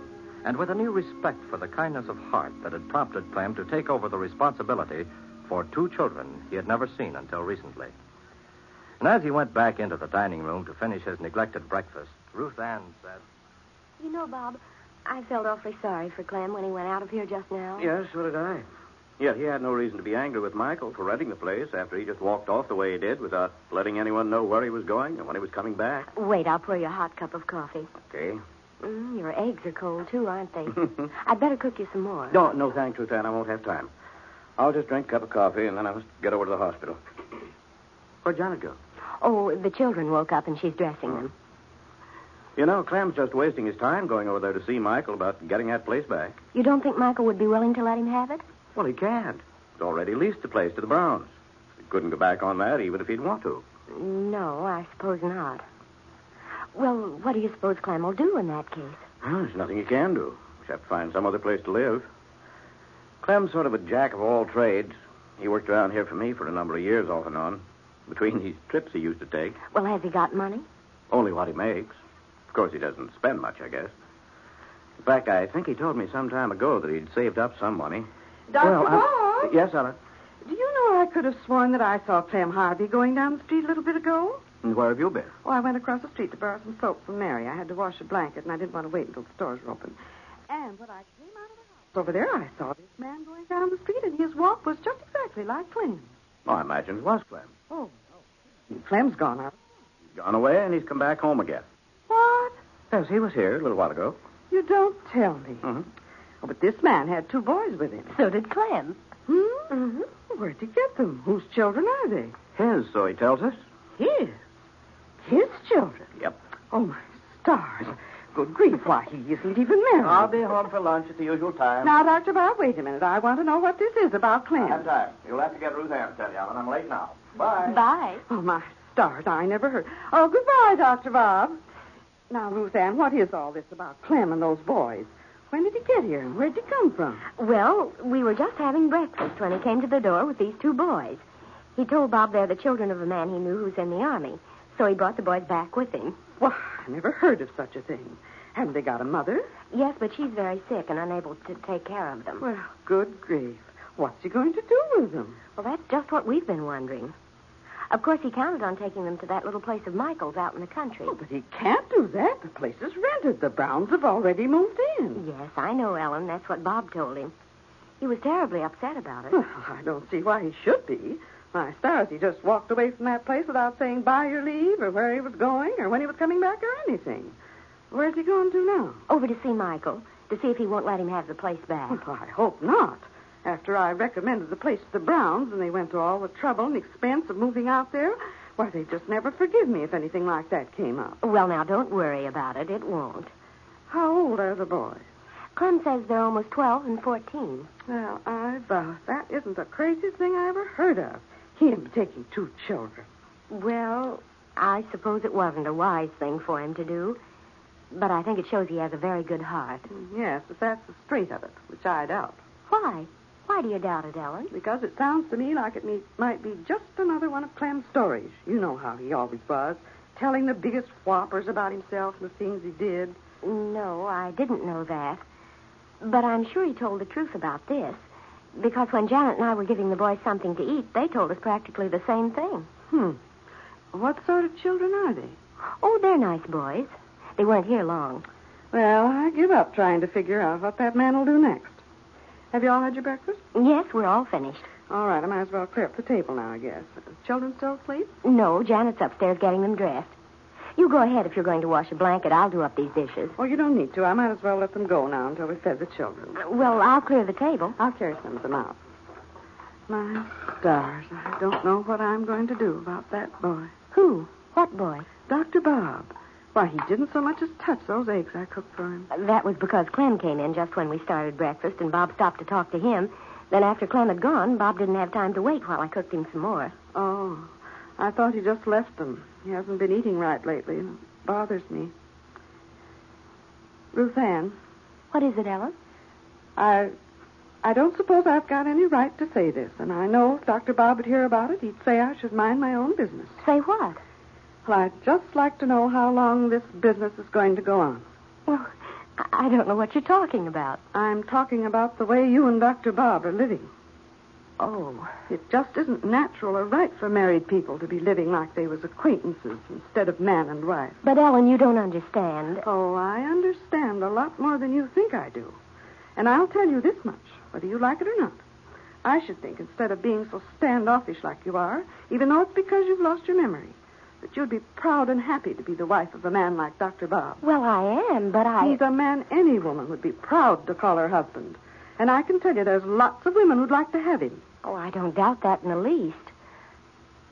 I suppose he had lots of girls before he married me, didn't he, Ellen? Oh, the women were all after him. Why wouldn't they be? Fine, handsome man like him with a nice home and good practice. I suppose before I lost my memory, I knew all about the girls he used to have. He must have told me about them. But now I can't remember any of that. Did he have many serious love affairs with girls? Oh, 2 or 3. I don't think any of them got to the point where he got engaged, but there were a couple of times when the old doctor and I used to call his father the old doctor, when we thought he was really serious. But he ended up in breaking it off. And then, when I thought he was settling down to be a bachelor all his life, didn't you come along and he up and married you? What were the names of some of the girls he went with? Oh, my stars, I don't know as I can remember all of them. There was one. I'm certainly glad he didn't marry that one. Why?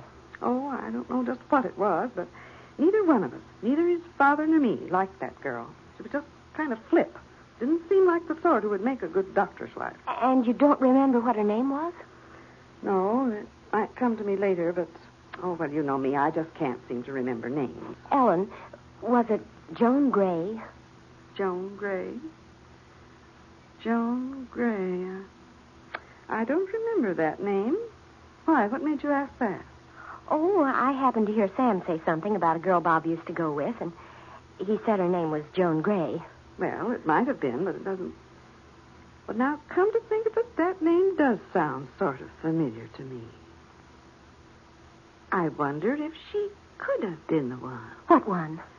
Oh, there was one girl. That was a good many years ago.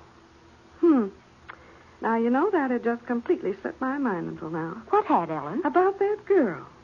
My, he certainly was crazy about her. Was it Joan Gray? Was she the one? I've sort of got the idea it was. Yes? Yes, I'm pretty sure that's the name. Well, if he was so crazy about her, why didn't he marry her? I don't just rightly know. What was she like? Oh, as I remember, she was a beautiful girl. Tall, queenly looking. They'd have made a handsome couple, the two of them. Isn't it funny the way men do? You're just the opposite of her. Well, like they say, caught on the rebound. Oh, good grief. Why, Ruthann, you're crying, child. No, I'm not. I'm not crying at all. What have I got to cry about?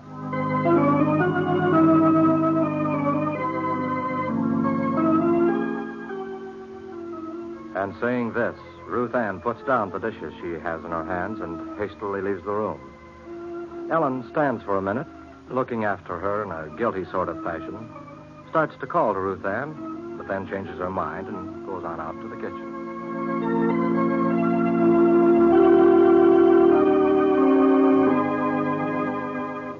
If you don't care how long bread stays fresh, you have no problem. But if you do, listen to this letter from Mrs. P.M. Bacon, 1511 Maiden Lane, Springfield, Ohio. I pack a lunch for my husband and daughter. Several times they remarked that the bread in their sandwiches was very dry, although it was carefully wrapped in wax paper. One day I bought a loaf of Wonder Bread. I was very pleased to hear them both say, "What kind of bread did you put in my lunch today? It certainly tasted different, so nice and fresh. From now on, I'm buying Wonder Bread." The bread you want is one that's fresh and stays fresh. That's energy-charged Wonder Bread, the doubly fresh bread. Fresh when you buy it and fresh when you eat it. For energy-charged Wonder Bread is slow-baked. Baked 13% longer than many ordinary kinds for lasting freshness. Remember, energy-charged Wonder Bread can help you step up your energy. So eat extra Wonder Bread every day for extra energy. Remember, too, please, energy-charged Wonder Bread is the only bread sold under the famous $1,000 vitamin B1 guarantee.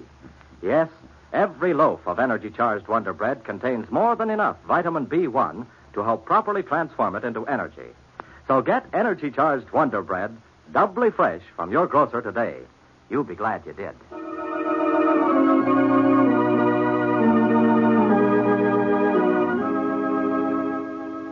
Ellen has a most uncomfortable day, and this evening she decides to have a talk with Janet. Please try to hear Bachelor's Children tomorrow when this conversation takes place. Meanwhile, in the interests of your family's appetite and health, get new Wonder Bread made with vitamin B1, the bread that's doubly fresh. Fresh when you buy it and fresh when you eat it. If you take 1 quart out of a gallon, you have 3 quarts left. That's the story about black market gasoline. With only so much gasoline, ration coupons are issued in order to divide it fair and square. Stolen or counterfeit coupons for the black market trade take gasoline out of circulation. In fact, if there were no black market, A coupons would be good for about 25% more gasoline. Thus, you can see the wisdom of playing square with gasoline rationing. So make sure you turn coupons in for the gas you get. And be sure to write your license number and state on the face of all your coupons. This program has come to you from our Chicago studios in the Wrigley Building. This is CBS, the Columbia Broadcasting System.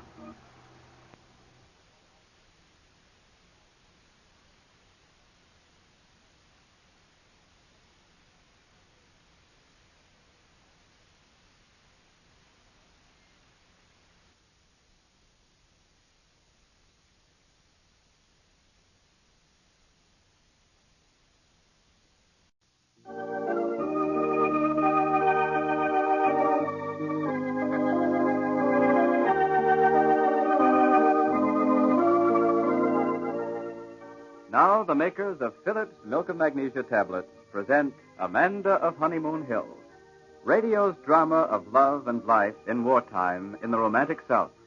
The story of a beautiful valley girl, Amanda Dyke, who married the son of the aristocratic family up on the hill, Edward Layton.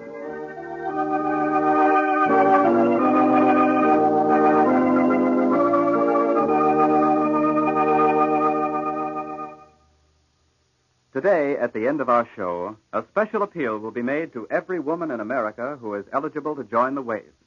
Hundreds of thousands of waves are needed urgently, at once. Full details will be given at the end of the broadcast.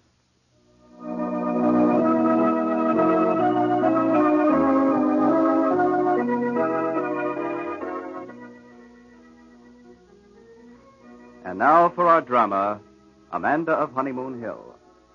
Amanda is troubled, deeply troubled. She is thinking,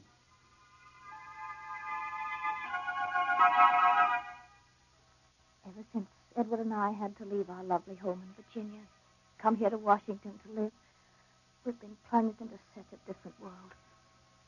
Of course, we had to come when Edward was given such an important war job, assisting Mr. Foster in his huge airplane factory. Of course, I wanted to come with him when he said he needed me here, but...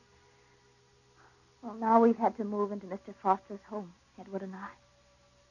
Oh, it's a beautiful place here in Chevy Chase. We have our own little suite of rooms. Mr. and Mrs. Foster are both so good to us. But I don't want to seem ungrateful, truly, but I do so wish Edward and I could be alone, that we didn't have to live with them, and with Bettina.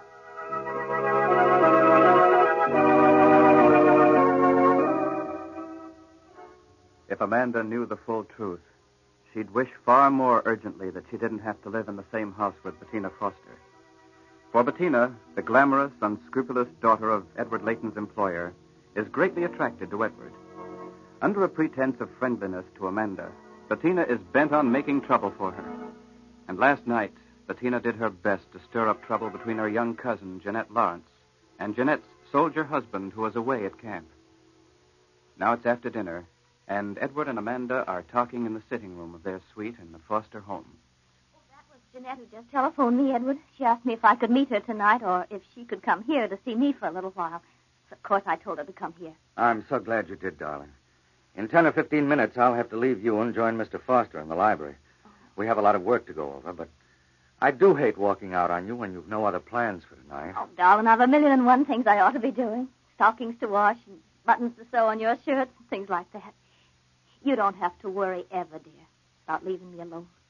Your work is the important thing. I know, but just the same, I do worry, Amanda, darling. I'm so afraid that you'll get thinking of home and Robert Elijah and missing him too much. I do miss him, Edward. I wouldn't be a mother if I didn't miss my baby terribly. But tonight, well, leaving him in our home so I could be with you, that's my war job, Edward. And we do have each other. Look at poor Jeanette. She's all alone. Yes, poor kid. It's tough on her and on all the young wives who have to carry on alone while their husbands are in the service. But she's a brave girl, and... Yes, she has been brave, Edward, all along. So brave. But now, and Bettina's... Oh, darling, I've been so upset all day remembering the things that Bettina said last night. Huh? What things? To Jeanette, of course. Oh, Edward, I forgot I haven't told you about that. I haven't truly had a chance. Well, you know Bettina and I had dinner last night at Jeanette's apartment. Yes, and you did tell me what a charming little apartment it is, and how much Jeanette loves it because it's her first real home. She almost had me crying, Edward, when she told me how she and Jack chose all the furnishings together before he went into the army, and how she's working so hard to keep the home for him till he comes back. She loves him so much. And she needs so terribly to believe in his love for her. Well, from all I've heard, he does love her with all his heart. And from what Jeanette said, I'm sure they're a particularly devoted couple. I think so, too, Edward. But, well, for 2 whole weeks now, Jeanette hasn't had a letter from him. Not a single line. Though she writes him every day, and she's nearly frantic, of course. Oh, I see. Yes, of course that's tough on her, but she's foolish to be so anxious. If her husband had been sent overseas, Jeanette would have received a notification of an APO address. Oh, well, that's not what's worrying her so terribly, Edward. She's not afraid Jack's been sent out of the country. Well, then what? The thing is that Bettina keeps telling her. Bettina says that, well, that with a man, new places mean new faces. That out of sight's out of mind. Oh, rot. Surely, Amanda, Jeanette doesn't believe Doesn't that. want to believe Jack could forget her or deliberately neglect her, but she... Well, Edward, you know how Jeanette's always lived in Bettina's shadow and is influenced by Bettina's opinions. And every time that Bettina sees Jeanette, she keeps telling her I can imagine. I can well imagine the poisonous doubts that Bettina would express. I suppose she has Jack spending his evenings with some other girl, having himself a heck of a good time and forgetting his wife entirely. That's it exactly, Edward. It's just the very things Bettina keeps saying. Then she ought to have her mouth washed out with soap. That's despicable. It's worse than that. It's almost a form of treason. Army officers have emphasized over and over how important it is to a soldier's morale for him to have complete faith in his wife and to know that she has complete faith in him. And for an outsider to destroy that faith, well, it's like destroying one of our soldiers. It's aiding the enemy. Edward, I wish Bettina could hear you saying that. Or that I'd been able to put it to her that way, so clearly and sternly. I did tell her she was wrong, all wrong, talking to Jeanette like that, but I wasn't able to stop her. And couldn't Jeanette stop her? No, she was too upset. Overwrought, crying. Oh, Edward, I'm so sorry for her. Because I know how she feels. It really isn't that Jeanette lacks faith in Jack. It's herself she doubts. Herself? Well, just what do you mean, Amanda? Well, it's sort of hard to express, but you know how it's been with Jeanette, growing up a poor relation in this house, always having to be grateful for hand-me-down clothes. And she never was as pretty as Bettina, nor as clever, and she never really expected much happiness for herself. But she did find happiness with Jack. Yes, but it was never a happiness she could take for granted. Because to Jeanette, it seemed like a miracle that Jack should love her and choose her to marry. Edward, you know, darling, it's so easy to doubt a miracle. Especially with Bettina constantly telling her Jack's probably stepping out with some other girl. Well, if Jeanette believes that, then she deserves to be unhappy. Edward, darling, you don't truly understand. I don't suppose any man could understand just how Jeanette feels. But that's the way women are made. And Bettina's so clever. The way she can twist things. Why, last night she was advising Jeanette to write Jack a scorching letter. And will you tell me, please, just where Bettina gets off advising other women how to handle their husbands when she hasn't managed to get one of her own? Hasn't anyone ever told Bettina that she hasn't done so well for herself? No, I don't suppose anyone's ever dared to tell Bettina that. But, darling, if anyone tried, she has her answer already. Her answer? Yes. She'd say that, well, that she had loads and loads of chances to marry. That men have been trying to marry her since she was 18, but that she always gets tired of a man by the time he proposes. So she refuses him. Oh. I think you have something there. Yes, that's just about what Bettina would say. You made a pretty shrewd guess, Amanda. Oh, it's more than a guess.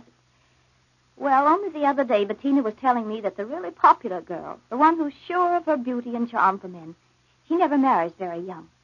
She said that the girl who's never had a sweetheart before and is afraid she'll never get another grabs at the very first man she can get and then marries him before he quite knows what's happening to him. Well, I'll be darned. That beats anything I've ever heard. So marrying young is a proof of unattractiveness in a woman. And being unmarried at 29, Bettina must be all of that, is proof of her devastating charm. Well, yes, that's the general idea. It means that Bettina's so sure she can get a husband any time she wants that she doesn't have to hurry. Poor Jeanette and I, why, we just had to take what we could get while the going was good. Take it and like it, I hope. You do still like being married to me, Mrs. Layton? Well, I managed to stand it, Mr. Layton. Edward, darling, you're picking up your briefcase. Oh, and that means... Yes, I'm afraid it does. It means that I'm going to take time to kiss you just once, and then I must hie me downstairs for that conference in the library with Mr. Foster. And it'll give you a good chance to talk to Jeanette and try to knock some sense into her head.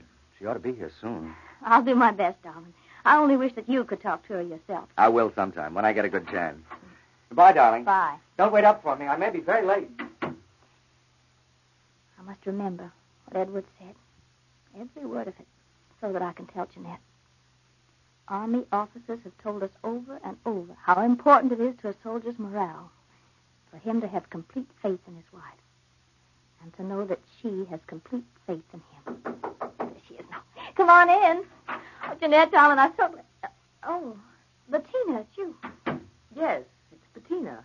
Were you expecting Jeanette? I didn't know. Well, she just telephoned a little while ago that she was coming over. To see you? Well, then maybe you'd rather that... I only came up because I thought you'd be alone. Now, don't be foolish, Bettina. She'll want to see you, of course. Sit down, please. Make yourself comfortable. Well, it seems very queer that Jeanette didn't telephone me. After all, she's my cousin. That must be Jeanette now. Jeanette, dear, I was beginning to be afraid that you were lost. Why, Jeanette, whatever's wrong? That's what I came to tell you, Amanda. Oh, hello, Bettina. Jeanette Lawrence, you don't look like something the cat dragged in. You're as white as paper. Your eyes are like two burnt holes in a blanket. What have you been doing, crying yourself sick over Jack? No, Bettina. I'm through with crying. Through with being a trusting little fool. I've taken your advice. Last night after you left, I wrote Jack that letter, and the things I said fairly scorched the paper. Oh, Jeanette, you didn't. Jeanette, you mustn't mail it. It's already mailed. I went right out to a post office the minute I'd finished and sent it airmail. Good. I only hope you told him plenty. Yes, I told him. I told him I wouldn't stand for it, being treated this way, being neglected and tricked by him. Jeanette. Oh, dear, my poor dear. For heaven's sakes, let's not have a scene. Just when Jeanette's beginning to show some gumption. My dear, you were perfectly right to send that letter. I'm proud of you. Leave me alone. Leave me alone. You made me write that letter, Bettina. And I hope you're satisfied. Because I'd give my right hand if only I'd never written it. If only I could take it back.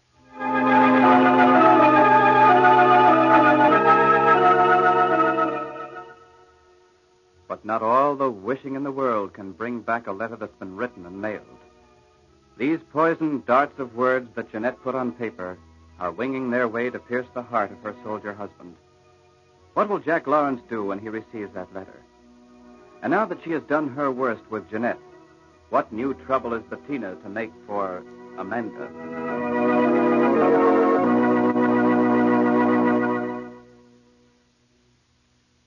Today we make an urgent appeal to the women of America to join the waves. As you know, our American Navy has now become the biggest in the world, in a growth so quick, so rapid, it is non-paralleled in history. This rapid growth of the Navy has made it necessary now, today, for the Navy to call upon the women of America for one of the most important jobs women have been asked to do in this war, to enlist by the thousands as waves. You're needed to put on the glorious blue uniform of the Navy, to step in and free a sailor from a shore job so that he can take his place on one of the hundreds of new Navy ships and planes which must now go forward to fight in the fiercest battles of the war. As a wave, you may help direct the takeoff and landing of Navy planes as a control tower operator, send and receive important code messages, help locate men and ships at sea, make up weather charts, and so forth. The only qualifications to become a wave are you must be an American citizen, 20 to 35 years old, with at least 2 years of high school or business school training, and no children under 18. The age limit for officers is 20 to 49 years. For full details, go to your nearest Navy recruiting station today. Do this at once, today. Our American Navy needs you as a wave in order to use its mighty strength most effectively in the days just ahead.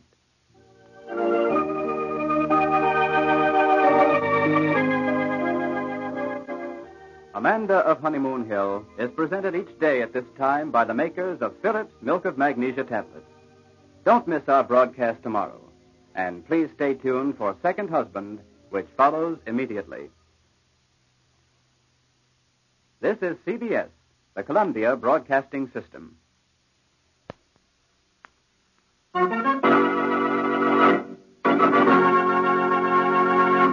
Now, Second Husband, starring Helen Menken as Brenda Cummings.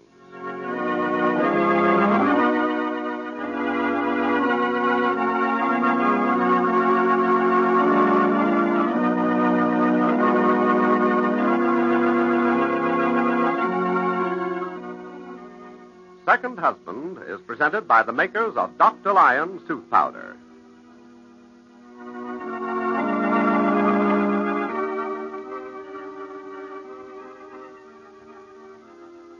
Brenda has just delivered an ultimatum to her 16-year-old daughter, Fran, and to Elsa King that Fran is to leave Elsa's house and come home by the next day, even though Fran wants to stay, declaring that she doesn't like her own home anymore, preferring Elsa's, where she considers herself understood. Elsa's understanding of Fran consists of two things: trying to put the girl on the stage against Brenda's wishes and turning her against her mother. Brenda is desperate to know how to combat Elsa's influence, and as soon as she reaches her apartment, she goes to her old friend Ben for advice. Brenda, honey, what's the matter? Did you find Fran real sick? Oh, she's sick, Ben. Way you mean? Why, what's wrong with her? Oh, what's wrong with her is Elsa King. Huh? Ben, I'm frightened out of my wits. I really am. That woman has taken my daughter and made her into someone else. Why, you wouldn't know her if you heard her talk. Now, wait a minute. I don't get this. What are you trying to tell me? That Elsa King, bit by bit, word by word, has made Fran believe horrible things about me. But... That I don't love her, that I'm jealous of any possible career that she might have, and above all, that I don't understand her. Come now, honey. Fran knows better than such tomfool stuff. Well, she's got a mind of her own. She ain't going to let a woman that she's known a week tell her what to think about you that she's known for 16 years. Yes, but it's happened, Ben. I haven't exaggerated a word. Well, you don't think you have, but it's all in your head. Oh. Why, there can't a word of it be true. But Fran said those very words to me, Ben. I don't believe it. Not Fran. Not to you. I know. I couldn't believe it myself. It kept going through my head as I stood there listening to her that, well, this isn't my daughter, Fran. None of this is happening. But it was, Fran. And it did happen, Ben. What am I going to do? Well, did you come off and leave Fran with that woman? She wouldn't come along with me. At first they pretended it was because Fran was too sick to be moved. But she wasn't that sick, Ben. She just didn't want to come. And finally, she said so to me. Well, I don't care what she said. She hadn't ought to be left around that... Well, I ain't in the habit of calling ladies names, but I'd sure like to call that one some right now. Oh, Ben, I didn't want to leave Fran there, but I couldn't pick her up bodily and carry her off. And she wouldn't obey me. Do you hear that, Ben?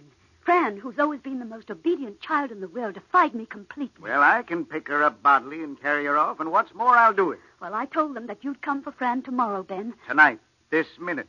I ain't going to have her there. And as soon as I get her here, I'm going to give her a good licking. She ain't too big for one. She's proved that. But I'm afraid none of that is going to solve the problem, Ben. It's a bigger thing than you know, perhaps bigger than I know. But I do know this much. It's not going to be easy to lead Fran back to being her old self again. Well, what in tarnation made that Elsie want to change her? Wasn't Fran all right the way she was? Well, we know how it all began, Ben. Elsa King's determination to put Fran into that first show that she was producing. But it's even gone further than that now. I think that, well, Elsa King is neurotic in the extreme, and in some twisted way she really thinks of Fran as her own daughter, really believes that she has the right to control her and plan for her. And that's what makes all this truly dangerous, Ben. So, how do you handle a thing like that? I don't know where to begin. I just don't know. Well, Brenda, I ain't so sure that you're right. Now, if you ask me, Elsie King is nothing more nor less than a spoiled woman that wants her own way.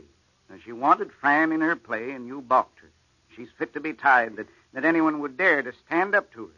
So she's doing everything low and sneaking that she can to get back at you. Now, all that other stuff about her thinking that Fran's her daughter just don't make good sense. Well, good sense or not, Ben, it's true. I know it is. And I've got to combat it some way, somehow, for Fran's sake. Elsa's got to be made to stop undermining my daughter's faith in me. But how to do it, Ben? How? Oh, honey, you got me out of my depth. Folks don't act that way where I come from. All I got to say is that I wish Elsie King was a man, because it'd pleasure me considerable to knock someone down that's acting the way she is. Well, if Grant were only here, he'd know what to do. Oh, but he's not here. He's fighting a war on the other side of the world, and I'm fighting one of my own right here. Yeah, likely Grant'd know what to do. Oh, Ben. Huh? What about Mildred? But now, don't go talking about Mildred. I'm mad enough as it is. If I got to thinking about that sister of yours, I'd like as not blow up. She started this here whole thing in the beginning. That's just it, Ben. She did start it. Ah. And she apparently has some influence with Elsa King, or she could never have got her interested in my daughter, Fran. Maybe we could get her to use that influence for the good, Ben. Any time Mildred Turner uses her influence for the good, I'll know the world's coming to an end. But she might, Ben. She just might. It's worth the trying. Anything is worth trying. You can try, but I'll tell you before you start, you might as well save your breath. Well, you're probably right. Even though I think Fran is too inexperienced, Mildred thinks Fran should go on the stage, and she's already against me. But still in all, Ben, she doesn't know these other things about Elsa, what she's doing to Fran. So maybe if I told her right now... And maybe not. You know Mildred ain't never agreed with anyone in her family yet. And there ain't no reason to believe that she's going to change now. Yes, but she loves Fran. She wouldn't want to hurt Fran or see my that... name. What are you two saying about me behind my back? I hope it's nice. Well, I'll tell you what we were saying. We were saying that... Hush, Ben. Mildred, I need your help desperately. I need you desperately. Why, Brenda, darling, of course. What can I do? Whatever's wrong? Well, you see, it's Fran. Now, Brenda, for heaven's sakes, if that's what you want my help about, you've come to the wrong person. You know very well that I think Fran should start her career now. And I'm not so wishy-washy that I can alter my firm convictions just to please you. No. It's not the stage this time, Mildred. It's something else. Something that you haven't heard about. You see, Fran wants to stay at Elsa King's. She doesn't want to come home. She wants Does Elsa want her? Well, that's what I'm trying to tell you, Mildred. Elsa is keeping her there. She's keeping... How marvelous. Isn't Fran the lucky girl? That beautiful house, all those servants. How I envy her. Mildred, you don't understand. Elsa has turned Fran against me, against her own home. Oh, how utterly silly, Brenda. But it's true. It's true, and I've got to get her away from there. Don't you see, Mildred? I certainly don't see. What I see is that you've got the most ridiculous and macabre imagination, and that you're overwrought. You need a vacation. I've always said you work too hard. And that's one perfectly good reason why you should let Fran go on the stage and make some money for you. Listen to her. The same old thing. Same old Mildred. You keep out of this, Ben Porter. I've nothing to say to you. Well, I'm glad of that, but I got plenty to say to you. Now, you look here, Mildred. You started this thing with Elsie King, and now you can just unstart it. I started it? Yes. Started what? No, it's no use, Ben. You see, Mildred won't help us. Well, it ain't no disappointment to me, because I never expected her to. But I don't understand what I'm expected to do. Mildred, would it do any good for me to tell you? Not a lick. Tell me. At least I'd like to get this straight. You never had anything straight in your life. Brenda, if you don't stop Ben talking to me this way, I won't listen to a word. Please, Ben, please. Oh, excuse me, Mildred. I wouldn't get you ruffled up for the world.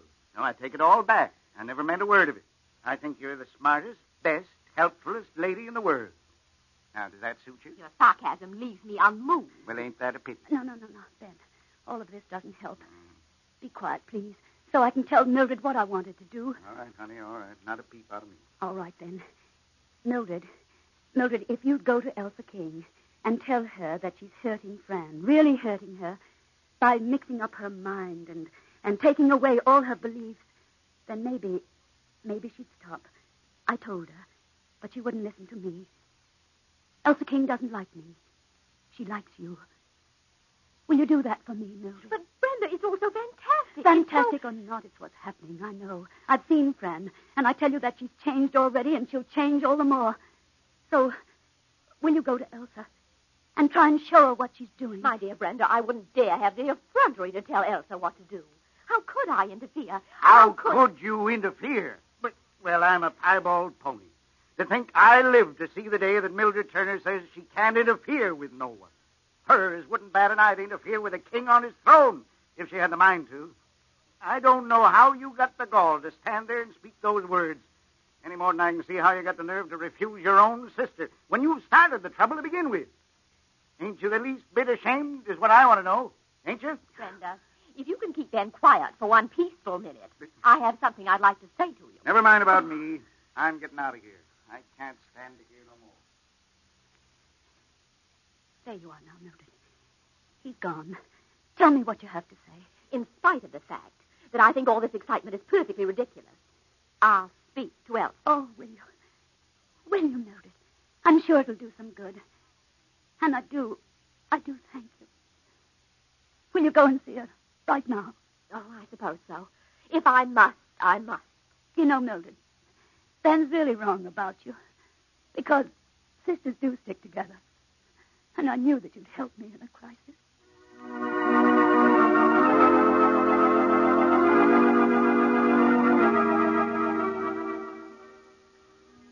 Is Ben so wrong?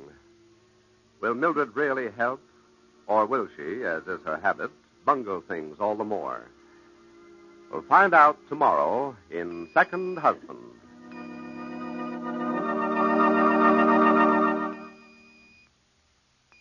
And now, Miss Helen Mencken. Today, we should like to end our broadcast by the reading of this special Invasion Day prayer by the Right Reverend Henry St. George Tucker. Almighty and most merciful God, Father of all mankind, lover of every life, hear, we beseech thee, the cry of thy children in this dark hour of conflict and danger. Thou hast been the refuge and strength in all generations of those who put their trust in thee. May it please thee this day to draw to thyself the hearts of those who struggle and endure to the uttermost. Have mercy on them and suffer not their faith in thee to fail. Guide and protect them by thy light and strength, that they may be kept from evil. May thy comfort be sufficient for all who suffer pain, or who wait in the agony of uncertainty. O righteous and most powerful God, who in their tragedies and conflicts judgest the hearts of men and purposes of nations, enter into this struggle with thy transforming power, that out of its anguish there may come a victory of righteousness.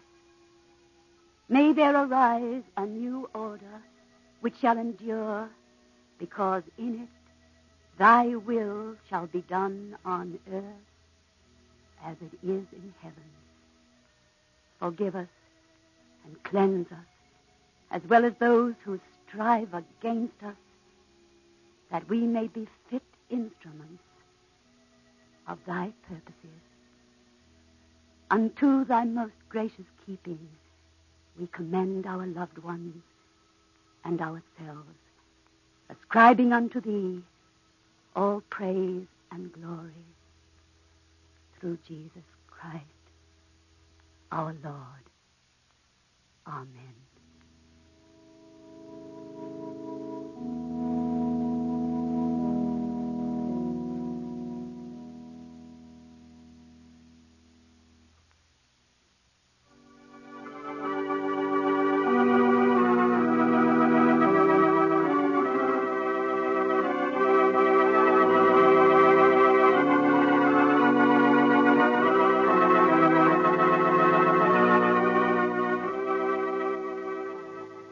Second Husband, starring Helen Mencken as Brenda Cummings, will be on the air at the same time tomorrow.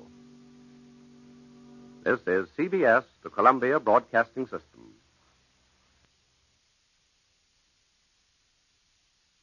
At this time, CBS World News will attempt to bring you a scheduled address to the people of France by General Charles de Gaulle, leader of the French Committee of National Liberation. General de Gaulle will speak from London, and if we are able to pick up his talk, you will hear a running translation of his address by Beverly Thurman of Columbia's Shortwave News staff. This is CBS in New York, and in a few moments we will switch you to London for the scheduled address of General Charles de Gaulle. But in the meantime, while we're waiting for the General to begin, we might mention that it was announced only this morning that he had arrived in Britain.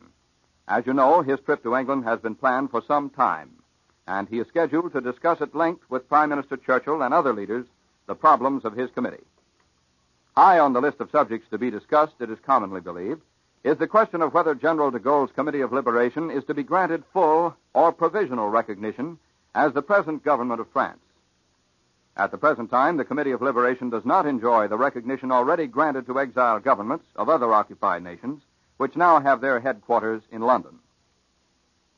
The news bulletin this morning announcing de Gaulle's arrival in London also mentioned that he has already had a first meeting with Mr. Churchill, shortly after the first news came of the invasion of his country by Allied troops. De Gaulle had apparently arrived some time before, but news of his presence in London had been held back for reasons of military security. We are still waiting for General de Gaulle to begin speaking in London. In the meanwhile, we'll bring you invasion news up to this moment.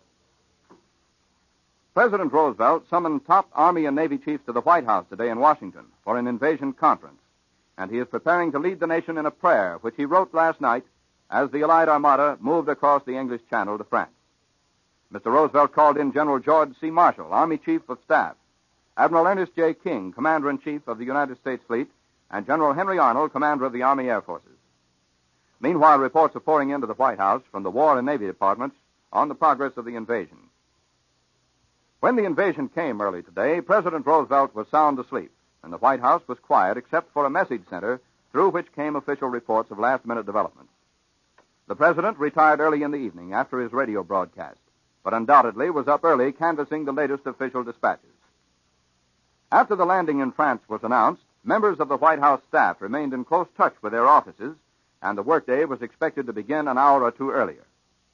Otherwise, the White House was quiet, with very few lights on, and no activity except in the press room where a group of reporters sat through much of the night waiting for any possible development from the President.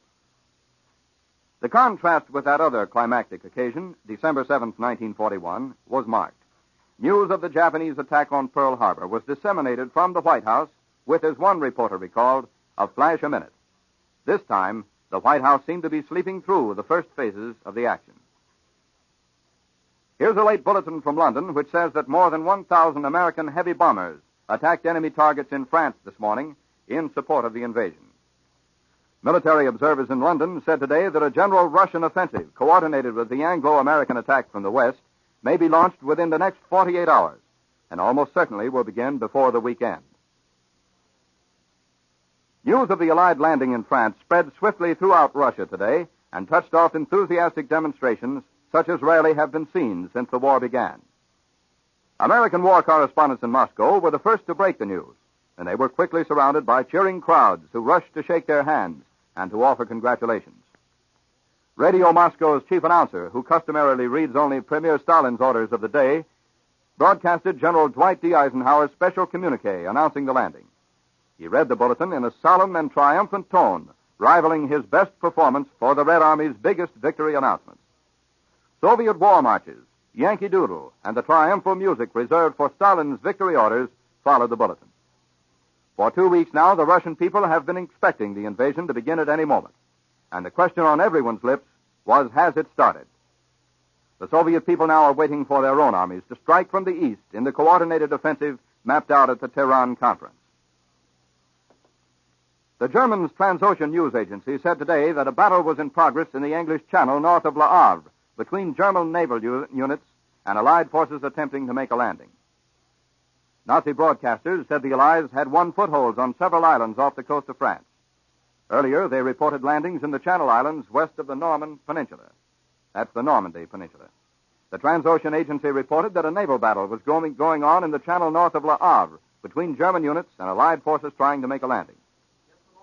DNB, the official Nazi agency, said German counterthrusts were being undertaken east of Cherbourg, but the enemy keeps throwing the bulk of his troops into the area between Cherbourg and Ouistreham. The 28th and 101st American Parachute Divisions dropped in the Normandy area, DNB reported, adding the usual propaganda claim that many of these soldiers were captured. Ladies and gentlemen, this is CBS World News in New York. We had expected to bring you an address by General Charles de Gaulle speaking in London, but so far we've been unable to contact that point.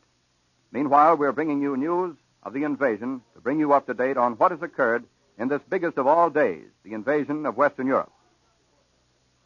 An American war correspondent, Stanley Richardson, who has just returned from the Second Front beachhead with the first naval eyewitness of the operations.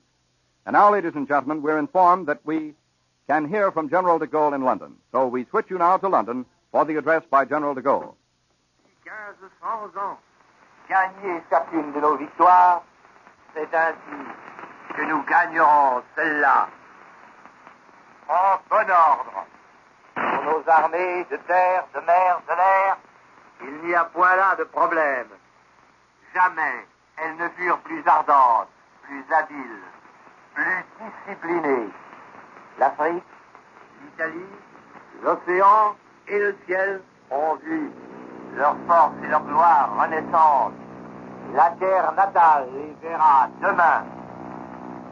Pour la nation qui se bat. General de Gaulle says that never have France's forces of the air, sea, and land had such a glorious opportunity to distinguish themselves. And he speaks of the glories which the French armies have just achieved in the Italian campaign. Par le gouvernement français et par les chefs français qu'il a qualifiés pour le faire à l'échelon national et à l'échelon local soit exactement suivis. La seconde est que l'action menée par nous sur les arrières de l'ennemi soit conjuguée aussi étroitement que possible avec celle que mènent de front les armées alliées. General de Gaulle says that the first order which the French government has to give to the French forces will be followed exactly. De l'action des forces de la résistance doit durer pour aller sans amplifiant jusqu'au moment de la déroute allemande. La troisième condition est que tous ceux qui sont capables d'agir, soit par les armes, soit par les destructions, soit par le renseignement.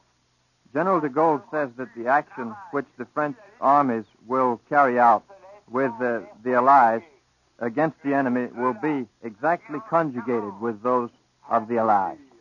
Ou à la déportation, quelles que soient les difficultés, tout vaut mieux.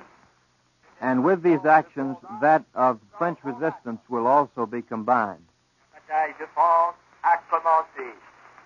Il n'y a plus dans la nation, dans l'Empire, dans les armées, qu'une seule et même volonté, qu'une seule et même espérance. Derrière le nuage. And General de Gaulle says it is absolutely necessary that all French patriots capable to act by arms and by refusing to work for the Germans should not allow themselves to be taken prisoner. Le français qui vous est parvenu de Londres. Nous vous retournons au studio de la Voix de l'Amérique à New York. And General de Gaulle said in concluding that the Battle of France has begun, and there is no longer except a single and sole will to conquer on the part of the French nation.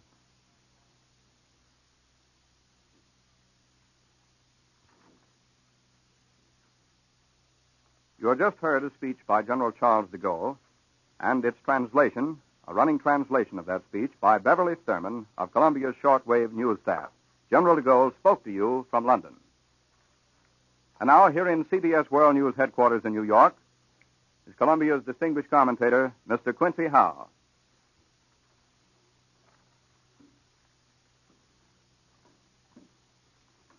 The news of Allied landings on the north coast of France has given the war its most dramatic and sudden change since the Germans invaded Russia.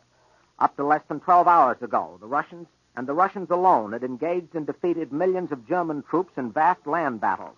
Our North African and Italian campaigns had diverted some German strength from Russia, so had our preparations for invasion from the west. The fall of Mussolini in July and the fall of Rome day before yesterday hit German prestige hard throughout Europe. But until Anglo-American troops began to land in force in the West, it was toward the Russians that the Germans looked with fear and the people of the occupied countries with hope. Our landings have started to change all that, and the better and faster our campaign in the West develops, the more rapidly British and American prestige will grow in Western Europe. These landings differ from the invasion of Italy in at least two important respects. First, they show that Britain and the United States have developed first-rate military power on land as well as in the sea and on the air. We are now able to come to grips with the Germans in their own element, land fighting, and have already mastered our two elements, the air and the sea. That was Columbia's analyst, Quincy Howe. Ladies and gentlemen, the following is the invasion prayer which President Roosevelt wrote while Allied troops were landing on the coast of France, and which he will read to the nation by radio at 10 p.m. Eastern War Time tonight. My fellow Americans, in this poignant hour, I ask you to join me in prayer. Almighty God, our sons, pride of our nation, this day have set upon a mighty endeavor, a struggle to preserve our republic, our religion, and our civilization, and to set free a suffering humanity. Lead them straight and true. Give strength to their arms, stoutness to their hearts, steadfastness to their faith. They will need thy blessings. Their road will be long and hard. The enemy is strong. He may hurl back our forces. Success may not come with rushing speed, but we shall return again and again, and we know that by thy grace and by the righteousness of our cause, our sons will triumph. They will be sore tired by night and by day, without rest till the victory is won. The darkness will be rent by noise and flame. Men's souls will be shaken with the violences of war. These are men lately drawn from the ways of peace. They fight not for the lust of conquest. They fight to end conquest. They fight to liberate. They fight to let justice arise and tolerance and goodwill among all thy people. They yearn but for the end of battle, for their return to the haven of home. Some will never return. Embrace these, Father, and receive them, thy heroic servants, into thy kingdom. And for us at home, fathers, mothers, children, wives, sisters, and brothers of brave men overseas, whose thoughts and prayers are ever with them, help us, Almighty God, to rededicate ourselves in renewed faith in thee in this hour of great sacrifice. Many people have urged that I call the nation into a single day of special prayer. But because the road is long and the desire is great, I ask that our people devote themselves in continuance of prayer. As we rise to each new day, and again when each day is spent, let words of prayer be on our lips, invoking thy help to our efforts. Give us strength, too, strength in our daily tasks to redouble the contributions we make in the physical and material support of our armed forces. And let our hearts be stout to wait out the long travel, to bear sorrows that may come, to impart our courage unto our sons wheresoever they may be. And, O Lord, give us faith. Give us faith in thee, faith in our sons, faith in each other, faith in our united crusade. Let not the keenness of our spirit ever be dulled. Let not the impacts of temporary events, of temporal matters, of but fleeting moment, let not these deter us in our unconquerable purpose. With thy blessing, we shall prevail over the unholy forces of our enemy. Help us to conquer the apostles of greed and racial arrogances. Lead us to the saving of our country, and with our sister nations, into a world unity that will spell a sure peace, a peace invulnerable to the schemings of unworthy men, and a peace that will let all men live in freedom, reaping the just rewards of their honest toil. Thy will be done, Almighty God. Amen.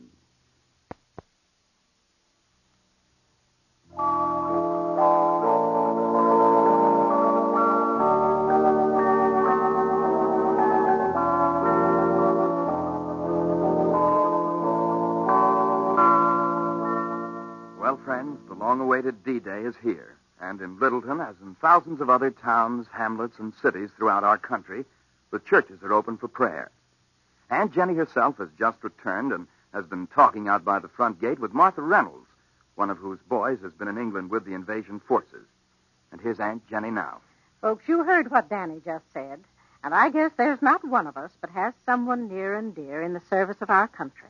A husband, a son, a sweetheart. Or maybe the boy down the street who was just a kid only a few years ago. That's right. And whoever they are, wherever they are, our hearts are with them today. And our thoughts go out especially to the men and boys who are invading Europe to bring liberty to the starving, conquered people. And now the time's come that these oppressed nations have been looking forward to for so long. And, ladies, it's up to us home folks to help our men and boys by keeping our faith in them strong and unwavering as they fight to stamp out the forces of evil and oppression. So now, friends, let's join in a brief prayer for the safety and success of our loved ones. Dear Heavenly Father, be with our boys today.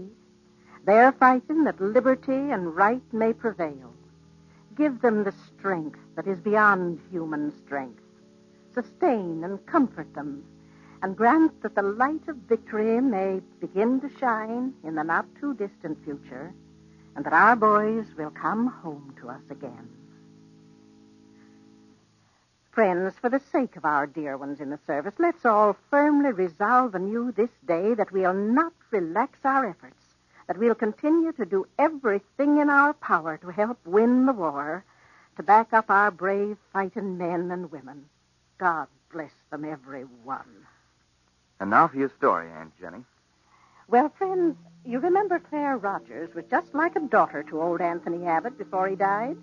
His only son, Jim, had run away from home years ago after an auto accident. And then Jim came back to Littleton, not knowing his father was dead. That's right, Danny. Martha Reynolds told him. She was at the traveler's aid desk that morning. She told him, too, that he'd inherited some money. But as she didn't know the name of his father's lawyer, she told him to go down to the newspaper office and talk to Calvin. Well, early that afternoon, Jim went to the Clarion office to get a copy of the newspaper carrying the notice of his father's death. And then Calvin was saying... I was just going home for a bite of lunch, Mr. Abbott. Glad to share it with you. Well, that's very kind of you, Mr. Wheeler, but I haven't time today. Oh, that's too bad. Here's the paper, Mr. Wheeler. Oh, thanks. Thanks, Pete. The article about Mr. Abbott is on the front page, along with the pictures, boss. Ah, good, good. Why did Pete say that? I mean, how did he know that I wanted to see the article about Mr. Abbott? Oh, people around the newspaper office have a way of putting one and two together. We don't always get the right answer. Sometimes we learn too late to our sorrow, but... You and Pete recognize me, too. Yes, yes. I'd like to help you in any way I can, Mr. Abbott. Well, thank you. But I'm not at all sure I'll stay here, and I had in mind slipping away with as little commotion as possible. No explanation is necessary. If you don't find what you want in the paper, just let me know. I decided I couldn't leave without going to my father's attorney. It was his name that I wanted to get from the paper without asking anyone for it directly. Oh, I understand. Well, I'll tell you, he's Will Hunter. His office is 2 blocks down the street on the right-hand side in the yellow brick building in the center of the block. Well, thank you. Thank you very much, and goodbye, sir. Goodbye, and good luck, Jim. You said it, boss. Good luck. That guy sure looks like he could stand a little luck. Yes, he does, Pete. Can you feature a drip like that? Being the son of good old Anthony Abbott, inheriting all that dough, and looking like such a sourpuss about it. Or was it an act, a cover-up, for fear it'd show how gosh all fire tickle he was, a nice old guy had kicked off? I don't believe I saw Jim Abbott just like you did, Pete. His eyes were as gentle as a woman's. No, that's not it. They were... Yeah, I know, boss. They looked like if he was a girl, he'd have been blubbering fit to drown us. And if it was an act, he can sure deliver the goods, costume and all. Boy, that suit's so thin that if he had sneezed real hard, it'd have been gone with the wind.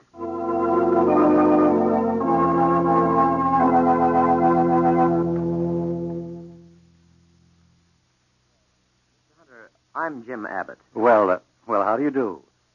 This is indeed a surprise. Do sit down, Mr. Abbott. Thank you. I probably should have notified you that I was coming, but I didn't know that I was myself until about an hour ago. You've been in town only an hour, Mr. Abbott, or may I call you Jim? If you like. But about coming in town, I came in on an early train this morning, but... Oh, I see. You mean that you only learned within the hour of your father's demise and the legacy he left you? No, I learned of that soon after I arrived. Oh, I see. It took me some time to decide whether or not I wanted to make any inquiry about the money I was told my father had left me. May I ask why you would have to decide on such a matter, Mr. Abbott? Well, I think it's only fair to tell you that I still haven't made up my mind as to what I'll do in regard to it, but I would like very much to find out what my father's last wishes were and ask if he perhaps left any personal message for me. Yes, Mr. Abbott, there's a letter, but I do not have it in my possession. Well, where is it? Who has it? A girl by the name of Claire Rogers has it. She came in after her work every day and cared for your father, and he loved her like a daughter. Well, this girl was a nurse? No, it seems your father befriended her when she came here some 6 or 7 years ago, and Claire never forgot it. Oh, I see. Now, as to the terms of the will, you are to receive a certain sum each month for the first year. The sum isn't large, but it'll be sufficient for your personal needs. Well, I wasn't thinking of my current needs, Mr. Hunter. I'm able to manage. What I want is my father's letter to me. Of course. I'll call Claire after her work and tell her you're coming for it. But first, I want to make the other terms of the will clear to you. Very well, sir. Briefly, they are this. After the year is up, you are to be given full possession of your father's entire legacy. Well, I don't know that I'd feel right in taking it after the way I've... In this matter, you do not have only yourself to consider, Jim. As the will, including your monthly allotment, is null and void unless you agree within 2 weeks' time to a certain stipulation your father has made. Stipulation? Well, that doesn't sound like my father. But since he made it, he must have felt he had some good reason for it. And I couldn't blame him if he'd lost all faith in me. His faith in you, Jim, never wavered. And the stipulation is that you marry Claire Rogers. Marry? Marry? Yes. Marry the girl who cared for your father so long. Oh, but see here. The kind of a girl I'd want to marry wouldn't be the kind of a girl who'd have me. I believe you'll regret having said that when you meet Claire Rogers. I regret having said it now. I regret ever having to think such a thing about any girl or about myself. But look at me. Shabby, lame. I'd be a pretty poor bet for any girl, even with the money, if I had to be thrown in along with it. What you're really trying to say, Jim, is that any girl who would marry you would be marrying just for the money. Isn't that it? Well, wouldn't she? Wouldn't she? What other reason could a girl who... Oh, never mind. Please tell Claire Rogers that I'll not impose on her, and that if she'll send me my letter, we'll call it quits. Or does she know about the stipulation? Yes, she knows. And wait a minute, Jim. You'd better think this over a little. Claire cared for your father without thought of return for herself. Well, that sounds very pretty, but if you'd knocked around the world as much as I have, you'd know that those things just don't happen without a motive behind them. Again, I say, you'll regret those words when you meet Claire. Mr. Hunter, you may think you can tell by looking at me what my life has been, only you can't.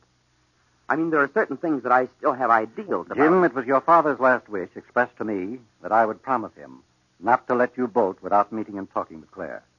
Now, you wouldn't refuse your father's last wish just to talk with her, would you, Jim? No, I guess I couldn't do that. Good. I'll take you, too. No, thank you. If I must see her, I want to do it alone.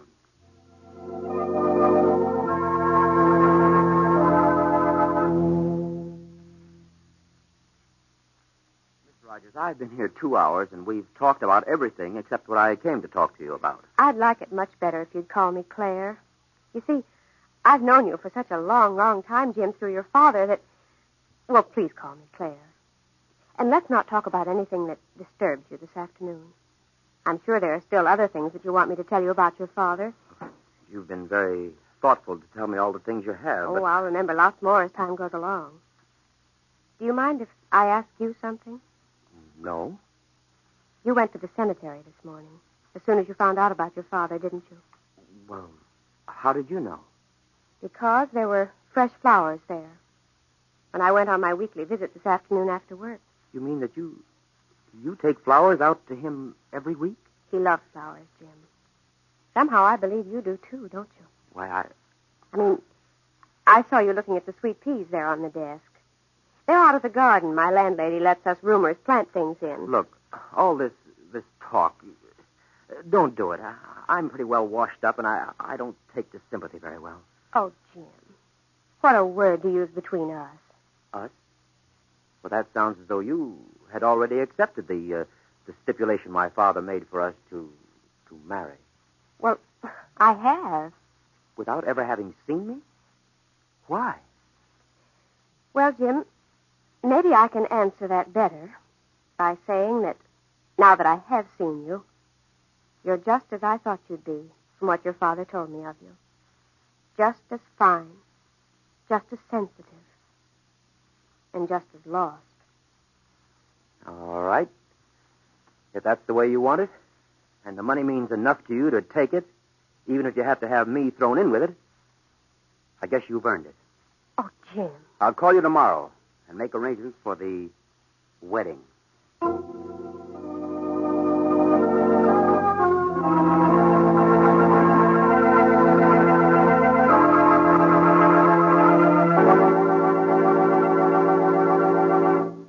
Wedding arrangements. Well, do you suppose Claire agreed to marry Jim because of his inheritance, Aunt Jenny? Well, Danny, when a girl's had to work hard for years, money can make a big difference. But don't you go jumping to conclusions. You listen next time.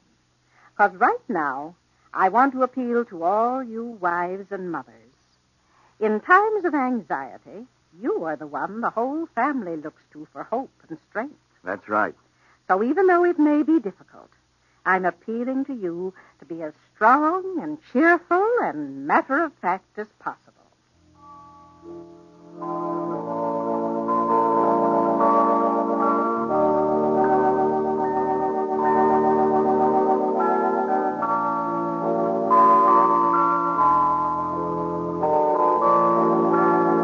True names are never used in Spry's real-life stories. Brought to you by SPRY, Spry, the improved all-vegetable shortening.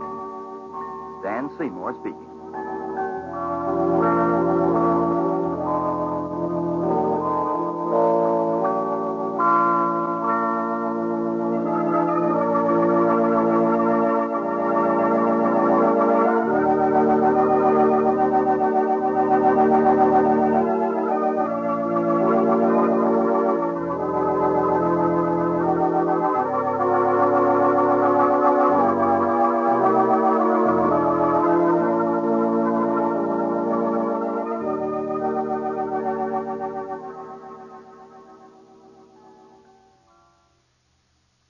Extra, extra. Lux helps you get extra wear from rayon stockings. Yes, strain test proves stockings last twice as long with Lux Care. Get extra wear from every pair with Lux Care. This is CBS, the Columbia Broadcasting System. It's high noon in New York and time for Kate Smith, who will be brought to you every Tuesday and Thursday during the summer by the makers of Sure Gel, America's fastest-selling powdered pectin product. Here she is, Kate Smith. Hello, everybody. Today is a day that no living American can ever forget.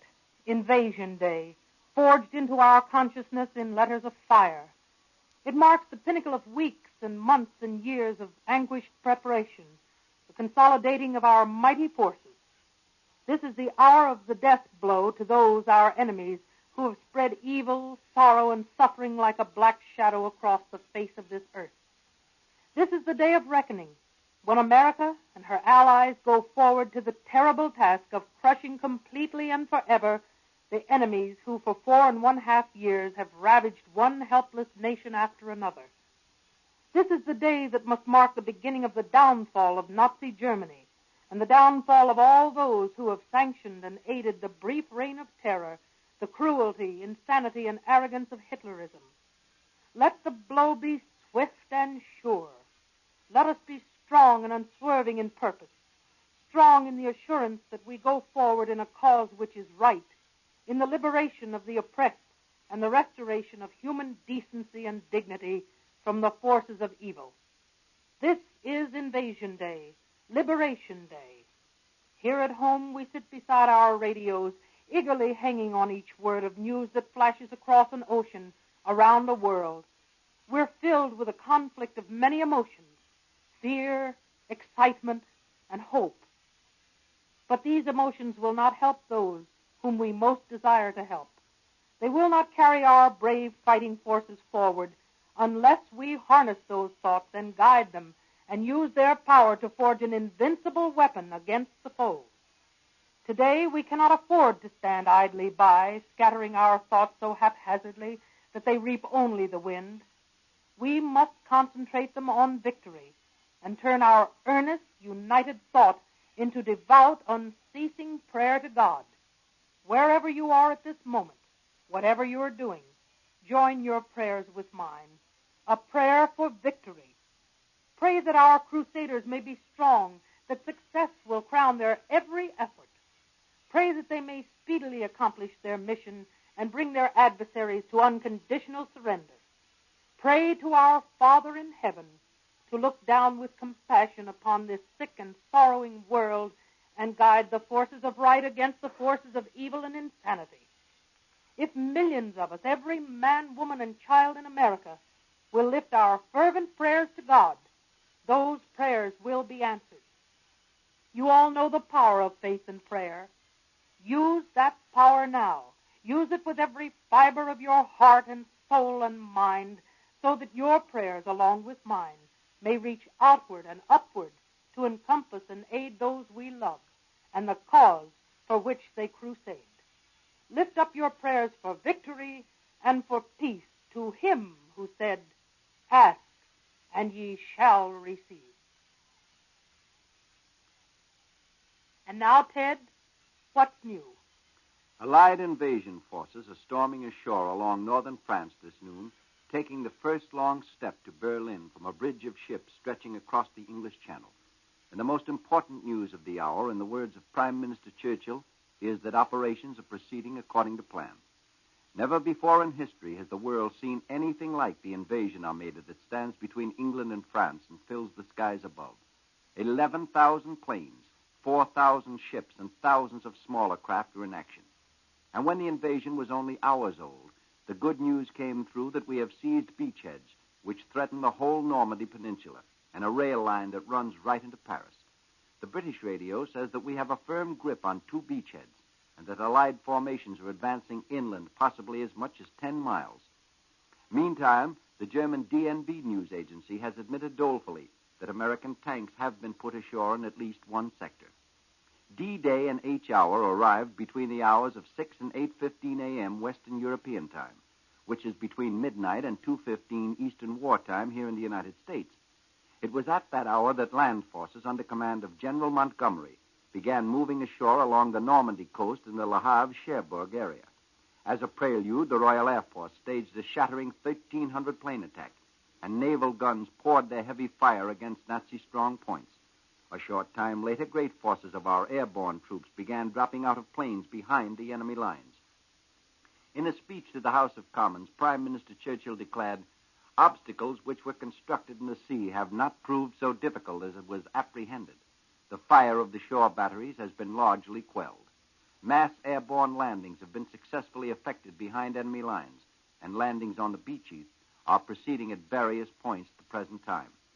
Mr. Churchill, once more resuming the role of a war reporter, told members that he couldn't concentrate on any particular details, and the reason was the reports were coming in much too fast. He said, however, that operations are proceeding according to plan, and then he added, "What a plan." One result of that plan was that an hour after the first of the American, British, and Canadian troops hit the beaches, we had complete mastery of the skies over the landing area, and enemy shore batteries had been silenced for the most part. And because of these factors, our boys are now splashing ashore in the face of little resistance, correspondents say. Yes, the reports are really pouring in this noon. So let's run down the line and see what various quarters have to say. Most of the early news of the invasion, you know, came not from Allied spokesmen, but from the frantic Nazis crouching behind their coastal defenses. So first, let's examine Berlin's side of the story, her claims, and even more important, the things that Berlin admits this noon. The Berlin radio announced some time ago that the Allies have succeeded in getting landing barges into 2 estuaries behind the Atlantic Wall, and that they've gained footholds on several islands in the Channel, including Guernsey and Jersey. These landing barges were reported to have pushed into the estuaries of the Orne and the Vira rivers in the coastal stretch between Cherbourg and Le Havre, and the Nazi broadcast acknowledged that Allied tanks have ranged several kilometers inland between the towns of Caen and Isigny. But Berlin's most important admission is that the Allies have penetrated 10 miles inland. Other German reports include one from the Transocean News Agency, claiming that a large Allied warship had been set ablaze in the Seine estuary by artillery fire. Another saying that at least 4 Anglo-American airborne divisions, including glider troops, have attacked the French coast between Le Havre and Cherbourg. And a third, stating that further Allied reinforcements are being landed by sea and air along the Seine, and that a naval battle is raging in the channel north of Le Havre. And now for the reports coming out of Allied headquarters. The first communique came from our own leaders at 3:32 a.m. Eastern Wartime. It was an epic of simplicity, considering the momentous message it carried. The communique said, under the command of General Eisenhower, Allied naval forces supported by strong air forces began landing Allied armies this morning on the northern coast of France. We can readily see that a lot was left unsaid in that communique, particularly the scene of our invasion. It was not learned until some time later that the focal point of our attacks was the Normandy Peninsula, which juts out from France 100 miles below the English south coast, and then hour by hour the picture became clearer. We apparently were concentrating most of our weight against this peninsula from Cherbourg, at its tip, to Le Havre, at the mouth of the Seine. That's 110 miles northwest of Paris. Next, we received a report of Allied casualties, and that report contained good news, for it said that casualties among our airborne troops descending on France have been light. And then we received further details on the operations. For instance, we were told that more than 640 naval guns ranging from 4 inches to 16-inch weapons were supporting the ground troops, and that hundreds of minesweepers manned by 10,000 officers and men were moving up and down the channel.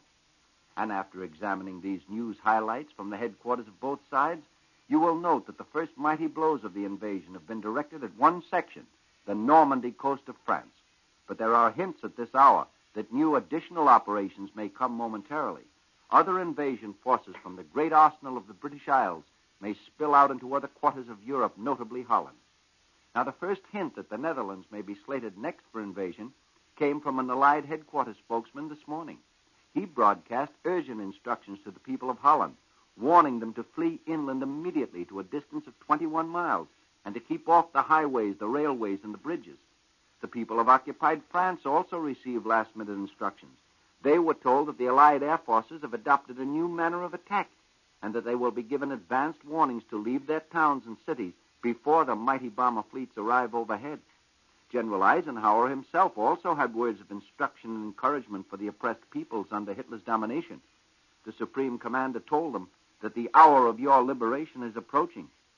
He called on organized resistance groups to follow his previously issued instructions, but he cautioned the rest of the people to continue their passive resistance until he gave them the signal to rise and strike at the hated Nazis. To his own soldiers, hardened and toughened by months of training, General Eisenhower had these words to say: "The tide has turned. The free men of the world are marching together to victory. I have full confidence in your courage, devotion to duty, and skill in battle. We will accept nothing less than full victory. Good luck, and let us all beseech the blessings of Almighty God upon this great and noble undertaking." Meanwhile, the Allied Fifth Army in Italy has advanced about 5 miles beyond the Tiber River, and it's driving the Germans in disordered retreat along a 17-mile front from Rome into the sea. On the Russian front, the Germans continued their futile assaults on the Soviet lines around Yash in Romania, attempting to throw the coming Red offensive off balance. And over on the other side of the world, General MacArthur's forces are still driving ahead on Biak Island off New Guinea toward the Makmur Airdrome. Incidentally, Washington has given us a word picture of the typical American doughboy as he raced ashore in France this morning. And the gist of it is that he is by far the best-equipped fighting man ever to go into battle. The average hard-hitting Yank was, in fact, a walking arsenal. He carried nothing but weapons, ammunition, and a single day's compact food ration. But what weapons they were. For our equipment consisted of torpedoes for cutting the Nazis' elaborate barbed wire entanglements. And there were grenades, the famous Garand rifles, Browning automatics, and rocket guns, not to mention bazookas, flamethrowers, and demolition charges. Yes, the hard work of millions of Americans here at home will be reflected now on these mighty weapons of invasion. Donald Nelson, chairman of the War Production Board, says much of the equipment being hurled at the Germans this noon consists of weapons which the public has never seen or even heard of. And as the invasion got underway, an American correspondent rode in a plane watching the assault. And here is what he saw. No man's land is 5,000 feet below. It's somewhere between the gray channel-washed beaches on which Allied troops are swarming from their landing barges and the brown fields beyond. The wink of gun flashes and the half-light of dawn in those fields comes from Germans fighting the invasion. And as we wheel off the targets and we streak back toward the channel, dawn streaks the eastern sky. Peering down, you can see our troops scrambling ashore under a canopy of shells hurled over their heads by warships in a harbor that dents the shoreline. In the half-light, we can see the flashes from German shore batteries all along the coastline and inside the harbor. By now, as we fly across the white-capped channel, we have a bridge of ships from England to France. They range from mighty battle wagons to tiny, gnat-like PT boats, and they include all manner of transports and landing craft. Yes, this is D-Day, H-hour, indeed. Our sponsors, the makers of Sure Gel, America's fastest-selling powdered pectin product, allowed us today to dispense with our regular commercial announcements. This is Ted Collins inviting you to join us again tomorrow when Kate Smith speaks.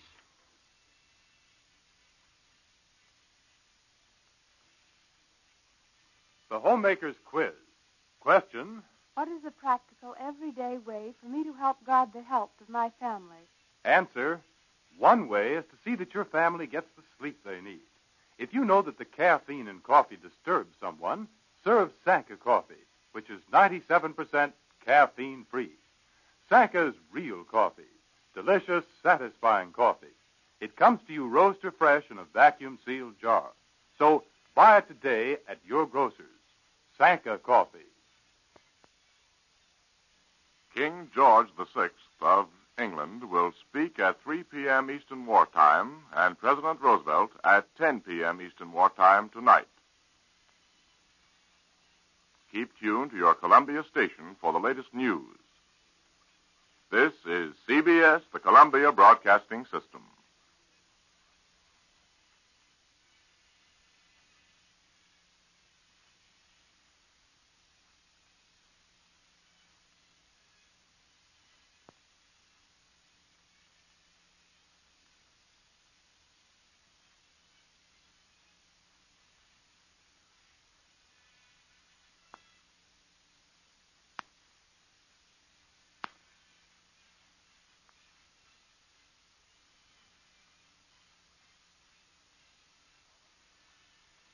The following announcement is brought to you by the makers of Lipton Soup. Folks, in this, the crisis of the war, all of us want to back our boys in the attack. Here's one way of doing it. Support the Fifth War Loan and buy more bonds than before. Put across the Fifth War Loan. When you buy bonds, buy double.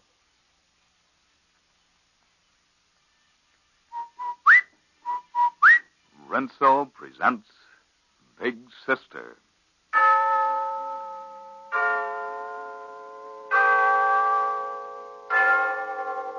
Yes, there's the clock in Glen Falls Town Hall telling us it's time for Rinso's story of Big Sister.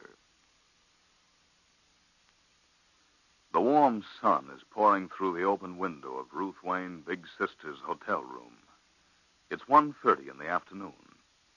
John is lying on the bed reading, or at least pretending to read, and Ruth is at a small desk writing a letter, or at least she's trying to write a letter. Ruth, Mm-hmm. you almost through? No, not quite, John. Want to read me what you've written so far? I've only written 2 sentences. It's as bad as that. Well, it isn't very good. But I'll read you what I've written. Okay. Richard, darling, this morning when I got up, do you know the first thing that I thought of? I must write a letter to Richard. And do you know what else I thought of? I thought, well, it won't be long now, another year or 2 at the most, And Richard won't have to have Nettie reading my letters to him. He'll be able to read them for himself. You're gone. I'm afraid I've reached the end of the line. Oh. Not much to say after sitting at the desk 15 minutes, is it? Oh, dear, I never was good at letter writing. Oh. I always thought you were very good at it. Now you know better.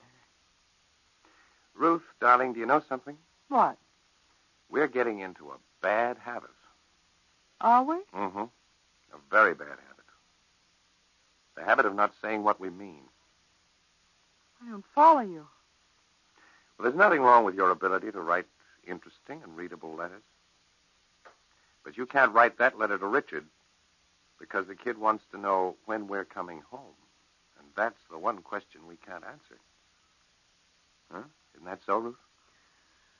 Well, yes, I suppose it would be a help if I could name a definite date. Help? It'd make all the difference in the world. And since we're playing this truth and consequence game, let's follow through, shall we? Or at least let me follow through. What now, John? There's no reason in the world for the two of us to be staying at this hotel. Has that ever occurred to you? No. Well, it should. It should have occurred to you a long time ago. John, I'm afraid I don't understand you.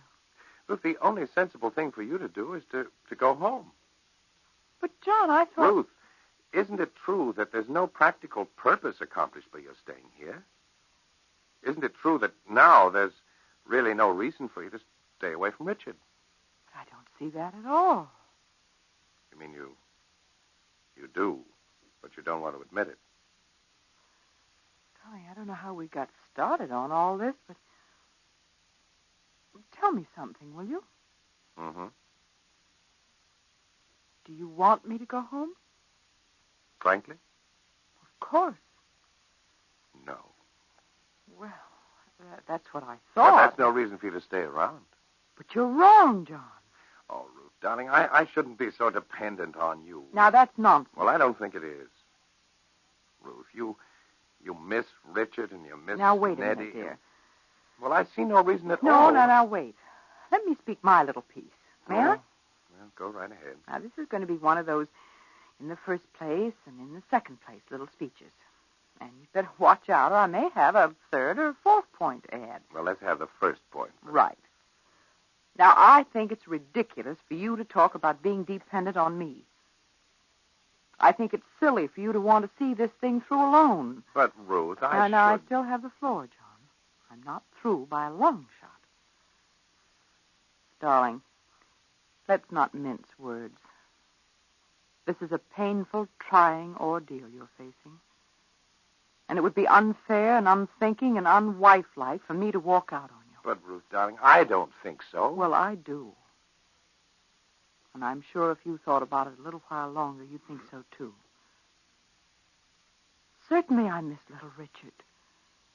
So do you. Yes, I know. That's all very well, but... Now, listen.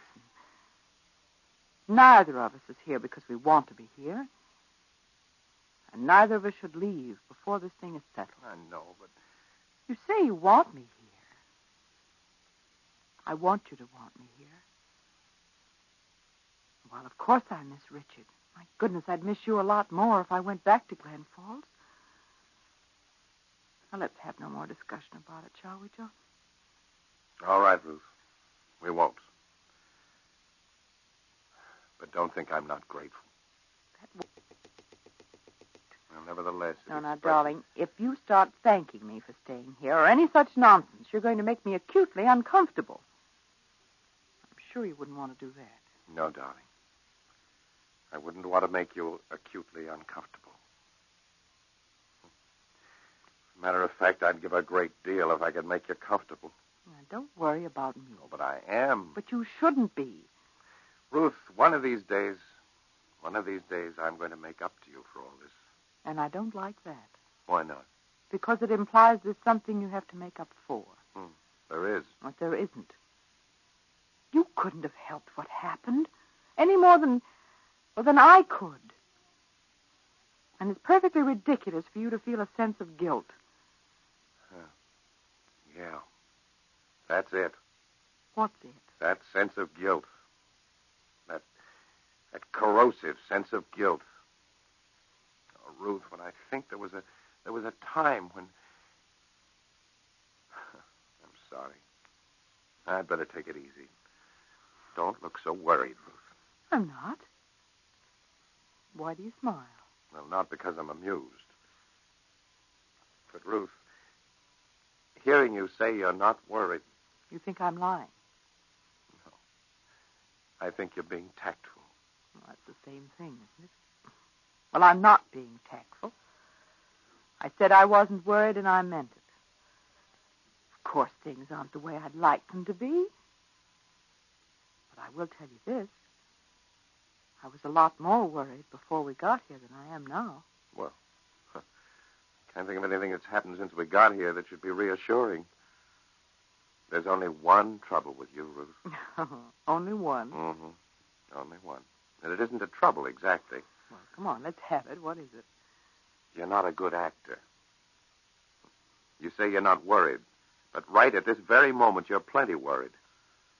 And I'll tell you what you're worried about, or don't I have to? Oh, you better tell me. Well, it's 1:35. I'm due at the Midwestern General Hospital at 2 o'clock. Should have been on my way to see Hollis Travers long before this. Why didn't you say something about it? I didn't think I had to, John. I knew you hadn't forgotten about your appointment. Oh, yes, but you could see me stalling. Well, I knew you weren't eager to keep the appointment. I also knew you would keep it. You are going to keep it, aren't you, John? Why don't you answer me? Oh, darling, I want to get home to see Richard, and so do you. But if we keep putting You're off... right. Yes, you're right, Ruth. You're always right. Don't worry, I'll go see Hollis. In fact, I'll go there right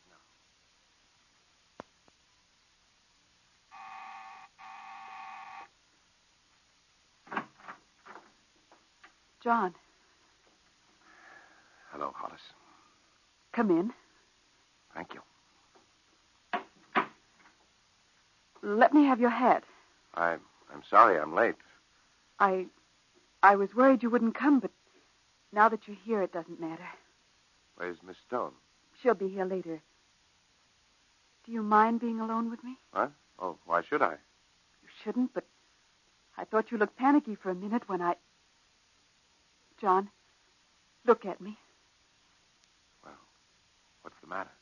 You haven't once looked at me since you came in. Why do you do that, John? Hollis. After all, if we're to reach an understanding, if we two... Hollis, don't do that. Don't do what? I'm here for a definite purpose. We came here to... Yes, John. Why did we come here? Well, to talk about... Well, there are things that happened to us. All right, John. Let's talk about it. But this time, let me talk about myself. I've been talking about you all this time. Now let me tell you about myself. Hollis, Let me tell you how it feels, John, to have you so close and yet to know you're so far away. Especially after those days down on that island in the South Pacific. Those horrible and at the same time wonderful days when we were as close together as two people ever could be. Hollis, I'm afraid What is it, John? Well, this is a mistake. Why, John? Why is it a mistake? Does it make you uncomfortable when I talk this way? I think it makes it both uncomfortable. No, it doesn't. It doesn't make me uncomfortable. And it shouldn't do that for you. Hollis, we've a job to do. Of course we have. Well, let's get to it. I will, John. I will in just a minute. John, is there any doubt in your mind that I want to see you get well? Hollis, I don't think... Nobody wants to see you get well any more than I do. I've more at stake than anyone else. John, take me in your arms. What? Are you out of your mind? Sometimes I wonder. Put your arms around me, John. Maybe that'll help. Maybe that'll make you remember. Put your arms around me, John, please. Stop it, Hollis. Everything else has failed. Maybe this will help you remember what happened down on that island. And what we once meant to each other. I'm sorry, I didn't mean to sound bitter. But I can't help it, John. I love you. Hollis, stop it. Stop it, I tell you. Do you think I can? John, darling, listen to me. Now, look, Hollis. John, ever since I've been separated from you, I've had a sense of incompleteness. John, look at me. I've heard other men say that I'm beautiful. I must have seemed beautiful to you at one time. Put your arms around me, John. Kiss me. Shall we go on with what we came for, Hollis? This nonsense has gone far enough. Nonsense? Do you really think it's nonsense, John? Well, now, what do you think it is? I know what it is, John, but you don't. You're running away from something. John, listen carefully, my dear. You want to know why you're here. You want to know the real reason. It's because you want to recapture the happiness you had when you knew your own mind and were in love with me. Stop it, Hollis. Why do you want me to stop it? This is ridiculous. No, John, it isn't. John, don't be afraid to face the truth. Don't be afraid to look back. That's why you're having all this trouble, because you're afraid. I'm not afraid of anything. Then why did you ask for Miss Stone the minute you came in? But, all right, because... The other day, when I suggested that you leave Ruth home alone, why did you agree? I'll tell you why. Because without your being aware of it, you wanted something like this to happen. You wanted to be alone with me. Isn't that true, John? And now there's a long pause, and there's no sound in the room except the sound of the clock on the mantelpiece of Miss Stone's apartment. The clock that ticked eagerly, as if it hurried forever forward, like a child towards some imagined joy.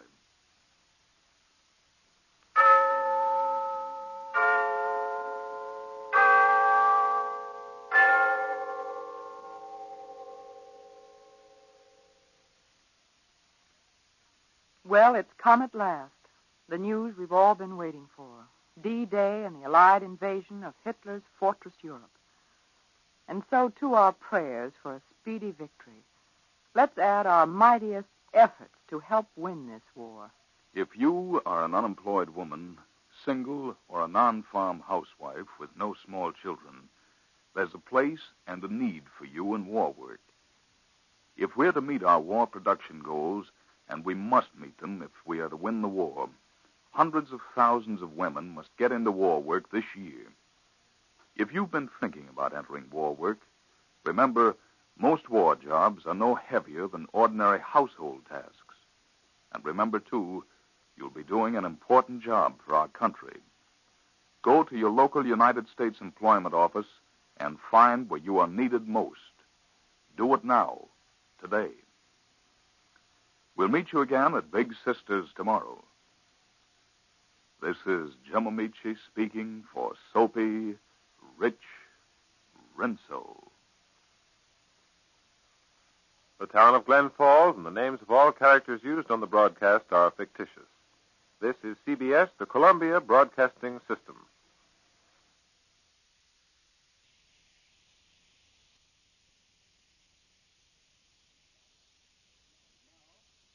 And now, The Romance of Helen Trent.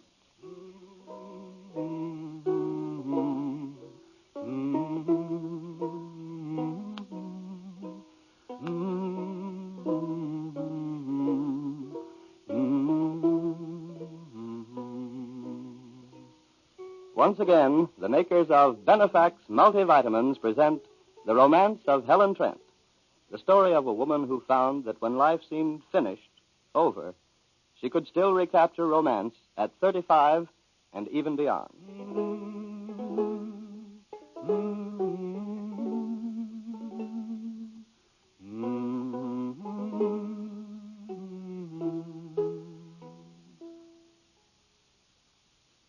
Gil Whitney, to whom Helen is engaged, and who must spend several months in a wheelchair until he can walk again, is convalescing at his home outside of Hollywood with Bugsy O'Toole as his nurse and general handyman, and his younger sister Marjorie as his house guest from Indiana.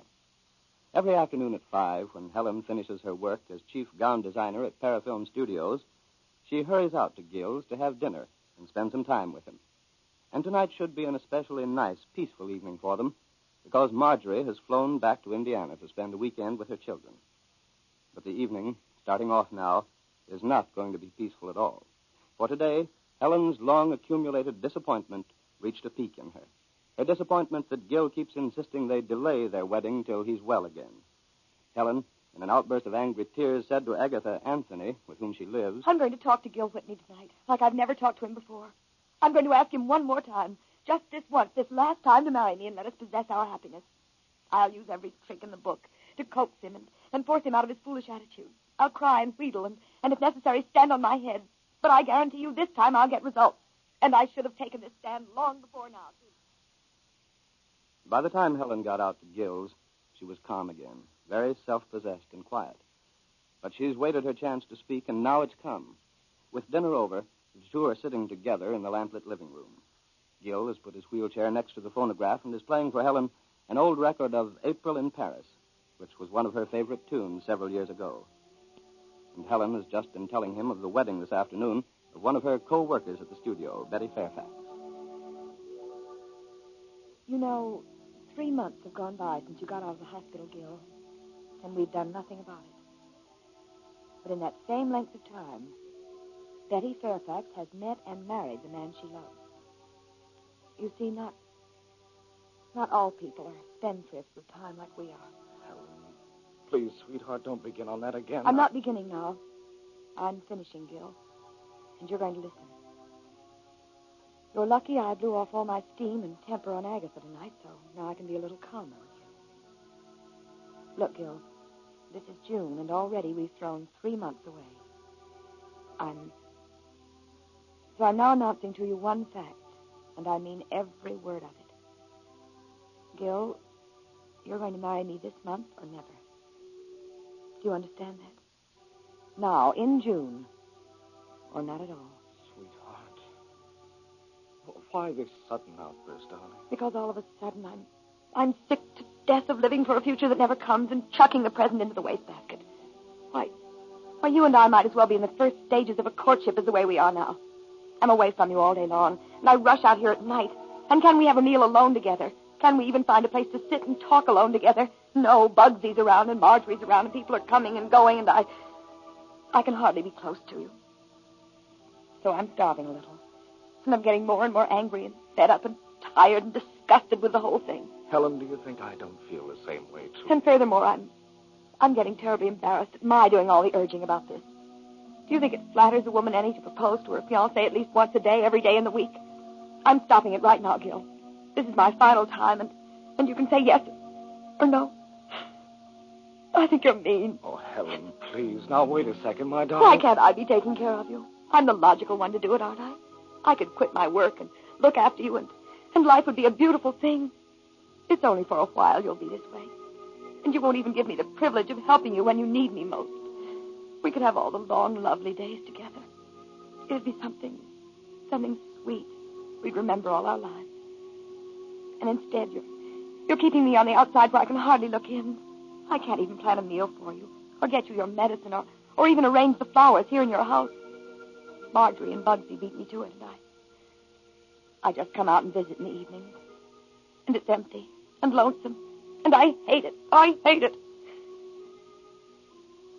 I'm sorry you resent so much Marjorie staying here, Helen. But after all, she is my sister. She's newly widowed. She has no money. Would you want me to completely turn her away? I don't resent Marjorie. I just think you could make some other arrangement about her. You know she gets on your nerves and constantly tears down all the convalescing you do. Nonsense. That's the truth, you know it. Your own doctor said so. Now you're going to let her children come out for the summer, which will give you no peace and quiet at all, and you'll be longer than ever getting well so we can be married. Oh, you see, Gil, you see my point. The time has come when if we're ever going to be married, we've got to do it despite hindrances. There'll always be hindrances. The time will never arrive when everything's just perfect. Oh, I'm fed up, I tell you. I'm completely fed up. And turn off that record. I've had enough of memories in the old days. We're in the present now, and we're going to stay in it. Very well, darling. Now, Helen, let's take one thing at a time. May I say a word now? First of all, about Marjorie. I hate to say so, but I'd prefer to be rid of her, too. She means well, but she's too difficult to live peaceably with. I told her I could give her a reasonable allowance to live on at home, but she's not satisfied with that. She wants to stay here in California.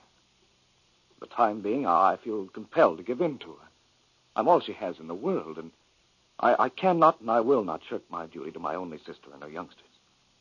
I couldn't look myself in the face if I didn't do what I could for Sis. Well, let her stay here in California, Gil. She and the children could have my apartment in town if I were married to you and living out here. Said we'd keep my place in town anyway for the sake of convenience. Sweetheart, Marjorie's not what's keeping us from being married. The fact that I'm stuck here in this wheelchair is as clod-like as a tree stump. Not earning a cent of money. Heaven only knows how long it'll be before I can get back to my law practice. Money needn't enter into it at all, Gil. You can say that, darling, but maybe I feel differently about it. That's the first time you've ever mentioned finances. So now we have a new hindrance to add to all the others. Money. If you try hard, maybe you could add the weather, too. Helen, it isn't kind of you to talk that way. Look, dear, you've never seemed to be able to see this at all. Try to understand that a man who has to be lifted around like a baby doesn't feel like a man. He doesn't want to marry the woman of his dreams when he's as helpless as... when he's utterly helpless. The very thought of that makes him wince.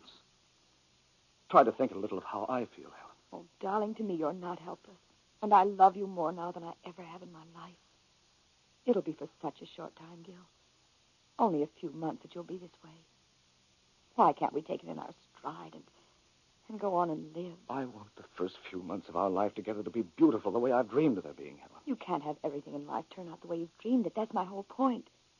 There are a few times you have to compromise or lose out. And this is one of them. I mean it, Gil. It's now, this month, or not at all. You mean you'd break your engagement to me? I don't need to go into details. I simply mean what I said. Now you're certainly giving me something to worry about. I'm sorry, but that's the stand I have to take. Helen, has it occurred to you that something might go wrong with my convalescence and I'd never walk again? Darling, will you stop looking for bugaboos? You know such a thing would never happen. Such a thing might very likely happen. I don't expect it to, but it certainly could. I'd feel badly enough if you were married to a temporary invalid, but if you were married to a permanent one... Gil, will you get this through your head? Nothing you do can wrong me. I'm asking to marry an invalid. I'm eager and anxious and yearning to. I want you just the way you are, or any way you're ever going to be. Because I love you more than all the rest of the world put together. Gil, you've got one bad fault.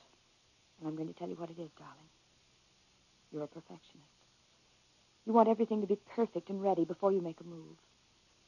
That's an admirable quality in one way, and in another it's utterly destructive. Because every plan in life is too uncertain. But, Helen... I'm ready to reach out and take what belongs to us and deal with the hindrances afterward. If you aren't ready, say so. We'll let the whole thing drop once and for all. Are you saying you'll stop loving me? I'm asking you the questions now. Can we be married right away, Gil? Or can't we? How long do I have to decide on the answer? No time. Not any. I want the answer right now.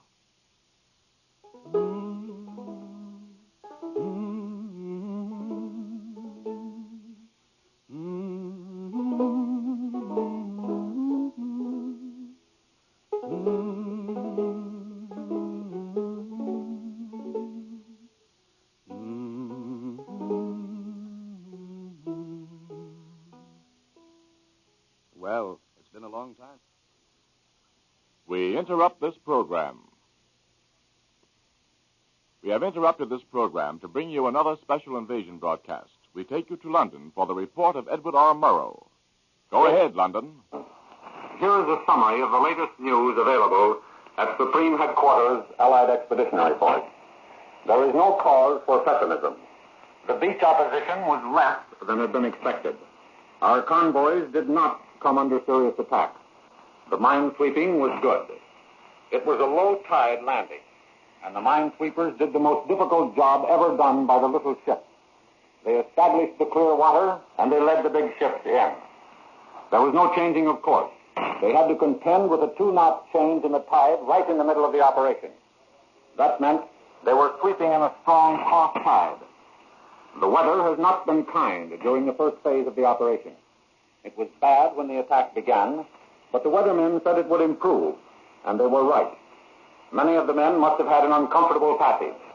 The air cover had to go in low. But tonight it seems that the weathermen were right.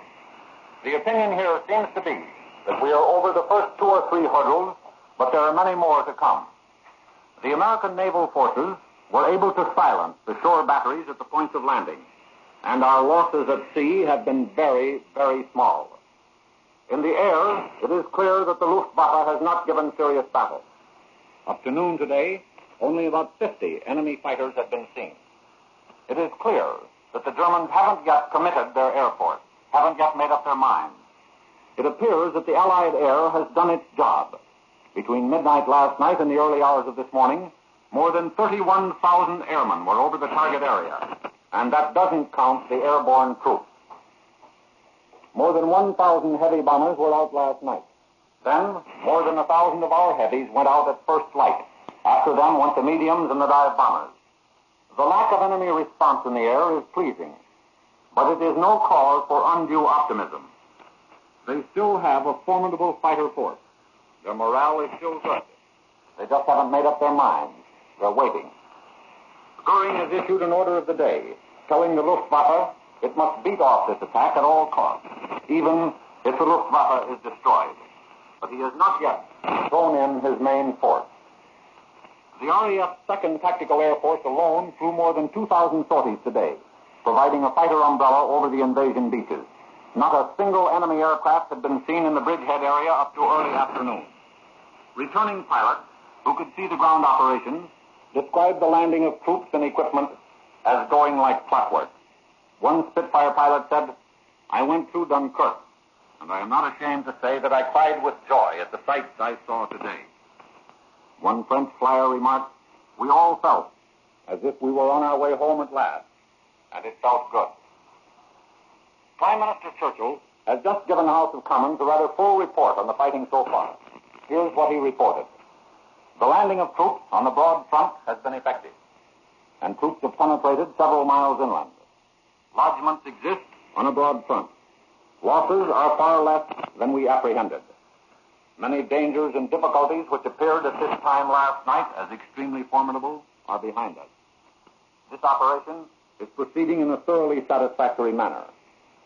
Airborne troops are well established, and the follow-up is proceeding with very much less loss than we expected. Mr. Churchill named a locale of fighting for the first time. He said, "There is even fighting proceeding in the town of Caen," and he indicated that the fighting was not heavy because in referring to the situation at Caen, he said, "The enemy now will probably try to concentrate in this area. In that event, heavy fighting will soon begin and will continue." Mr. Churchill said, "There is fighting proceeding at various points.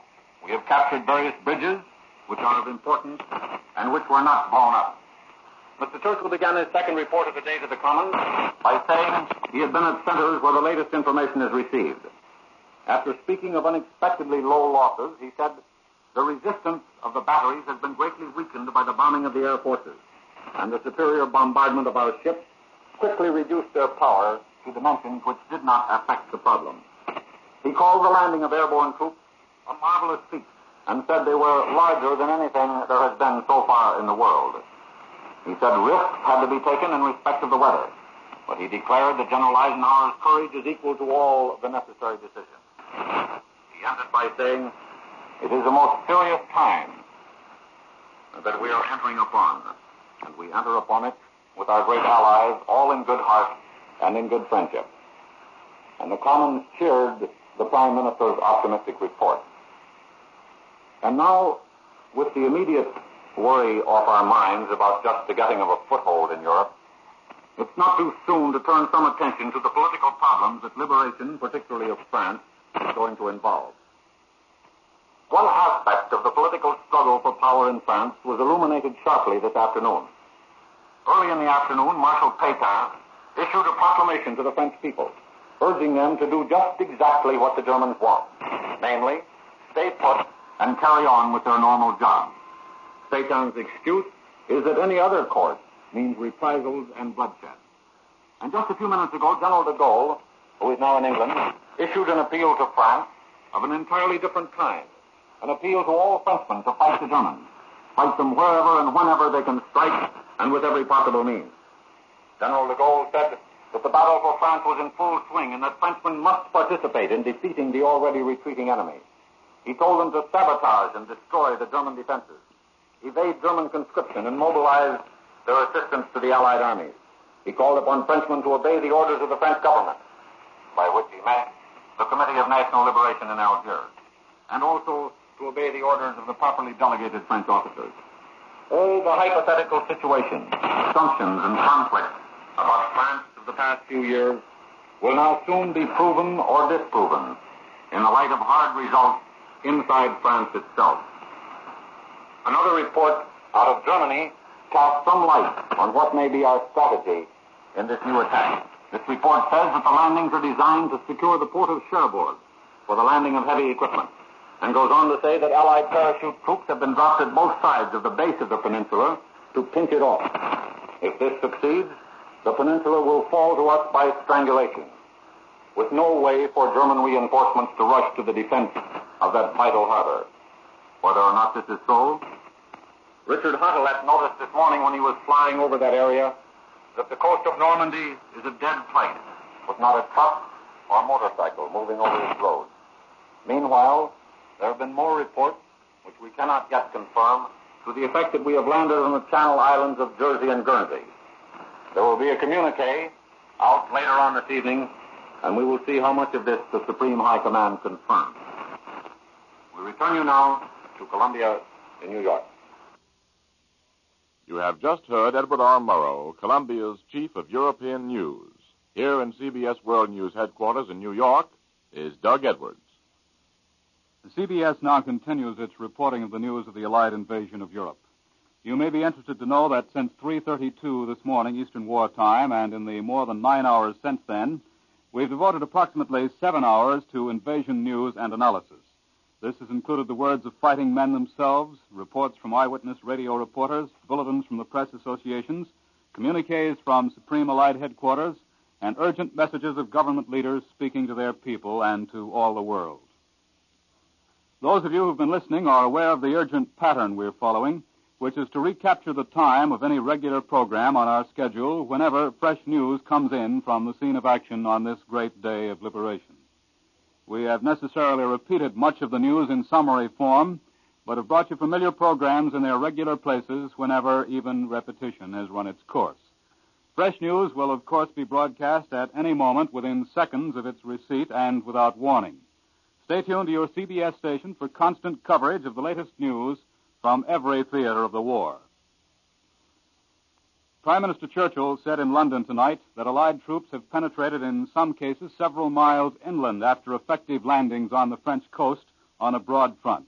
That's a bulletin, and another one just in from the United Press quotes the German D&B news agency as saying this evening that the invasion front has further widened. And Reichsmarshal Hermann Goering declared in an order of the day to the German air forces today that the invasion of Western Europe must be fought off even if it means the death of the Luftwaffe. That is another bulletin just received in CBS World News headquarters from an enemy source, Reichsmarshal Hermann Goering. Thousands of Allied bombing planes softened up the defenses of Western Europe for the Anglo-American invasion armies last night and early today, dropping more than 11,200 tons of high explosives down on the Nazi coastal fortifications in 8.5 hours of furious attack. The roar of the bursting bombs and the motors of attacking fighter planes rolled back across the narrow straits of Dover incessantly from midnight until 8 a.m. as some 7,500 Allied planes hammered at the network of enemy gun emplacements studding the Channel coast. By mid-morning, the Allied air fleets had swept the skies clear of Nazi planes, and fighters were racing as far as 75 miles inland without drawing a challenge from the battered Luftwaffe. That brings to mind that bulletin which came in a moment ago from Hermann Goering, who declared in an order of the day to the German air forces that the invasion of Western Europe must be fought off, even if it means the death of his vaunted Luftwaffe. Allied invasion forces so far have met less resistance than expected, both in the approaches of the beachheads and in the air. That is from the United Press. Although detailed reports of the situation are lacking still, it's summed up by one observer with the words, we have gotten over the first 5 or 6 hurdles. And in a broadcast to his homeland, General Charles de Gaulle today called on French patriots to extend all possible aid to the Allied armies and, above all, to do everything not to be taken prisoner by the Germans. His talk, heard over CBS, brought home to the French the fact that their forces never before have had such a glorious opportunity to distinguish themselves. And from London, General Wilhelm Hanstein, the commander-in-chief of the Norwegian underground, broadcast an order to all organized fighting groups inside Norway to be prepared to take part in the Great Settlement, as he put it. Hanstein told his countrymen that they would receive orders on what to do. You must not act openly except in conjunction with the Allied military plan, he said, and not before orders have been issued from London. Prime Minister Churchill conferred with King George at the Buckingham Palace luncheon today, and then both visited General Dwight Eisenhower at his headquarters. The King and Churchill also met with other Allied invasion commanders, and they received late reports coming in from the beachheads in northern France. President Roosevelt spent the early, tense morning hours of the invasion writing a prayer which he will read to the nation over all radio networks tonight at 10 p.m. Eastern Wartime. CBS, of course, will carry his broadcast. After his fireside chat last night, the president went to his bedroom on the second floor of the White House. Between telephone calls from the War Department telling of the progress of the action, the president wrote a prayer which he wants the country to join in tonight. The prayer has been released for publication, and so that the country might know it and will be able to join with Mr. Roosevelt tonight in praying for victory and for safety for the American forces in this greatest of all military undertakings. Now, another summary of the invasion news to this point. Allied forces landed in the Normandy area of northwest France this morning and have thrust several miles inland against unexpectedly slight German opposition and with losses much smaller than had been anticipated. The grand assault, scheduled for yesterday but postponed until today because of bad weather, found the highly vaunted German defenses much less formidable in every department than had been feared. Airborne troops who led the assault before daylight on a history-making scale suffered extremely small losses in the air. That's what headquarters tells us, even though the great plane fleets extended across 200 miles of sky and used navigation lights to keep formation. Naval losses for the seaborne forces are described at headquarters as very, very small, although 4,000 ships and several thousand smaller craft participated in taking the American, Canadian, and British troops to France. Coastal batteries were virtually silenced by the guns of the British, American, and Allied fleets, including battleships, and the beachheads were speedily consolidated. The German radio said the scene of the landings was a 100-mile stretch of coast from Cherbourg to Le Havre around the Bay of the Seine and the northeast shore of the Normandy Peninsula. Prime Minister Churchill, in announcing the successful invasion to the House of Commons at noon, 6 hours after the first seaborne troops landed, said the landings were the first of a series. Churchill disclosed that 11,000 Allied planes were available as needed for the battle. The Allied bombers, climaxing 96 hours of steady pounding, lashed German coastal defenses this morning with 10,000 tons of explosives. Fighters who went out to guard the beaches had little to do, however, as the German air forces up until noon had flown only 50 sorties against the invading forces. And as we told you a moment ago, the Prime Minister issued another communique from his headquarters this afternoon to say that things were indeed going at least as well and in some cases better than expected. The Germans were known to have probably 1,750 fighters and 500 bombers to meet the attack today, but they did not use them in the start, and why they didn't was not apparent. But Allied airmen warned that a violent reaction may be expected soon, noting that Hermann Goering, in that order of the day, has told his air forces the invasion must be beaten off even if the Luftwaffe perishes. And the Nazi-operated Paris radio, quoting a last-minute flash from the battlefield, this is a German report, said tonight that a vicious battle is raging north of Rouen between powerful Allied paratroop formations and German anti-invasion forces. These paratroops had landed behind the Atlantic Wall defenses. The Nazi-operated Paris radio, quoting a last-minute flash from the battlefield, as the Germans put it, say that a vicious battle is raging north of Rouen between powerful Allied paratroop formations and German anti-invasion forces. 600 naval guns opening fire on the French coastal stretch west of Le Havre laid down a mighty barrage of 2,000 tons of shells, each 10 minutes, beginning at 5:15 a.m. today, British time, as the Allied invasion of Europe began. Apparently taken by surprise, the Germans replied from under a smoke screen laid down by our aircraft to hide us. The red glare of flames enveloped targets. This comes from Pierre Huss, who was representing the combined American press. Covered by the tornadic bombardment, British assault troops successfully stormed ashore at 7:30 a.m. and were clearing the beaches by 7:45. Beginning at 7 a.m., one of the most sustained bombardments struck. It must have stunned the Germans and apparently silenced the majority of the shore batteries. The Luftwaffe was absent. The Allied air forces appear to have complete sky mastery. During the night, minesweepers cleared wide passages for the fleet, and then destroyers daringly escorted landing craft to shore, while overhead airborne paratroops passed intermittently. And now here in our New York studio, to give you an analysis of the situation as it appears to him at the moment, is Columbia's analyst, Quincy Howe. The news of these Allied landings on the north coast of France has given the war its most drastic and sudden change since the Germans invaded Russia. Up to less than 12 hours ago, the Russians, and the Russians alone, had engaged and defeated millions of German troops in vast land battles. Our North African and Italian campaigns had diverted some German strength from Russia. So had our preparation for invasions from the west. The fall of Mussolini in July and the fall of Rome, day before yesterday, hit German prestige hard throughout Europe. But until Anglo-American troops began to land in force in the West, it was toward the Russians that the Germans looked with fear, and it was toward the Russians that the people of the occupied countries looked with hope.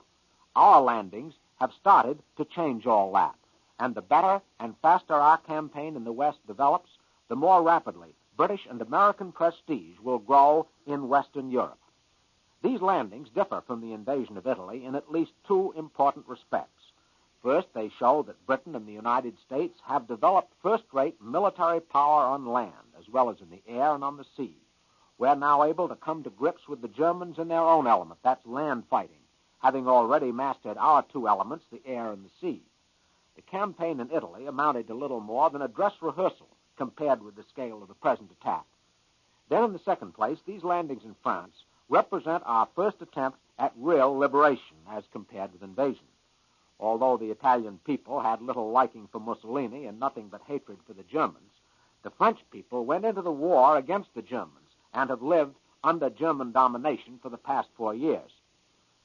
Just as the landings in Europe will demonstrate the military power and skill of Britain and America, so these same landings will demonstrate the popular following and the fighting power that the underground resistance movement has developed in France and perhaps in other countries of Western Europe, too. For these other countries have also received notification that the liberation has begun. At the moment, though, General de Gaulle has become the key figure in the whole European resistance movement.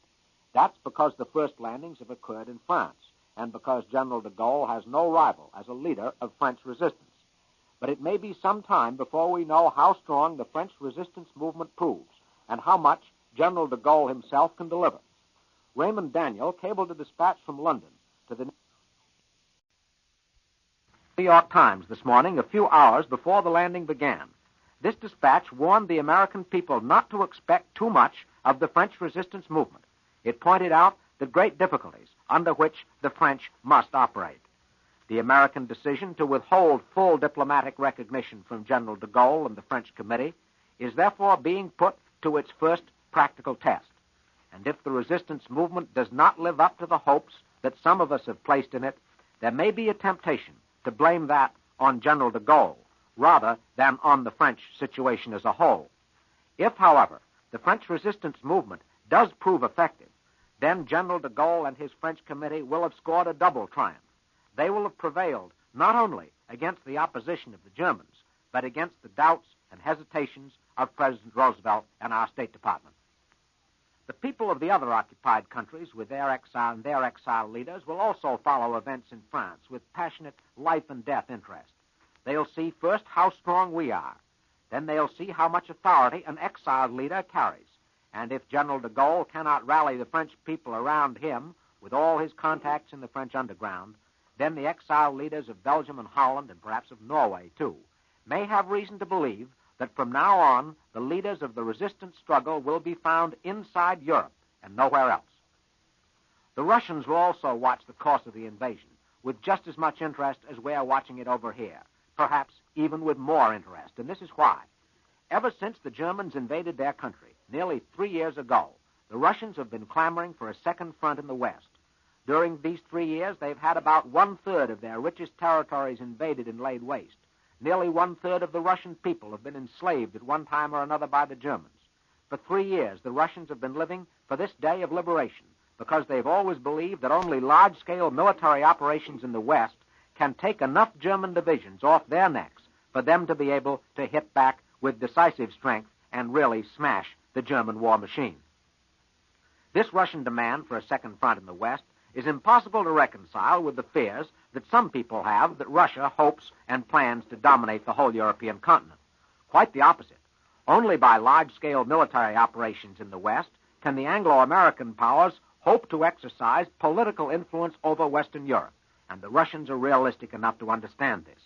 They'll gladly exchange a little loss of their influence, whatever it may be, in Western Europe for military assistance from us in their task of beating the main body of the German army, which, remember, is still drawn up on the Eastern Front. If today is a bright day for the Russians, it's a dark day for the Germans. The last German hope of making a separate peace with the Russians on the one hand or the Anglo-Americans on the other has now gone up the spout. Both the Russians and the Anglo-American powers are now far too deeply committed to their present strategy. They have too much to win by keeping it up, too much to lose by abandoning it.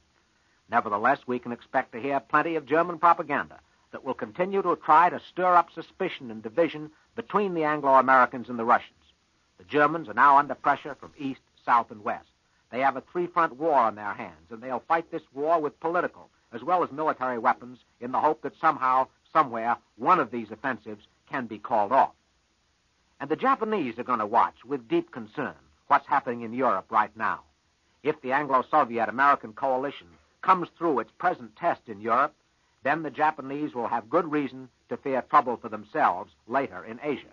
But any split between the Anglo-Americans and the Russians would redound only to the benefit of Japan. That's why the combined liberation of Europe means bad news for Tokyo. Finally, there's the American aspect of today's great happenings. The United States now stands at the peak of its military, of its economic, of its political, and of its moral power in the world.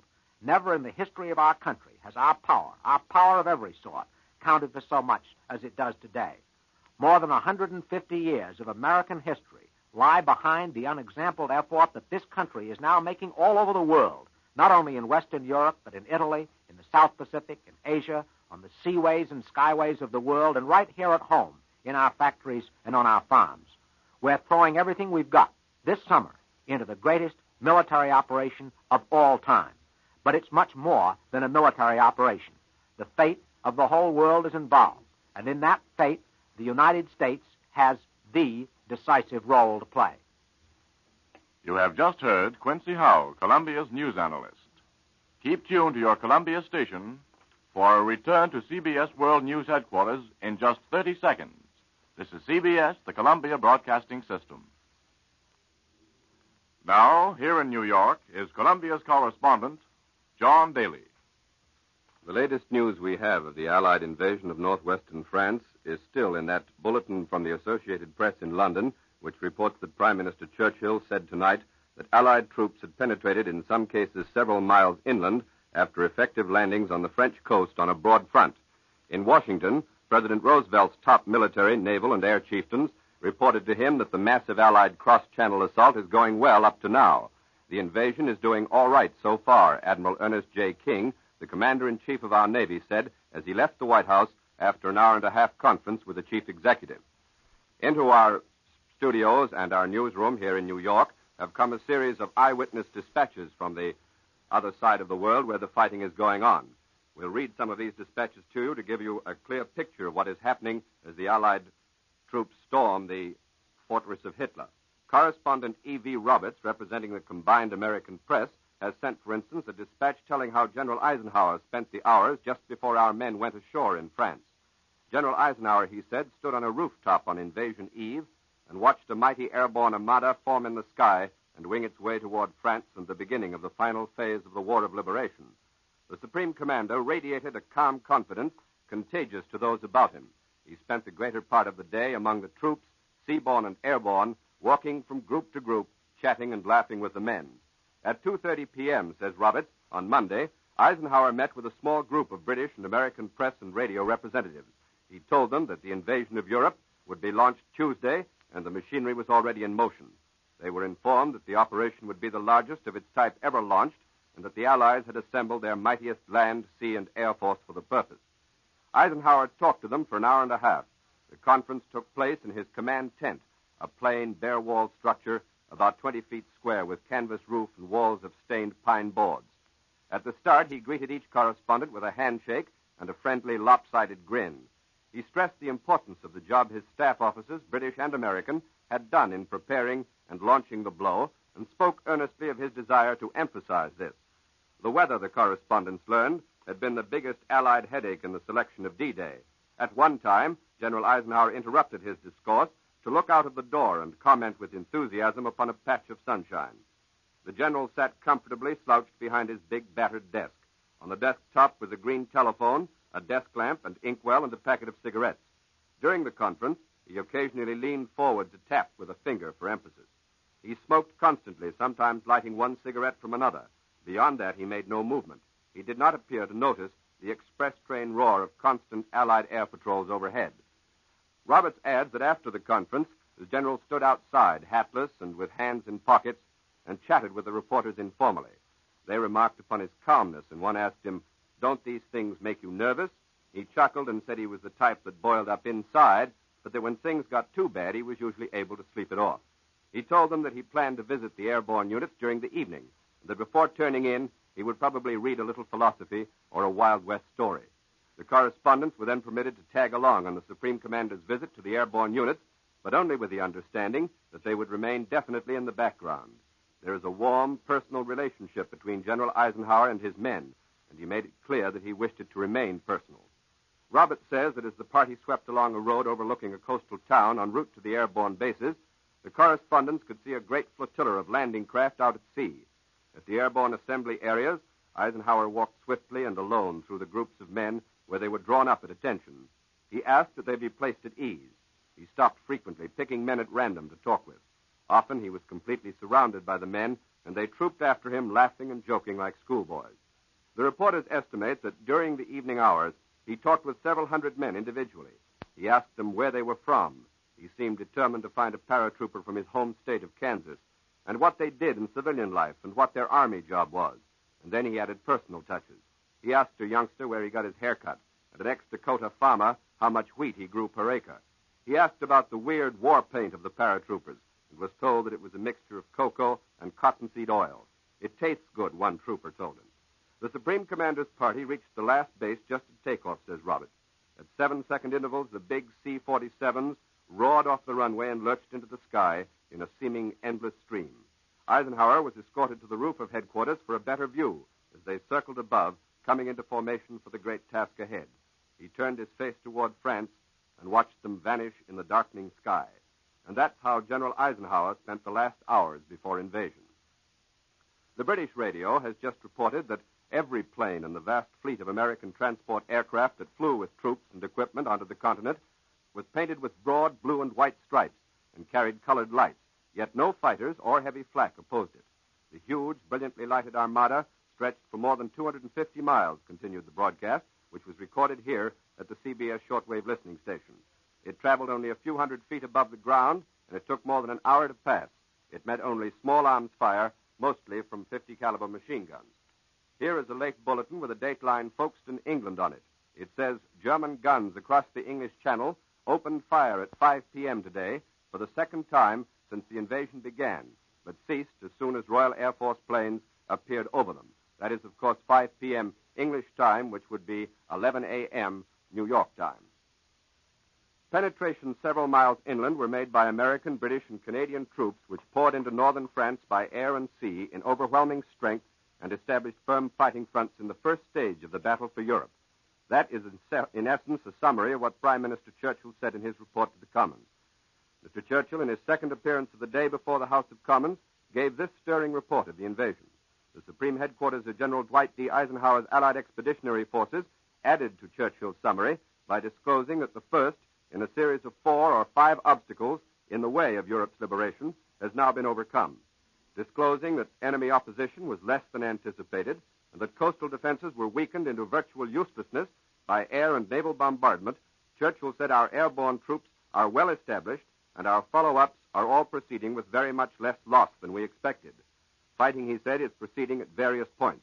We have captured various bridges which are of importance and which are not blown up. There even is fighting proceeding in the town of Caen. That's spelled C-A-E-N, of course. All of this, although very valuable, is a first and vitally essential step, but it gives no indication whatever of what may be the course of the battle in the next few days or weeks, because the enemy will not probably endeavor to concentrate in this area. Here is more detail on the American leader's report to President Roosevelt. Admiral King, you'll remember, came out of the White House a little while ago and seemed to be very happy about the progress of the invasion. Admiral King was at the D-Day conference with the President, together with General George C. Marshall, Army Chief of Staff, and General Henry H. Arnold, the Chief of the United States Army Air Forces.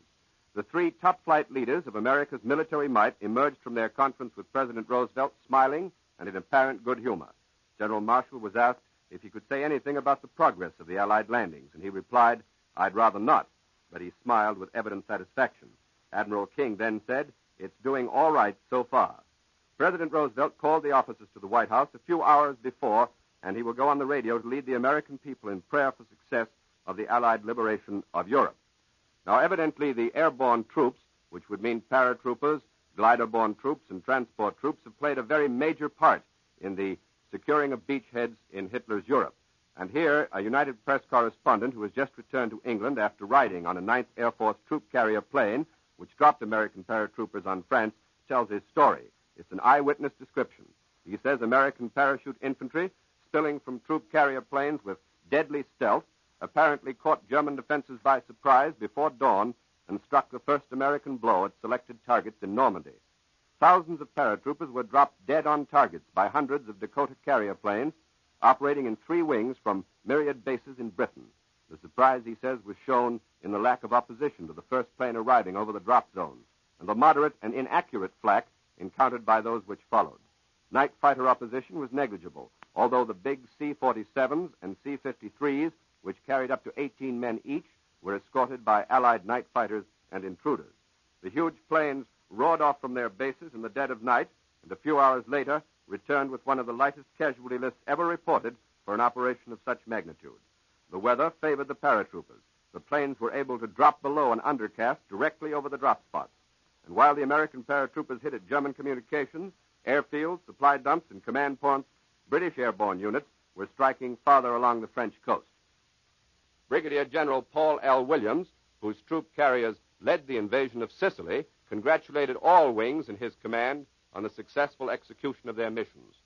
Few crews reported difficulties. Lieutenant Arthur T. Douglas of New Orleans, who brought his Dakota over the drop zone in one of the later groups, encountered heavy ground fire, which made it impossible to drop his paratroopers on the first run.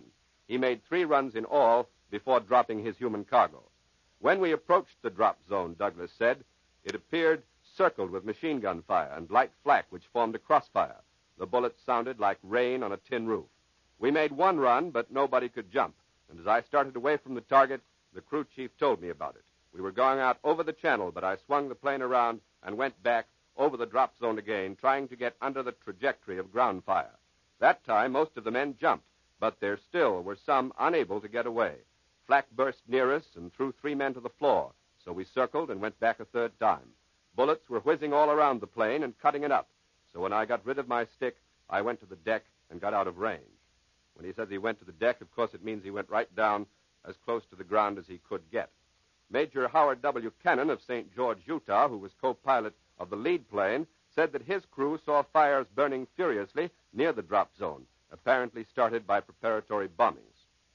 They looked like barrels of oil going up, is the way Major Kennan described it. His plane encountered some gunfire going over the Channel Islands, but it was ineffective, he said. Lieutenant Jack H. Smith of Hot Springs, Arkansas, saw 1 transport shot down. He says that we'd We had passed the drop zone when we saw a blue, pulsating flash from the plane ahead of us. We followed the burning flyer down. He went down gamely. But before he hit the drink, we saw 5 parachutes blossom out of the plane. That was the report of a United Press correspondent who went over Europe with American parachute troops this morning when the invasion started. America, here at home, we seem to have received the news of the invasion of Europe very calmly and then turned to the altars of our faiths to pray for peace with victory. In the nation's hamlets and in the great cities, people went to churches, temples, and synagogues to meditate and to participate in the services of prayer scheduled for D-Day. There were few demonstrations. Groups gathered at newsstands and stood before radio loudspeakers. Comment generally reflected the combination of hope and trepidation which marked the end of a tense waiting period.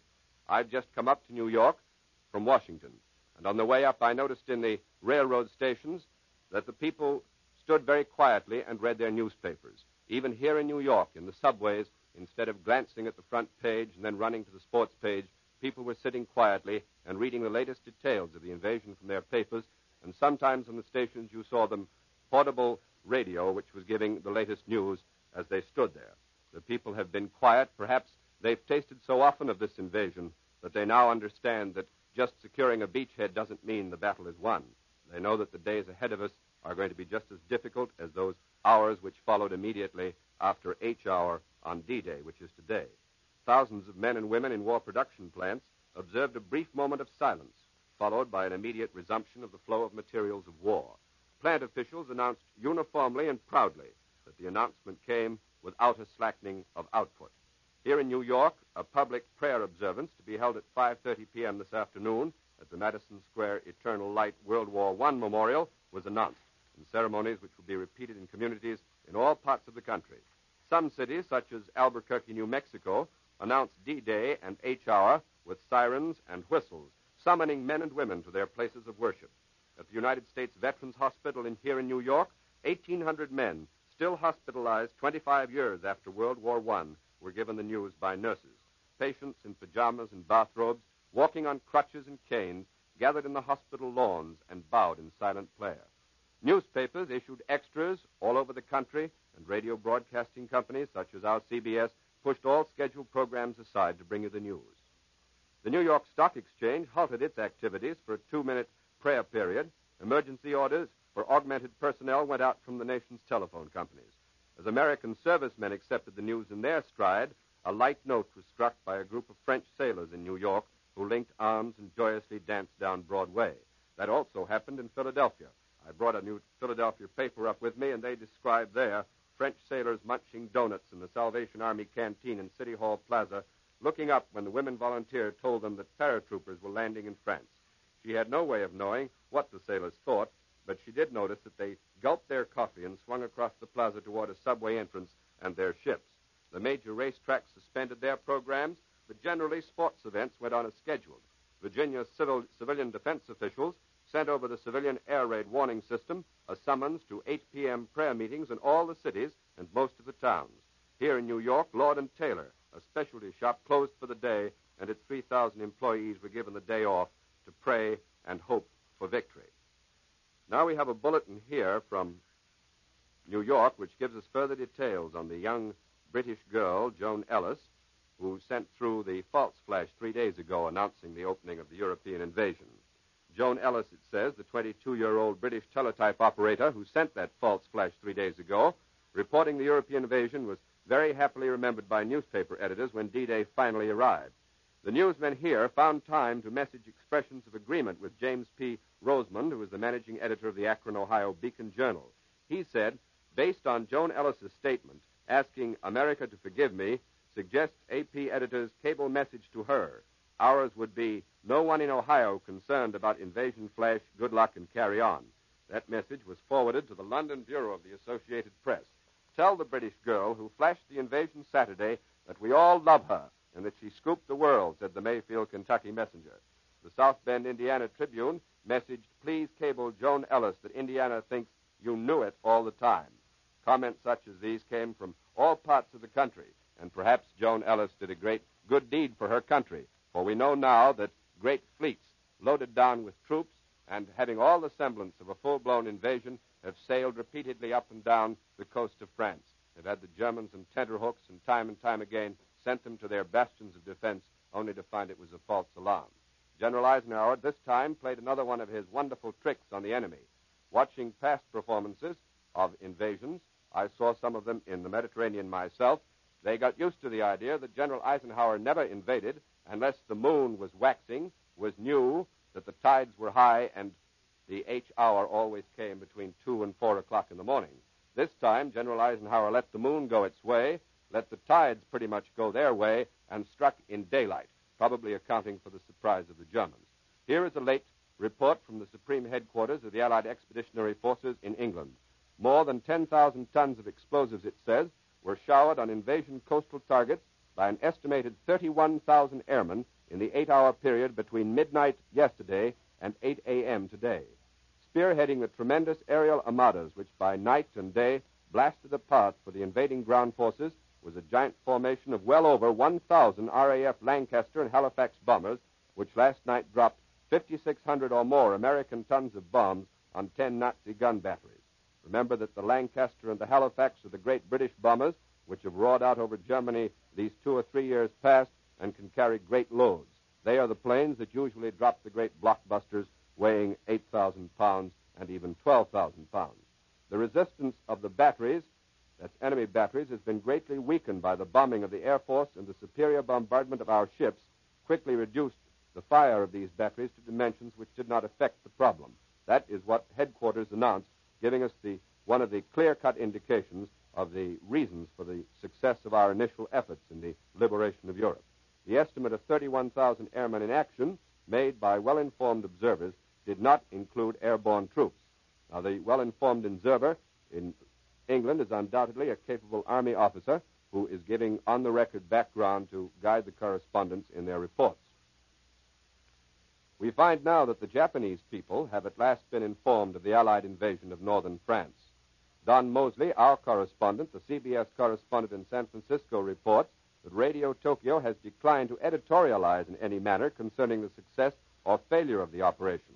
However, not a single Japanese comment has reached the Nipponese people themselves, and all Radio Tokyo remarks have been almost verbatim reports of German communiques. Apparently, the Japs are playing it very cautious this morning, paying lip service to their Nazi comrades, but avoiding any firm propaganda line lest they find themselves out on a mighty weak limb. Meantime, a Mr. Ushiba, former secretary of the Japanese embassy in Berlin, said, "It is not only the German High Command, but also the entire German people on the home front who have been itching for this moment, because their conviction is that the enemy's European invasion is the long-awaited signal to touch off the pent-up strength of the German Wehrmacht to deal a most decisive blow to the enemy."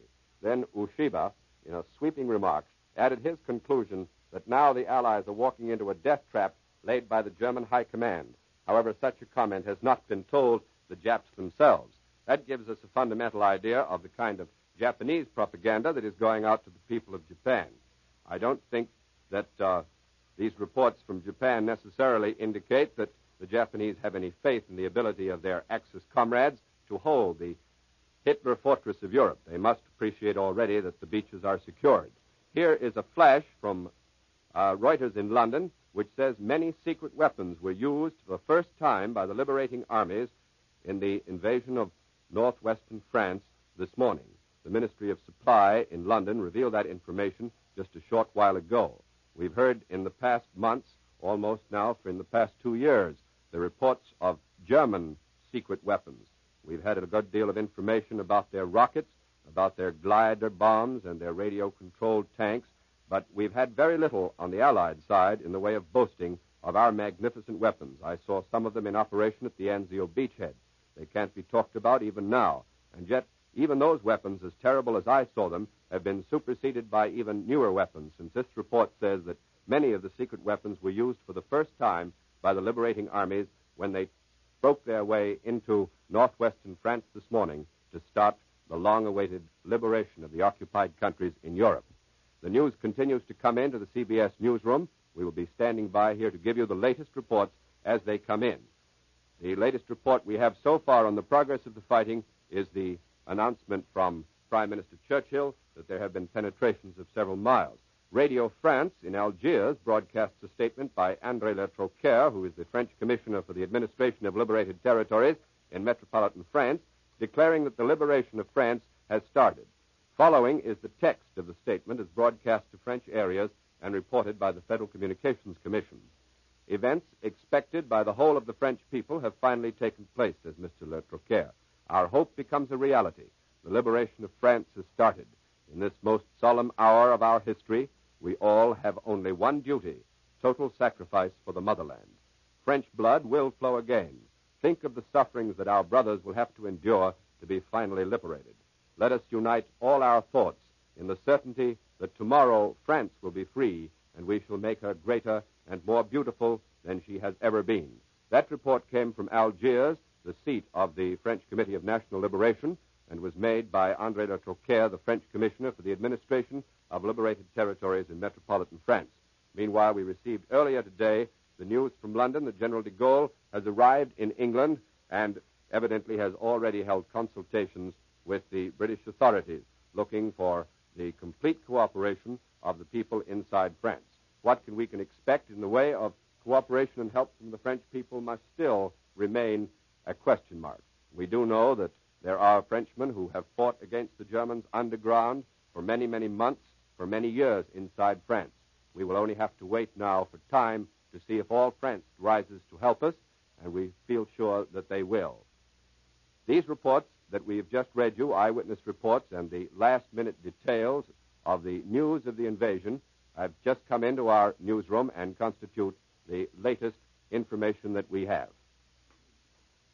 You have just heard CBS correspondent John Daly. And now, while we wait for more news on the invasion, we will present another program.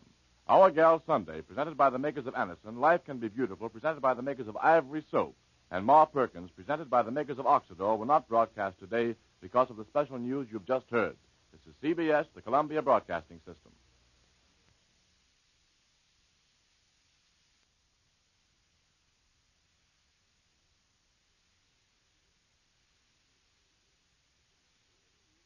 Crisco's radio newspaper with Bernardine Flynn, brought to you by the makers of Crisco.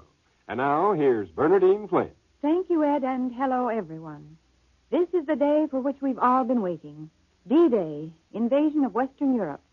To millions of people in the occupied countries, this is the beginning of their liberation, after many long years of domination by Hitler and the Axis. Of course, we all want to hear the latest details, and in order that we might bring you as much invasion news as possible, Crisco is dropping its usual commercial time. Now let's switch to the New York headquarters of CBS World News for a report by Alan Jackson, one of Columbia's news editors. Briefly, the situation at the moment is this. We have landed, and from all indications have things well in hand. Most of the details as to exactly what's going on come from the Germans, because, naturally, our commanders are going to use utmost caution in releasing information which the enemy might not have.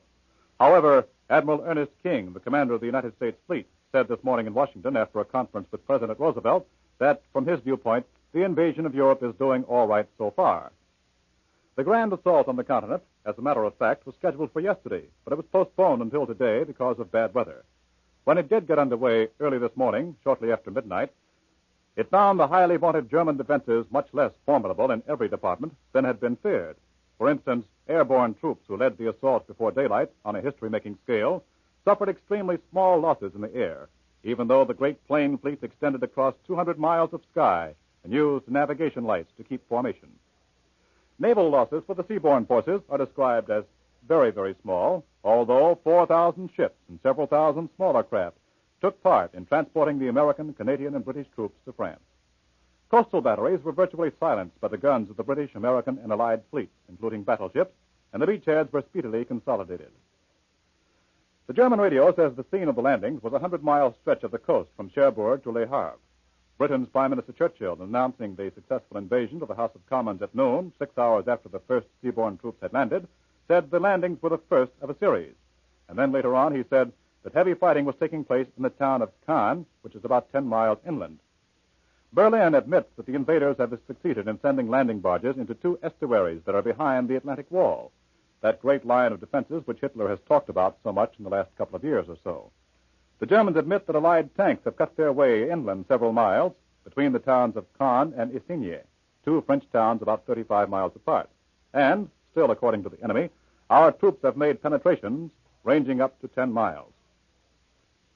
Thousands of Allied paratroopers, some reports say at least 20,000, landed behind the enemy lines to disrupt the German supply and communication facilities. These landings were most successful. And the Navy was on hand, too, the biggest armada in anybody's history. Surprisingly, the early reports say, as we just told you, the first resistance was comparatively light. Our casualties have been light so far. Correspondents flying in air squadrons overhead reported our troops splashing ashore against only little resistance. The airborne troops, the soldiers who crossed over the enemy land in air transports and gliders, have encountered only slight resistance so far. But this should not be taken as an indication of things to come. Quite the contrary. While it's true that the going seems to have been fairly easy so far, it'll get tougher later on.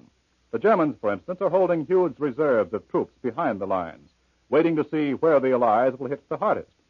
When that fact is determined, the enemy high command will order everything in his power into the attack. Thus, the job of our paratroopers and airborne forces is to blow up the bridges, the highways, and the railroads over which the enemy reserves would have to move to counter our main blow.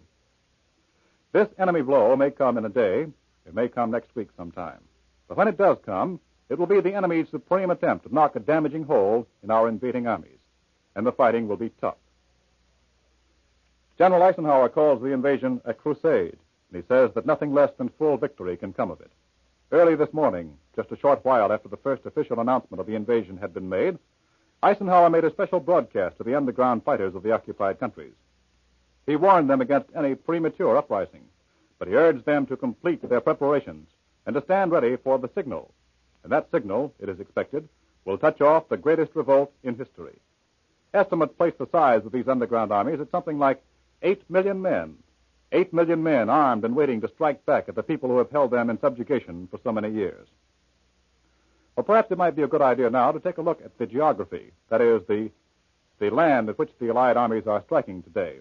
General Eisenhower's invasion hit the Atlantic Wall in the sector of the lowest French coastline, the widest beaches, avoiding the heavily fortified cliffs opposite Dover, upon which the Germans had planted naval guns, which command the narrow straits of Dover at the eastern entrance to the channel. Caen, apparently, is the center of the first attack by airborne parachute troops. That's a key point on the water-level roads and railroads to Paris, which is barely 120 miles away, since its capture, that is, the capture of Caen, would force a German evacuation, hastily, of the whole Cherbourg Peninsula. So far as the geography of the French coast is concerned, the Allied High Command picked for its initial attack a sector giving the Allied forces the most favorable terrain. Except for the coastline east of Le Havre toward Dieppe, where there are high, steep cliffs, the whole seafront under attack is flat and sandy. Cherbourg lies at the foot of a cliff, with the city and port at water level, but with the fortifications and airfield on a high plateau on the cliff, dominating the city from the south.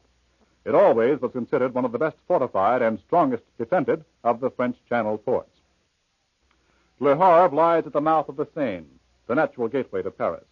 The Havre port, once the terminal of the Normandy and many other great transatlantic liners, is the biggest port on the French North Shore.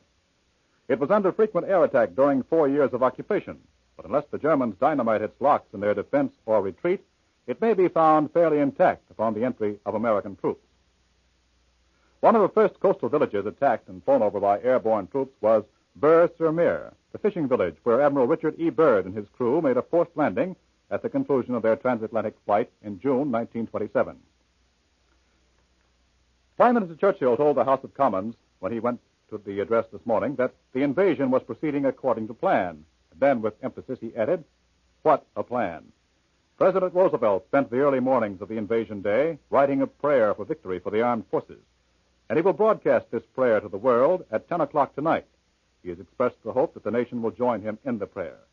In part of that, he says, "Success may not come with rushing speed, but we shall return again and again, and with thy blessings we shall prevail over the unholy forces of the enemy." Mr. Roosevelt dispatched the prayer to the House by motorcycle messenger, and it was read on the floor shortly after Dr. James Sherrill Montgomery, the chaplain of the House of Representatives, departed from custom to ask members to join him in the opening invocation. Again, the members stood, this time in silent prayer. At its conclusion, Minority Leader Martin of Massachusetts reminded his colleagues that many heartbreaking days lie ahead. During the morning, Mr. Roosevelt summoned the Army and Navy high commands to the White House for his first personal conference with the commanders since troops began hitting the beaches during the night. The high command personnel included General Marshall, the Army Chief of Staff, General Arnold, head of the Army's Air Forces, and Admiral King, Chief of Naval Operations. General Marshall appeared worn when he went to the conference, as though he had spent a sleepless night. Already throughout the nation, countless church services are being held. Many states and cities have issued special proclamations on D-Day. Britain's King George is scheduled to go on the air this afternoon at 3 o'clock with a special Invasion Day message. French General de Gaulle broadcast to the people of France at 11:30 this morning. Before that, King Haakon of Norway sent a special message to his people. And now General Wilhelm Hanstein, Commander-in-Chief of the Norwegian Underground, has broadcast an order to all organized fighting groups inside Norway to be prepared to take part in the Great Settlement. Well, that's the invasion news as it looks so far. I'll be back in a few minutes with a summary of developments today. And now back to Bernadine Flynn. Thank you, Alan. That was Alan Jackson, one of Columbia's news editors in New York, bringing us the latest details on the invasion and how it's been going since early this morning. If any later bulletins should come in while we're on the air, we'll bring them right to you. Recently, General Eisenhower prepared the underground of Europe for D-Day. A member of his staff told the downtrodden people to learn to recognize his voice, which was to bring them directions and instructions daily. And now that voice from Supreme Headquarters has announced to them and to the world that D-Day, H-hour, has arrived. Yes, Ed, and already the underground is secretly at work disrupting every enemy defense and troop movement possible. They are cutting communications, dynamiting bridges and viaducts, opening dams, destroying power lines and railroads. And I understand the French underground numbers more than 1 million people. That's right. It's a force which began as a guerrilla unit, and today it's virtually a corps of sabotage engineers. It's made up of many officers and men of the disbanded French army, men from all walks of life, all creeds and political beliefs. Most of the officers are army men, and many of its fighters have fought the Germans in 2 wars. There are also thousands of boys in the green uniforms of the youth labor camps who have chosen to join the underground rather than to go back to Germany as conscripts. You know, it's certainly amazing the way members of the underground have been able to feed themselves and gather information so secretly. Usually they are fed by their friends, and many times they gather food from isolated farms and villages. Planes flying over from London have delivered arms and explosives to them, as well as printing material and other supplies. Coded messages have kept the underground informed as to when these planes fly over. And every message and instruction to these men has had to be safeguarded with an enormous amount of care. One misunderstood direction could mean disaster. For instance, for many months, our own men have been preparing for this invasion. It's taken weeks and weeks to assemble ships to carry them, planes to support their landings, ammunition and food. But tons of material could be lost through a single careless accident. How true that is, Ed. While thousands of planes are necessary, it's still more important that one plane with a wide-awake pilot with the right guns and ammunition be in the right spot at the right moment. Exactly. A misread photograph, a road that must be open but is crowded with refugees, or even an open porthole on a ship are all invasion risks. The shine can be taken off helmets and the metal parts of guns, but there's no way of making sure that one or the other might not strike by chance against a landing boat shield and set off a spark to alert the enemy ashore. These are all things which couldn't be figured out on paper ahead of time, and yet they're things on which the very success of this second front depends. Ed, let's take our visitors on an imaginary visit over the English countryside where the chief of our invasion forces spent his hours working and planning every detail of this second front. General Eisenhower lived for a while in London, didn't he? Yes, he did, but some time ago he moved out to a 6-room cottage in the country. The general was up every morning by 5 or 6 o'clock. Each morning before breakfast, he puttered around the garden for a little while and then read the newspapers. But by 8 o'clock, he'd had his breakfast and was in his office hard at work. An office completely surrounded with maps and important documents, I should imagine. Yes, and with many pictures. Pictures of his family and of the Allied leaders of the world. One of the pictures is from President Roosevelt. There is also one from Generalissimo Chiang Kai-shek. The inscription is in Chinese. You were speaking of documents, Ed. One of the most important of these is the shortest. It is the President's cable to Stalin informing him of Eisenhower's appointment as Commander-in-Chief of the Western Front Invasion Force. And that room has contained countless secrets which the Germans had sacrificed many divisions to learn. It is a rectangular room with a big fireplace and two small tables and a large walnut desk in a corner between two windows. On the wall, there is an enormous map of Europe. In this office, the General has worked 7 days a week on invasion plans. And now, friends, let's switch back to the New York newsroom to see if any late details have come in since we last heard from Alan Jackson. There have been few really late details on the invasion in the last few minutes. However, here's a brief summary of the way the invasion news looks right now. The British Ministry of Supply says that many secret weapons never before used are being employed by the invading Allied troops. In Washington, Admiral King, commander of the United States fleet, says that in his viewpoint, the invasion is doing all right so far. General Marshall, the Army Chief of Staff, says, I can't make any statement. And to newsmen there, he said, you know all about it. Allied headquarters in England reveals that the invasion was scheduled for a day earlier, but was postponed because of bad weather. A dispatch from London quotes the German DNB news agency as saying that the invasion front has further widened in the past few hours. Prime Minister Churchill, as you know, has said that heavy fighting is taking place in the town of Caen, about 10 miles inland from the French coast. And that's the invasion news to this minute. Thank you again, Alan. Well, friends, the liberation of Western Europe is underway. Alan Jackson, one of Columbia's news editors, has supplied us with the latest news on this greatest of all military operations. It can't be repeated too often. The fighting that lies ahead will be extremely bitter. Let's all offer up a prayer for victory. That, friends, ends another edition of Crisco's Radio Newspaper. Join us again tomorrow at the same time. Until then, this is Ed Roberts and Bernadine Flynn saying goodbye for the makers of Crisco. We return you now to New York. This is CBS, the Columbia Broadcasting System.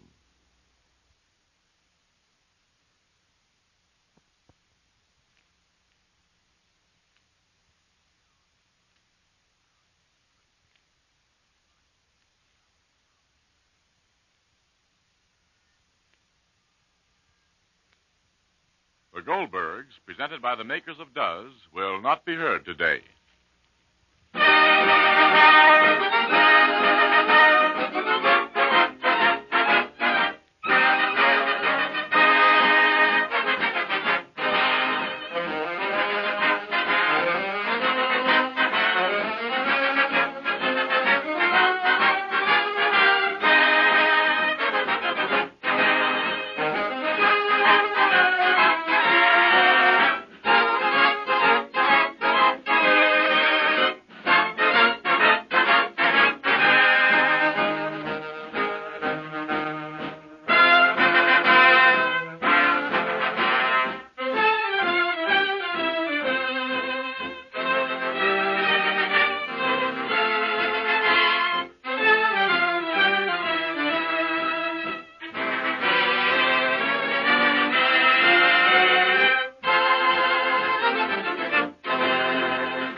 this program.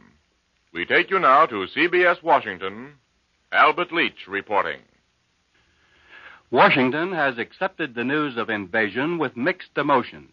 The expressions of the man on the street have been remarkably similar to those of representatives in Congress. The dominant note was a prayer for success and expressions of confidence in ultimate victory under the leadership of General Dwight D. Eisenhower. Early this morning, I stopped a Marine corporal in a spar. I asked for their reaction. "Wow," said the Marine, "we'll be home by Christmas." Over in Congress, Senator Edwin C. Johnson said the invasion will prove to be for Germany the Waterloo of World War II. House Democratic leader McCormick made this statement. "Our boys," he said, "are fighting for early victory to preserve for the future a decent world to live in." The final phase, the invasion, is now on. We have had 2 terrible wars in less than 25 years. Let us hope that after victory, the United Nations will have courageous leadership that will save the next generations from war. Republican leader Joseph W. Martin said this: "The Allied armies landing in France carry with them the hopes of liberty-loving people all over the world. That the invading forces shall meet with complete success and win an early and decisive victory is the devout prayer of all our people. An early victory and an early return of the fighting men of America to their homes is our fervent hope." But dawn broke over Washington this morning to find the streets of this world capital virtually deserted. It was a bright, cool morning. There was no outward change in Washington. Radio stations and newspapers were, of course, operating with full staffs, as they had been for several hours. The Pentagon building, where the War Department is housed, the Navy Department, other government offices directly concerned with the war, were operating with nearly complete staffs and with additional employees arriving by the minute. But on the streets and in the downtown buildings of Washington, there was no change. Virtually none of these people seemed to be aware that the invasion had begun. When several were told, they were skeptical. They had seen the error of Saturday, and they had it still in mind. As the morning lengthened, Washington in general still seemed to be concerned only with its early morning business as usual. By 6 o'clock, the number of people on the streets had not increased to any appreciable extent. Invasion or no, Washington is not an early rising town. 8 o'clock is about the earliest starting hour. For 5 minutes just after 6 o'clock, from the newsroom of CBS in Washington, I watched the corner of 13th and E Streets northwest. In that 5 minutes, 2 passenger cars, 1 taxi, 1 bus, and 2 pedestrians passed by. During the day, 13th and E is one of Washington's busiest corners, and it is usually crowded until as late as 1:30 in the morning, crowded with all the color that makes up wartime Washington. For this corner is in the heart of the theatrical restaurant district. During the morning and throughout the evening hours, servicemen and servicewomen in all the uniforms of the United Nations mingle with the thousands in civilian dress. But by 7 a.m., business had picked up a little, but still no more than normal. Laundry trucks were in evidence, and so were the ice trucks servicing the restaurants. And most of the pedestrians were solitary, walking along at leisurely pace. There was no excited greeting, no manifestations whatsoever that the long-awaited invasion was underway. It was not until 7:30, when the 8 o'clock starters began to hurry along, that an undercurrent of excitement was evident.